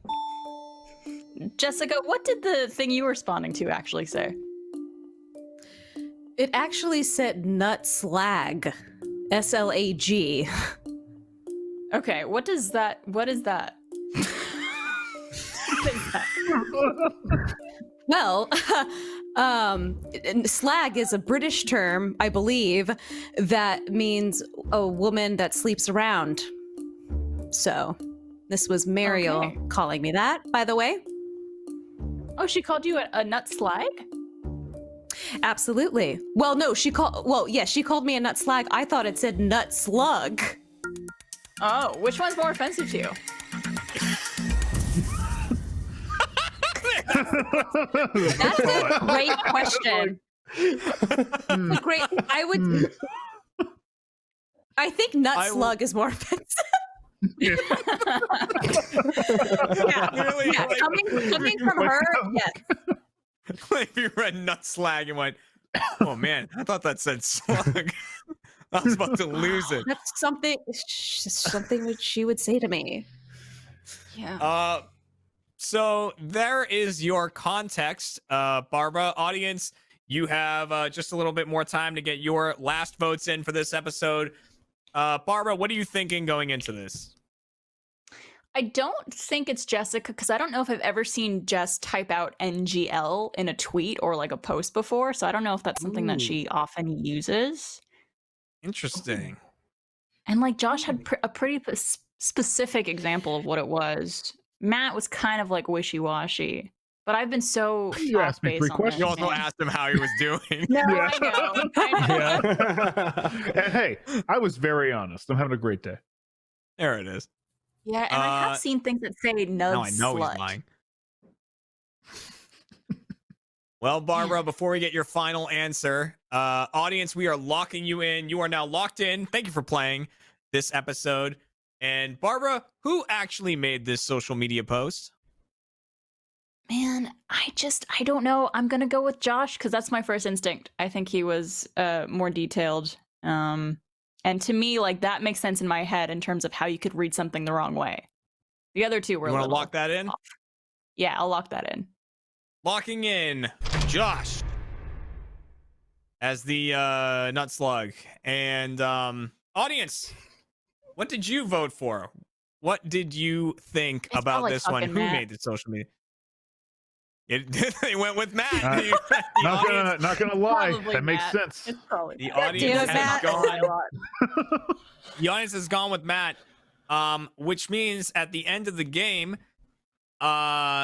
this is the first one the audience got wrong because the person who made the post was Josh Ornelas. You were correct, Barbara. You were right. Not one. You got, yes, it was indeed responding to Mika Burton and merch that said nug slut on it, and he read it as nut slug, which is very funny. Yeah, there he is. Responding there. But so audience, you missed that one. It does mean the deceiver's still gonna point, and Barbara gets a point. Well, the deceiver should be at you did the math wrong. They got one for fooling the audience. They should be at 4. There it is. I pop it back up real quick. There it is. Which means deceivers ended this with 4 points. Congratulations on being the winner, but of course it's about who has the least points, which for this episode, it means that our contestant Barbara is going to be tonight's There it is. I like that you just ready the whole time. I'm ready. That's wear this. That's the rest also of the what night. my envelope looked like for the longest time. I just took an envelope and wrote Chump on it. It was like, it looks better without it, without me scribbling on it. But thanks very much to Barbara and all 3 of our deceivers for coming by for this episode of Chump. Thank you, audience, for playing along. If you're watching this not live, on YouTube or on the site, remember that you can watch this live Wednesdays, 5 p.m. Central Time, and you can play along by being a first member and voting along in the chat. And then also, if you're a first member, you can watch our post show, Chump Change, which we're going to go film right now, where we talk a little more about these stories, especially Jessica's. And thanks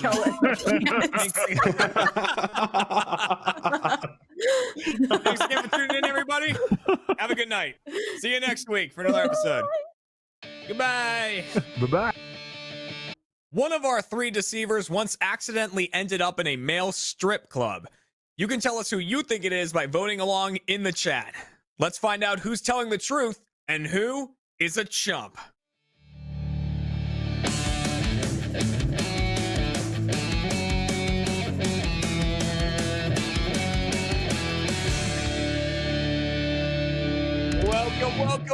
Welcome to Chump, everybody, the Rooster Teeth game show all about lying and deception. I'm your host, Jeremy Dooley, and this episode is brought to you by ExpressVPN. Why don't you have a VPN? Protect yourself today by heading to expressvpn.com/RTTV. Now, it's time to introduce our 3 deceivers for today's episode, starting with the returning Kyle Taylor.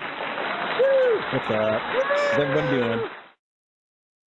We have another returning deceiver. It is the weird wizard himself, Larry Mattavina. Do you like my new quarantine stash? Because it's fake. You just got jumped. What a liar. And welcoming for the first time our special guest, Dante Bosco. Oh, the What's up? How y'all doing? I know, golf clap. I'm honor, so no lies here. No lies. Only honor, only truth. Well, 2 people can sort out whether there will be truth or lies. The first being today's contestant, Mr. Gavin Free.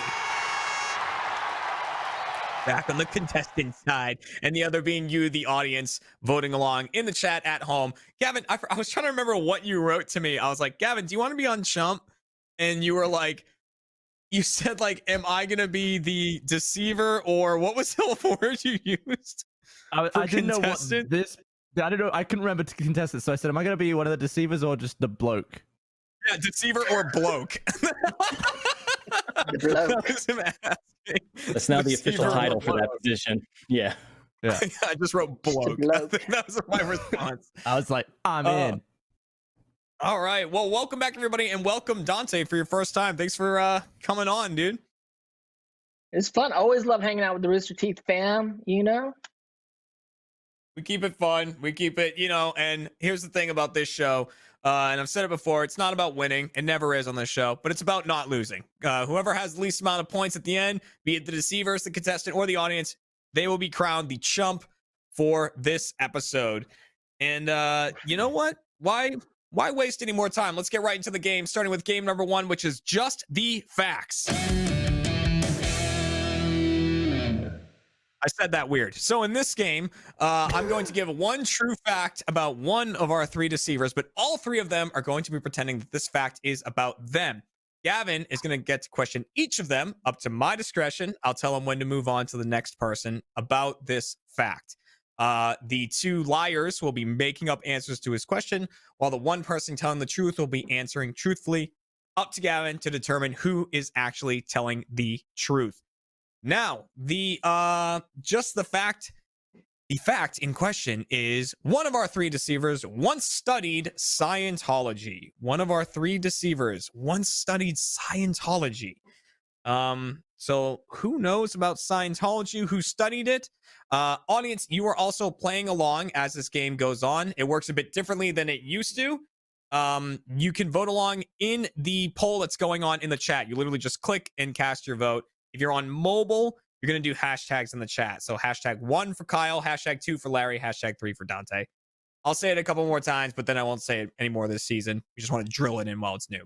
Gavin, studied Scientology in the past. Who do you want to question first? I've never been in a video with Dante before, so I'm going to start right there. Yeah. Starting with Dante. All right, no time. What do you want to know? What do you want to know? What do you want to know, Gavin? There's no time limit here, so I'll tell you when to move on. Gavin, whenever you're ready, go for it. Scientology, huh? Yes. Yes. Good answer. Well, I live in LA. I live in Los Angeles, and we all study Scientology here. Yeah, it's LA. I think got like an HQ there, right, of some sort. Several all over, splattering all over the town. And I think LA's the biggest. I think we're susceptible to cults. That's Los Angeles. It's a land susceptible to cults. So, were you doing this for a role, or you just felt like learning Scientology? Actually, I got into Scientology through an acting teacher. Like an acting teacher guru, and it was just kind of one of those things you just kind of fell into. All the lines get blurred. Like, we're just studying acting. Were you paying money to be in, or were you just trying to sort of dipping your toe into what's involved? No, I mean, you have to pay. So if you have to pay for stuff, you know what I'm saying? You gotta pay for like courses. They call them courses. You gotta pay for courses. How many courses did you do? I don't know. It was many years ago. I can't remember count. A handful or two, maybe a handful or so. Foggy. Yeah. The past is foggy, but I mean a decent amount. Okay. All right. Did you enjoy it? Yeah, I mean, it was cool. It wasn't as, I saw a lot of actors out there. That kind of makes you feel, welcomed in it, But now you're out? Yeah, I mean, I don't know how in I was. I don't know if I was like, I don't know what you would call me. All right, Gavin. I dabbled. All right, Gav, I'm going to cut you off there. That is your questioning for Dante. All right, so Kyle, Larry, who do you want to go to next? Let's go with Kyle. All right, going to Kyle. Studied Scientology in the past. Whenever you're ready, Gavin, begin your questioning. Who founded Scientology, Kyle? L. Ron Hubbard. Okay. What's he doing now? He's fucking dead. Oh no, he's Okay. with Xenu, right? Yeah. What year? What year were you studying Scientology? This was in 2009. How many courses did you do? Only one because it was free. One. Mhm. It was free. Mhm. Really? And Yeah. why was it free to you?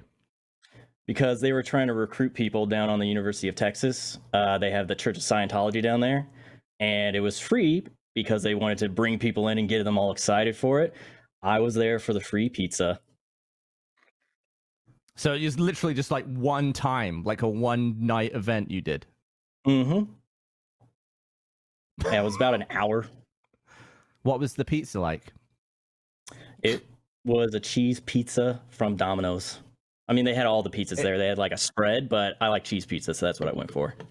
You listened to Scientology talk for a Domino's cheese pizza. It was free. Like, I don't have, when you're in college, free pizza will like, that'll get me into anything, man. I was fucking broke. That's fair. Why didn't you go back? No pizza? They didn't offer another free pizza, man. Like, I saw it, I was like, free pizza. It like hit me right at dinner time. Tell me a Scientology fact that you learned. We have, what are the aliens when they get inside of you? It's like, I want to say sin, but it was those things that's like, the alien souls they like hit you, and then they like, that's what causes your depression and basically any mental anguish or problems that you have. Yeah, I just remember that Xenu killed a bunch of aliens in a volcano, and their souls are like penetrating us, and that's why we have all these issues. All right, on penetration, I'm going to cut you off there, Gavin. And that means that the only question left is for Larry. So I'm and I want to getting point nothing out here, by the way. I got to point out when this prompt came up, when I read this out loud, the chat, and we'll see what the voting is, unanimously started saying Larry.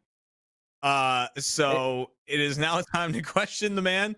Studied Scientology in the past. Ready, get set, go. What year was the Church of Scientology established? That was not the kind of studying that I did for Scientology. It was more on spiritual level. But nice try. Okay. So what was your scenario for learning about Scientology, Larry?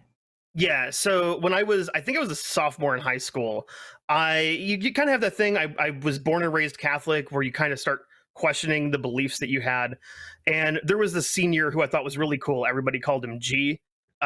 Turns out he's like a filth person, but I thought he was really cool in high school.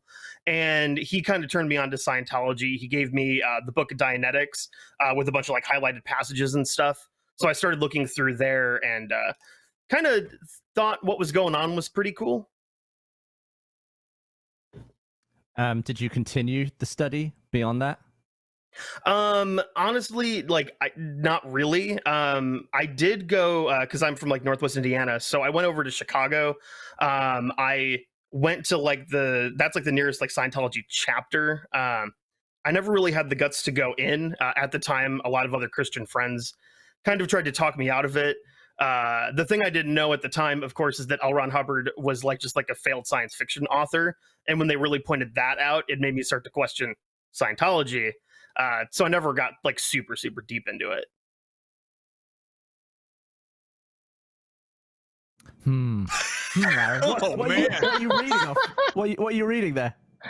You got some notes? What am I reading? I'm staring at you, boy. No, you're like. Look, clean hands. Clean hands. Oh. Scientology facts written on the wrists. Oh, yeah, careful. no, clean wrist. Boom. Larry, that could be a serious offense if there's Scientology facts. But we'll send our crew over just to see. If I had Scientology facts, I would have boom right away. Scientology was started in whatever year. I would have had it set. That's a great point. Gav, one more question. Go for it. All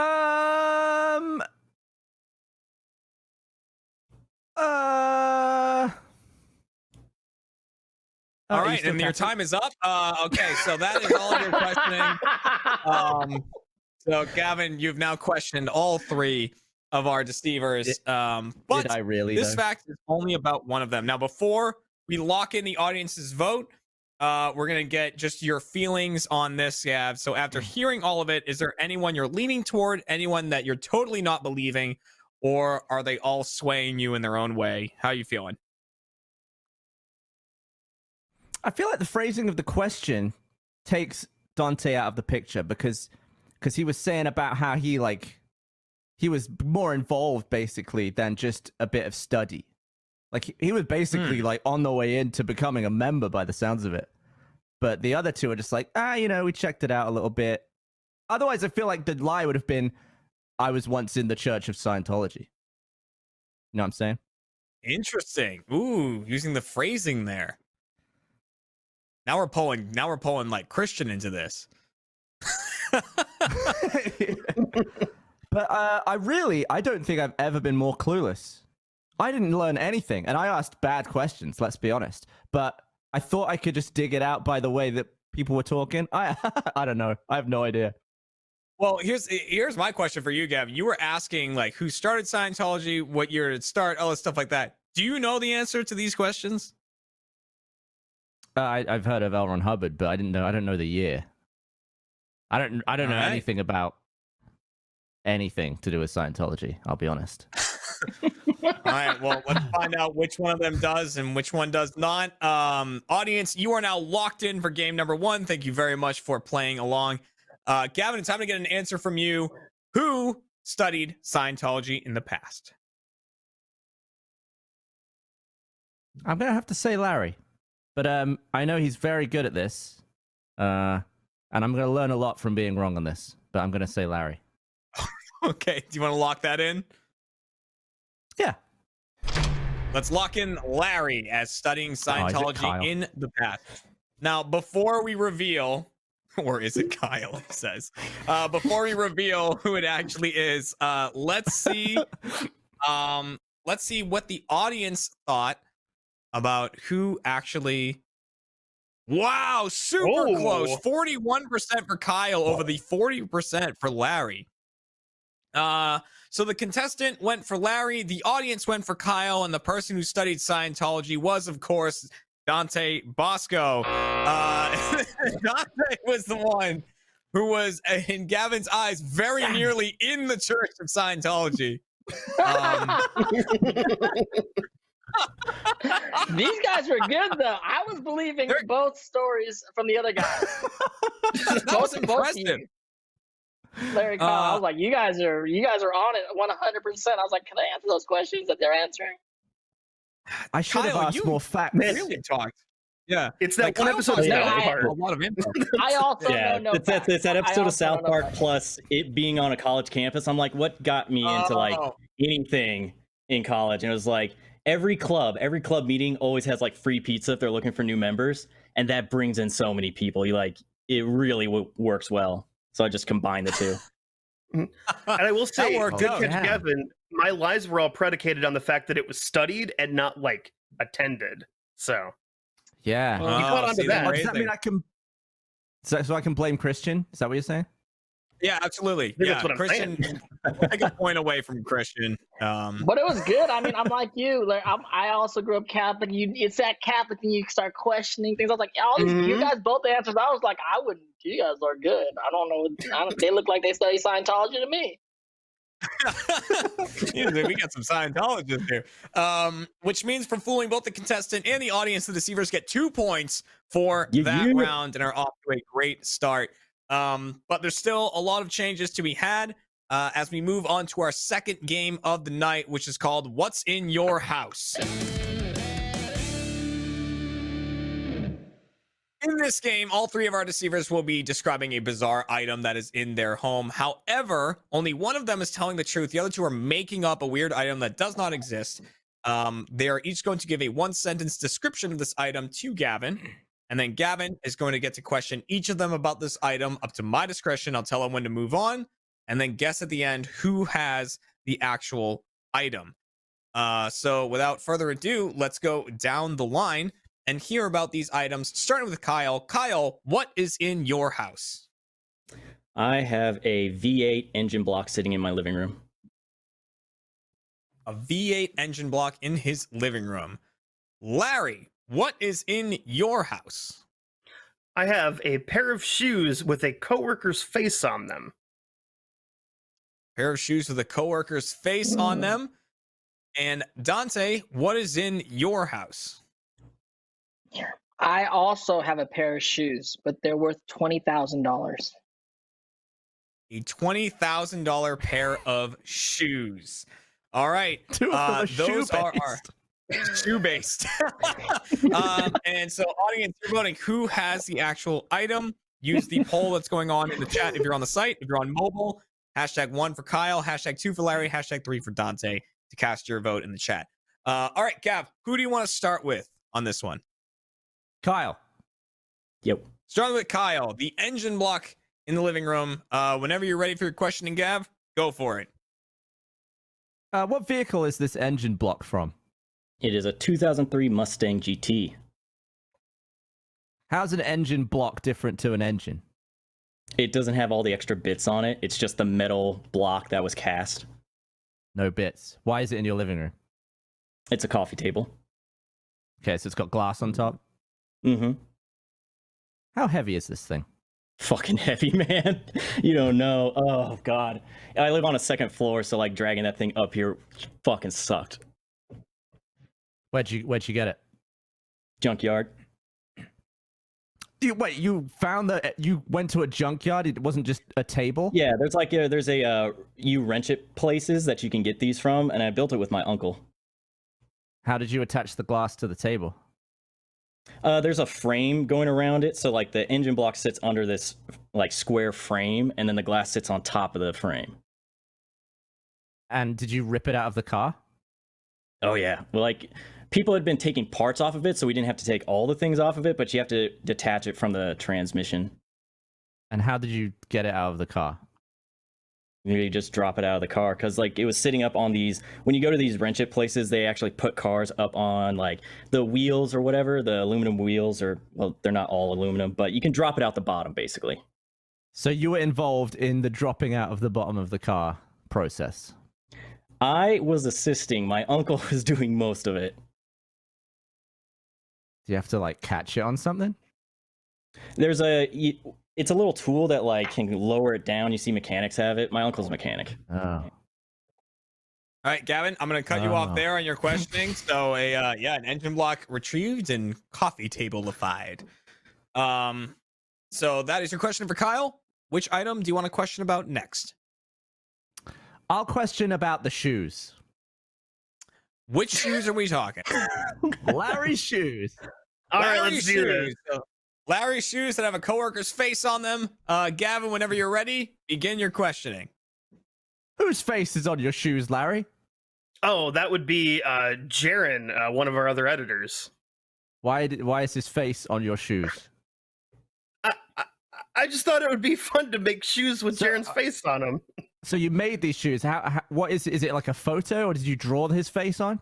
So I didn't make the shoes. It's you can go to a website and make custom Vans, and you can like modify them and put in a custom image. So I uploaded an image of Jaren's face on the shoes, and then ordered the shoes. And I was gonna wear them to work as a joke, but then quarantine started. Okay. And what photo of him did you use? Do you know the one that was on Trevor's desktop for a while? That one where he's like, oh. Yeah, that one. Had to be that one. Do you wear these shoes? I mean, within the confines of kind of around the house, because What color are they? They're I'll have to look at them. They've got Jaren's face on the front, so they're Jaren colored. And then there's some beige, and they've got white skulls on the shoe. It's the whole shoe. It's like the face? it's the front part of the shoe is his face, and then like around the back side of it's just like color. So it's like a tan and there's some black. Yeah, beige and black, and there's like a lightning bolt on them too. They're pretty cool. Not gonna lie. Laces? Color of the laces? No. They're just slip-ons. Slip-ons. Elastic. I guess they got a little scrunch to them. Yeah. What color Okay. box did they come in? They did not come in a box. They actually came in a bag that had like a drawstring on it. You pull them Oh, out, a shoe shoes bag. inside. All right. There you go. The Jaren face shoes. But from one pair of shoes to another, Jaren colored is like my favorite new term. All right, so the $20,000 pair of shoes. Gavin, whenever you're ready to question Dante, go for it. 20 grand. I know, it's ridiculous. What makes them so fancy? Custom?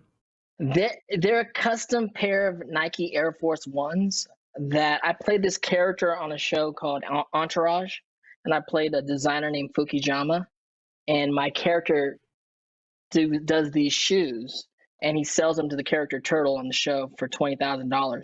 So they ended up giving me a pair of the shoes. Nike ended up giving me the pair of the shoes, and I got offered 20 grand from an Entourage Uber fan to have the shoes. Yeah, so they're like a $20,000 pair of Nike Air Ones. They're also in the Museum of Nike Air Ones of all time for Nike. Do you ever wear them? No, they're super gaudy. They're super like, I would never wear them. They're cool. I mean, as a piece, they're cool, but I would never. And plus, they're $20,000. I'm not gonna wear them.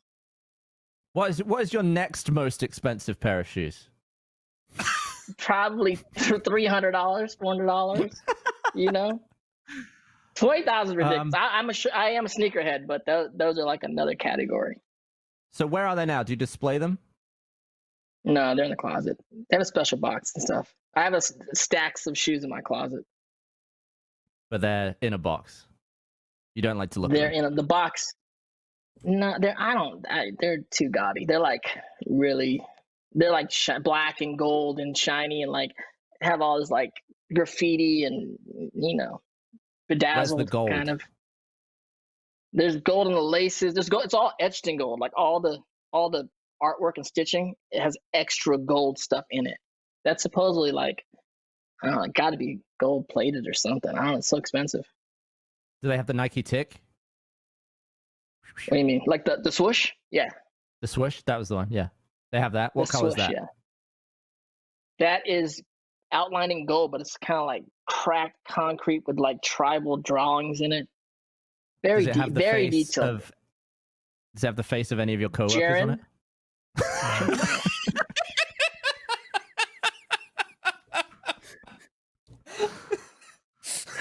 No.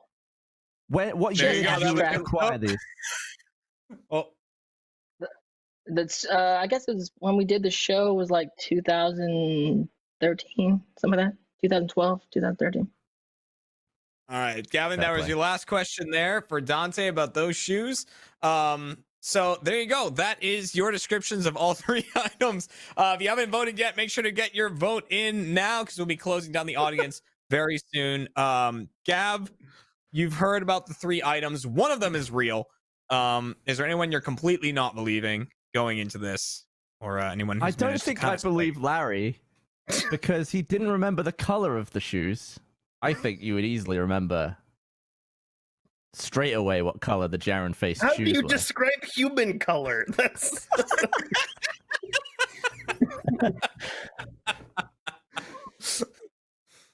Oh man.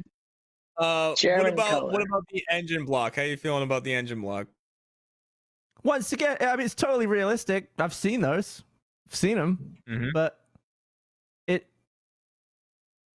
they all seem pretty doable. I'm honestly more pissed that Kyle's weren't shoes.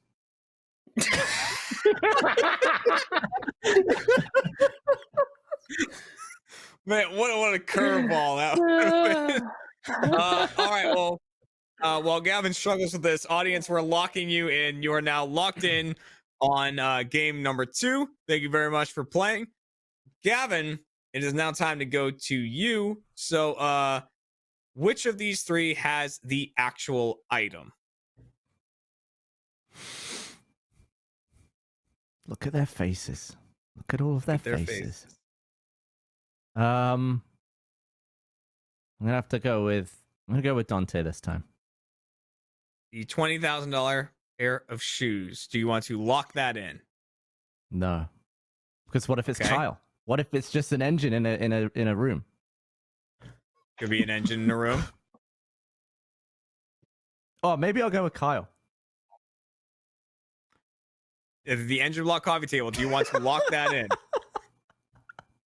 No, I'm gonna go with Dante. Okay. Lock it in, Jeremy. I can't All decide. right, lock it in now. Dante, for the expensive shoes. All right. Wow, after that real roller coaster of voting there. Audience, let's see who you went for. Who has the actual item? Larry does. Jaren face shoes, 57% think it's the Jaren face on the shoes. So rather than me just tell you who's telling the truth or who isn't, I'm going to count down from 3 and then say reveal. And then the person with the actual item will either hold up the item or turn their camera toward the item if it's like a large engine block or anything like that. So Gav, you were really bouncing between Dante and Kyle here. And it's time to reveal in 3, 2, 1, reveal.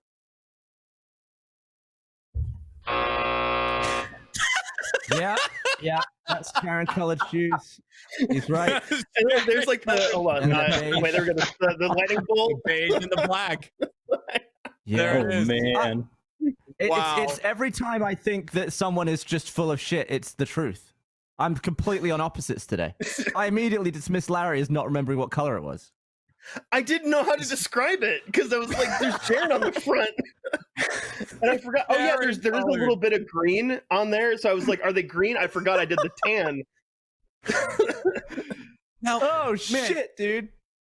Dante, the detail on those, do those shoes exist? Are those actually a thing, or Those did you make shoes that up do again? exist. They do exist. Those shoes do exist, and they are $20,000. Cool. You describing it. I did not ever got to my house. Kevin Dillon, who plays drama on the show, had them at his house, and then it was someone on eBay bought them for like a lot, like $20,000. Oh man. Fair play. So and Kyle, this coffee table that you were talking about. I mean, like I know a coffee table like that existed on like Top Gear. They had a very similar thing. Yeah, people those are make cool them, tables. so yeah, I want one. It would be cool to have, so I just went with it. But you described in Right. your story how like unrealistically absurd it would be to get it. Like how much of a it's pain like- it would be to get that to where you are. Yeah, because I've gone to Yeah, those car junkyards before to get parts, so yeah, it'd be a pain Yeah, to forget get. that. You need a house. You can drag it to second story spot. Heck Yeah. no. The closer to the door, the better. But that Exactly. means at the end of that game, the audience gets a point and the deceivers get a point. So right It's looking now, pretty it's looking chumpy. real good for the deceivers. Yeah, it's really coming down to the audience and Gavin in a real runoff to see who the chump is going to be here as we go into our final game and our staple game, pushing the envelope. I've got a giant. Rewind from There there. you go. I've got a bunch of giant unlabeled envelopes, and in these are 3 true facts about our 3 deceivers. I'm going to shuffle them up and redistribute them. So they might get their own facts, they might get someone else's. Gavin will question them for 60 seconds about the facts that they received. If it's their facts, they're telling the truth. If it's someone else's facts, they're going to lie and pretend that that fact is about them.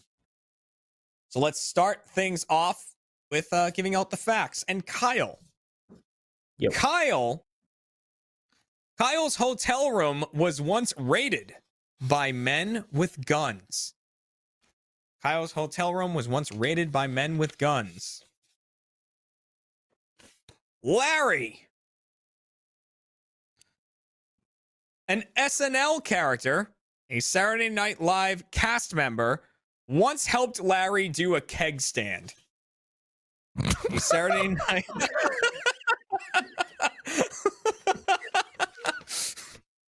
And Dante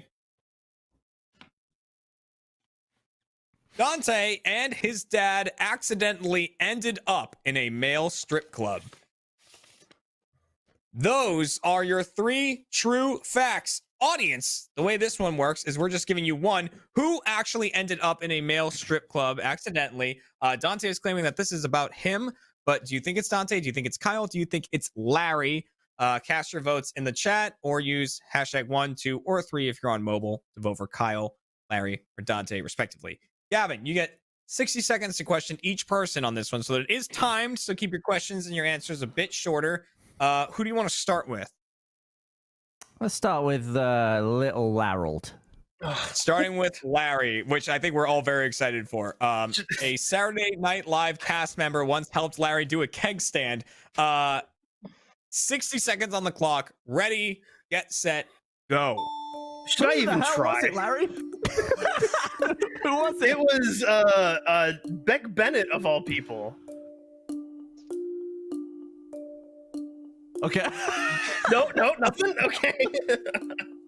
I don't know who that is. I'm sorry. How did you need help? You couldn't get up there. He was just one of the leg lifters or something. Well, he was one of the leg guys. Yeah.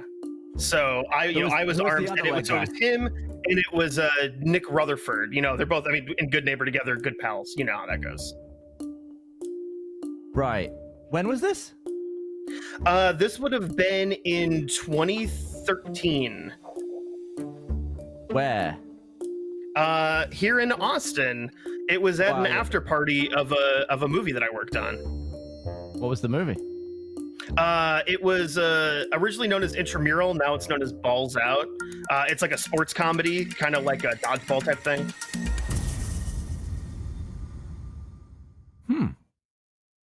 There you go. All right, there's the questioning for Larry. Yeah, Beck Bennett he plays Putin, doesn't he? And he often he does. Putin He's SNL. in the David Pumpkin sketch. He's the guy with Kate McKinnon. That's probably what you know him from. Right. Yeah. Got it. The David Pumpkin sketch.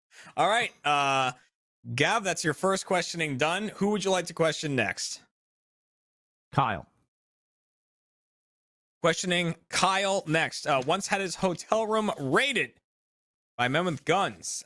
60 seconds on the clock. Ready, get set, go. What were these men after? They thought I was dealing drugs. So it was the police? Mm-hmm. What country was this? In America. Why did they think you were dealing drugs? Because I was listening to the TV and I had Breaking Bad on, and it was while they were doing a drug deal. This old lady was walking by and she heard it and she thought it was real. So they sent the armed police to your hotel room. This wasn't super long after the Las Vegas thing, so I think she was losing it. What hotel was this? Fairfield Inn. What floor were you on? 3rd floor. So were they out of breath by the time they came in? No, they went up the elevator. What did they ask you? Well, first they checked the room to see if there were actually drugs there, and when they saw I was by myself, they started to put things together. And there you go. The raid, the Breaking Bad themed raid.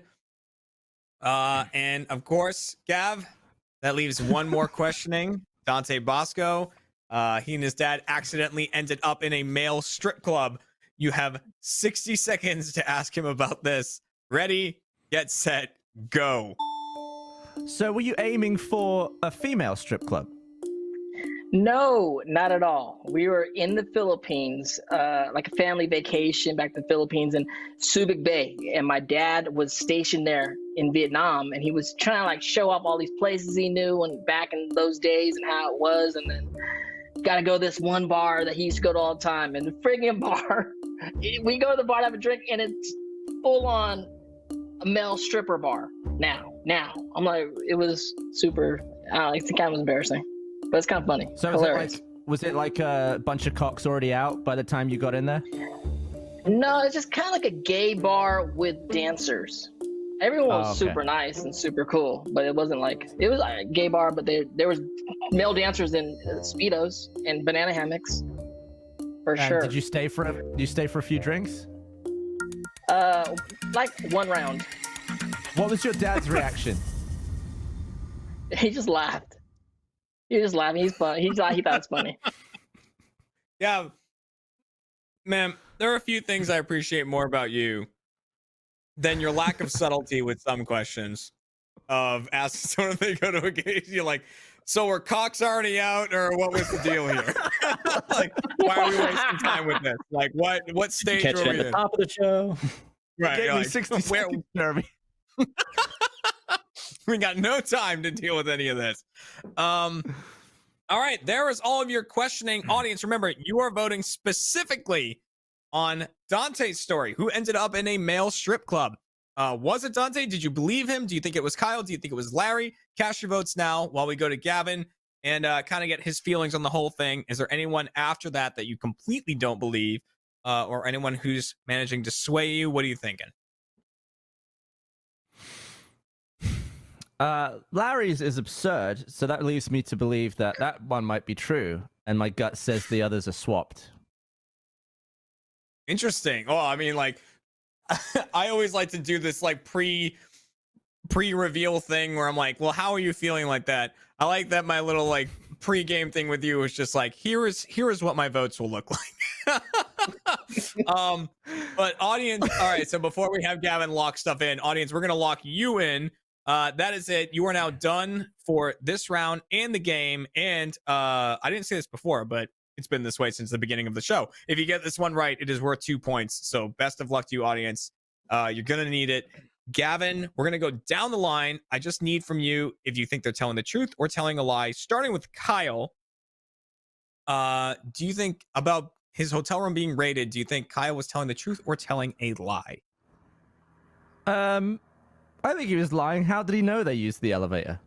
Which part of Breaking Bad are they like, yo, let's deal these drugs right now?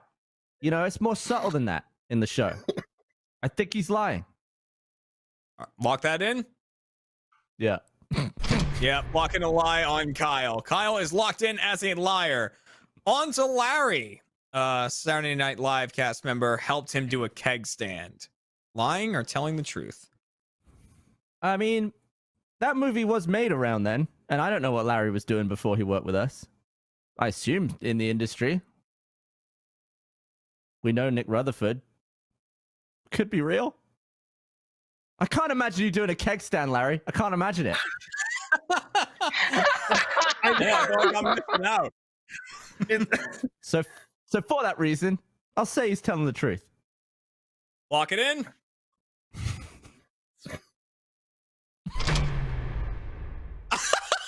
Look, it didn't even let Gavin answer.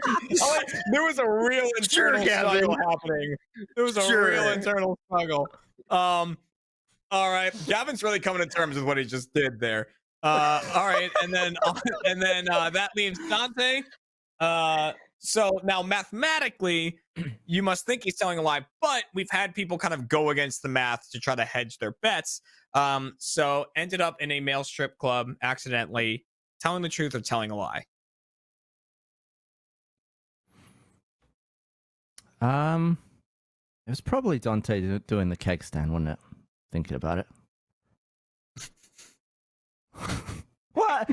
Yeah, let's just say he was lying about the male strip club. All right, the confidence is brimming from you. At this point, it would be funnier if I go 100% incorrect the entire game. So okay, got it. So I want to lock that in. Yeah, lock it in. Yeah, all right, lock it in. Lock in Dante as a liar. Okay. Now, before we do the reveals on who is lying and who is telling the truth, audience, let's see what you voted. Who ended up in a male strip club accidentally? Did you believe Dante, or do you think that it is someone else? They think it's Kyle. 50% of people think that it was Kyle. They did not believe. No one believed Dante there. 17%. Larry's somewhere in the middle, I think, where he belongs, just kind of like just over there.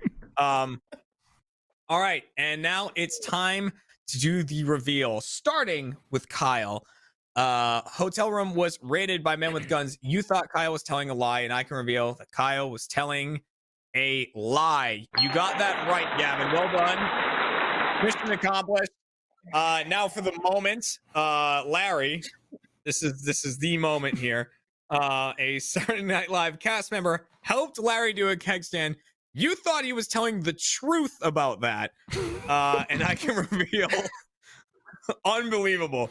And I can reveal that Larry was telling the truth. You got it right. Yeah, it was the truth. You got it. I learned a lot in the first 2 rounds.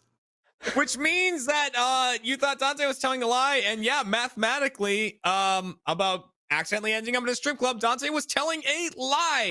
You were correct. Which is great news for Gavin, because that means you got 2 points for that. Unfortunately, that means that Dante and Kyle had their stories swapped, which means that the audience got that one right as well, which is 2 points for the audience, bringing them to 3, tying with the deceivers. Which means, despite that amazing effort in the final game there, Gavin is still going to be tonight's. There it is. And I want to remind everybody that first off, I want to thank everybody for watching. Audience, you did a great job right there in that last round. Gavin, you did amazing in that last round too. I don't know if we've really seen like the clean sweep from the contestant in a very long time in that game. We do have a post show called Chump Change. That is where we're going to hear a bit more detail about this keg stand from Larry, and then we're going to hear the true stories about the hotel raid from Dante and from the strip club from Kyle. We're going to hear all those stories that we didn't get to hear in the show. But thanks again for watching, everybody. We will be back next week for another episode of Chump, and then we'll be taking a little time off to celebrate the holidays and ring in the new year. Thank you again, Gavin, Kyle, Larry, Dante. That was awesome. And everyone watching, we will see you guys on the next episode. Goodbye, y'all. One of our 3 deceivers almost died in a storm drain. You can tell us who you think it is by voting along in the chat. Let's find out who's telling the truth and who is a chump.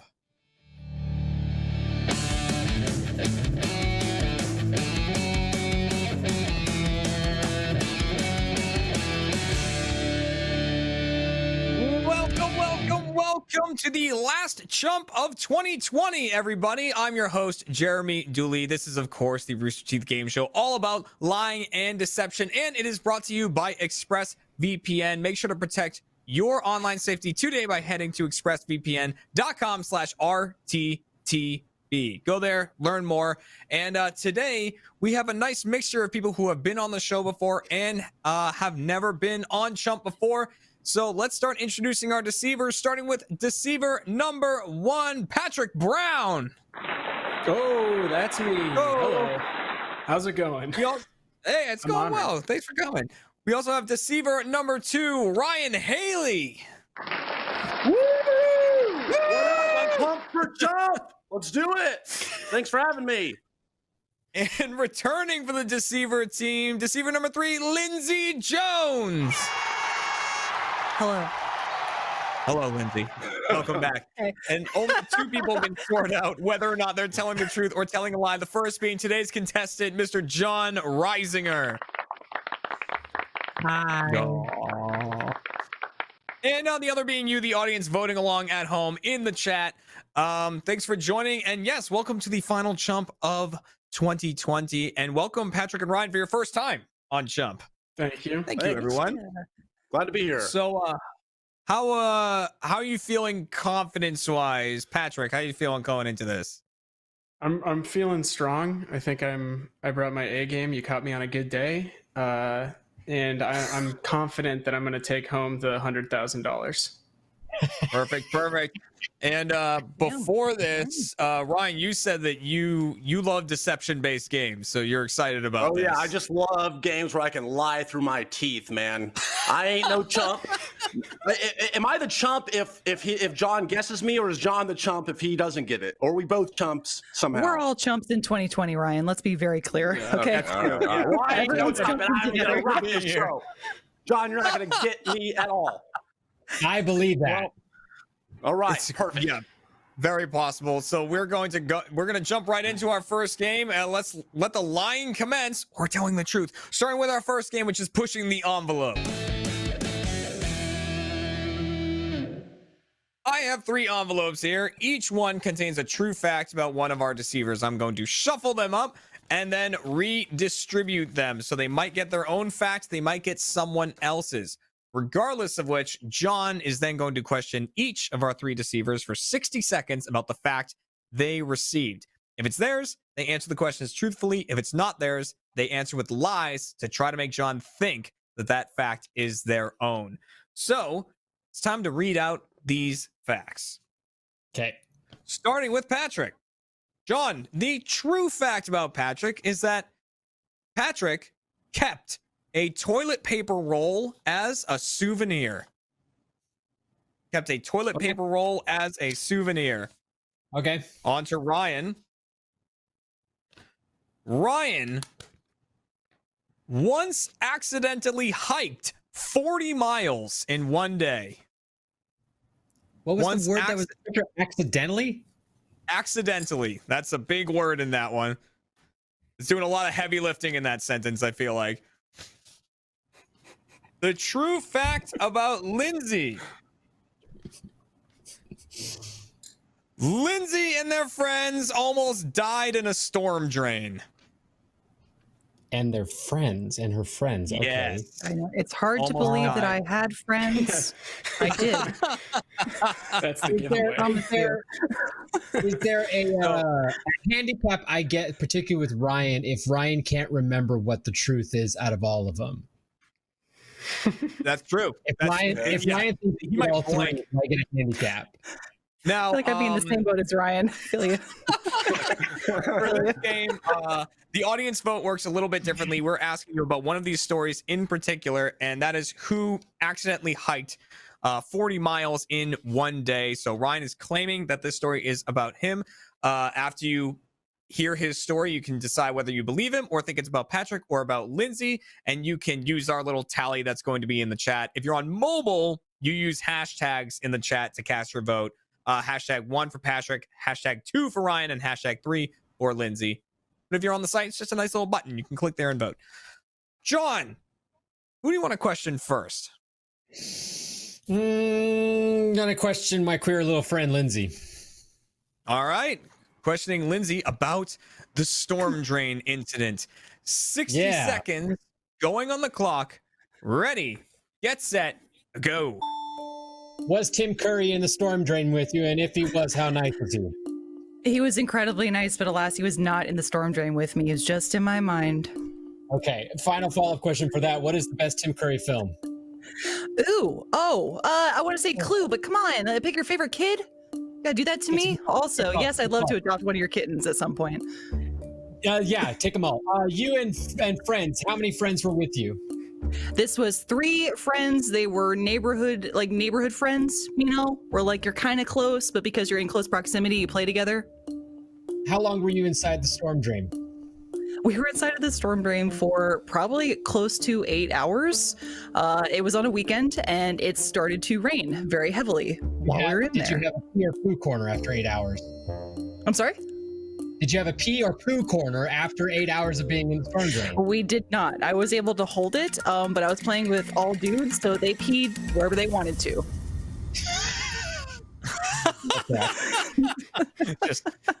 That's just a dude thing. You sit the pee fly. Pretty much. I get it. All right. You know, John, that was your questioning. Look at that. Oh, man. Jay Ford Ford, says I no way agree. John is winning. What is normal and true amidst this group of peanut gallery weirdos that I'm here to try to figure out today? I deceived myself accidentally. I'm just here to have a good time and enjoy the game. Yeah, and hear some stories. It's all good. Mr. Reisinger, who would you like to question next? Let's go to Patrick. I want to hear about this toilet roll. Yes, Bold choice. kept the toilet paper roll as a souvenir. So 60 seconds going on the clock for this. Ready, get set, go. Why wouldn't your parents buy you real toys? Religion. Religious reasons. Same girl. Did you give a name to the toilet paper roll? I did not give a name to it, no. What was it in memory of? What significance did it hold? The closing of a company that I worked for. Why did which you I run saw that as company a to the ground? doo-doo place. Why did I burn it to the ground? It needed you to didn't be like burned the to the place ground. that is from? No. And I thought Can toilet we say paper what was name it is? a fitting souvenir. That's good. Actually, very clever. If this is false, that's a good little line right there. I appreciate that. Do you still have it? I do. Is it in the room with you? You don't have to show it to me. It's not. It's not in the room with me. If it's true, can I see it? Yeah. Okay, good. I mean, not I'm now. done. I know. I'm saying once we're done with the game, and if it's true, I Okay. wanna see Yeah. it. What's in your house? Off air. Off air. Off air. That game comes later. The what's in your house game. It's not this one. All right. Bonding's gonna happen on the show, Jeremy. It's natural. Yeah, we're gonna see things. All right. And all right, so that leaves Ryan, who accidentally hiked 40 miles in one day. So audience, pay extra close attention to this story. See if you believe Ryan or if you think that it is someone else, and cast your votes accordingly. John, you get 60 seconds. Question Ryan. Ready, get set, go. Ryan, why don't you have more things in the bookshelf behind you? I don't live here anymore. I'm here at my parents' for the holidays. Just got bobbleheads here. It's so funny. Where were you when you accidentally hiked 40 miles? What state, city, country? I was, as everyone who knows me knows, I'm a degenerate gambler. So I was right outside of Las Vegas. Had a really good weekend. That is where, in the desert outside of Las Vegas. I can go into more detail. Did you drink your urine on that 40-mile hike in the desert? No, but I was dangerously close. It was scary because, just to give you some background, we wanted to have a Doors weekend, go do a bunch of mushrooms out in the desert. We drove out way too far. We were predictably very confused, and we had our bearings weren't around us, so we hiked what we thought was the car. It was 20 miles out of the way, hiked the other back, and we finally found it. Yes. Follow-up question. Ryan, are you on mushrooms right now, and did you do the 40-mile hike yesterday? I played the fifth, and no, it wasn't yesterday. Ryan is the Lizard King. You cannot kill him. Wow. All right. Sean, that is your questioning there. Now, before we lock in the audience's answer, before we lock in your answers, after hearing those three stories, is there anyone that you're really unsure about? Is there anyone you totally don't believe? How are you feeling after hearing those? I'm taking wild guesses across the board. I have no idea which one of these people is telling the truth or not. I am legitimately stumped and could believe all of them. They all did a very good job of getting at least a few details that at least cemented this in a possible true narrative. But I unfortunately, I know Lindsay the best out of the three of these. But even Lindsay's a wild card in the best of days.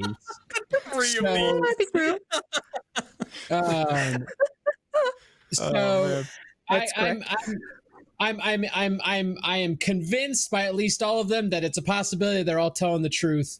So it's gonna be some guesswork. I'll give one little thing that I have a hard time believing. Not that it can't be the truth, but if I had to try to find cracks in the system, 8 hours in a storm drain, didn't find a place to pee or poop. That's a rough one. That's going to be some major damage to the bladder area. Okay. Look, some of the neighbors didn't like me going in their homes. Okay, just saying. I'm also almost certain we had Maggie on recently, and her thing was that she didn't poop for a week or something, wasn't it? I don't speak for Maggie. That's a whole other thing, but yes. Yeah, I think that was her story. So anything's possible. All right. Audience, we're locking in your votes. Thank you very much for voting in this first game. And John, it's time to get your votes. We're going to go down the line, and you just need to tell me if you think that that person is telling the truth or telling a lie, starting with Patrick. Kept a toilet paper roll as a souvenir. Is he telling the truth or telling a lie? I'm going to go with Patrick's telling the truth. Why not? You want to lock that in? Yeah. Where's the button? It's right here. Press. All right, so Patrick is locked in as a truth teller. Moving on to Ryan accidentally hiked 40 miles in one day. Telling the truth or telling a lie? Lie. Oh, he Lock didn't it see in? that coming, did you? Yeah, lock it in. Let's lock that in. Your loss.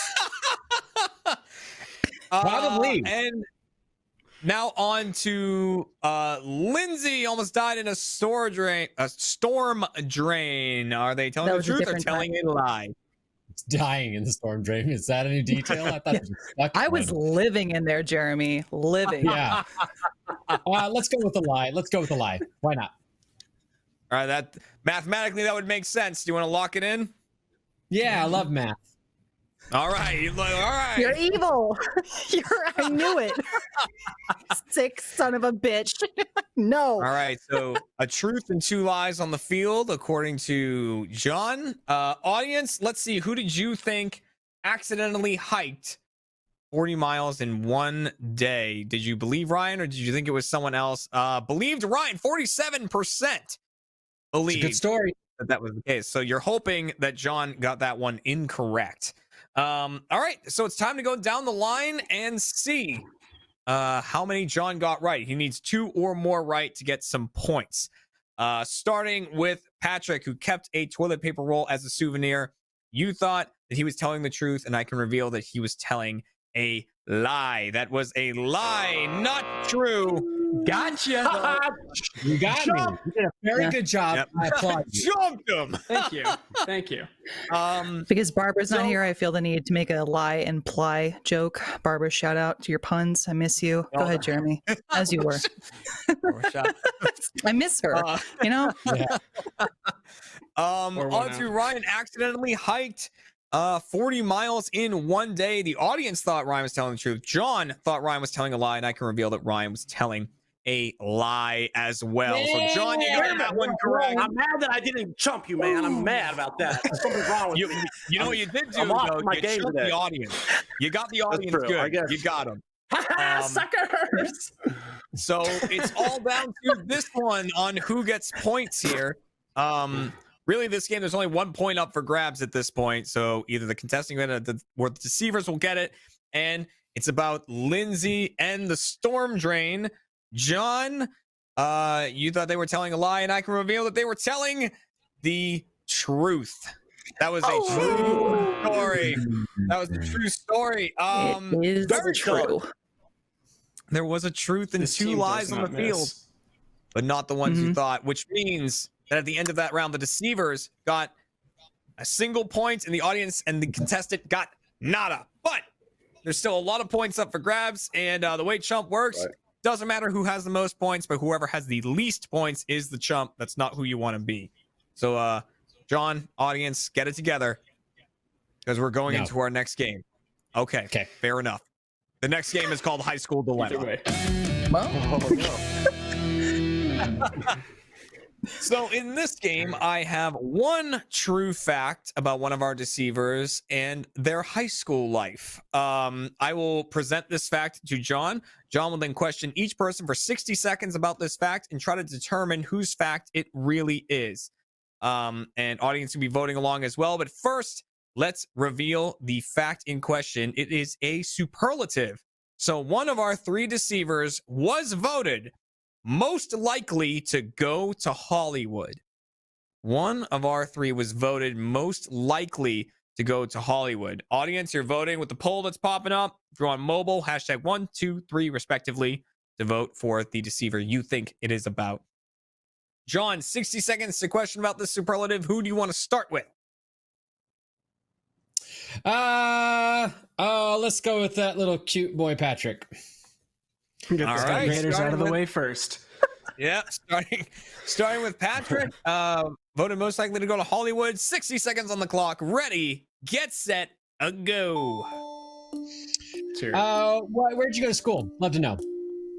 Minnesota. Do you want the height? Do you want the name of the school? That's right. No, I just want to know. That's fine. I don't give a care. Okay. Why were you voted most good to go to Hollywood? I think because I would just make I'd make. Sorry. I would make little like short films for projects. I'd get out of writing papers by making little movies instead. Okay. I've got a really good version of Beowulf if you ever want to see it. What were you making little videos when you were a kid too? Of course. Got the VHS camcorder. Oh, VHS. How were you showing full-size videos VHS? with VHS? Yeah. Were you making copies of the tapes and distributing them? No, not of my own personal videos. I did that with several MGM films that got me into some legal hot water. But other than that, no. I'm done. That was good. I'm done. That was good. No further questions, Your Honor. Yeah, I don't want We to get got him. Patrick in any more trouble. All this time later, we got him. It's ongoing. There's no statute of limitations here. Not on Chump. No, sir. Ripping movies, we'll find you. All right. That was your first questioning there. John, who do you want to go to next? We'll just go linear and go down to Ryan. All right, going down the line. Voted most likely to go to Hollywood. The questioning for Ryan begins in 3, 2, 1, go. Did your parents have to pay kids to say that about you to give you hopes and aspirations of your future? No, it was a true democratic vote that my friends and peers voted on at school. Why did they think you were going to go to Hollywood? Why would they think over all the other kids in whatever backwater town you were living in?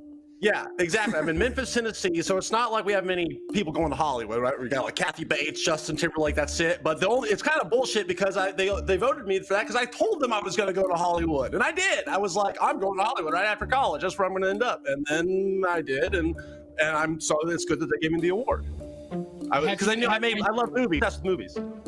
Are you continuing the facade of having made it into Hollywood, or are they aware of how much of a failure you are? Oh, everyone knows. Yeah, by my silence that I have not made it. They will know when I have made it. Yeah. How are you doing? I'm doing great. How are you doing? Okay, good. Good to know. I'm doing fine. Thank you. Okay.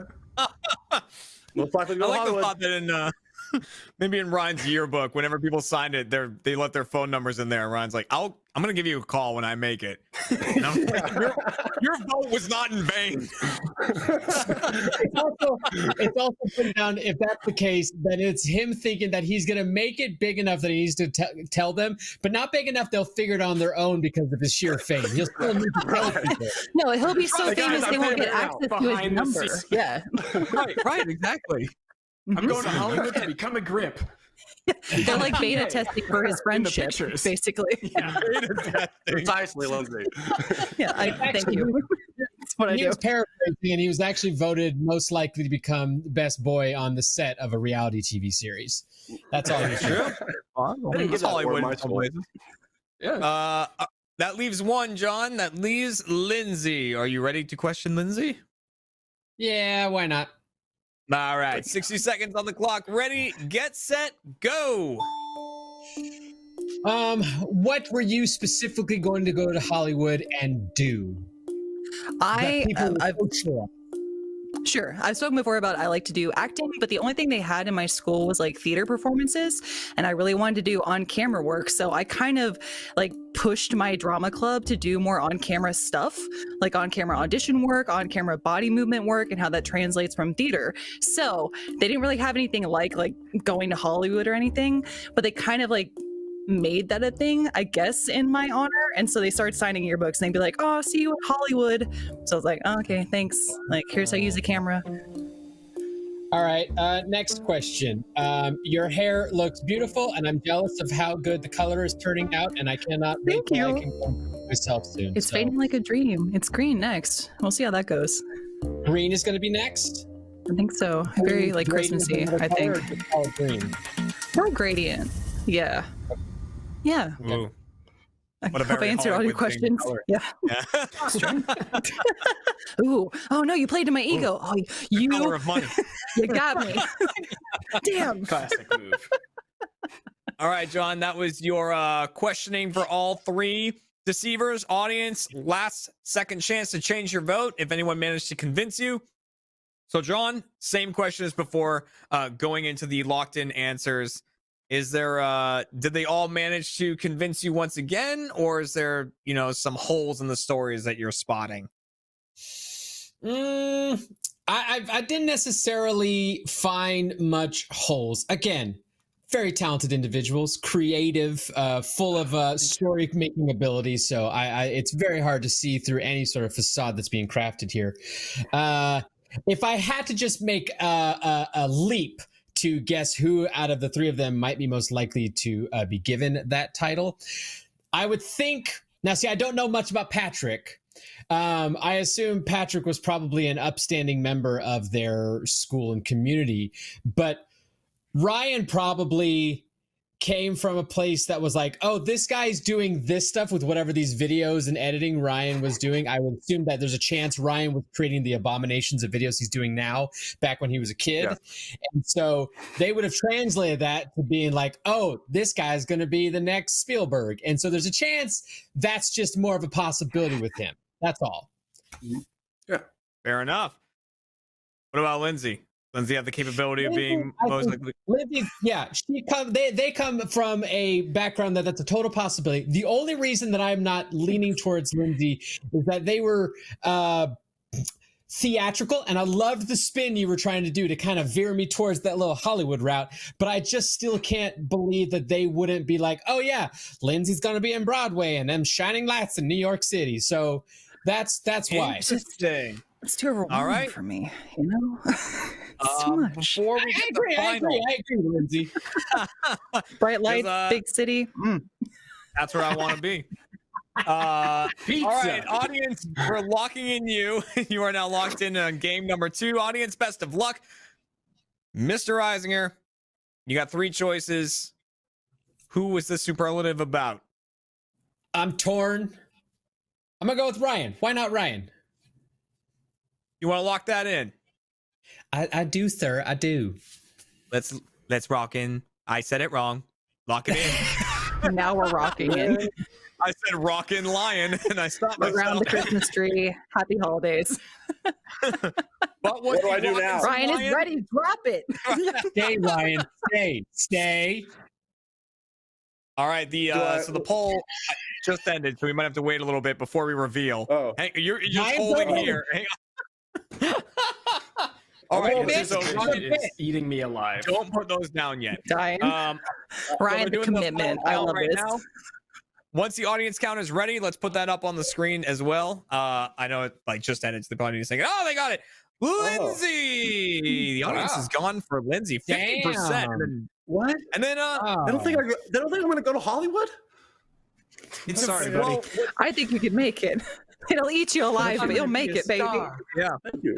I mean, 24% to 26%. So a very similar thing to John here of like, really didn't know which way to go. But then the opposite effect, all thought Lindsay, whereas John like discounted Lindsay from this one and went with Ryan. And I can reveal that the person voted most likely to go to Hollywood was Patrick Brown. It was Patrick. The audience got Chump. John got Chump, and the audience. I chumped everybody, man. This is awesome. I love it. Ryan, I'm the best in this fucking game. You thought you were safe? No. Ryan comes in. Chump. Chump, baby. No, I'm safe. Yeah, got the stamp.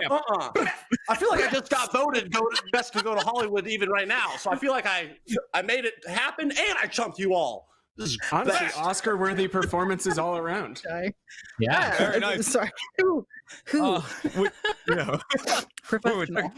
Got a little out of control there for a second.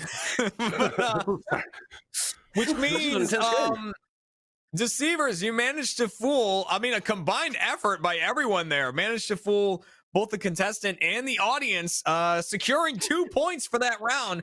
Meaning, Deceivers, we're rocking it right now, guys. Right, you have won this episode. Ceiling 5. So it's all down to this, because once again, this is about not being the chump. So Deceivers, you are safe from not being the chump. It is now in a dead heat between John and the audience. But Deceivers, if you manage to fool both of them once again, John and the audience will be joint chumps ending 2020. And you would be the only winner. So best of luck to you as we go into our final games. Audience chumps. The final game of this year. Audience. What's in your house?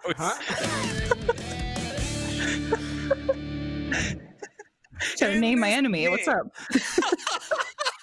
In this game, all three of our deceivers will be describing a bizarre item that is in their house. However, only one of them is telling the truth. The other two are making up items that do not exist.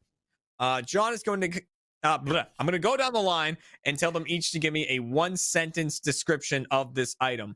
John then gets to question each of them up to my discretion. I'll tell him when to move on to the next person to try to figure out which item is real. So before we get into the game, let's hear about these items, starting with Patrick. Patrick, what is in your house? I have a bottle of snake wine from China. Bottle of snake wine from China. Ryan, what is in your house?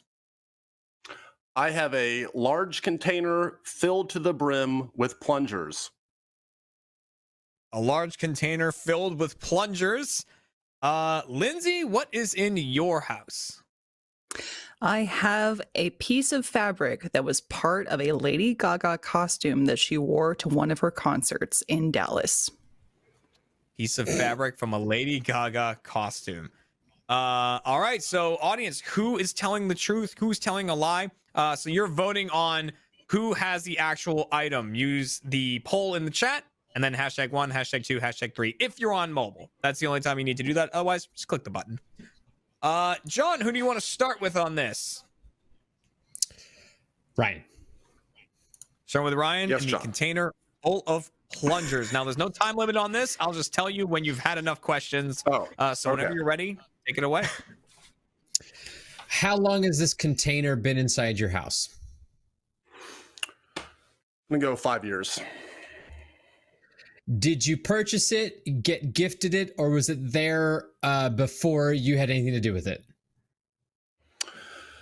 It was purchased online accidentally. I wanted one plunger, but accidentally, I'm sorry. Yeah, I wanted one plunger, but I got a gross of plungers. So 144 came. How many, plunger. How many of them have you used up so far? Well, one. And then you give the rest for Christmas to people is how it's been going the last 5 years. Can I have one? Yes. Okay. Ooh. Oh gosh. I don't have any more questions. All right, Aaron, I thought you were going to end it there. John's just trying to get a plunger out of this deal. Bought one and received 144. Quite a difference. John, who do you want to go to next? Yeah. It happens. It happens. You know what? I'm kind of stuck thinking of like some sort of cosplay possibility with that many plungers. There's got to be something you can craft out of that. John, the first thing I thought of is Hellraiser made of plungers. And, you know, like nice. A Pinhead cosplay, I do that. You need like a really good guy, though, for Call those me to Ryan. make, for those to like Yeah, be true. accurate to scale. You need like a 10 Plunger Pinhead is cool. The John, you opened it, we came. Steve. Let's have a chat with Lindsay next.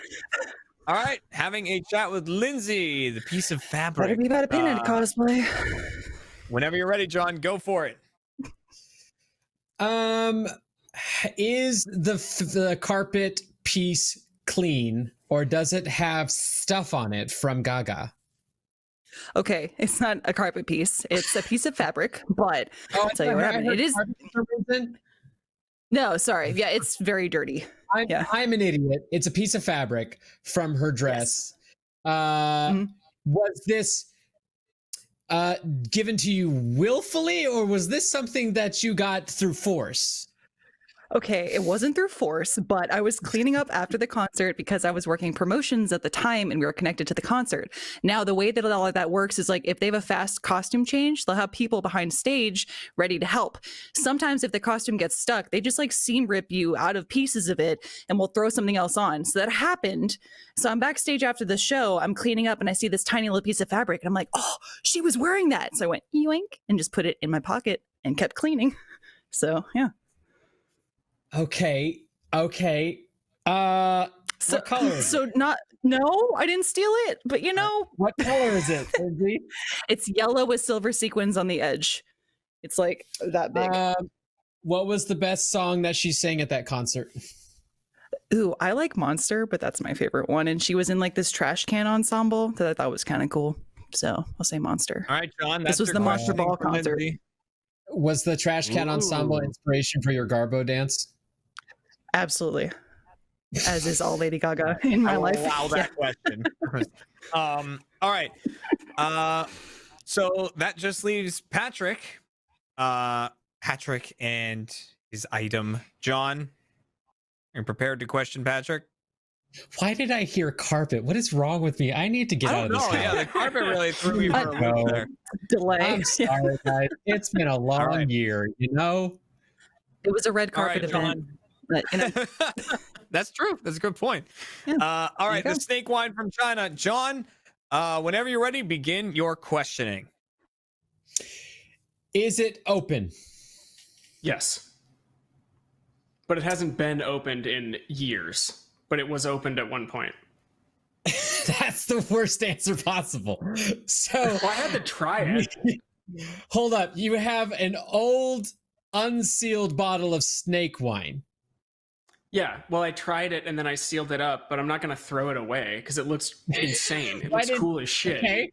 Okay. So why didn't you finish it? Because it is absolutely disgusting.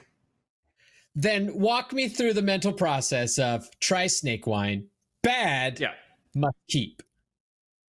Okay, so it was a gift from somebody who had gone overseas. They brought it back because they thought it was a weird thing. We tried it. I threw up immediately, sealed it up again, and then it was just a bottle with, it's like baby snakes, baby cobras, I think, that are just sitting at the bottom. So it was like, I'm going to keep this. I'm going to like put this somewhere. I'm not going to throw it away, but I'm also not going to drink it because I don't want to throw up again.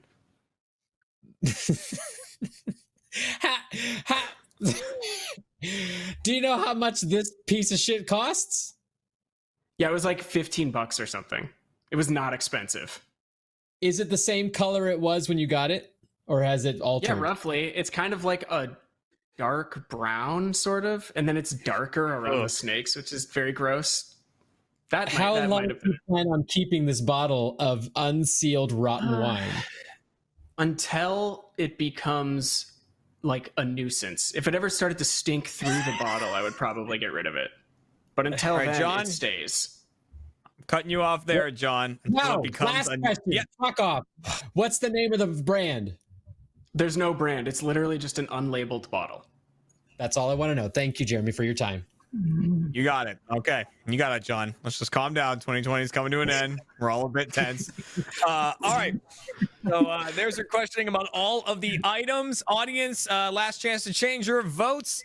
If anyone managed to convince you about their item, remember, only one of them is the real item. John, we're going to go over your thoughts again here. Anyone you're not believing at all, or anyone who managed to convince you? You asked some interesting questions during that one. I think you were trying to sleuth it out. Yeah, I would say out of all of the rounds of this is the one that I think everyone was the most airtight with possibilities. All of these items track with, I feel like, the possibilities of their lives and social interactions with people and odd spending habits. So, what does that say about me? Yeah, that's 144 blunders. I want to make something very Cosplay clear is an art. I'm being hard on him, but Ryan, I actually really like you, and I actually want to do more collaborative stuff in the future with you. I think you're quite talented. You too, John. So just want to make that clear. Lindsay knows. Lindsay knows my love. And Patrick, it's been a delight. You've just been a delight, Patrick, and you did such a good job so far. So relationship is just starting.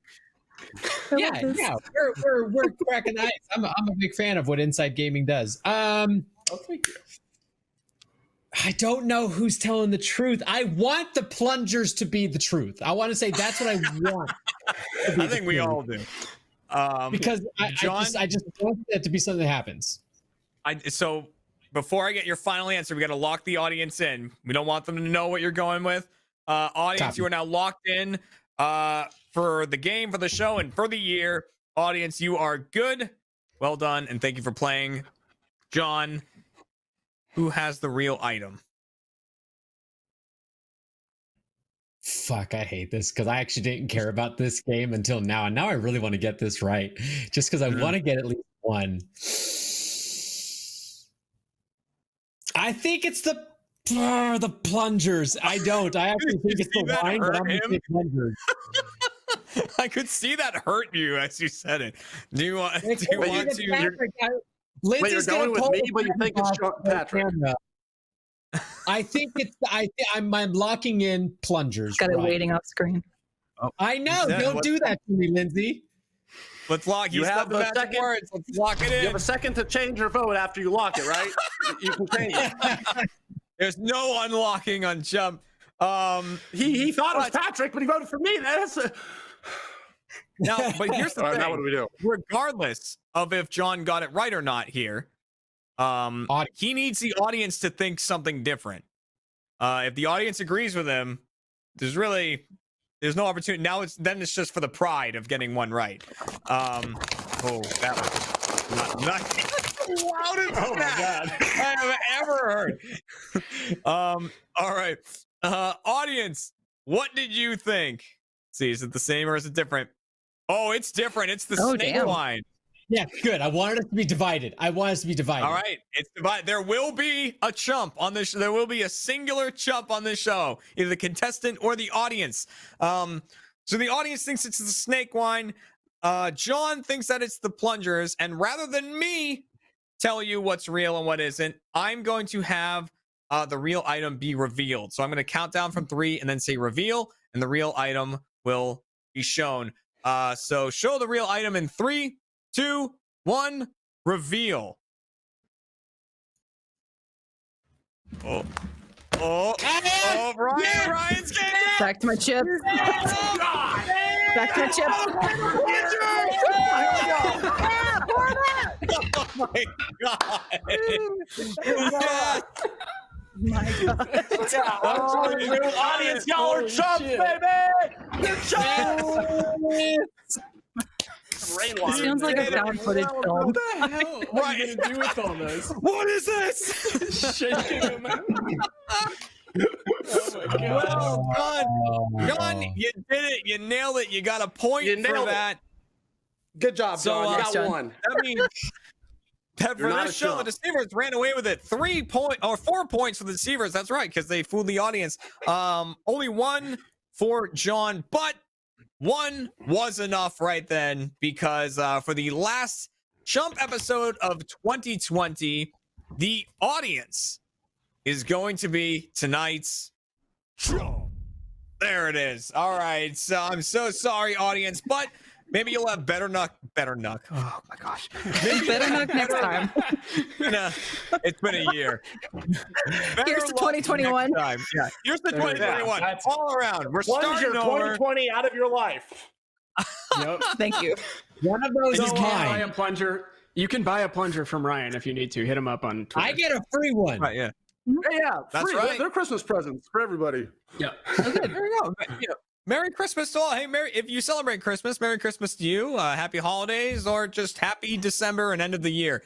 And we will see you in January for more Chump. Also, make sure, first members out there, you can watch our post show, which is called Chump Change. We're going to record that now, and we're going to hear about all the stories that we didn't get to hear in the actual show, like the hiking and the toilet paper roll, and some more details about the storm drain from Lindsay.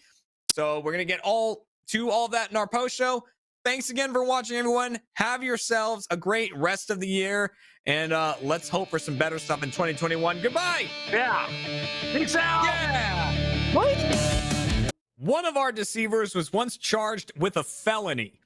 You can tell us who you think it is by voting along in the chat. Let's find out who's telling the truth and who is a chump. God damn it, Cole. I didn't realize we were playing with a criminal. A criminal. God. Welcome to Chump, everybody, the Rooster Teeth game show all about lying and deception. I'm your host, Jeremy Dooley, and this episode is brought to you by ExpressVPN. Why don't you have a VPN yet? Protect your online security today by heading to expressvpn.com/chump. And now it's time to introduce our deceivers for today's episode, starting with deceiver number 1, Cole Gallion. What kind of show are you running here? With the fellow, criminals left and right? It'll What if be the criminal's okay. you? Deceiver number What if 2. it is Hannah, we're a me, long Hannah? way from introducing you still. What if Deceiver it is number me, 2. Hannah? It's my time. Harry Shawcross. It's our time down here. Hello, in Texas, feeling peachy. How's it going? And Doing great. Deceiver, our special guest, deceiver number 3 from such shows as Let's Make a Deal and Whose Line Is It Anyway? It's Jonathan Mangum. Hello. Oh, yes. And of course, we needed to bring in a very, very great contestant to sort the lies from the truth. And that is going to be Hannah McCarthy for today's episode. Hannah, hey there.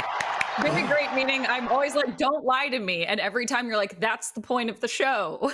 It is. I mean, I like that I like that you still have the audacity to be hurt by it. I was like, how could you do this to me every time? And every time they're like, that's literally the point of the show. If it helps, Hannah, I've only ever lied to you. Oh, I love how Hannah's like subtly flexing on us. She's got a Murder She Wrote and a Who Done It board games behind her. Like, oh, I'm a mystery solver. Wow. That's right. Classic board game. I've been training for this my whole life. We did it all together. So, yes, welcome to the show, Jonathan. Thanks for coming on, dude. I am so excited. I've been following Rooster Teeth forever, and now I get to be on one of the shows. This is great. I'm excited. I get to lie to people. Yay! That's exciting. Yeah, we're having literally one of the legends of improv Yes. lie to Hannah and see if Hannah can sort it out. I can't even tell when my own friends are lying to me. People I know very well. I'm doomed. I'm doomed. It's certainly going to be an interesting one. And yes, audience, you are, of course, playing along as well. The game's not about winning. It's about not losing so that you're not the chump at the end of it. And audience, there is a new voting system we implemented a little bit ago. There's buttons that will pop up as long as you're watching online on the site on a computer. Little buttons will pop up. You can just click those. If you're on mobile, you actually still have to write in the chat #1, #2, or #3. Respectively. 1 is Cole, 2 is Carrie, 3 is Jonathan, and that's how you vote. He Only on is mobile. number Don't 1. flood the chat with them if you're not on mobile. There's nice buttons you can click. All right, let's get into it with our first game, which is called What's in Your House? What's in your house? What's in your house? That is the new theme right there. Wow.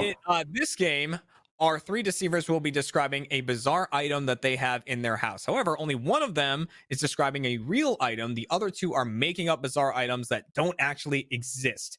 Hannah is going to question each of them up to my discretion. I'll tell her when to move on to the next person and then try to guess by the end of the game who has the actual item. So before we get into the game, let's hear a 1-sentence description of these bizarre items, starting with Cole. Cole, what is in your house? In my house, I hold the Ferb Lord. The Ferb Lord. All right. Ferb Lord. The Ferb Lord is Okay. that's going to take some questions. I can think of a couple. Yep. Can I ask him questions about that? Yeah, we all have questions. Please, one question at a time. Carrie, what is in your house? I have a knockoff Captain American themed Pikachu figure. A knockoff Captain America themed Pikachu. And Couldn't get your hands on the original, huh? What is in your house? I, in my house, have what is best described as an electric child punishment device. An electric child punishment device. That's the most simple way to describe it. I love that that's the simple way. Like people will go, oh, okay, got it. I understand. All right. So audience, you can vote along. Let us know who you think has the actual item, but you might want to hear the questions first. So let's get into it. Hannah, who do you want to question first? I feel like I need to know about the Ferb Lord. Just there's Ferb so Lord, many. yeah. We all have Thank you. questions. Everyone needs to know about the Ferb Lord. I'm glad you asked. Yeah. I All right, need there's to know. no timer on this one, so whenever you're ready, go for it. Okay, Cole, is the Ferb Lord, as we all would suspect, some sort of Furby? Yes. Okay. In what capacity is it? How does it look? Does it have a crown? Why is it a Furb Lord? It's longer than the average Furby. It's got arms. It has a my hat. God. Yeah, it has a hat. Why? What? Okay. What? How? I'm sorry. How many arms are there? 2. Longer than average. Okay. Has arms. What color is it? Purple. That was a moment of hesitation that makes me hesitate myself. Purple, you said. Where did you acquire this Furb Lord from? Well, he started as a regular Furby, and he became the Furb Oh. Lord. Okay, so you're claiming this happened just of its own volition overnight? No, there was outside intervention. From whom? My brother, he dropped him down the stairs. Cole, are you all right? Or is the Furb Lord holding you against your will? Like, Oh, yes. Furb Lord knows all, controls all, sees all. He lost his eyelids in the fall. Hannah, I'm gonna. Okay. Oh, he lost his eyelids. Okay, so it's Got a it. longer than average Furby, dropped down the stairs, purple, no eyelids. Arms, Good. no Nice and cleared eyelids. up. Got Cole, it. did you just describe your sleep paralysis demon? It really was. He prevents the. Please, the Furb Lord saves me from the sleep paralysis demon. I'm sorry. Yes, the Furb Lord. Hannah, please. Mr. Furb Lord, you. Who's next? I would like to know about this electric child punishment device. We all would. Would you? I think we really all would. I mean, I'm All scared, right. but yes. Hannah, Okay. whenever you're ready, go for it. First and foremost, why do you have it? I was on a USO tour. We were stopped in Macedonia, and I walked into a shop, and this thing was for sale. And I asked what it was, and they described it the best they could. And so I bought that shit immediately. Okay.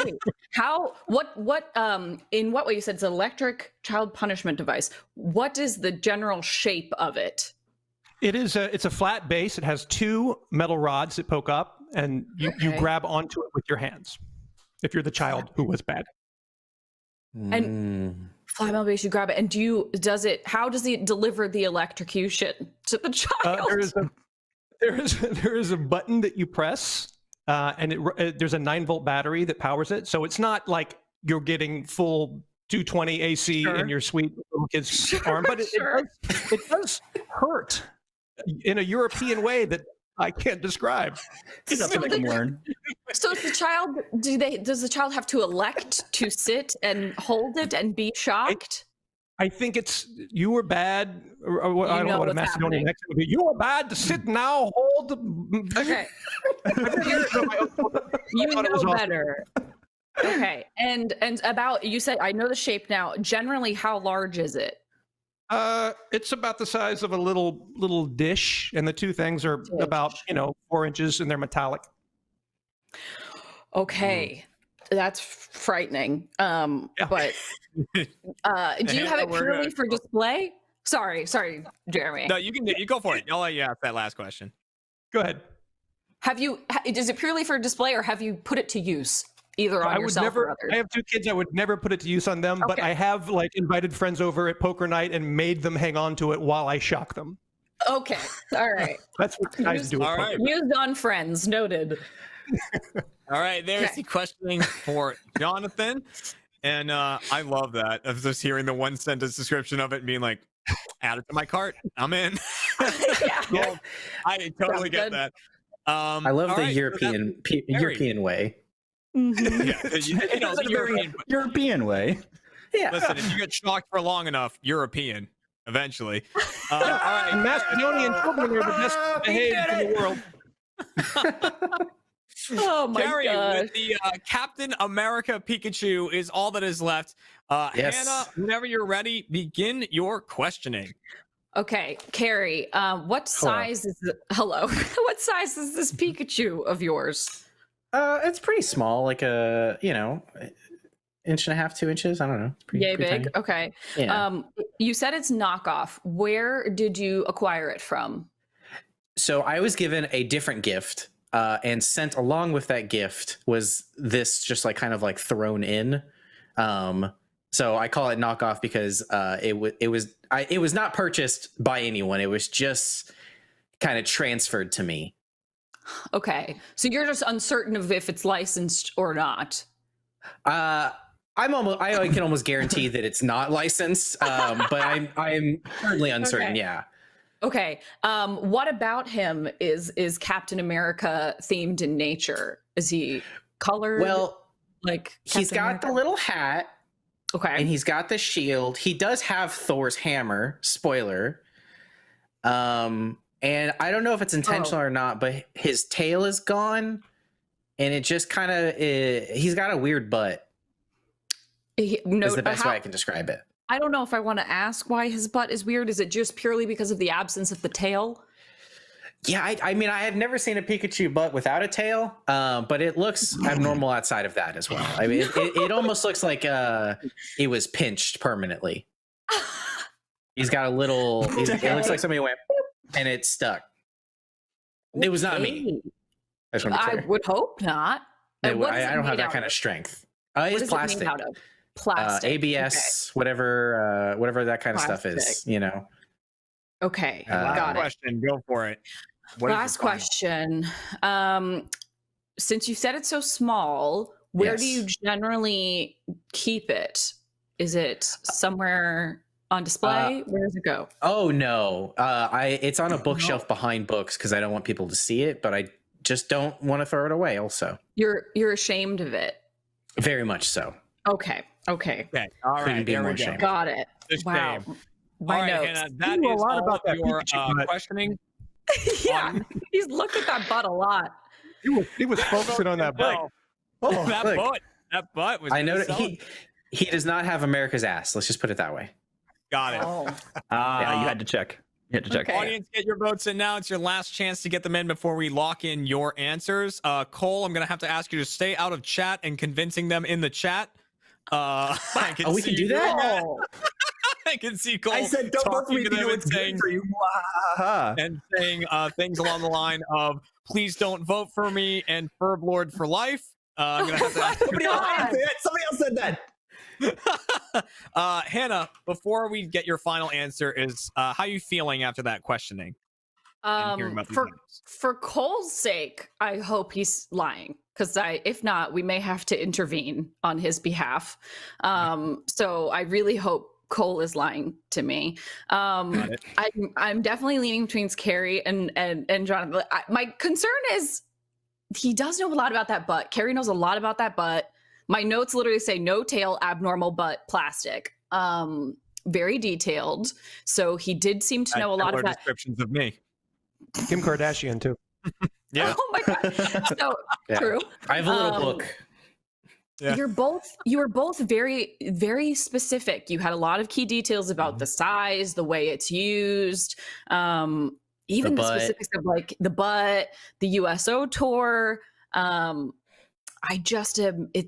I'm really torn. I'm really torn. All right. Well, before we get your final answer on this, audience, we are locking in your answer. You are locked in for game number 1. Thank you very much for playing. Yeah, we don't have a cool sound effect for them, but for Hannah, we will. So, Hannah, who has the actual item? I think it's Carrie with the maybe knockoff Pikachu. I think. Do you want to lock that in? I would like to lock it in purely because I hope it exists and I want to see that weird pinched butt. All right, let's lock in the pinched butt of Carrie Shawcross. All right. But well, okay. That is locked in. Everyone, tell your friend Carrie has a Carrie pinched butt. It's locked in. Am I in middle school? What's happening right now? Pretty much, yeah, that's what Rooster Teeth's like. The never-ending middle school. Yeah. Now, let's see if the tally is done. What did the audience vote for this game? I saw the poll just end a little bit ago, and there we go. Oh, Jonathan, 46%. Believe it is the child. Cole, not great, dude. Into Macedonia. Lord. Oh, all right. Oh no. And, rather than me reveal it, I'm just going to count down from 3 and say reveal. And the person who actually has the item will hold the item up. So, the real item in 3, 2, 1, reveal. Pikachu butt! Tiny focus. There it is. Oh. Turn it around. Ta-da! Oh, no. Pikachu, my son, what happened to you? Right? He's buttless. My Just purely no gosh. butt. That's like You know, Canada's wow. ass. No offense to Canada. Poor Canada. But and that means so Hannah, you got it right. Audience got it wrong, which means 1 point goes to the contestant and 1 point goes to the deceivers for fooling the audience.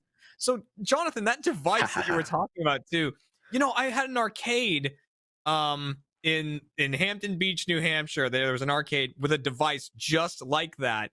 We had to hold these two metal devices, and it would increasingly shock you, and you had to see how long you could do it. Yeah, it was like one of those test your strength things. The best lies are truth mixed with lies, and so what I have. Oh, this is an actual toy, and yes, I've four seen that people toy. grab onto it, and when the music stops, you press the button, and the last person gets shocked, and it hurts like hell. It does. Oh my gosh. We absolutely used to have one of those at the office. Yeah, It's funny you say that because all lies are based in truth. I do have a Furby that we recreated that was dropped downstairs and lost its eyelids and mouth and all of its features, but still talk to us. The thing with yours is you said you dropped it down the stairs, but it got longer. We attached he never explained the We length did make in it longer. We sewed more onto him and made him longer. I've seen a long Furby before. I have as well. long Very Furbies. funny. Long Furbies are a thing. I was like, if he had just said I have an elongated Furby, I would have believed him. But the missing eyelids and the created overnight. All that's true. All that's true. It is missing its eyelids. It dropped down the stairs and still talks to us with its missing eyelids. The wonky button takes that round. Yes, help. Do we need to get you out of there? All right, it's time to move on to our next. A lot of points are up for grabs in this next game, though. 2 points for every team here are up for grabs as we move into our staple game, Pushing the Envelope. In this game, I have 3 envelopes. Each contains a true fact about our deceivers. I'm going to shuffle them up and redistribute them, so they might get their own fact, they might get someone else's. Hannah is going to question each of them for 60 seconds about the fact they received. If it's their fact, they're telling the truth. If it's someone else's fact, they're lying and pretending that that fact is about them. And we're going to start with Cole. Cole Elliott was once charged with a felony. I was the criminal all along. You didn't believe it. Sneaky boy. Oh my god. Okay. Carrie Shawcross discovered an abandoned building full of homeless people. Discovered an abandoned building. And Jonathan Mangum once sang karaoke with an escort. All right, those are your 3 stories. You're gonna have 60. Oh, and for the audience, because you work a bit differently in this game, you are voting on who was charged with a felony. Cole is claiming that this story is about him. You'll know better after you hear him speak. But who do you really think it was about? Was it Cole? Was This it Carrie? is the cool guy right here. This is Okay. the cool guy. Felonies aren't cool, Cole. Says you, nerd. I am a nerd. I'm a massive nerd. Anna, who would you like to start with? Cole's very adamant about his criminal record, so I think we start with Cole. All right, starting with Cole, charged with a felony. Audience, that you're going to want to pay extra attention to this one to help influence your vote. You have 60 seconds on the clock to question about this. Ready, get set, go. God, I wish I knew more about crimes. Okay, cool. What was your felony? What was the charge for? Having a weapon on school property. What was the weapon? It was a knife. Why did you have it, Cole? Because I didn't think I'd get caught. That's not a good enough answer. What was the intent? But the knife. I just had a knife on me. You have a pocket knife. You carry it with you. Opening boxes and whatnot. Yeah. Okay, how was the knife discovered? How did you get in trouble? They searched me. I got in trouble because we were on the school roof. My friend thought he found a good Valentine spot and was wanting to show me. And so we went to the school after hours, and he was like in the drama club and knew to go through the drama room to get to the roof because they had like a ladder up there for maintenance. And so we went up there, and the security guard saw us, found me. My friend was underage. I was 18, and so they're like, "Oh, well, you have a weapon on school property." Okay, there's so many That was a details lot. right at the end. That was a lot. Also, like so many that got details at the end. weirder the more As he you spoke. went. Yeah, I spiraled a little bit toward the end there. I wanted to get in the moment there information because you were gonna know. You'd be like, "This doesn't seem real." Can we point out there was a sentence in there that said, "My friend found a good spot for Valentine's." For Is that what he said? Valentine's, what is that? Yeah, Yes, he wanted to have a he was like wanting to find a Valentine spot on the roof. He's like, "Oh, this would be a good spot to take my girlfriend on a date. What do you think?" And I was like, "I'll go check it out." On You a referred to school good places. roof?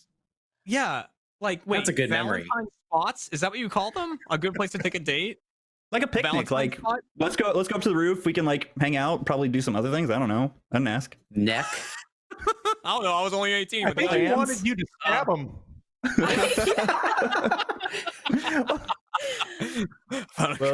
The cops hadn't showed up. He would have got that wish. Yeah. Oh my gosh. All right. So that is the question Okay. for Cole. Remember, audience, that is the story that you are voting on. Is Cole telling the truth? Is that about Carrie, about Jonathan? Vote along. Hannah, who's getting the next 60-second questioning? I would like to go I would like to go to Carrie about Hello. the discovery of the abandoned building. The abandoned building that wasn't so abandoned. All right. It wasn't. 60 seconds on the clock. Ready, get set, go. Okay. Hi. Carrie, when did you discover this building? I was in high school. And yeah, I was in high school. Okay. Where was it? It was downtown San Antonio, kind of like off the. It was a little bit away from the Riverwalk. Okay. Why were you going into an abandoned building? Why were you investigating this abandoned building? Well, as you probably know, I did parkour when I was in high school, I and did not know that. That's you a knew whole deep down. separate- And we used to go downtown and run around, and we found what looked like an abandoned office building, and I was too scared to go in, but some of my friends did, and they found a bunch of tents, and there's nobody there at the time, but it was like clearly lived in, and then we saw some knives, and we left scared, very scared. Not knives again. People have knives, Hannah. People have knives. Lot of Think about it. knives. Carrie, did you have a knife on you? No. I'm very nervous about what this escort's going to have. Unbelievable part of that story is Carrie doing parkour to me. What? Wow. I'm nimble. I'm quick. I had no idea. Is this common knowledge? I got some photos to show you. I was No one vaulting. who I does was parkour flipping. has ever said, "I'm quick." Yeah, I'm a quick little boy. I'm a quick, I'm quick. one. No one can catch me. Yeah. Oh no. Okay. All right. Okay. One questioning is left, and that is for Jonathan, who once sang karaoke with an escort. Are Okay. you ready to begin your questioning? If Jonathan says he did parkour with knives, I'm gonna lose my mind. Okay. I love the score. Yes. I'm ready. Yes, All I'm right, ready. 60 seconds. Ready, get set, go. Okay. How did you meet how did you come to meet the escort? We were in Vegas. I was performing, and after the Okay. show, we were singing karaoke with the cast of the show, and she came up and sang with me. Okay. When was this? What time frame? 2006 to 2008, I was there with Wayne Brady doing a show in Vegas 5 nights a week. That is so specific. What song did you sing? It's the one from Greece that's the back and forth, but I can't remember the name of it. You know what I'm talking about? Yeah, I think I do. Tell me more. Thank you. Thank you. Okay. Song from Greece. That's okay.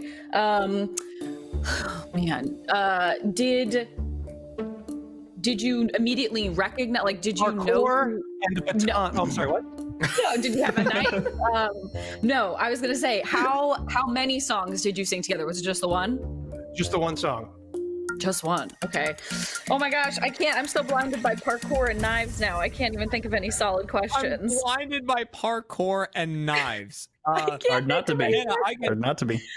I can offer you a little help here, Hannah. Okay. There's a detail I like. How did need you it. know this person was an escort? That I was thought you would ask that. Can I answer that now, even though the timer's done? I would love Go for to it. know. I thought it was a very cute girl that was hitting on me after the show. And so when the song was over, we came down and I was like, I was going to buy her a drink. And this much, much older, scary looking guy walked up to her and she says, I have to go work. And that's when they left and went away from the bar. And I was like, oh crap, she's an escort. My goodness. That was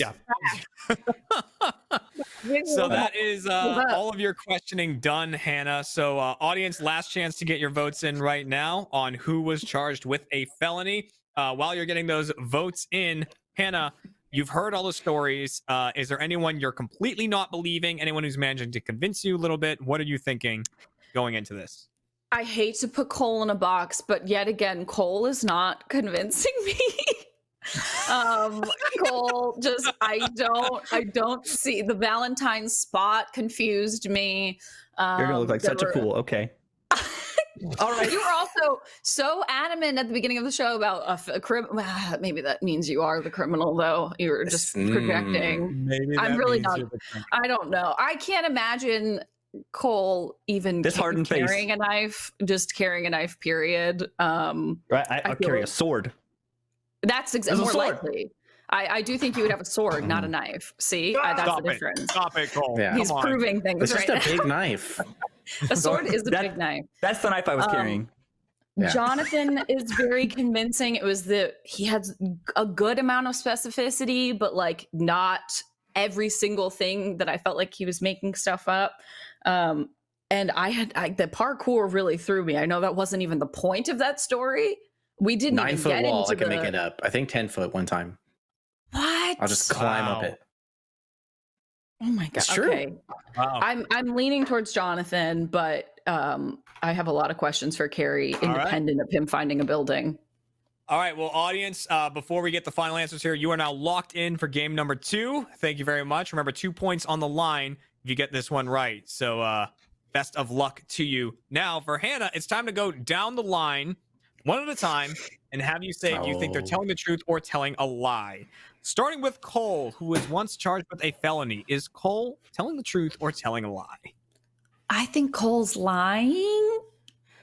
That's the most sure answer I've ever heard. I think Cole's lying. All right, lock it in. Lock it in.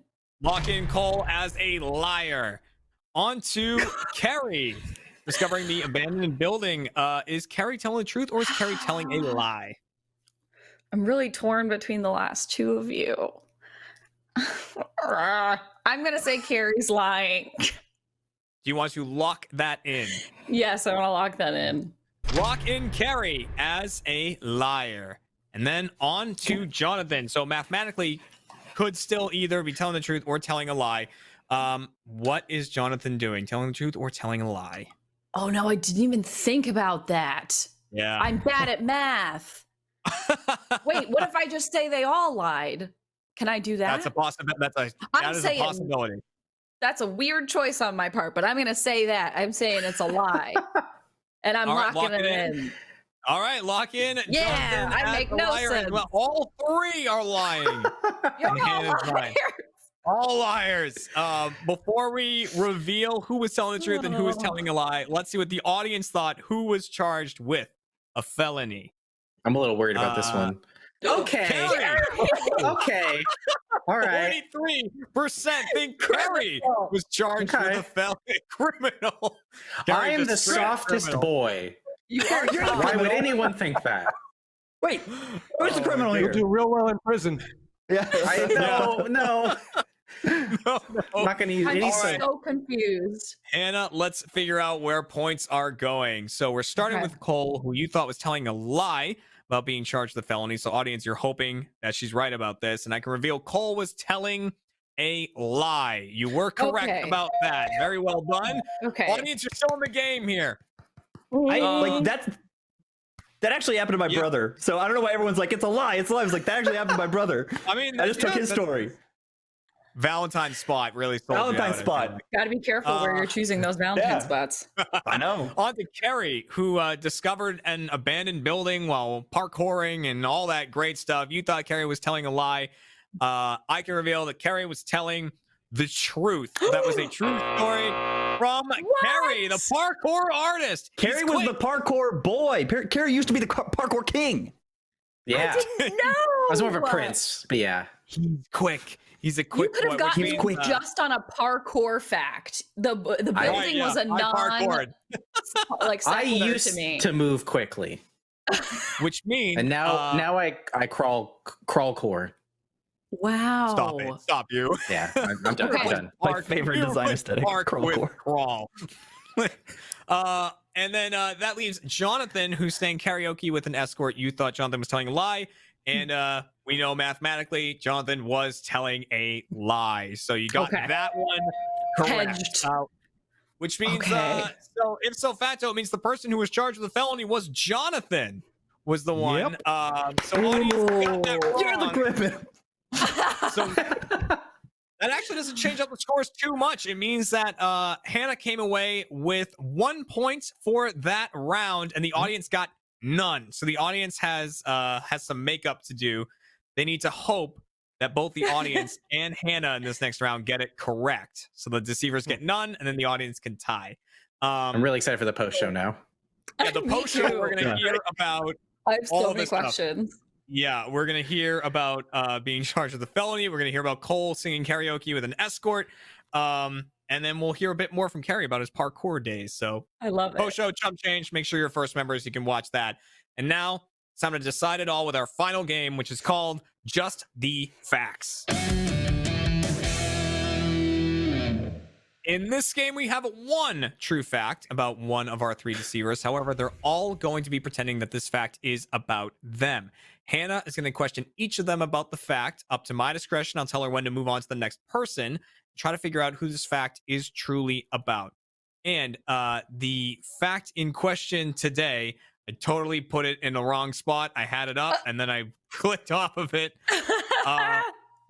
Put it up at the bottom. Put the graphic up for me, Christian and Nick. Oh my I gosh. can, come back to it. What? Oh, I know. I remember what it was. One of our three deceivers once caused a gas explosion. A lot of like crime. There's a going lot of on. crime. One of our three Boys, am I deceivers right? once caused a gas explosion. See, this is what happens when I get distracted. I had it in my email. I got distracted, and then the email closed. Okay. All right. I can't have my email up. So, which of our three deceivers actually caused the gas explosion? Audience, you are voting on this. Remember, the polls will come up and it's just buttons. But if you're on mobile, you got to write in the chat. #1 for Cole, #2 for Carrie, #3 for Jonathan. The numbers, not the words. And good luck on guessing it. You can change your vote at any point. Hannah, who do you want to start with on this? I'm going to start with Jonathan. I don't think Jonathan's gone first, and I want to hear how he would have started an explosion, a gas explosion. All right. That's fair enough. My Whenever nerdy you're friends ready. and my nerdy friends and I in honors science class. I grew up in the South with people do crazy, stupid stuff. So we figured that if you mixed chlorine from a pool with brake fluid, it causes a chemical reaction, a flame and chlorine gas. So we went into one of the underground sewage things that go underneath the roads, not like the sewage with the poo is, not that one, but the runoff sewage. You know what I'm talking about? Okay. And we dumped like a giant bag of chlorine powder and then poured brake fluid on it, but way more than we should have. It lit up. The walls went orange. We ran out of there. We could feel chlorine gas hitting the top of our heads as we ran out from underneath the underpass where the street was. And this is not why I was charged with a felony, by the way. That was going to be my question. Was this your felony? How old were was you, not. did you say? How old were you when you So did high this? school High would have been school? Okay. 17, junior, senior in high school. Okay, high school. And what were the repercussions of this? Nothing. Nobody. We were so sure that because we saw all this gas coming out, chlorine gas, which turns to hydrochloric acid in your lungs, we were sure we would hurt somebody or go to jail. And it just kind of dissipated and no one said anything and we couldn't believe it. And plus, we were the good kids, so we're not used to getting caught for bad things. So it didn't happen. So this is your coming clean. They're going to come find you now that they know. Come on, bring it. Come on, Alabama. Statute of limitations. Wow. Okay. Yeah, And it Alabama's was like, on the you- look for those gas explosions. It was We got you him. and how many of your friends? I would say there were 5 other: Matt, Jeff, a guy named Hui, and What? John. My Oh, friends. you're You're just begging the police now. You're like, I got their names, I got their addresses. Yeah. If you want, If you just want to throw in an allegedly somewhere in there. Right. Pull up her bag and be like, finally, we I'm busted like, you. and We've been in sting now operation. you're coming with me. Hannah, that's your questioning for Okay. John. Who would you like to go to Wow. next? Let's go in reverse order. Let's go to Carrie. All right, going Hello. to Carrie, caused a gas explosion. Hannah, whenever you're ready, begin your questioning. Okay, Carrie, how did you create this explosion? So this was not as big. I had a friend in middle school who had we called it a ranch, but it was really just a bunch of land. And we'd go out there sometimes and like spend like a weekend. And there was some gas for the 4-wheeler, and there was a bonfire, and we just wanted to see what would happen. You know, if you combine the two. How old were you? It was in middle school, so probably like 13. Okay, and where was this? Middle of nowhere, Texas. Was it same place you were when you were in high school? Yeah, we had to drive for a little bit to get to it, but yeah, it was yeah. Got it. And was anyone injured? Did anyone find out you guys did this? Oh yeah, they found out. We got reprimanded, but no Okay. injuries. I think one of my friends ended up with like some singed eyebrows, but nothing real. You know, just kids learning. Kids being learning. kids. Just So it was learning. you know? Literal fuel on a fire. Yeah. Okay. It was Added bad. It was a fuel bad to the idea. It was a fire. very bad idea. Don't do that. Okay. All right, Hannah, that is your questioning for Carrie. You know, to the Carrie, it's funny. fire. Between, having you and Jack and Todd on the show, the middle of nowhere, Texas comes up so much. Yeah. Yeah. Everything happens middle of nowhere, Texas. Yeah. All right. So that You know leaves it. Cole to hear why Cole caused a gas explosion. All right, Are you ready? Cole. All right. I'm ready. I'm when ready. Cole is. I'm ready. Go for it. All right, Cole. Was the Ferb Lord the cause of the gas explosion? He told me to do it. Yes. No. He told Herb you Lord to. had Okay. no involvement. Herb Lord had No no involvement involvement. from the Ferb Lord. Got it. Not this How? time. What was the source? How did you create this gas explosion? So I actually lived on a ranch. It was a ranch. It wasn't just land that we called a ranch. But we Okay. were having 4th of July with a bonfire. Okay. So it was a gas explosion. What was the gas? Gasoline. I guess okay. So Put it- why? Go ahead. Why did you put gasoline? It was the same kind of thing that So, Carrie talked about. You put We gasoline on wanted a to see what fire. it was. Yeah, we want to see what it's like, but we had heard never dump it on it. And so we were like, put it in a styrofoam cup, put a lid on, then threw it in the fire to see what would happen. Because that way it wouldn't come back to us. Oh, that's so smart. Try it at home. No, don't try. I was about to say try it at home, kids, but I was like, no, don't try it. Don't try that at home. Never try that. Okay. So you put gasoline in a styrofoam cup and threw it at a fire, Yes.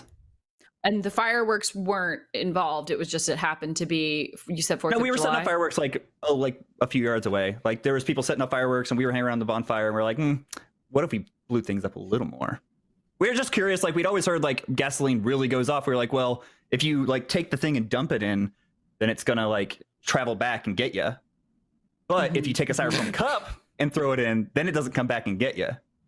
Okay. And how big was the gas explosion that was created? It was bigger than I expected, honestly.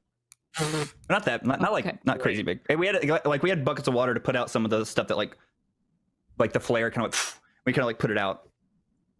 Man, this is a premeditated explosion. Like all the safety precautions for a very unsafe thing. You gotta love to see it. Yeah. Is this the most all right. don't do any of this at home round ever on Chump? Yeah, I feel like it is. There's been a lot of that this episode. Yeah. I don't know if we can recommend anything that's been said this No. episode. Hannah, your questioning is now done. Audience, last chance to change your votes. Remember, you need to get this one right, audience. So who caused a gas explosion? Cole, Carrie, or Jonathan? Hannah, what are you thinking going into the voting of this round? Cole, I hate to say it, but I'm just going to continue my path of saying I don't believe you. I hope I'm wrong, but I don't hope I'm wrong because I would like a point. But I feel like I just am suspect of the plotting but not plotting of it, the size of the explosion. To me, the balance is between Carrie and Jonathan, who are quite literally the opposite ends of the spectrum. One is so incredibly detailed, and I don't know why it didn't occur. When you said gas explosion, I thought like chemical, not necessarily like gasoline. So that was surprising. I didn't think about that. So the thing that worries me about Jonathan is just how detailed it was. It's very detailed. So once again, I feel like once again we find ourselves floating between Carrie and Jonathan. Cole, I feel like has been eliminated almost immediately every round. It's been fun, everyone. Had a good time. I'll catch you next time. But before we get into it and get the final vote, audience, let's lock you in, and we'll hope for the best from you, the audience, as we get our answer from Hannah. So Hannah, between Carrie and Jonathan, I feel like. I mean, Cole's here too. But who actually caused... I know I am here, whether you recognize me or not. He's here. Who caused the gas explosion? Oh gosh, it's so hard. Jonathan's so convincing. Really stumped her. It just sounds like something that sounds so well planned and so well executed, and there's so many people involved. It sounds like it isn't real. I'm gonna say Carrie, because it just sounds like something they didn't think about and they did, and they were young boys. I don't know. And there's less like chance of repercussion. Yeah, let's say Carrie. I'm gonna be wrong. Jonathan has so many details. So I did a lot of dumb shit as a kid. I'm always on the show. I'm like, yeah, just do it. I'm wrong. You know what? What's the worst that could happen? All right. Okay. And now, audience, let's see who you voted for in this one. Let's see those votes for Cole coming in. I'm so wrong. 53% went for Jonathan on this one. All right. So I can reveal that the person who actually caused a gas explosion was Cole. Yeah, no, it wasn't. It was Jonathan Mangum. It was so. I mean, that indeed. It was such a fiery. That's amazing that both Carrie and Cole thought gasoline, because I was the same with you, Hannah. I know, and I should have used that. I should have trusted my gut that it was like a chemical thing. But this is where that makes way more sense. Credit to you that it was I'd never heard one that chemical explosion. I absolutely thought chemical. That's why gas threw me off when you both went for gasoline. I should have trusted my gut. I'm not very smart. I hear gas. I think after it happened, I would be telling the story on a thing called the internet. That's what I thought. Which means, audience, you got that one correct, which means the audience gets a point for that round, but the deceivers also got a point for that round for fooling Hannah. Very nice. Which means, yes, audience, you did it. You got a point in that last round, but regardless, at the end of this, the first Chump of 2021, you, the audience, are going to be today's Chump. There it is. All right, I'm very sorry, audience. Very close. Listen, it was that or a joint failure, but that is fine, audience. You can come back next week. You can try again, and you know what? Maybe you'll be the winner. Reminder: there are no winners, but maybe you won't be the loser. I want to say thank you again to Hannah, Cole, Carrie, and Jonathan for being here for today's episode. You guys were awesome. You were all great. Thank you very much. And we have a lot. Oh, parkour, Carrie! There I am. Oh my gosh! I sent that in live. Look at that. But as a reminder, we are going to hear more about that, as long as the true stories that we missed from Jonathan and Cole and pushing the envelope round in our post show Chump Change. You have to be a first member to watch it, so make sure to sign up and check out that post show, because I can't wait to hear those stories. We'll see you next week, everybody. Thanks for watching. Have yourselves a good time. Goodbye. Bye. One of our three deceivers was once a roadie for Hoobastank. You can tell us who you think it is by voting along in the chat. Let's find out who's telling the truth and who is a chump?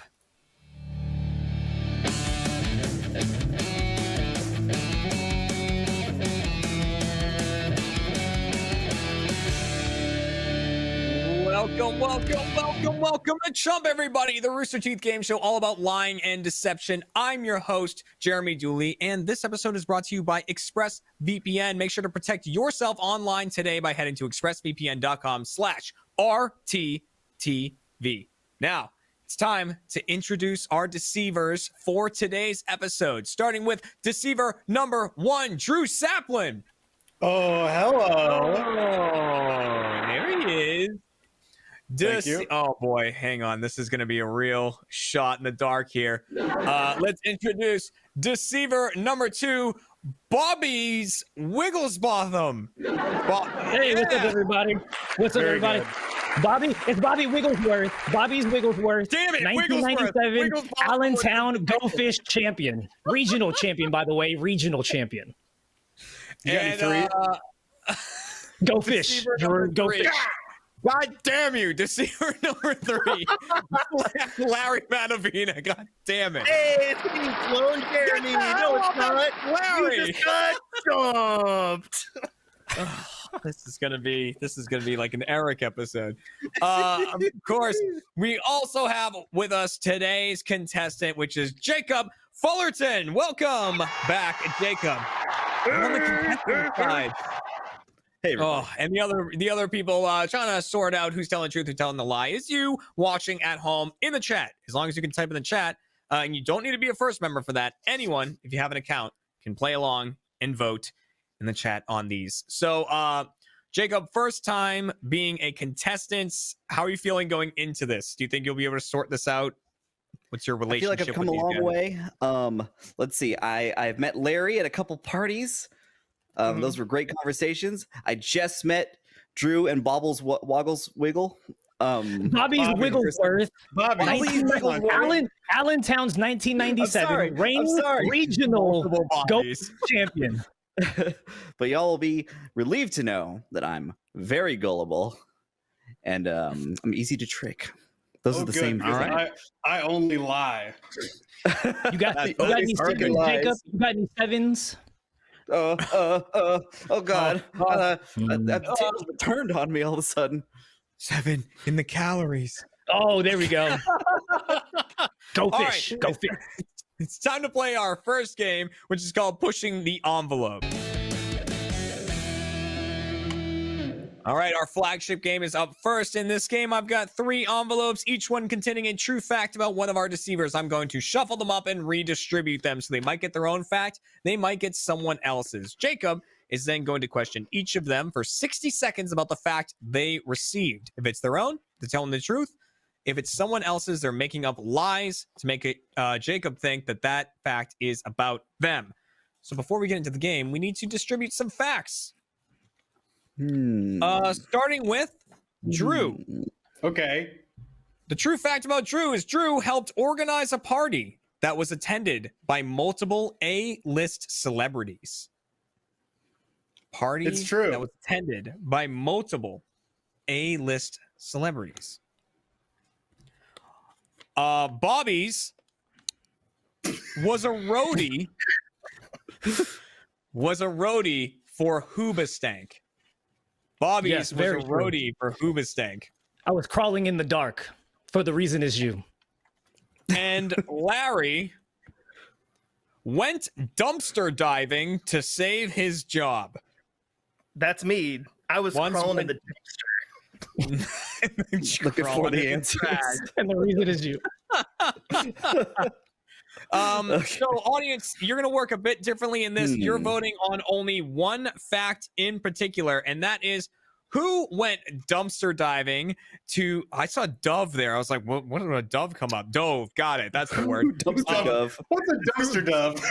Look at that dumpster dove flying around. Pigeons are a dumpster dove. Claiming that he had to dumpster dive to save his job. Do you believe Larry? Do you think it was him? Do you think it was Drew? Do you think it was Bobby's? You can use the poll. It's going to come up with buttons. If you're on a computer, you just click on the buttons to vote. If you're on mobile, you're using hashtag 1, 2, and 3, respectively, to cast your vote. But that's only on mobile. You don't have to do that anywhere else. So 60 seconds to each person. Jacob, who do you want to start with? Let's start with Billy Bigglesworth. All right. Bobby's with Bobby. with an Oh, sorry. Z at the end. There's a All Z. right, Oh, jeez. Was a roadie for Hoobastank. So 60 seconds on the clock. Ready, get set, go. All right, Bobby, if that is your real name. It is. As a roadie for Wiggles for Hoobastank, where'd you go? That's a couple places you went. So I only went to one concert. I only was there for one concert. Okay. And what'd they start with? What was their opener? Who knows any other any other songs besides, Crawling in the Dark and The Reason? I have no idea. Okay. But they ended on The Reason though. Okay. What did you have any conversations with any Hoobastank member in particular? I know them for sure. So I waved at the lead singer Doug, and he did not wave back, which was respectable. It was understandable. Okay. Just for logistics purposes, favorite Hoobastank song? Crawling in the Dark. Oh my god. And I'm crawling in the dark, looking for the answer. Valid. I would have only known The Reason. That's the only song. Yeah. I would've- Wait, you're not a fan of Connected from the Halo 3 soundtrack? Or Halo 2? I don't remember. Or wherever the hell it's from. All right, there is your questioning. For Bobby's, who do you want to go to next? Drew. Okay. All right. On to Drew. Drew helped organize a party that was attended by multiple A-list celebrities. All right, 60 seconds on the clock. Ready, get set, go. All right, tell me, Drew. Tell me a few A-list celebrities that were there. I would like to know how prestigious this was. Javier Bardem, Rachel McAdams, Ben Affleck. Okay. Where was this party? It was on Oklahoma. Okay. I don't know what that means, but okay. What was the party for? Fun. Okay, it wasn't Javier Bardem's birthday or anything. Okay. No, that was later, and I didn't have anything to do with that organization. Yeah. What kind of hors d'oeuvres were there? No hors d'oeuvres. It was strictly a booze roof party. We drank a lot and hung out. Yeah. A roof party on Oklahoma. There was a man offering moonshine. Any B-list celebrities? No order. No. Damn it. Amanda Peet. That was the key right there. That would have answered everything. What was the party for? Fun. All right. You know what? Well played. Which leaves one person left to question. And audience, this is the one you're going to want to pay extra special attention to, so you can cast your votes on if you believe what Larry says here, or if you think that it was Drew or Bobby's who actually went dumpster diving. So Larry's claiming that he went dumpster diving to save his job. You have 60 seconds to question him. Ready, get set, go. All right, Larry, you beautiful dumpster dove. What were you searching for? I was searching for the hat that was a part of my employee uniform. A hat that's part of. Okay, where were you working? I was working at this place called Oberweis Dairy, which is like a local ice creamery that was next to my hometown. Okay. I guess it kind of explains itself, but why was your job at stake for not having your hat? It's just you have to have your hat? So it definitely wasn't. I just thought that was going to happen to me. The hat fell in the dumpster. I thought that I would be like fired or reprimanded if I told them that happened. So I went diving. Okay. How deep in the dumpster? Did you climb in the dumpster? This is just I jumped straight on in. I was digging around. It was gross. Did you go back to work after diving in that dumpster? It was at the end of the workday, so it was okay. Okay. No, it wasn't okay. It was at the end of the workday, so it's fine. Being in the dumpster is no big deal. Okay. All right, audience, you've heard the stories. This is your last chance to get your votes in on who dumpster dove to save their job. Larry, I love you leave all of these with new nicknames, like, you know, Shifty 450, and then, you know, we've got some little dumpster dove. The dumpster dove. Larry the dumpster dove. It's yeah. It's so graceful. It decries grace in Larry, if anything. Now, so Jacob, before we get your final answers here, I just want to get a feel on what you're feeling after that. Is there anyone you're completely not believing, or like certain plot holes in the stories, or anything like that? I think it is an unsurprising for me to say that I believe everybody a little bit. Okay. So it's the nature of the game. Yeah. I'm jealous of Noel for supposedly being a Hoobastank roadie. You got any nines? Got any nines? No. Not yet. I'm not a perfect person. That's no one. Very good. Very good. Done. Well played. I'm glad that Larry saved his job. But well yeah, I don't know. This is a toughie. All Jeremy. right. Well, we're gonna lock in the audience vote right now while you gather your thoughts. So, audience, you are now locked in. Thank you for voting in game number 1. Now, I said before the show, it's like audience hasn't been doing very well in Chump. So, audience, we really gotta step it up today. All right, because remember, it's not about winning. It's not about getting the most points.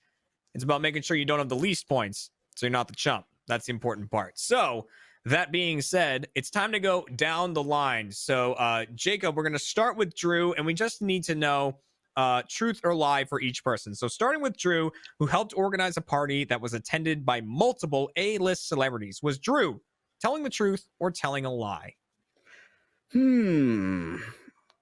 I think Drew was lying to me.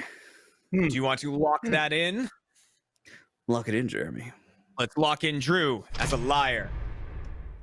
That is number 1. On to number 2. Bobby's Wigglesworth, who was a roadie for Hoobastank. Yes. Is he telling the truth or is he telling a lie? 100% truth. Lock that in. Oh. Where did those sunglasses come from? We're gonna lock in Bobby's as a truth teller. Jacob. Yes, do that. Sorry, I was just thinking. I was just listening to.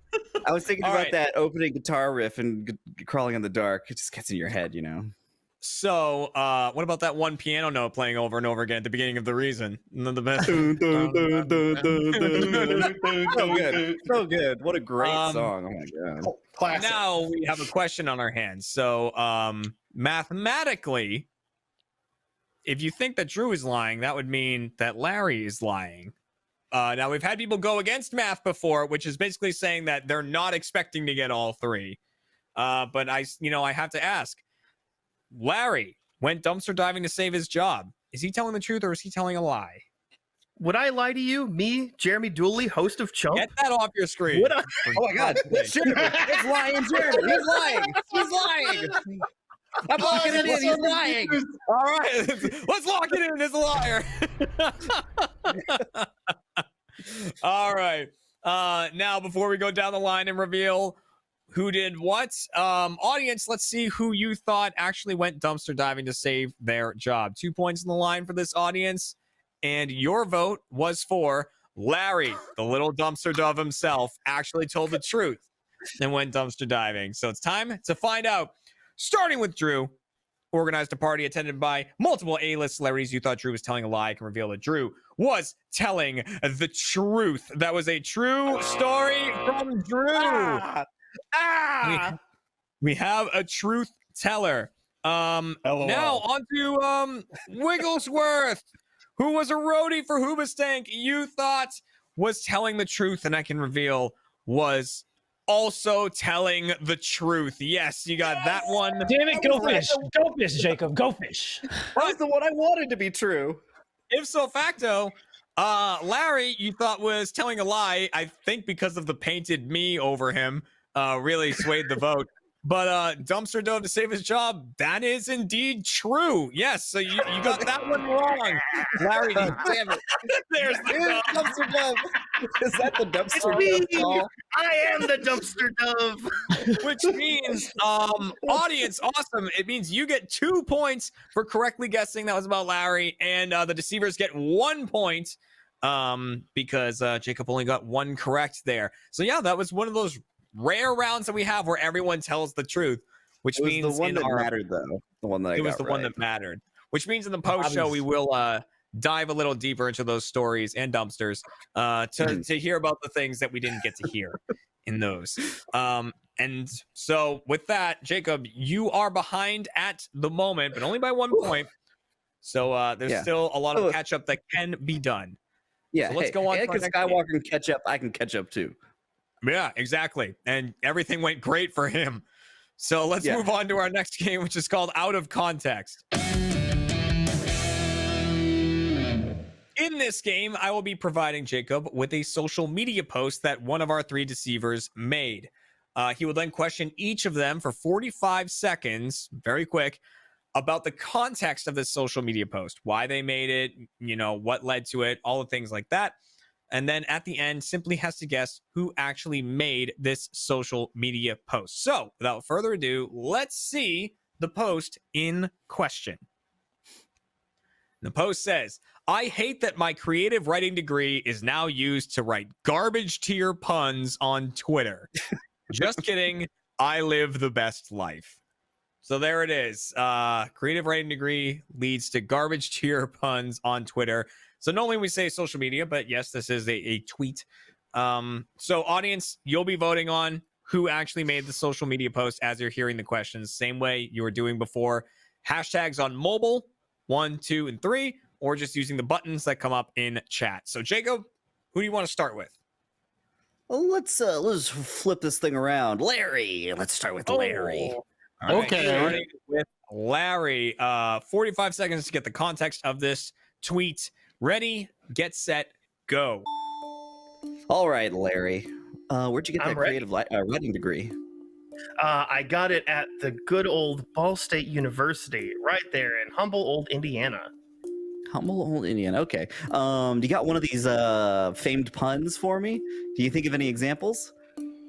I think I can tell you the one that this tweet came from, actually, which was around Christmas time. And I said, at the end of YouTube videos, does Santa say, like, comment, subscribe? There we go. You got it. It works on me. Let's see. I mean, that's all I need to know, I think. All set to go. I need no further information. Yeah, I don't even need the question, everybody else. I'll just answer this one. Let's move on. All right. So that was the questioning for Larry. Who do we want to go to next? Drew. I want to question Drew. All right. Going to Drew next. About the garbage tier puns. 45 seconds on the clock. Ready, get set, go. Okay. I guess it's just the opening question. Where did you get your creative writing degree? Ball State University in Indiana. All right. Good place to go. Why do you think your puns are garbage tier, Drew? I think that's pretty harsh. Oh, they're terrible. They're below dad joke. Like they're barely puns. Okay. But I spent so many years in school doing other creative writing opportunities, so I thought it was a funny little tweet. Okay. What did you want to do with your creative writing degree? I was going to write the great American novel for our generation. So far, I've not done it. Sounds like a work in progress. Cool. Yeah.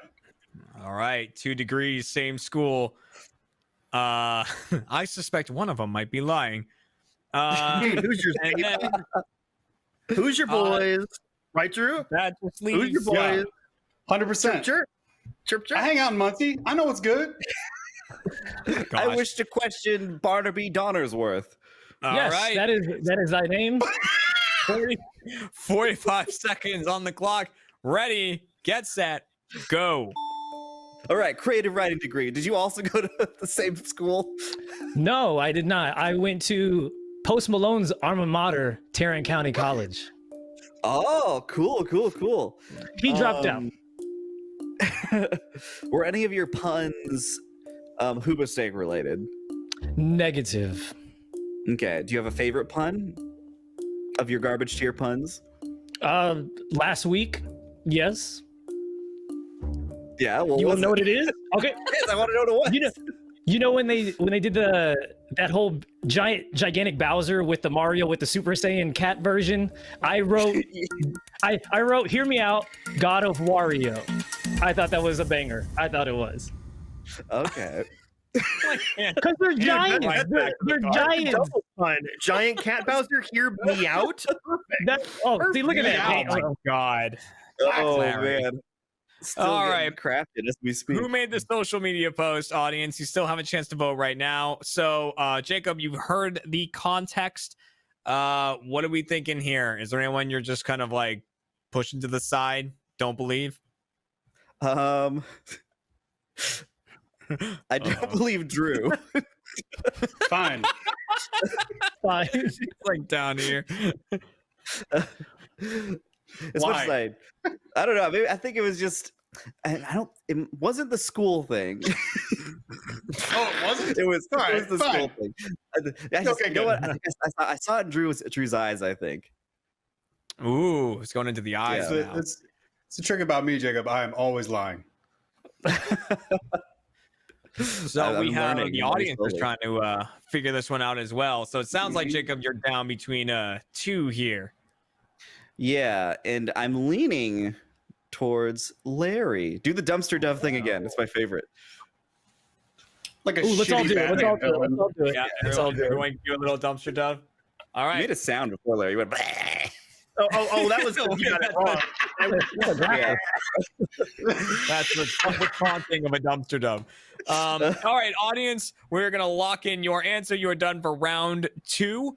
And now we're throwing it back over to Jacob. So, Jacob, hearing all of the contexts that were laid before you, who actually made this social media post? I'm feeling Larry. Just going with Larry. Do you want to lock it in? Want to check my eyes? Lock it in. Let me look in those eyes. You sure about that, Jacob? Oh wow. Wow, Larry, you can really get your eyes out there. Oh yeah. Like they're coming out. Let's lock in Larry. All right, Larry is locked in. Now, before we go ahead and reveal who actually made the post, we have to see what the audience voted on. So, audience, all of your voting went down. And what did you think for who made the social media post in question? Oh, very close. Very, very close. Wow. I'm a the little audience hurt. has gone Larry. Well, close between Noel and Larry is what I'm saying. Yeah, 40 to 43%. All right. So there is a unanimous decision on Larry here, and I can reveal that the person who made the social media post in question was the dumpster dove himself. It was Larry. You did. Yay! This guy. Make a sound. Make a sound. Make a sound, Larry. Make a sound. Yeah. Do it, Larry. There he is.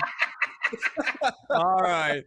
Amazing. Yeah, which means that the audience and the contestants both get a point for that round. So now it is a dead heat between the contestant and the deceivers. Audience, you are not the chumps this episode. You have already secured that. You are good. We're in this dead heat here, 1-1 as we go into our final game, which is called What's in Your House? What's in your house? What's in your house?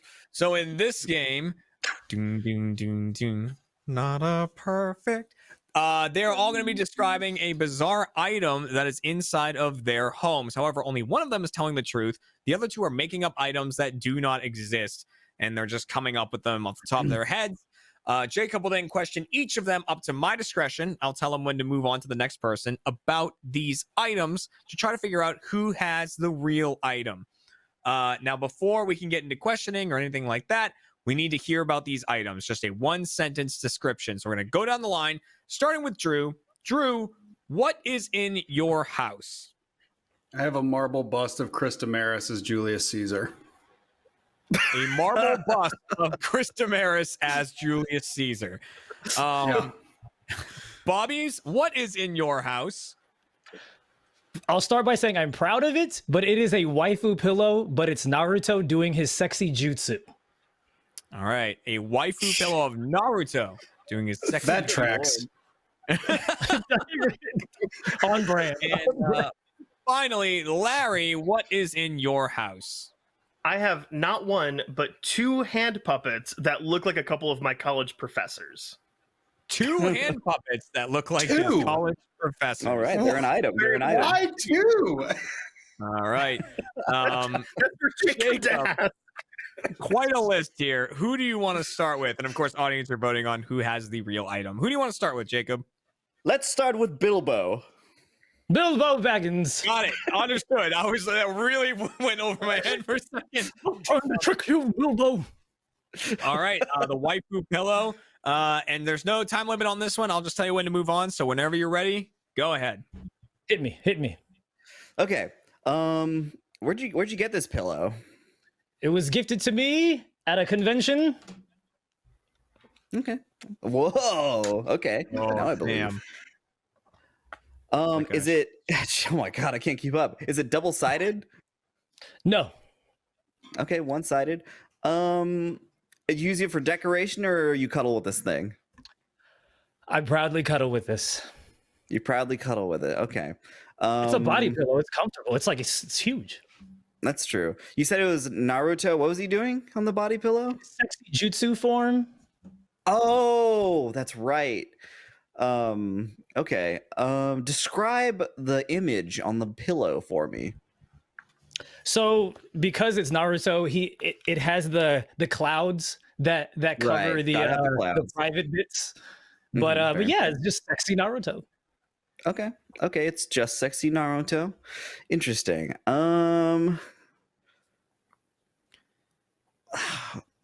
Where do you keep this pillow? On the bed. On the bed. Damn. Okay, so it's a mainstay. Mhm. Yeah, this isn't some couch pillow. No. I'm not about that life.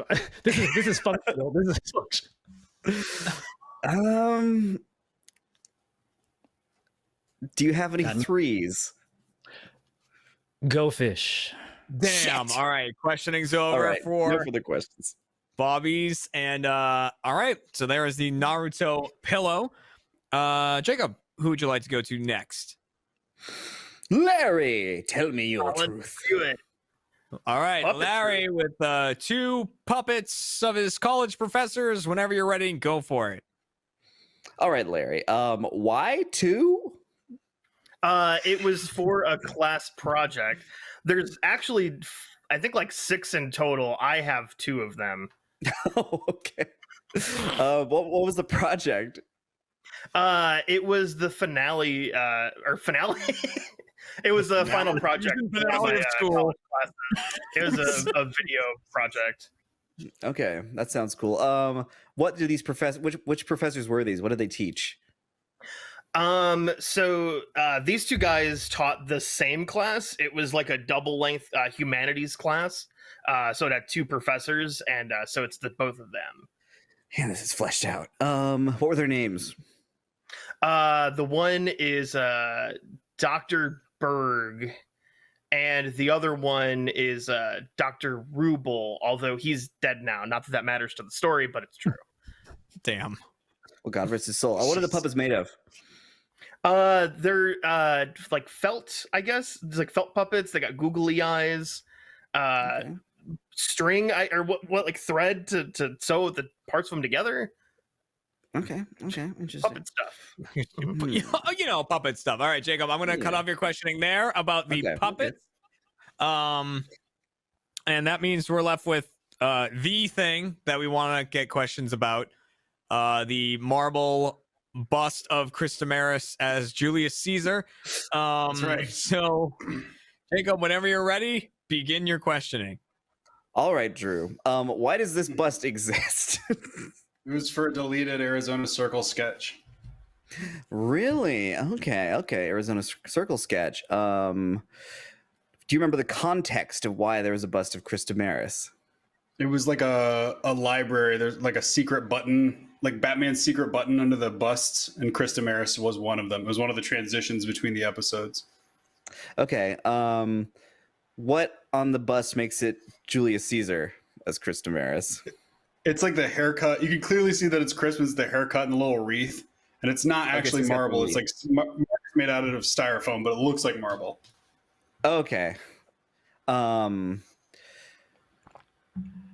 you keep it out in the open? Yeah, it's like it's in one of the rooms in my house. It's in my study. Your study? Okay. We're a secret bookshelf. Who made it? Marcus Laporte, Marcus, our okay. production designer. Yeah. Okay. That checks out. Is it painted or is it all white? It's all white. Okay. It's not historically accurate. It's just the bust. There wouldn't be any dick. No dick. Oh my gosh. No further questions, Your Honor. All right. No dick, no further questions. Yeah, he stopped himself. No, there's no dick. All right, time to move on then. I'm done. I don't want it anymore. All right, there are your 3 items laid out before you. Audience, last chance to get your votes in. So, Jacob, what are you thinking after that questioning? Is there anyone you're leaning toward, anyone you're not believing at all? What are you thinking? Let's see. I was pretty into Larry's puppet story, but like, I don't know, maybe it was like the finale slip up. Maybe he's thinking too much about the not only are these hands for doves, but they're also for puppets. Like there's the hand going, That's true. I got puppet Okay. hands. And some say if you get all 6 puppets in the same place, the apocalypse happens. Yeah, let's see. I was let's see, like the Naruto thing, like I could see that. I could see that being a thing, but it might have been the sunglasses. I think Bobby's got too many sunglasses. All of them. I can't keep up anymore. That's the problem. They're like shark teeth. When one goes away, another row like fills in. Yeah, within a day. I think I believe Drew on this one. My gosh. Very good. As you should. It was, yeah. I think it just it was the certainty, the delivery. I was feeling it. It was the eyes. The eyes. No, it's those eyes. You're reading deep into Drew's Before eyes. we lock anything in, audience, let's get you all closed down. You are done voting for this episode. But remember, you are already good. Basically, you getting it right is, at this point, to screw over the deceivers because it will cost them a point. But thank you very much for playing and not being the chump this episode. But let's find out where it's going. Jacob, who has the real item? I think Drew's got a bust of Chris Damaris' Julius Caesar. At least I want him to. Do you want to lock that in? Let's lock it in. I'm feeling that. Very good. Very good. We are locking in Drew as having a bust of Chris Damaris as Julius Caesar. And normally I would reveal who has the real item, but instead I'm going to let the deceivers reveal it. I'm going to count down from 3 and say reveal, and then the person who actually has the item will lift it up into the camera. Oh, right. I'm so excited. On the audience side. They didn't think Drew was wow. They also think Drew's got the bust. Oh my God. Yeah. Audience, I forgot that you were even still in this because I was like, you've won. You've already won. All right. They both think Drew. So yeah, I'm going to count down from 3 and we'll see what happens. So 3, 2, 1, reveal.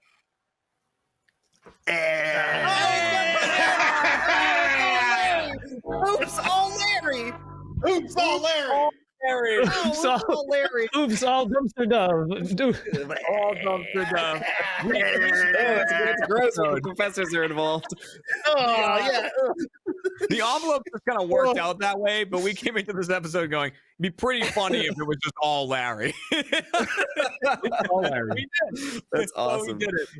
But that means that because everyone believed Drew, the deceivers get 2 points for that round. Hell yeah. Hell yeah.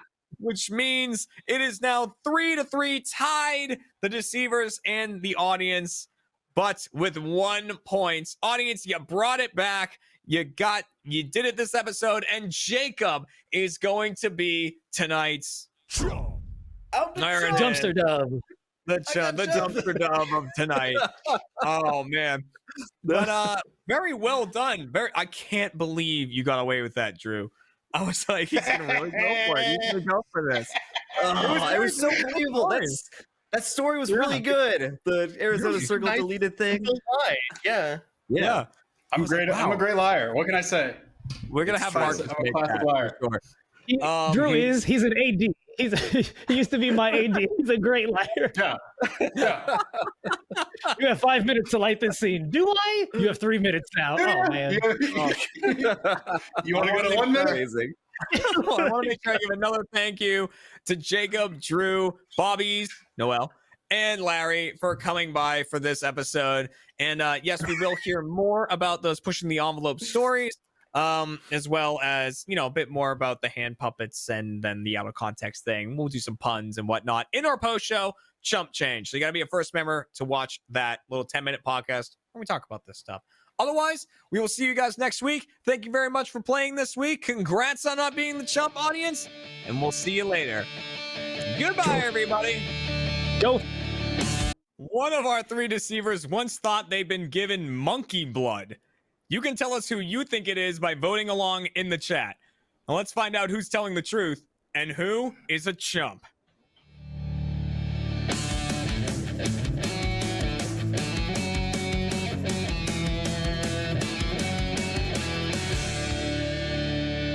Welcome to Chump, everybody, the Rooster Teeth game show all about lying and deception. I'm your host, Jeremy Dooley, and this stream is brought to you by ExpressVPN. Why don't you have a VPN yet? Protect yourself online today by heading to expressvpn.com/RTTV. Now, we have a real lineup of people for the episode today. Let's start by introducing our deceivers, starting with deceiver number 1, Meg Turney. Hey! It's me! It's Meg. I'm really nervous that this next one's going to cry. Deceiver number 2, Michael Jones. What's up? Why would I cry? I'm happy to be here. Thank God. Thank God. What are you talking about? It's been a long day. No! Jeremy, don't cry. And deceiver number 3, Diction, is joining us today. Hey, how's it going? My first time on a game show, I had to do it, okay? I had to do it. Oh, yeah, of course. Only 2 people can sort out whether or not they're telling the truth or lying. The first being today's contestant, Mr. Chilled Chaos, is here with the notebook, ready to go. Clap. Yeah, they give you the golf clap. Oh, God. Sound bites.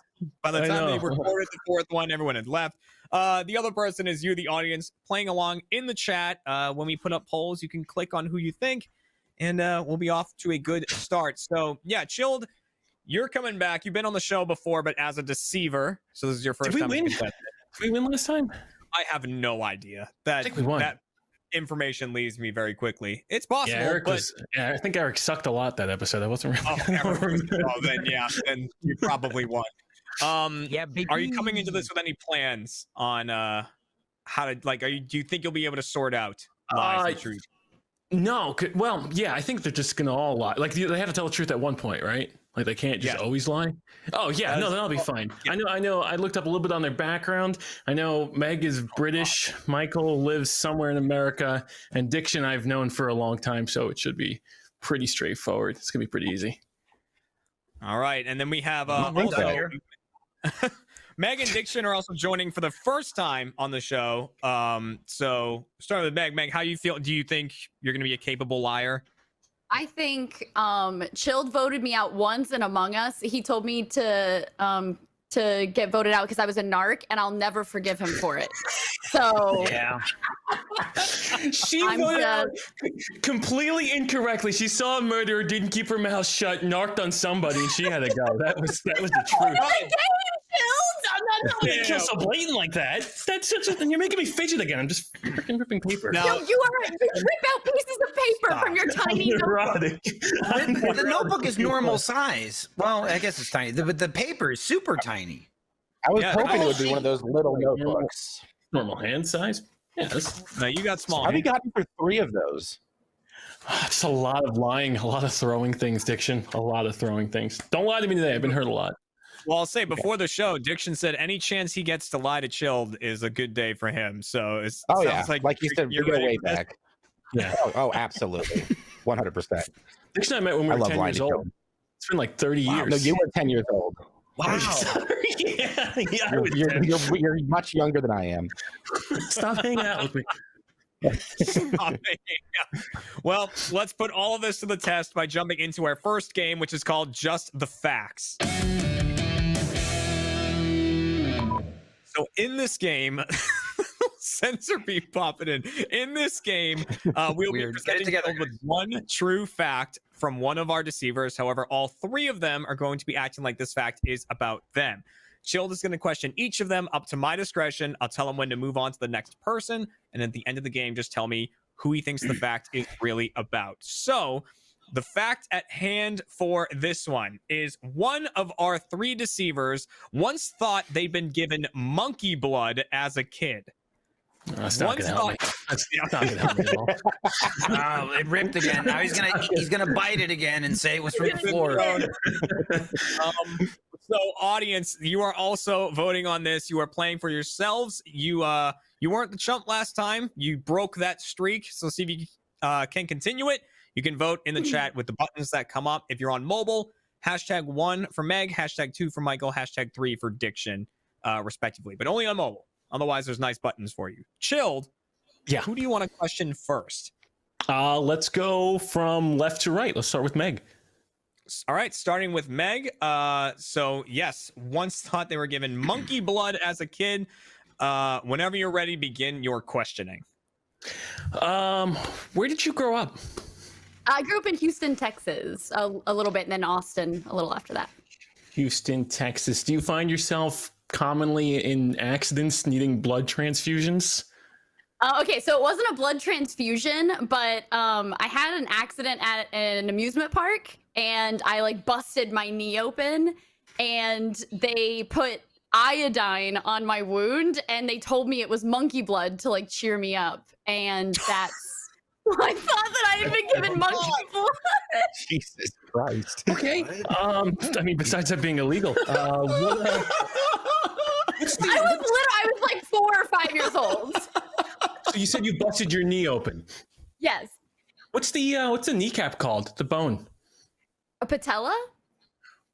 Okay, all right. Didn't think you would know that unless maybe you I've did had actually 3 bust knee your knee surgeries open. also, so what up? 30 knee. Oh wow. Okay. 3. What's his kneecap? Three. You said down. You said an amusement park down in Texas. Yeah, in Houston, yeah. In Houston. Oh, Jesus. Jeremy, I got nothing else. I got nothing else for that question. No further questions, Your Honor. What a thoughtful I love nurse. that Jeremy was like, I'll tell you when to move on, and Chilled was like, I think the fuck not. I'll tell you when I move on. I don't know what else to say to that. I think I'm done. All right, so you're still going left to right. You want to go to Michael next? Yeah. Let's skip Michael for now. Let's go Diction. All right, you're going right over that. Going to Diction. Thought he was given monkey blood as a child. Whenever you're ready, go for it. All right, Diction. When were you? How old were you when this happened? I was like 8 or 9, I want to say. 8 or 9. Yeah. What was the events that led to it? Was it a blood transfusion? It was. They just sprinkled No, it it on was like Meg. it was What happened it there? was a two-for situation. So, I would read the tabloids while waiting in line at the grocery store when I was a kid, and there was like an article about some politician getting like fed monkey blood or like transfused monkey blood. Don't remember the context, but a couple days later, I was in the hospital for routine like blood test, and I got really confused because I was very anxious in the hospital. I thought they were giving me blood instead of taking it from me. And it wasn't. I didn't believe it for a very long time. But like the rest of that day, I was convinced, and I was crying in the car. My mom had to like calm me down. What year did you learn to read? What year did most kids learn to read? Like 6, 7? 6, I mean, 7? like really read. Like yeah. A little later on. Okay. So you said they were when you went to the hospital and they were taking your blood at the hospital. Yeah, but I got confused because I wasn't looking because I didn't want to see the needle, and I didn't really. They weren't really talking. They were talking to my mom, and they weren't really talking to me. So I was just kind of like off my own little world and didn't really know what was going on. I just knew like my mom was like, "Okay, they're gonna put a needle in you. You don't have to look at it. I'll hold your hand." And then when I looked over, I saw a bag full of blood, and I thought it was going into me. Do you and your mom ever talk about this, like as a joke or like family reunions or stuff like that? Every so often, she'll bring it up at like Thanksgivings to embarrass me. Yeah. Oh, okay. All right, well, Chill. that's not too bad. Yeah. That is your questioning for Diction. I love there's 2 different medical professionals there. One did not talk to the child at all. The other said, "Don't worry, it's monkey blood." Yeah. Weird. and thus we center on Michael here. So Chilled, your final questioning here for Michael. Thought he'd been given monkey blood as a child.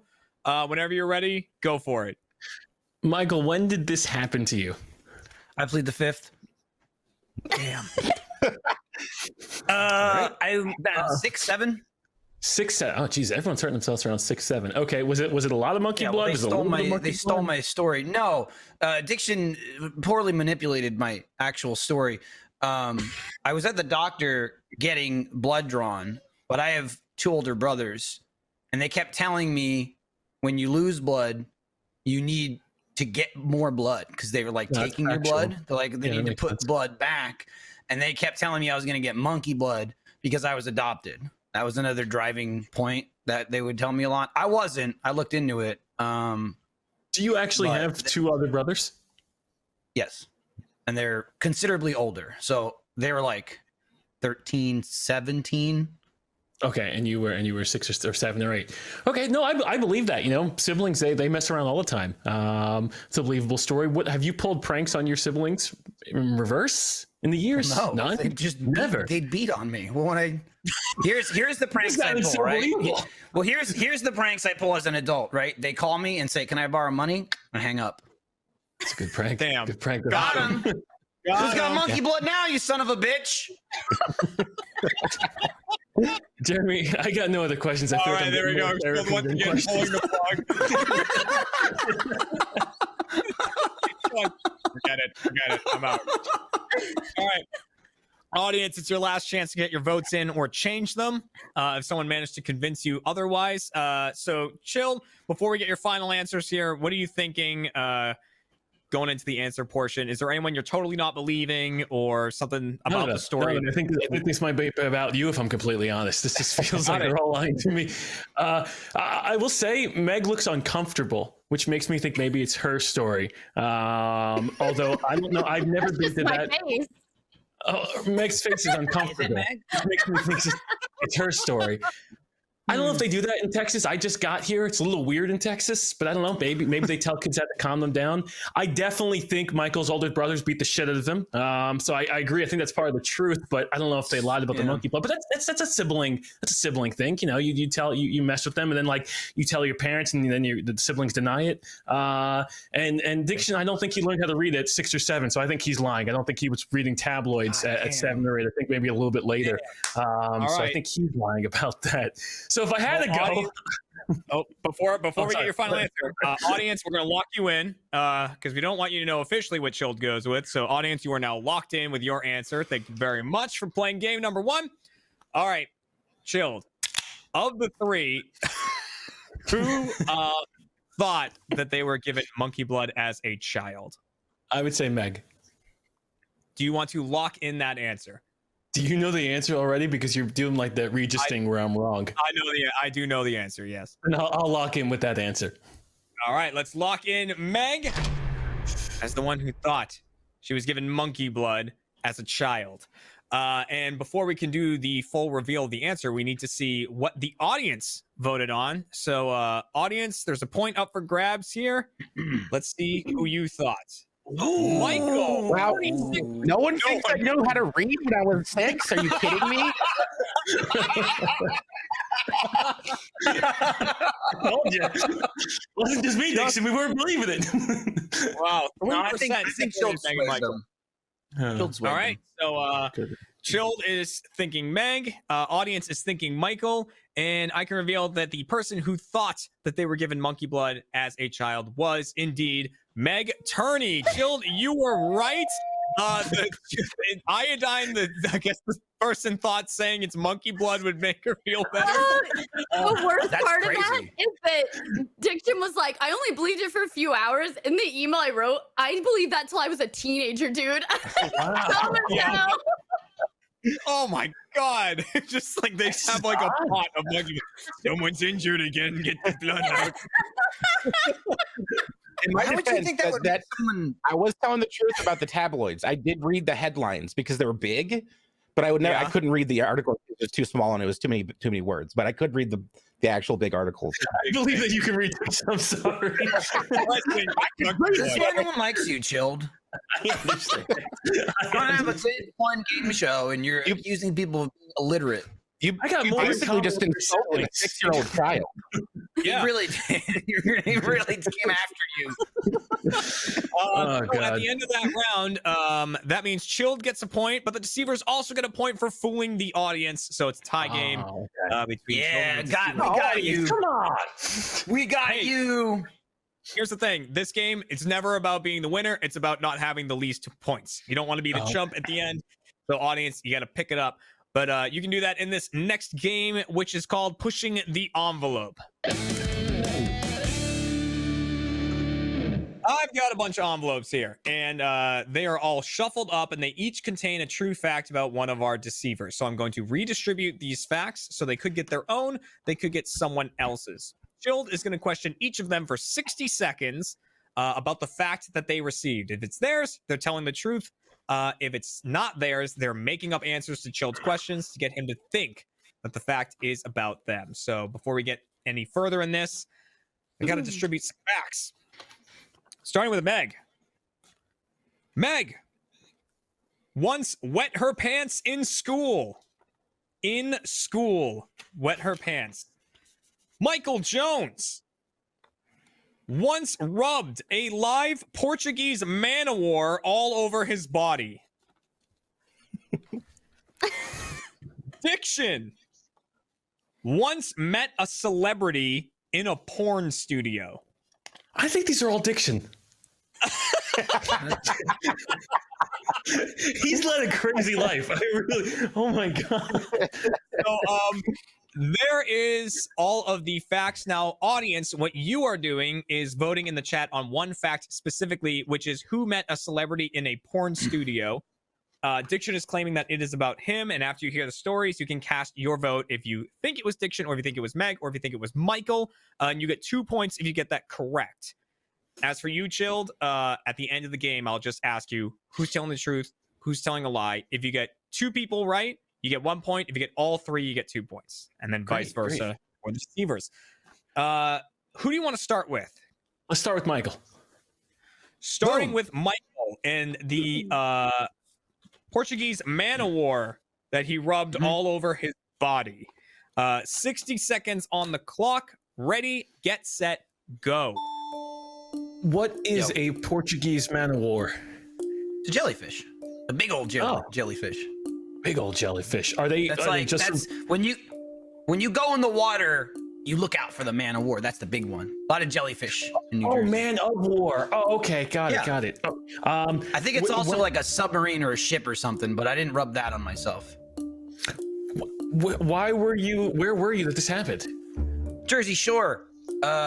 Jellyfish go nuts there from about like May all the way like through summer, and so if you go to the beach, you just gotta like wade through them.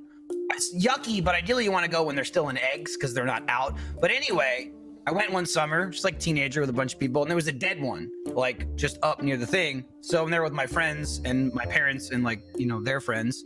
And so we started like throwing it around and rubbing it to get attention. And how old it's just were you like when that you thing's rubbed- dead and yucky. Like How old were 14, you? 13, 14. Oh, I believe that. Jersey Shore is weird. Yeah, I believe that. I believe that. A little weird.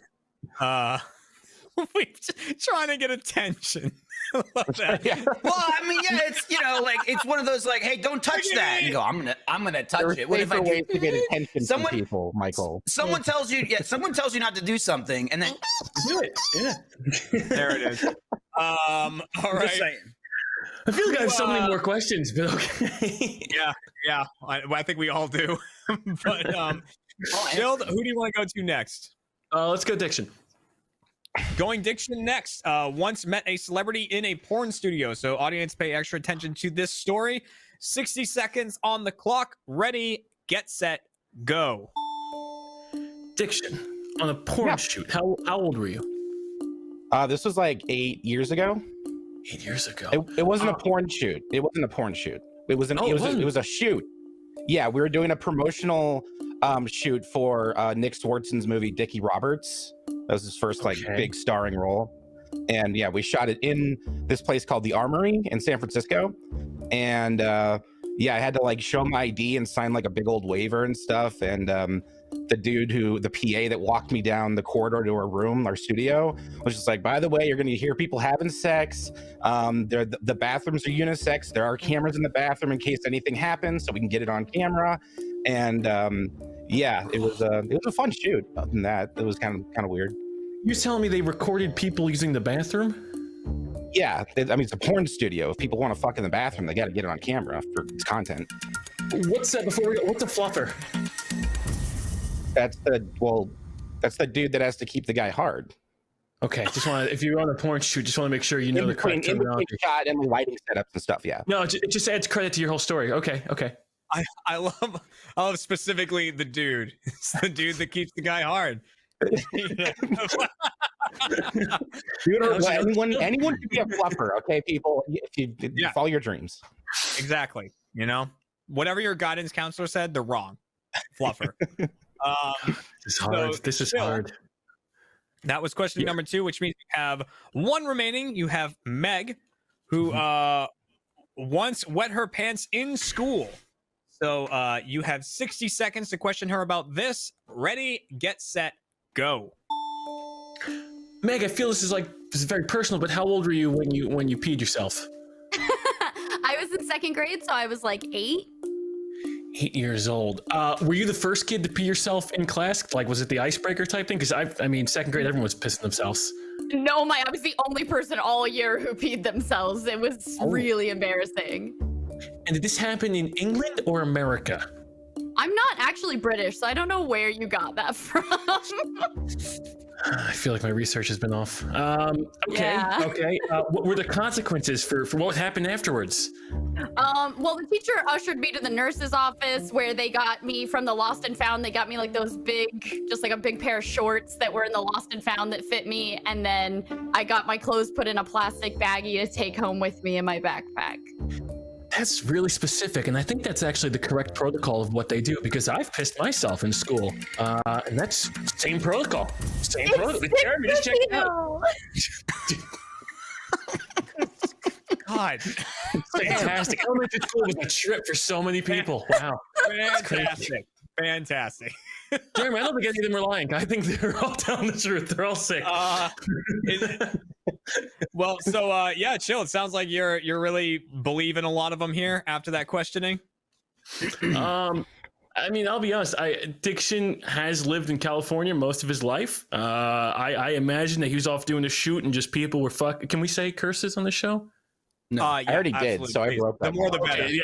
People were fucking in other rooms. I believe that. I find self-diction getting into it. Out of all people, I don't think Meg was playing with the jellyfish. I really don't think that's what happened. And again, Michael does shoots as well. Maybe he was fluffing things. I don't know. Things get weird. Could have been. I could have been. No one got going fluffed. nuts. You don't know. You weren't there. I was there. Someone got fluffed. No, got here's fluffed. the thing. Okay. I know. Someone got buffed and fluffed. But I don't think they know, Jeremy. The Man of War fish it's not in the Atlantic Ocean. That's a Pacific Ocean fish, or Pacific Ocean jellyfish, which makes me think it may have been Diction who was rubbing it on himself in the Pacific Ocean coming from California, and Michael here was the one at the porn shoot.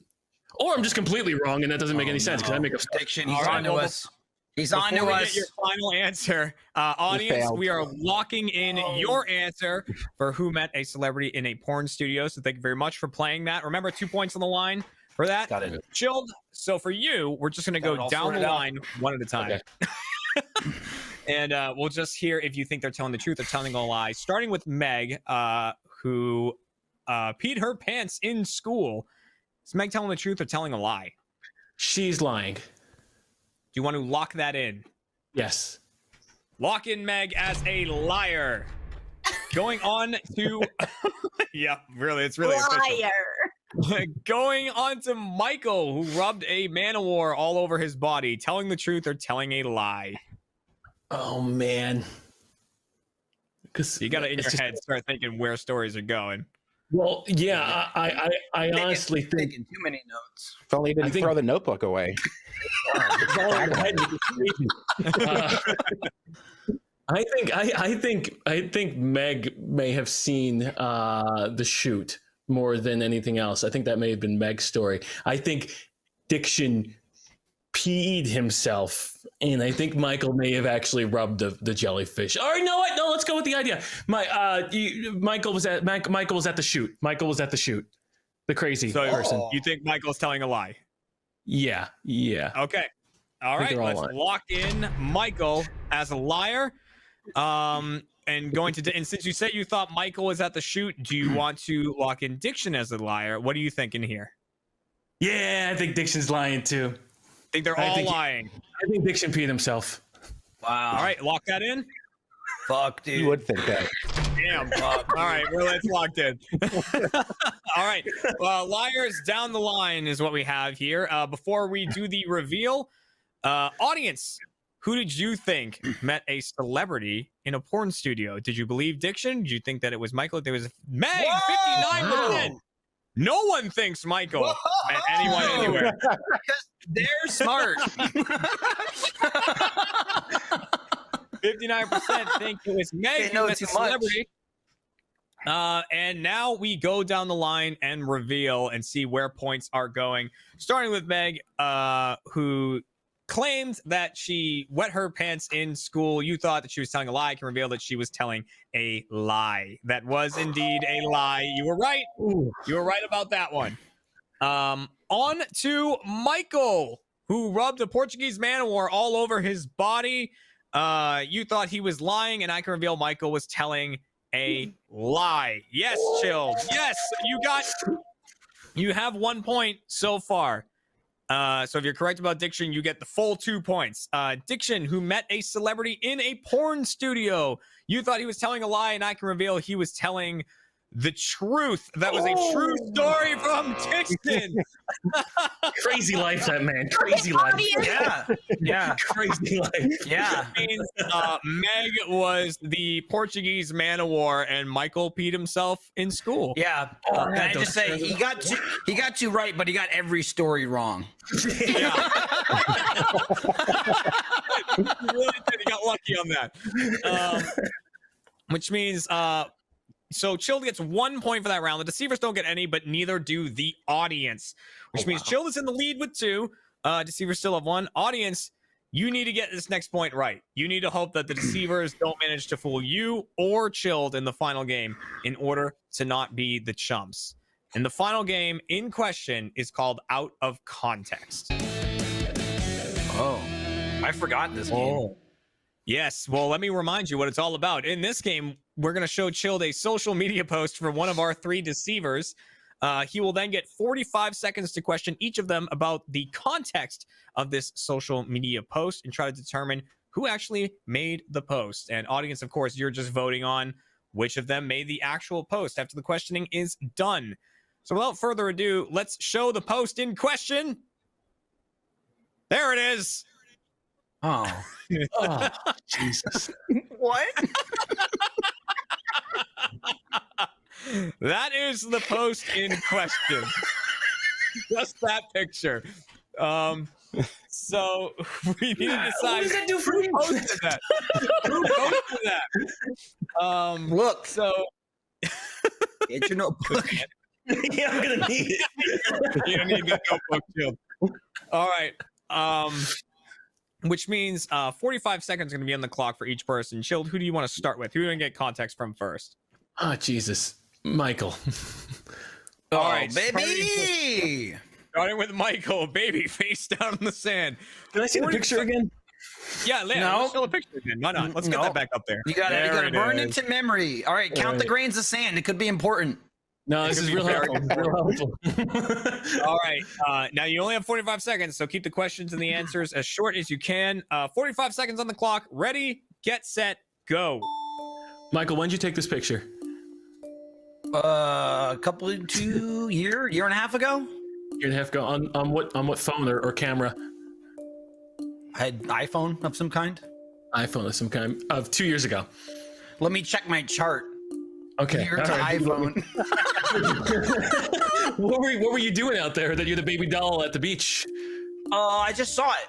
I just saw it there. I thought it was funny, and I said, "That's funny. I'm gonna take a picture of it."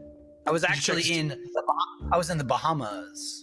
Oh, the Bahamas. Oh, okay. Did you check to see if there's straight was chill? there other stuff around? Were there kids around? Was there a reason why it was there? No, there was nobody around to claim ownership of it, which is why I thought it was funny. I got there and there was just a baby doll face down. There were kids like at the resort, but not playing at the time or around. And I kind of looked around and went, "That's funny," and I took a picture. Didn't pose it or nothing. There you go. Got it. Okay. I didn't pose it. Yeah, I mean, I just, There we look, go. that's the content move. If you see a doll and you put it face down in the sand, take a picture. I'm just saying it was already Michael, there. that's how it happens. Yeah. God put that baby face down on the sand. He used me as his vessel to just take the picture. That's all. With whatever phone I had that year, I lost my nose. Chilled, who do you want to go to next? Let's go, Meg. All right, going Meg next. 45 seconds on the clock for the context. Ready, get set, go. Meg, did you get like a sense of possibly this could be a real child, and were you ever concerned when you took the picture? No, absolutely not. So I just saw it on the beach, and it's actually a slide. There's like 2 parts to that. So that's the first slide on Instagram, and then the second one is I'm in the sand doing the same thing. So you took that picture for Instagram. Right. So I did the baby doll, and then I did me doing the baby doll face down. Now, which is crazy because Instagram cropped to the 1:1 ratio. That picture was a 4:3 ratio, which is. You can actually zoom out on Instagram, and you've been able to do that for years. You saying I'm incompetent? I'd like to hear that. I'm just saying one of us is a professional Instagram model. One of us isn't. Oh, thank you. Thank you for acknowledging my profession. Oh my God. What, I don't got it in me? I can't strut. Well, I mean, clearly, just from a technical level, you're ill-equipped. Look at my depth of field. This has to add something. Yeah, but who did it for you? Is the question. Who set it up for Someone you? help me set up the camera. Somebody help me. That's set up what the I camera. thought. All right. And so we have Diction remaining. We need the context from him. 45 seconds on the clock. Ready, get set, go. Diction, if I really tried, do you think I could be a professional Instagram model? No. I'm done. I'm done. Okay. All right. Use the rest of the time. Go ahead. 30 seconds. When did you take this picture? Where were you when you took this picture? This was at Stinson Beach over in Marin, across the bay from San Francisco. Oh, okay. Like, Gold Gate Bridge goes to Marin. How long ago did you take this picture? I want to say like 6 years ago. I was on like a beach day with my then girlfriend. Oh, nice. You got okay. Then girlfriend. Did you not no pose more it girlfriend? You posed it? It was sitting and I kind of booped it and it fell and then I took a picture of it sitting and then I took it like that and that's why I posted. Yeah, my phone. Okay. All right. Man, he's really honing in on these phones. That's gonna be he's gonna offer to sell us some at the end of the show. He's got it right. Hey, you need a new phone? Take pictures of it. Fade to it. So nice. Oh, God. Well, Jill, that is all your questioning. Audience, last chance to get your votes in. Remember, you need to get this one right. Jill, Yeah. what are you thinking going into this one? Okay, well, Diction said 6 years ago. We're going to eliminate him because no phones were doing depth of field like that 6 years ago. So it's going to be between Michael and Meg. Now, that 4x3 crop has really screwed me up and saying it's coming from an Instagram shot, but I really don't know how Instagram works. So Diction was correct about that. I probably couldn't be an Instagram model. I don't know how it works. But the 4x3 is screwing me up. But Michael's whole story about just kind of like Bahamas, taking a picture, I don't know. He's the only one that there was no technical inconsistencies. It felt right. You know what I mean? Yeah, it just felt right. You don't know how to. You don't know how to You know use what I mean? Instagram, and that's Listen, Meg, don't worry about it. The baby, if I could hear its cries, it was take the picture, and so I did. Can I see the picture one more time? I want to see if it's got the right Bahama blues behind it. All right, let's see the Bahama picture. Absolutely. Look, see? Oh, beautiful. Resort. Beautiful You know? resort. All right, before we get chilled. Sorry. Also, concerning the depth of field thing, Chilled, you do know Instagram has a depth of field filter that you can use. No, I did not. He No, doesn't. he doesn't. I promise You can you, he post doesn't. widescreen pictures. It's He been like that doesn't for ages. Chill, did you know you can also post more than one picture at a time? If you hit multiple, you can post multiples Yeah, because that's also a Walk in feature the on audience. Instagram. Walk in the audience. Do it. Settle down. I thought you just scroll down people's feeds. Maybe I'll dabble after the show. All right, now that the audience has locked in their answer, Chilled, let's get the final answer from you. Locked. Which of our three deceivers posted Locked. this social media post? Michael's story makes sense. It looks like a resort, but then I really got to believe the fact that I don't know how Instagram works.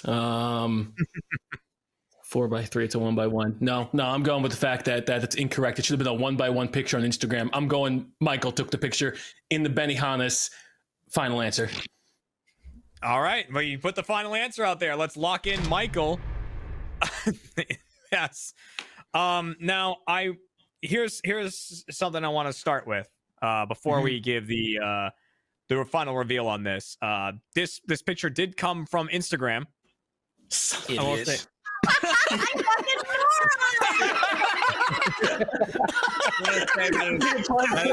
Was it a depth of field filter? I don't know. We'll find out in a second. This did come from Instagram. For sure. So, audience, who did you think made this social media post? Funny. Michael, 46% went for Michael. All right. Chilled Win or and lose an audience. Chilled and the audience are in agreement that it was Michael, and I can reveal that the person who made this social media post was indeed Michael Jones. It was You go Michael. ass backwards into every right answer. How? All of his Backwards. detective work makes no sense. How it works every time in games. It really does. God, I'm a Let's genius. see. So smart. Let's see the actual post. Do we have like the full Instagram? Because the caption is also very good. It's just what a baby skull. So what is it? Sand baby skull. Yeah. Yeah. I was like, that's funny. Me too. Look at that 4x3 on Instagram. Nice. It hasn't been that for Yeah. literal years. Oh god damn, dude. I mean, Chill doesn't know how to do his own laundry, so like this is not shocking to me that he doesn't know how to I use don't. Instagram. But honestly, though, What a falling way. into success is nice. Now, also Yeah. what that means is Chilled got a point and the audience got a point. So what Chilled did there by stumbling into the right answer is just kind of secured himself there with the 2 points. And that means we have a tie, but there is no tie winners here. So it means on this episode, everyone other than Chilled, the deceivers and the audience are going to be tonight's. There it is. 2 chumps now? Oh, Oh god, I've never seen that before on a show. I have never on this seen show. like a more staggering contestant. Like like Chill's way of getting it kind of right, but totally wrong. Like the envelope one, he had no stories lined up. Correct. You should definitely change your name from Chilled Chaos to Mr. Magoo. Like that is Yeah. what you Mr. Magoo this. But winning's winning, right? In the end, it's all that matters. You're a Magoo. I don't know. I feel like winning by accident is basically winning by cheating at this point. Like, yeah, what a cheater. Yeah, he's a cheater. He's a cheater and dare I say, a coward. That 4x3. If I go on Instagram right now, that's going to pop up on a 1x1 angle. I What guarantee you want to do when you get there? When you God. get there, there's a little. There's like these arrows that like it's like the full screen button when you full screen a video and you full screen the picture. You can show the whole thing, dude.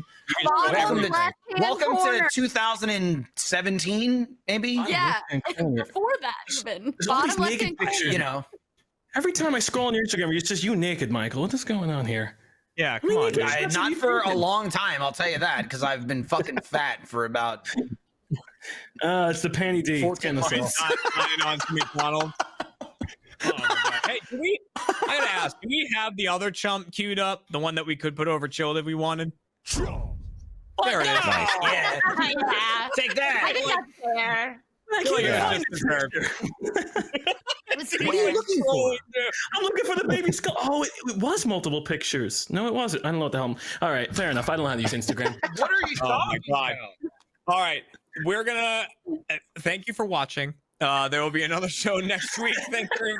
We are going to have a post show as well, so we can hear all of the stories that we didn't get to hear. We can hear the stories from Michael and Meg, and then get some more information from Diction on the celebrity in a porn studio story. Find out a little bit more about that. Monkey blood, all kinds of good stuff. So make sure you're a first member to watch our Chump Change post show. But other than that, thank you for watching, everybody, and we will see you next week. Which button expands? One of our 3 deceivers once had to outrun a hurricane. You can tell us who you think it is by voting along in the chat. Now let's find out who's telling the truth and who is a chump.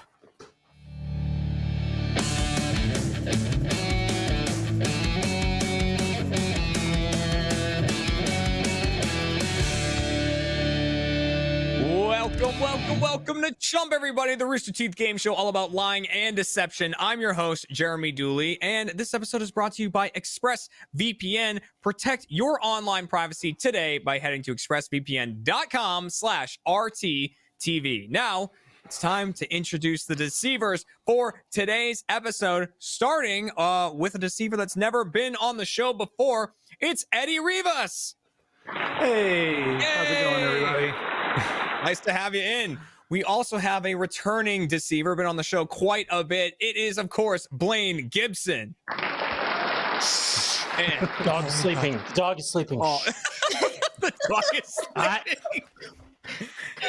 And from such shows as Dead Little Roosters, which is going on right now, we have Isa Badiola. Hey!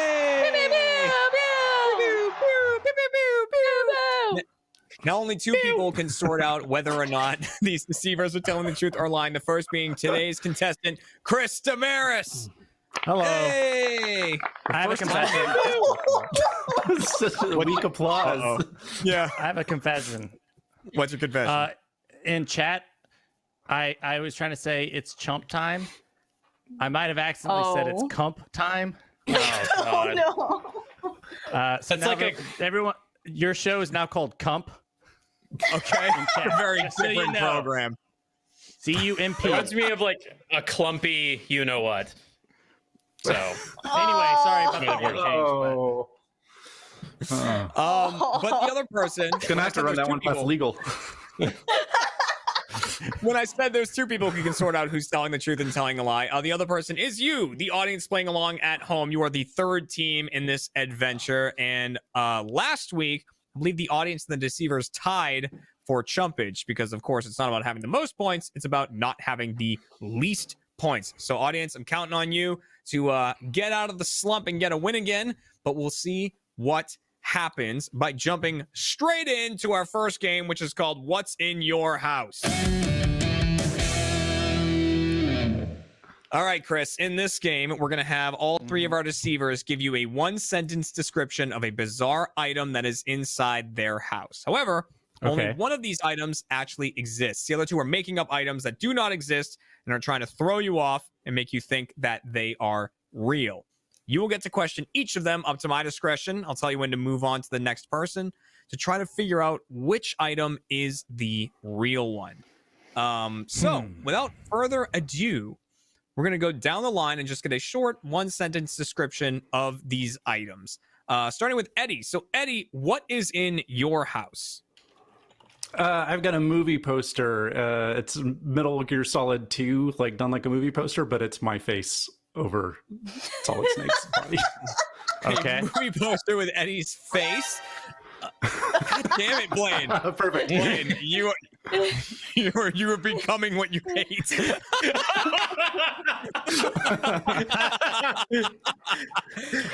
Blaine, what is the item in your house? I have a hot dog that's wearing an Uncle Sam hat. A hot dog that is wearing an Uncle Sam hat. And Issa, what is in your house? I have a Katamari diorama made entirely out of paper. A Katamari diorama made entirely out of paper. So those are your three items. Audience, remember, you are voting along in this game. Little buttons will come up in the chat that you can click.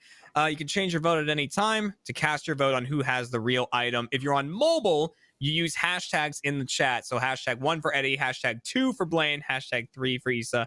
And that's only on mobile. So you don't have to do that if you're on a PC. Buttons will come up. Chris, who do you want to question first? Let's go to Eddie. All right, we're going with the movie poster first. Declaration from Chris. I like it. There's no time limit, so whenever you're ready to start questioning, go for it. Why'd you make this poster and why in the first place?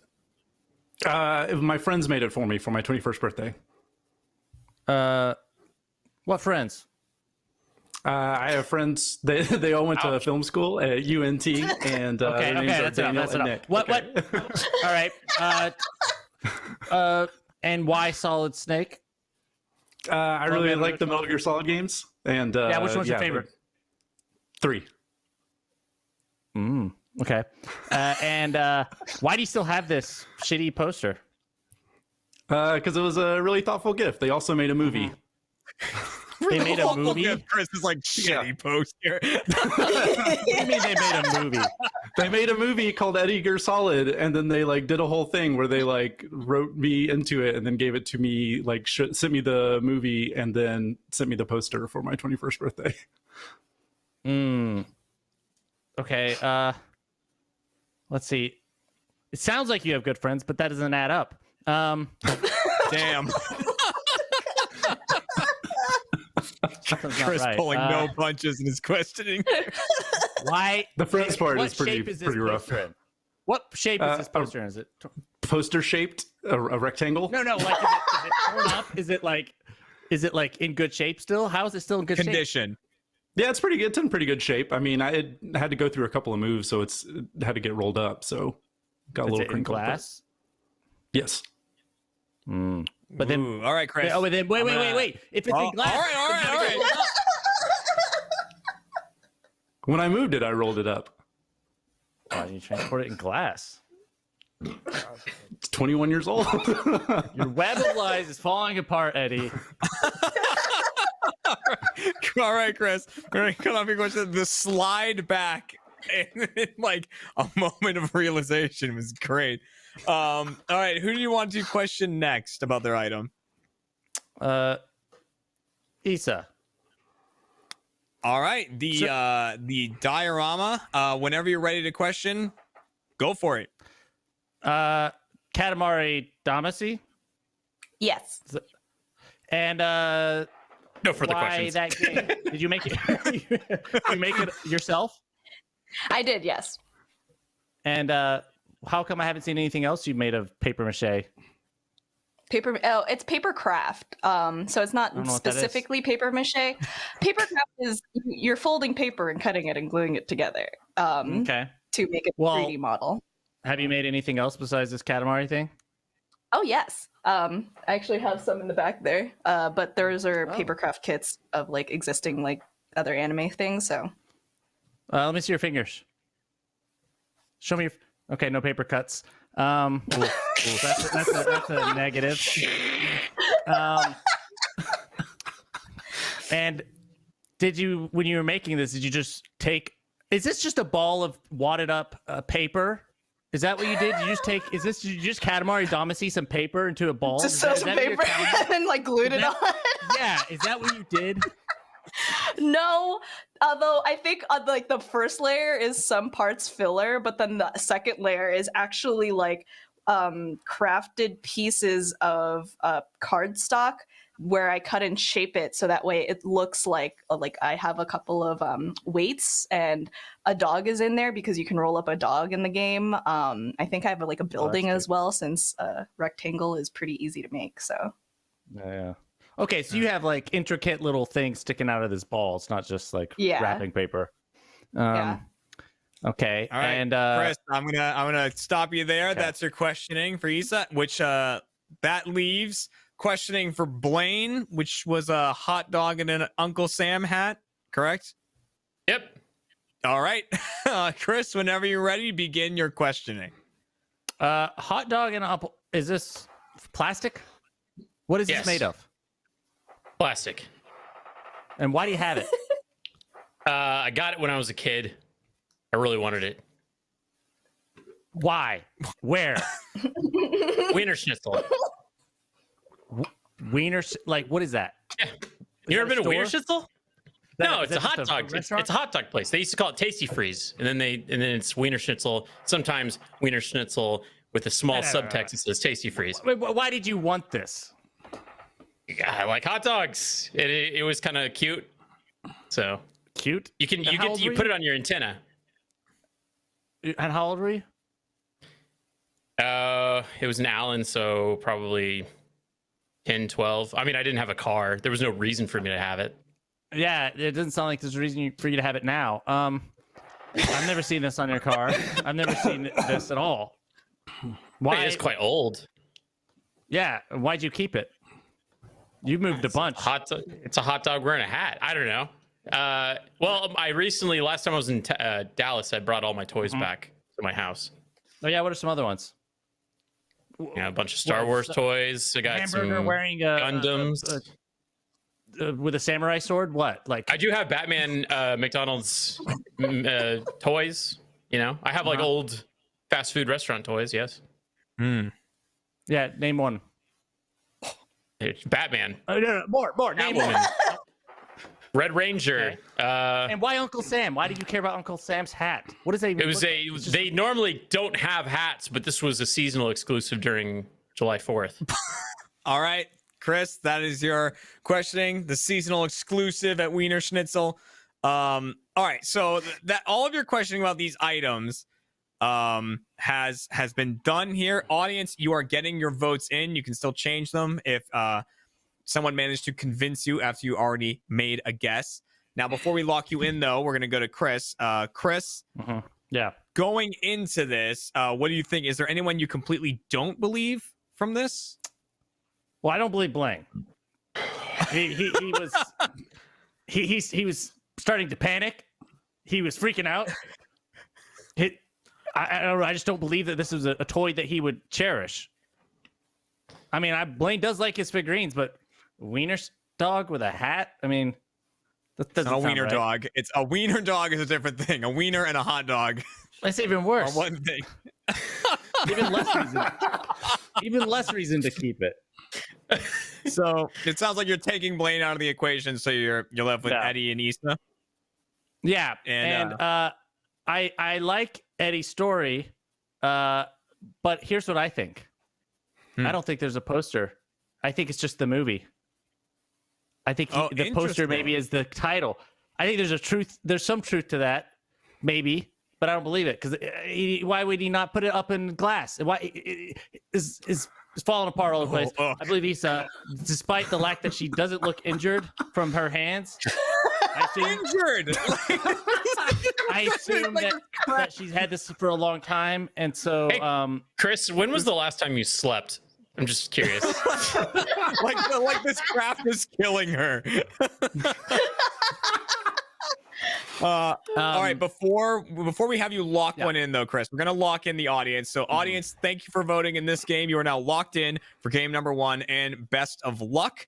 Hopefully you can get this point. So deceivers, remember, you can get 2 points if you manage to fool both the audience and Chris. So there's 2 points up for grabs there.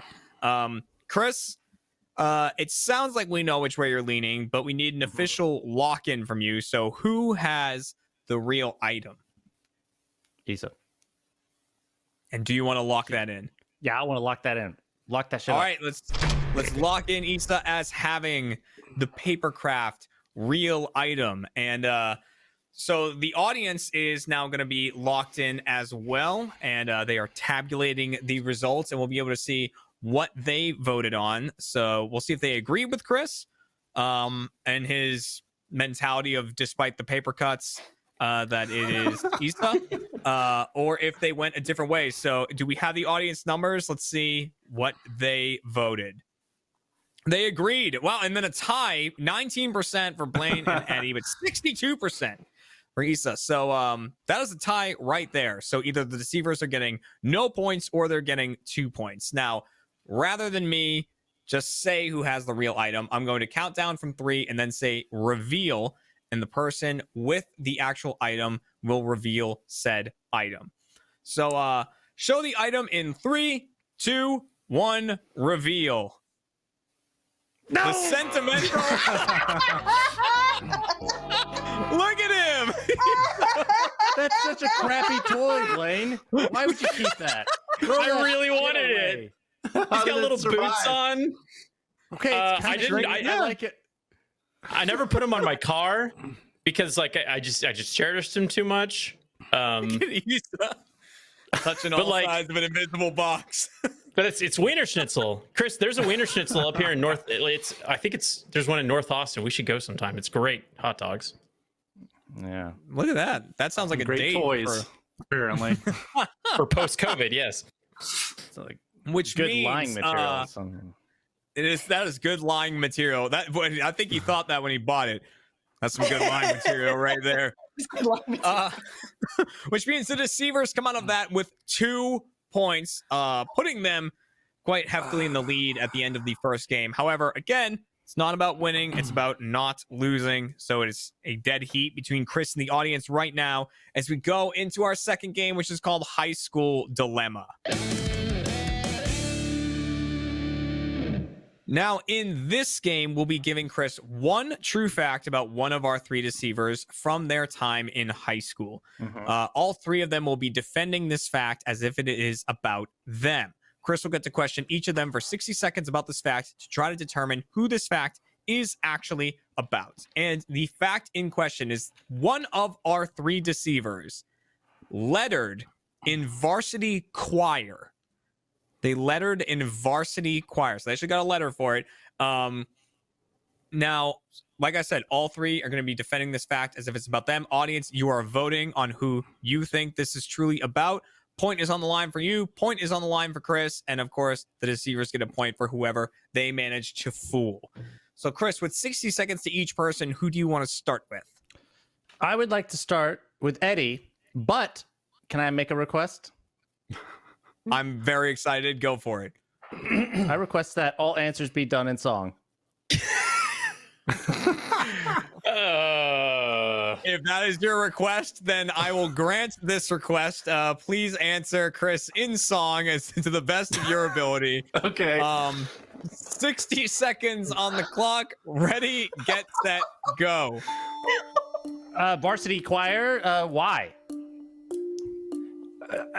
Good lord. As I like singing, I gotta try to sing this. Okay. That's still going. Okay, what is one song you sang in varsity choir? We did a lot of like show tune type stuff. We did. Sing it. Oh gosh. Paul Simon. I can't sing it. Sorry. Why have you never sang to me before? Never been in this position. Really. You're in it right now and you're still not doing it. Okay, you want me to sing something? Yes. Okay, everything. Sorry. I'll sing I'll sing a song that we did. Go.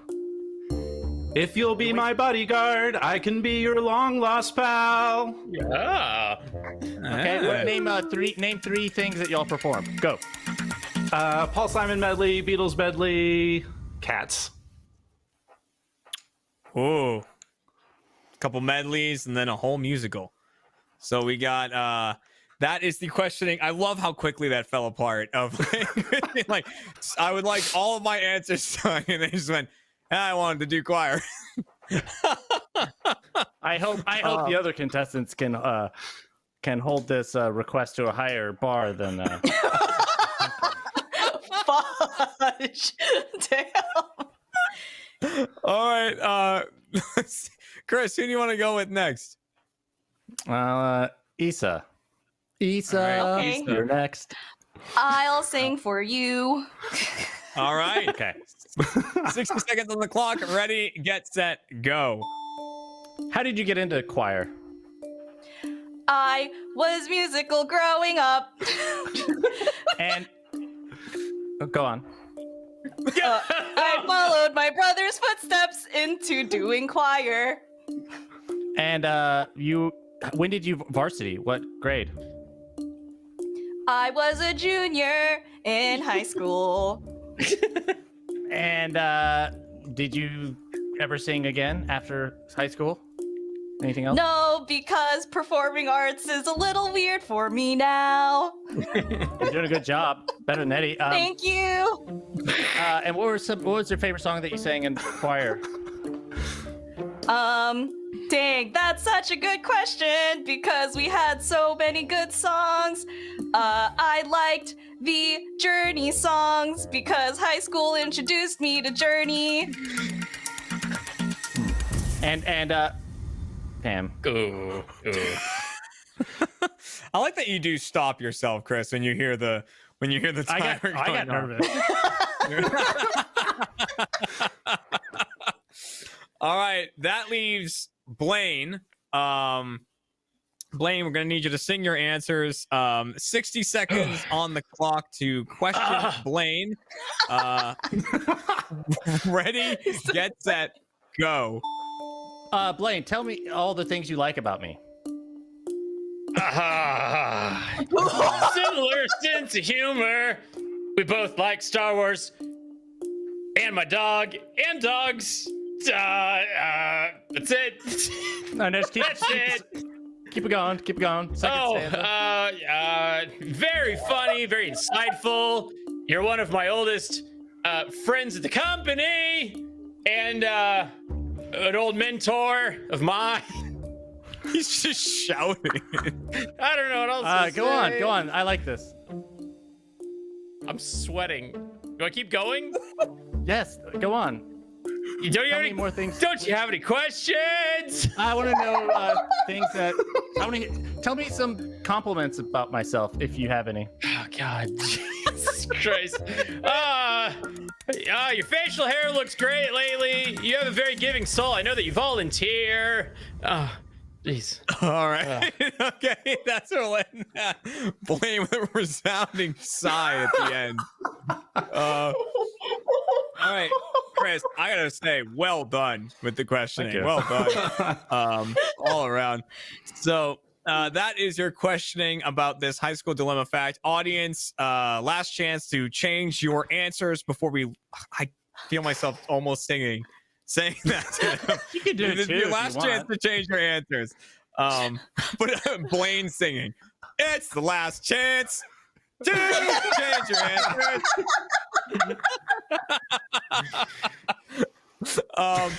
So Chris, before we lock anything in, how are you feeling going into this one? What did you learn from all that? Well, I was pretty sure it wasn't Blaine in the first place. I just wanted to use the 60 seconds for my own benefit. That's wise. That's wise.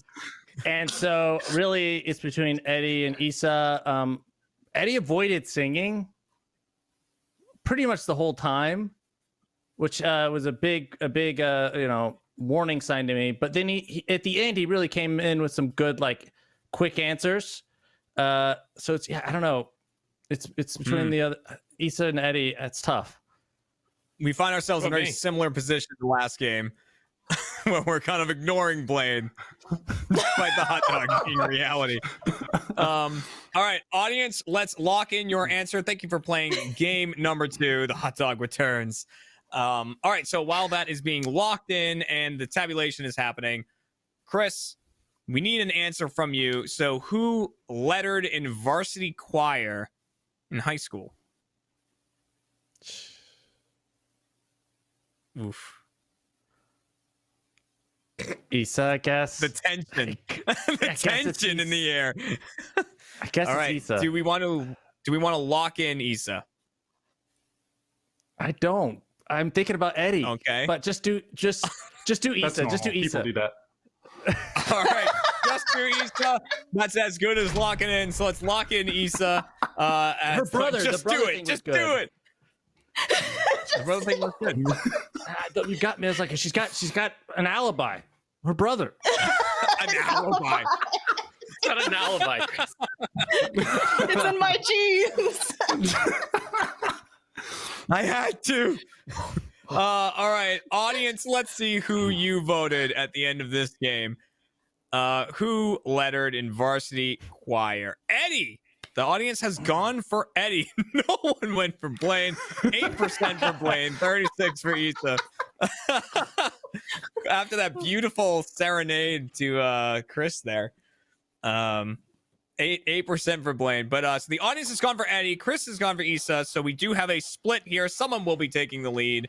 And I can reveal that the person who lettered in varsity choir in high school was Eddie Rivas. Eddie was the one who did it. It was me. I was like so close to picking you, Eddie. So close. If you just didn't follow the rules, and that threw me off. My brain like broke. I thought you might ask me to. I thought you might ask us to sing. I never thought you would ask us to sing the entire thing, and my brain just broke like completely. I was like,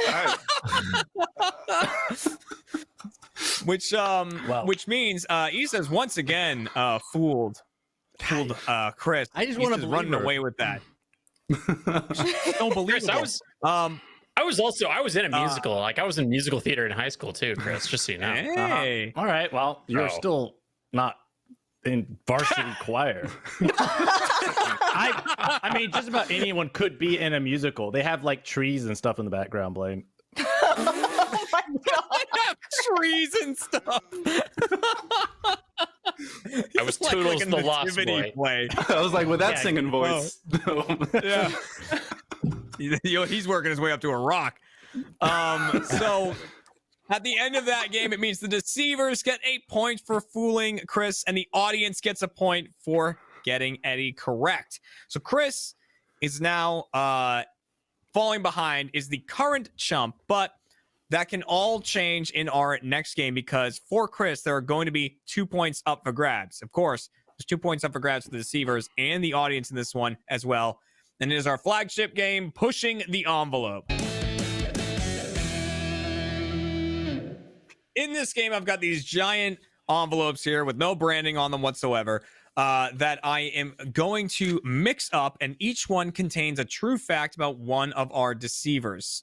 I will redistribute these facts so they could get their own or they could get someone else's. Chris will question them for 60 seconds about the fact they received. So if it's theirs, they're answering truthfully. If it's someone else's, they are lying and getting Chris to think that it is about them. So it's time to hand out these facts, starting with Eddie. Eddie. The fact about Eddie is he took private piano lessons for 8 years without practicing. Private piano lessons for 8 years without practicing. Blaine once tried to give a speech at a ceremony because he didn't know what else to do. Tried to give a speech at a ceremony because he didn't know what else to do. And Issa once raced halfway across the country to outrun a hurricane. once raced halfway across the country to outrun a hurricane. And that is the fact that we are asking you, audience. So that fact specifically, who raced across the country to outrun a hurricane? Issa is claiming it is about her. And after the questioning, you can decide if you believe her or if you think it's about Blaine or Eddie. If you correctly guess that, you will get 2 points. Chris, at the end of the game, I will just go down the line and ask you to tell me who's telling the truth and who's telling a lie. If you get all 3 right, you will get 2 points for that. If you get 2 right, you'll get a point, and then vice versa for the deceivers on how many you get wrong. And 60 seconds to each person. Who do you want to start with? Let's start with Eddie. Starting with Eddie. All right. Private piano lessons for 8 years without practicing. So 60 seconds on the clock. Ready, get set, go. How did this piano play into your choir? It helped me understand keys and stuff better. So did your parents enroll? Like, how did you get enrolled in these classes? For the piano classes, my mom enrolled me. What age? 6. And so when did you finish? It was like split up into like 2 groups of 4 years. Like I did it from like 6 to 10, and then like I took a couple years off, and then I did it again from like 13 to 16 or 17, I guess. Mm-hmm. And why'd you go back? When I did the next 4 years? Yeah, why'd you go back? Oh, my mom really wanted me to go into it just so I could understand music theory a little bit better, because I was starting to get more interested in choir stuff. And did you do any of it in college? I did like a little bit of music theory, and I mostly played guitar in college. Why did you practice? I'm lazy. Damn. Lazy. Quick question. I'm a musical genius, that's why. Yeah, except for you don't know how to sing on practice. command. Sing on command.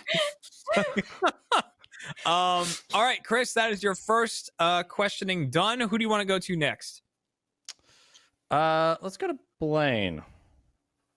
All right, going to Blaine, who I want to read this one word for word again. Blaine once tried to give a speech at a ceremony because he didn't know what else to do. 60 seconds on the clock to question him about this. Ready, get set, go. What was the ceremony? It was a broadcast awards. We had a really big broadcast department at my high school. And why did you feel like you needed to give a speech? So I showed up late for work. I was working at Samsonite, and I showed up at the ass end of the ceremony, and I'd gotten an editor award, like editor of the year. And I walked in right as they were announcing it, and I didn't know what to do. So I went up on stage, and I hadn't been there for the previous winners. So I walked up to the podium to grab the award, and then I walked to the microphone and just started saying thank you to like my crew and for everybody, like it was the Oscars. And then they were like, my teacher's like, get off the stage. What was the name of your teacher? Miss Armentrout. Okay, and didn't I mean, this all sounds on brand. What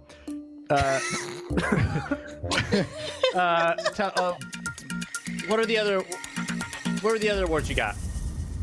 I think I got a couple awards for like best story, but I missed those announcements. Okay. Went to give a speech for one, missed the others. I love how Chris claims that's on brand for Blaine. I love that. The Blaine brand. You would do something you're not supposed to do at a time embarrassing for yourself. In a moment of panic. Man, all right. I should have asked him what his speech was. That's true. Yeah. We can only live with regret. But hey, we can always hear if it's a true thing, we can always hear about it in the post show, because we do have that. We do have Chump Change, where we hear about all the stories. If people are lying, then we get to hear the true ones. And so, Chris, that leaves one more fact to question, and this is the one the audience wants to pay extra close attention to. This is Issa, who is claiming to have raced halfway across the country to outrun a hurricane. 60 seconds are going on the clock for this. Ready, get set, go. What year was this? Ooh, that's a really good question. 2014. And what was the name of the I want hurricane? to say. That's also a really good question. I don't remember the name. I think it was a girl name though. You have no idea. No, I just remember the news stuff being about it. Or like when we were trying to like the flights got canceled. So we were just calling it the hurricane, but we were trying to find a car to rent and try to get And where back were home. you? In Florida. And who are you with? You're in Florida, and who are My you with? family. It's my family. Okay, and where were you going? Back to New Jersey. Yeah, basically. And did you beat this hurricane? Whose name you can't Yeah. remember? Otherwise, I wouldn't be here, Chris. No, sadly, you're talking to Issa's ghost, Chris. Yeah, I'm a ghost. Yeah, it's true. I'm not real. All right, that is 3 layers of questioning done. One about each fact. Audience, if you believed Issa, make sure to click on Issa there. Or is that fact about Blaine? Is it about Eddie? 2 points on the line for it. Chris, before we go down the line and get your answers, how are you feeling going into this? Is there anyone you completely don't believe? Any holes that you think you punched in the stories? What are you feeling? Well, I don't believe Issa because she had no details on the hurricane or the year. And I feel like those are things you would remember if you're afraid it would like kill you and your family. And then the Blaine story adds up. It makes sense. So I kind of want to believe Blaine, but Eddie also adds up, makes sense, matches his choir thing. But I don't believe Issa. So there's got to be someone that's swapped up. Yes, the math does come into play in this game quite a bit. You need these 2 points. So while you mull that over, audience, we're going to lock in your answer on who raced across the country to outrun a hurricane. You are locked in on that. 2 points on the line. Best of luck to you. Chris, we're going to go down the line, and we're just going to hear from you if you think the person is telling the truth or telling a lie. Starting with Eddie, who took piano lessons for 8 years without practicing. Is Eddie telling the truth or telling a lie? I think he's telling a lie. Do you want to lock that in? Yeah, let's do it. Let's lock in Eddie as telling a lie. All right, on to Blaine. Blaine, who tried to give a speech at a ceremony because he didn't know what else to do. Is Blaine telling the truth or telling a lie? Telling truth. Lock him in. Lock him in, coach. Right. Damn, right away. All right, Blaine locked in as not knowing what to do. Issa lying, you want to lock that? You sounded pretty sure about it. Lock it in? Yeah, we're committed at this point. We're committed. All right, locking in Issa as telling a lie. So you think that Issa and Eddie have swapped facts is what you are thinking going into this one. Yeah. I might be wrong. Maybe everyone's telling the truth and Issa just can't remember. I don't know. There's a world of possibilities out there, but before we go into it, let's see. Audience, who do you think is telling the truth about this story? They think Eddie. They went Eddie very close. It's actually very close all along the way there. Eddie with 41, Blaine with 36, Issa with 23%. So the audience is going Eddie on this one. On which story? All right. On the hurricane. So they're agreeing with you here. Of your assessment.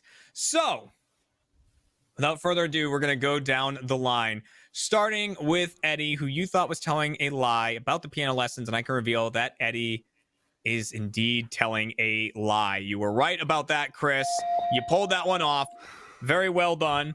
So things are looking good. You still don't have any points yet. We're going to go on to Blaine, who gave a speech at a ceremony because he didn't know what else to do. You thought Blaine was telling the truth. You thought it was classic Blaine. And I can reveal that Blaine was telling the truth. It was classic Blaine right there, which mathematically, Chris, means that, yes, Issa was telling a lie about the hurricane. Those stories were switched. Chris, you got them all right. We have not had that from a contestant in quite a while, which means you do get 2 points for that performance. However, the audience also was correct that Eddie was the one who went across the country to outrun a hurricane, which means the audience also gets 2 points for that round, meaning that the audience goes to 3 points and the deceivers go to 3 points. Which means the score 3-2, an extremely, extremely close game right there. Who's the Chump now?